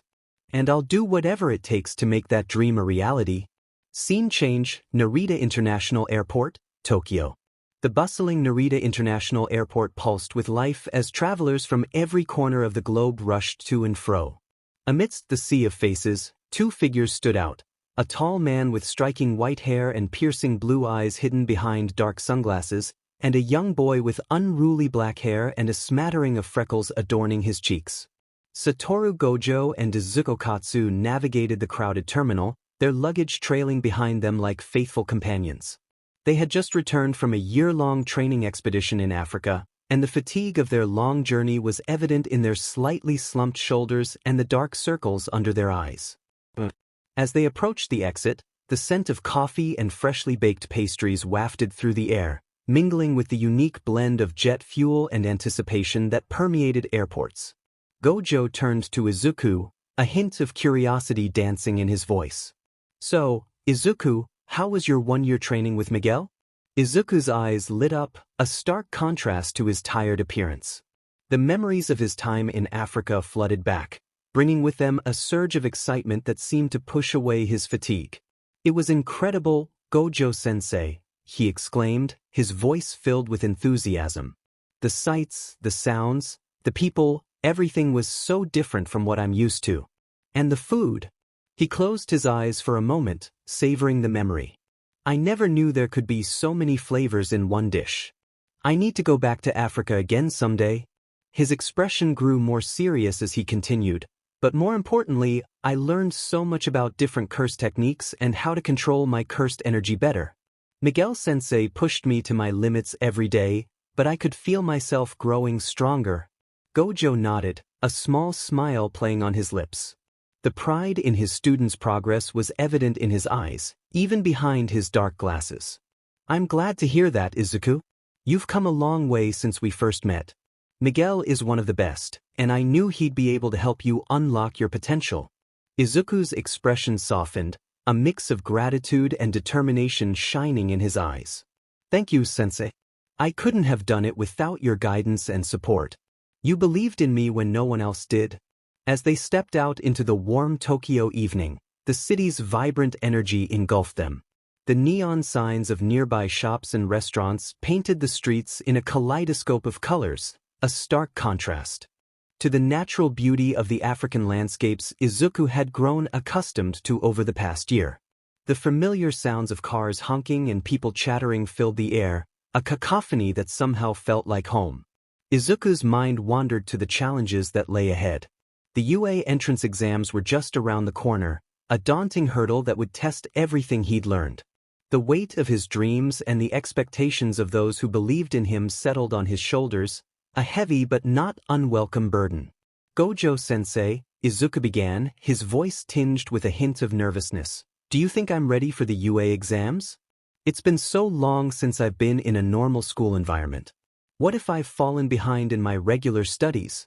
Gojo stopped in his tracks, turning to face his student. He pushed his sunglasses up, revealing his intense blue eyes that seemed to pierce right through Izuku. "Izuku," he said, his voice uncharacteristically serious, "you've faced curses that would make most pro-heroes run in fear. You've overcome challenges that would break lesser individuals. You've stared death in the face and come out stronger. The UA exams?" He paused, letting his words sink in. "There'll be a walk in the park for you." Seeing the doubt still lingering in Izuku's eyes, Gojo continued, "As for your regular studies, don't forget that part of your training included keeping up with your education. Miguel made sure of that. You're more prepared than you realize." Izuku felt a surge of confidence at his teacher's words. He straightened his posture, a determined smile spreading across his face. "You're right, sensei. I'm ready for whatever comes next. I won't let you down, or anyone else who's believed in me." As they continued walking towards the parking lot, Gojo's playful demeanor returned. "Besides," he added with a mischievous grin, "if things get too tough, you can always bust out one of your new techniques or that fighting style you've been working on. Just try not to show off too much. We don't want to scare the other applicants away before the exam even starts." Izuku couldn't help but laugh, the tension in his shoulders easing. "I'll do my best to hold back," he joked, feeling lighter than he had in weeks. As they approached the waiting car, a sleek black vehicle that seemed to blend into the shadows, Izuku felt a renewed sense of purpose. The path ahead might be challenging, filled with obstacles both known and unforeseen, but with the skills he'd honed and the support of his mentors and friends, he knew he was ready to face whatever the future held. The car door opened with a soft click, and as Izuku was about to step in, he paused. Looking back at the airport, he took a deep breath, savoring the moment. The setting sun painted the sky in hues of orange and pink, casting long shadows across the bustling terminal. This was more than just returning from a trip, it began a new chapter in his life. Izuku's eyes swept across the scene, taking in the hurried travelers, the tearful reunions, and the excited chatter of tourists embarking on new adventures. The airport, with its constant flow of people from all walks of life, seemed to pulse with energy and possibility. It was a symbol of his journey and growth, a reminder of how far he had come and how much further he could go. With one last glance at the bustling airport, Izuku slid into the car's plush leather seat. The cool air conditioning was a welcome respite from the warm evening air outside. As he settled in, his mind raced with thoughts of the challenges that lay ahead. The UA entrance exams loomed on the horizon, a daunting but exciting prospect. As Gojo slipped into the driver's seat and started the engine, Izuku felt a mixture of anticipation and nervousness bubbling up inside him. He was ready to embrace the next adventure that awaited him, but something was weighing on his mind, a secret he hadn't shared with his mentor. Izuku's fingers fidgeted with the hem of his shirt, a habit he had when he was deep in thought or feeling anxious. His mind drifted back to the events that had transpired before their African expedition. There was a crucial detail he had omitted from his earlier conversation with Gojo, their unexpected pit stop in the United States. As the car merged into Tokyo's vibrant traffic, Izuku gazed at the neon-lit skyline, a dazzling blend of colors reflecting his swirling thoughts. The engine's hum soon lulled him to sleep as the city's brilliance faded into dreams. Flashback. Brooklyn, New York, 6:30. As the sun dipped below the horizon, it bathed New York City in stunning shades of orange and pink. Shadows stretched across the skyline, turning the familiar into something magical. Skyscrapers stood tall, their glass facades shimmering like jewels against the fiery sky. Brooklyn buzzed with life, a symphony of car horns, chatter, and laughter from children playing in parks. The aroma of street food wafted through the air as vendors called to passersby, embodying the borough's vibrant spirit. High above the bustling streets, Izuku sat on the edge of a skyscraper rooftop, his legs dangling over the void. His lean silhouette contrasted against the indigo sky, now sprinkled with stars. The crisp evening air surrounded him as he exhaled a frustrated sigh, his breath visible in the growing chill of twilight. "Hey, Miguel-sen," Izuku's voice crackled through the earpiece, a hint of exasperation coloring his tone. "I've been patrolling for hours now. When the hell am I going to get some action?" His words echoed the impatience of youth, eager for excitement and adventure. Izuku's attire was a seamless blend of style and utility. He donned a sleek black silk cloak adorned with shimmering silver and gray patterns resembling constellations, runes, and arcane symbols, exuding mystery and sophistication. Polished silver-gray bands encircled his forearms, serving as both armor and weapons. The hood pulled low and shadowed his face, with only his eyes, now glinting with frustration, visible above a black cowl.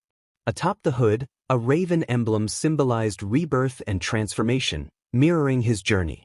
Hidden pockets in the cloak carried essential gadgets, while supple leather boots with adjustable silver buckles balanced durability and stealth, their soles designed for agility during patrols. A/N. This is going to be his beta suit in this flashback. As another hour ticked by without incident, Izuku's impatience grew. He sat up, his cloak billowing gently in the evening breeze, the intricate silver patterns catching the last rays of sunlight. The city sprawled beneath him, a sea of lights beginning to flicker to life as dusk settled in. "Miguel-sen," Izuku said into the earpiece again, his voice a mix of determination and slight whining, "are you sure nothing is going on? Not even a cat stuck in a tree?" He fidgeted with one of the silver bands on his forearm, a nervous habit he developed during his training. Miguel's voice crackled through the earpiece, patient but with a hint of amusement. "Unlike Japan, the U.S. crime rates are higher than most countries. Daytime usually is peaceful, but..." Suddenly, Miguel's words were cut off by a distant explosion that rocked the air, the sound reverberating through the concrete jungle. The peaceful evening was shattered by the wail of sirens, growing louder by the second. Izuku's eyes widened beneath his hood, a surge of adrenaline coursing through his veins. A grin spread across his face, hidden by the midnight black cowl. "Finally," he exclaimed, leaping to his feet with newfound energy. His cloak swirled around him, and the raven emblem on his hood seemed to come alive in the fading light. "Miguel-sen, did you hear that?" Izuku's voice was filled with excitement, his earlier boredom forgotten. He peered over the edge of the building, trying to pinpoint the source of the commotion. The city below had come alive with activity, and people on the streets were looking around in confusion and alarm. "I'm going to check it out," Izuku declared, already moving toward the edge of the rooftop. Izuku took a deep breath, his heart pounding in his chest as he stood at the edge of the rooftop. The city sprawled below him, a sea of lights and shadows. With practiced ease, he activated the grapple hook hidden in his gauntlet. The familiar click of the mechanism was music to his ears. He stepped off the ledge, feeling the rush of wind against his face as he plummeted. The line shot out, whistling as it cut through the air before securing itself to a nearby building. Izuku's fall transformed into a graceful arc, his body swinging through the urban canyon. The cityscape blurred around him as he soared between skyscrapers. His cloak billowed behind him, its silver patterns catching the light of street lamps and neon signs. Each swing brought him closer to his destination, and the adrenaline coursing through his veins made him feel more alive than ever. Another explosion rocked the night, closer this time. The sound reverberated off the buildings, guiding Izuku toward the chaos. He could see smoke rising in the distance, a dark plume against the night sky. As he swung, Izuku's mind raced. Nighttime is always teeming with devils, he thought, recalling Miguel's earlier statement. The darkness around him seemed to pulse with ominous energy as if the city was holding its breath in anticipation of what was coming. Izuku's eyes narrowed beneath his hood, determination etched on his features. Whatever danger awaited him, he was ready to face it head-on. With each swing, he drew closer to the source of the disturbance, his body tense and ready for action. Time skip, downtown Manhattan, New York, 7:51. The air around the once secure bank buzzed with an unmistakable tension, crackling like static electricity before a storm. A group of individuals emerged from the wreckage, their figures emerging from the jagged ruins that had witnessed an audacious crime. Their arms were burdened with heavy bundles of stolen cash, the crisp bills rustling softly in the cool night breeze, creating a sound that seemed almost like whispers of secrets shared. High up on an adjacent building, cloaked in shadows, Izuku sat in silent observation, his sharp, calculating eyes taking in every detail of the unfolding scene below. The dim glow from the myriad city lights reflected off the fabric of his raven-themed hoodie, casting an eerie silhouette across his determined face, heightening the aura of unease that enveloped the situation. "Hey Miguel," Izuku quipped into his hidden mic, "are you seeing this? What's with the medieval knight cosplay? Did they raid a Renaissance fair before hitting the bank?" The scene then comically pans to Izuku's hero suit, which looks like it walked straight out of a historical action RPG. Cue the sweat drop on Izuku's face as he somehow senses both the author and the readers of this fanfic laughing at his expense. "Really? I'm roasting them when I'm out here looking like I got lost on my way to an Assassin's Creed convention. Honestly, I cannot wait for this sub-arc to end so I can ditch this and go back to my normal uniform," Izuku grumbled internally, fully breaking the fourth wall. "Seriously, who writes this stuff?" Meanwhile, a figure sneezed violently while scribbling away at this chapter. "Ugh, why am I sneezing? Is someone talking about me? Oh wait, I am the one writing this nonsense," the author muttered, glaring at Wattpad on his computer. "Maybe I'm allergic to my bad ideas." Shaking off his moment of self-deprecation, Izuku refocused on the task at hand. The camera built into his hood whirred quietly, zooming in on the group below. His eyes widened as they landed on a towering figure at the center of the villains. The man, towering over 8 feet tall, was a fortress of flesh and metal. His jagged, metallic plating gleamed faintly under the moonlight, resembling a dark star against the night sky. Every powerful movement of his massive limbs exuded the force of a mobile tank.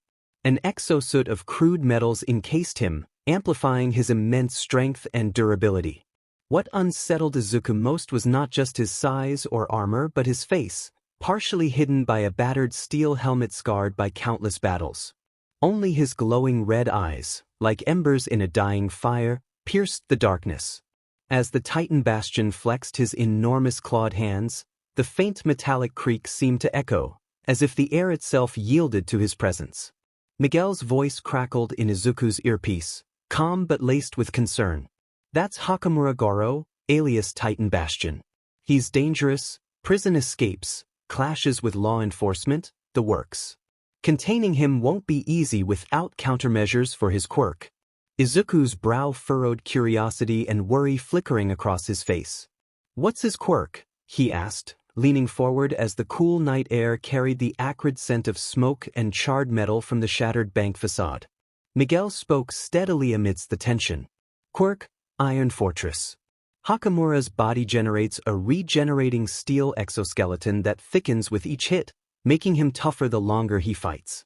He can morph it into weapons like blades, shields, or spiked armor, turning every battle into a nightmare for his opponents. Izuku whistled, surprise flickering in his eyes. So, he's like Wolverine on steroids, minus the healing, he muttered, scanning the group around the imposing figure. And his lackeys? Not your average bank robbers, something's off about them.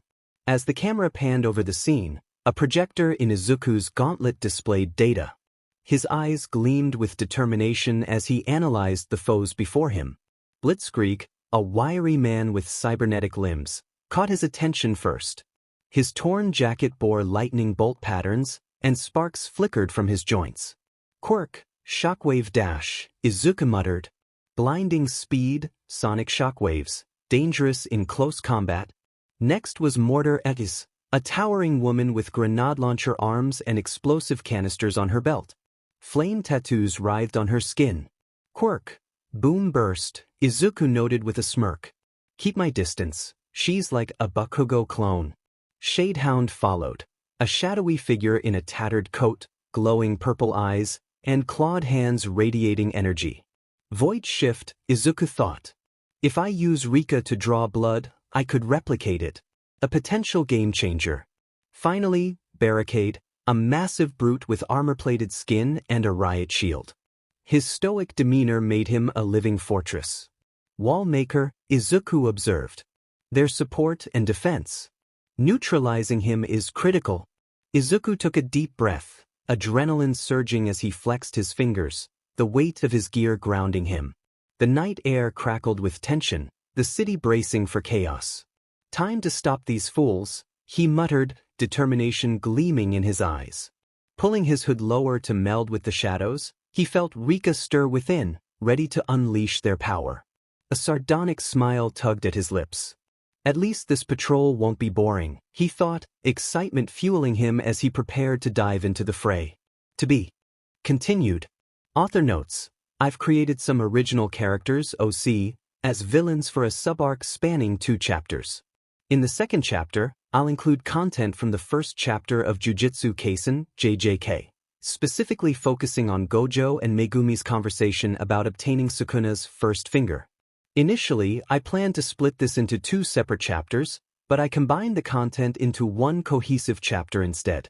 I'm also brainstorming a squad name for these OC villains. If you have any suggestions, feel free to share them in the comments. That's all for now, stay tuned for the next chapter. Preview, new fanfic alert. In a world where the fabric of reality had unraveled, humanity found itself staring into the abyss of the impossible.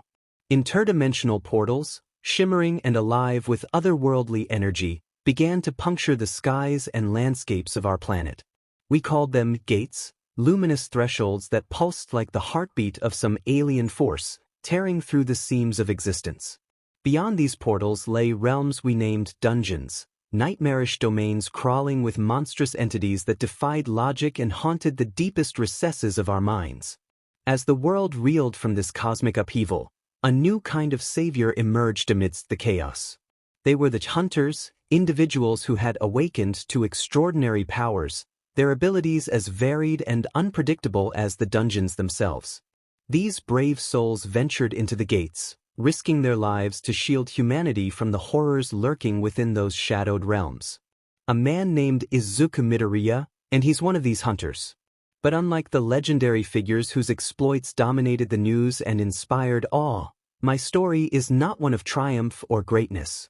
He, by all accounts, a failure. Born quirkless in a world where supernatural abilities are as ubiquitous as the air we breathe, he was branded an outcast from the start.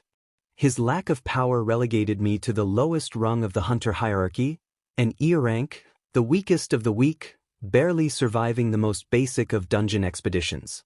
The scars of his childhood followed me into adulthood, etched deeper by the cruel nickname Deku, a taunt that clung to me like a parasite. In Korea, where my work as a hunter took him, the people bestowed upon me an even harsher title, the weakest hunter of all mankind. It was a moniker that felt like a brand, a constant reminder of my failures, his inadequacies, and the yawning chasm between Izuku and the heroes he once idolized. Life as the weakest hunter is a relentless struggle. Each step into a dungeon feels like a tightrope over a pit of snarling beasts. Every encounter with a monster is a gamble, the odds stacked against me in a cruel game of survival. The weight of my insignificance crushes me, yet he presses on, driven by a fragile hope that one day, against all odds, he might prove myself worthy of the titled hunter. Then came the day that shattered the fragile equilibrium of my existence. What should have been a routine mission, a straightforward clear of a D-rank dungeon, descended into a waking nightmare. The air grew dense and oppressive as Izuku ventured deeper, each breath thick and syrupy, as if the dungeon sought to suffocate me. A primal dread coiled in his gut as the truth dawned on me. Izuku had stumbled into a double dungeon, a deadly anomaly where two dungeons merged into a single, lethal labyrinth. Even seasoned hunters feared such places. For someone like him, it was a death sentence. The monsters came in waves, their glowing eyes brimming with a hunger that chilled me to the bone. Their claws gleamed like razors under the dim, otherworldly light, and their guttural snarls promised a swift and merciless end. Izuku fought with everything he had, my body a blur of desperate motion, my cheap sword a pitiful weapon against their armored hides. My muscles burned, and my lungs screamed for air, but it was futile. Overwhelmed and outmatched, he fell. The cold stone floor of the dungeon embraced me as my strength gave out. Izuku's vision blurred, the world around me fading into a haze of shadows and snarls. Izuku braced myself for the inevitable, for the cold embrace of death. But as the darkness closed in, an eerie silence descended, replacing the cacophony of monsters with an almost serene stillness. Fate, however, had other plans. When he awoke, the sterile scent of disinfectant filled my nostrils, and the rhythmic beeping of medical equipment greeted my ears. The stark white ceiling above me told me he was in a hospital. Somehow, inexplicably, Izuku had survived. His mind swirled with confusion and disbelief, but the surprises didn't end there. As his vision cleared, something impossible hovered before me, a translucent screen, glowing faintly in the air, visible only to me. It was like a scene ripped straight from an RPG, complete with stats, quests, and a leveling system. The soft blue light bathed the room in an ethereal glow, and his heart raced with a mix of fear and wonder. This newfound ability, this mesmerizing game-like interface, held the promise to rewrite my destiny. It wasn't just a tool, it was a doorway to transformation. Each quest presented the thrilling prospect of hunting fearsome monsters, growing stronger with every hard-fought victory, and leveling up in ways he had only dared to dream of. For the first time since he had taken up the mantle of a hunter, a spark of exhilaration ignited within me. It was more than hope, it was a glimmering possibility that Izuku could transcend the humiliating title of the weakest hunter of all mankind. As he lay on the cold floor, staring up at the glowing screen, my thoughts spiraled with endless possibilities. The road ahead would undoubtedly be grueling, riddled with peril at every turn, but for the first time in my life, Izuku felt a genuine sense of purpose. This was the beginning of his real story. Not as a helpless, overlooked E-rank hunter, but as someone who could evolve, adapt, and rise beyond their limitations. The potential to grow stronger coursed through his veins, and it filled Izuku with a determination he had never known. With trembling fingers, Izuku reached out toward the radiant, floating screen, its soft, otherworldly glow casting shadows on my face.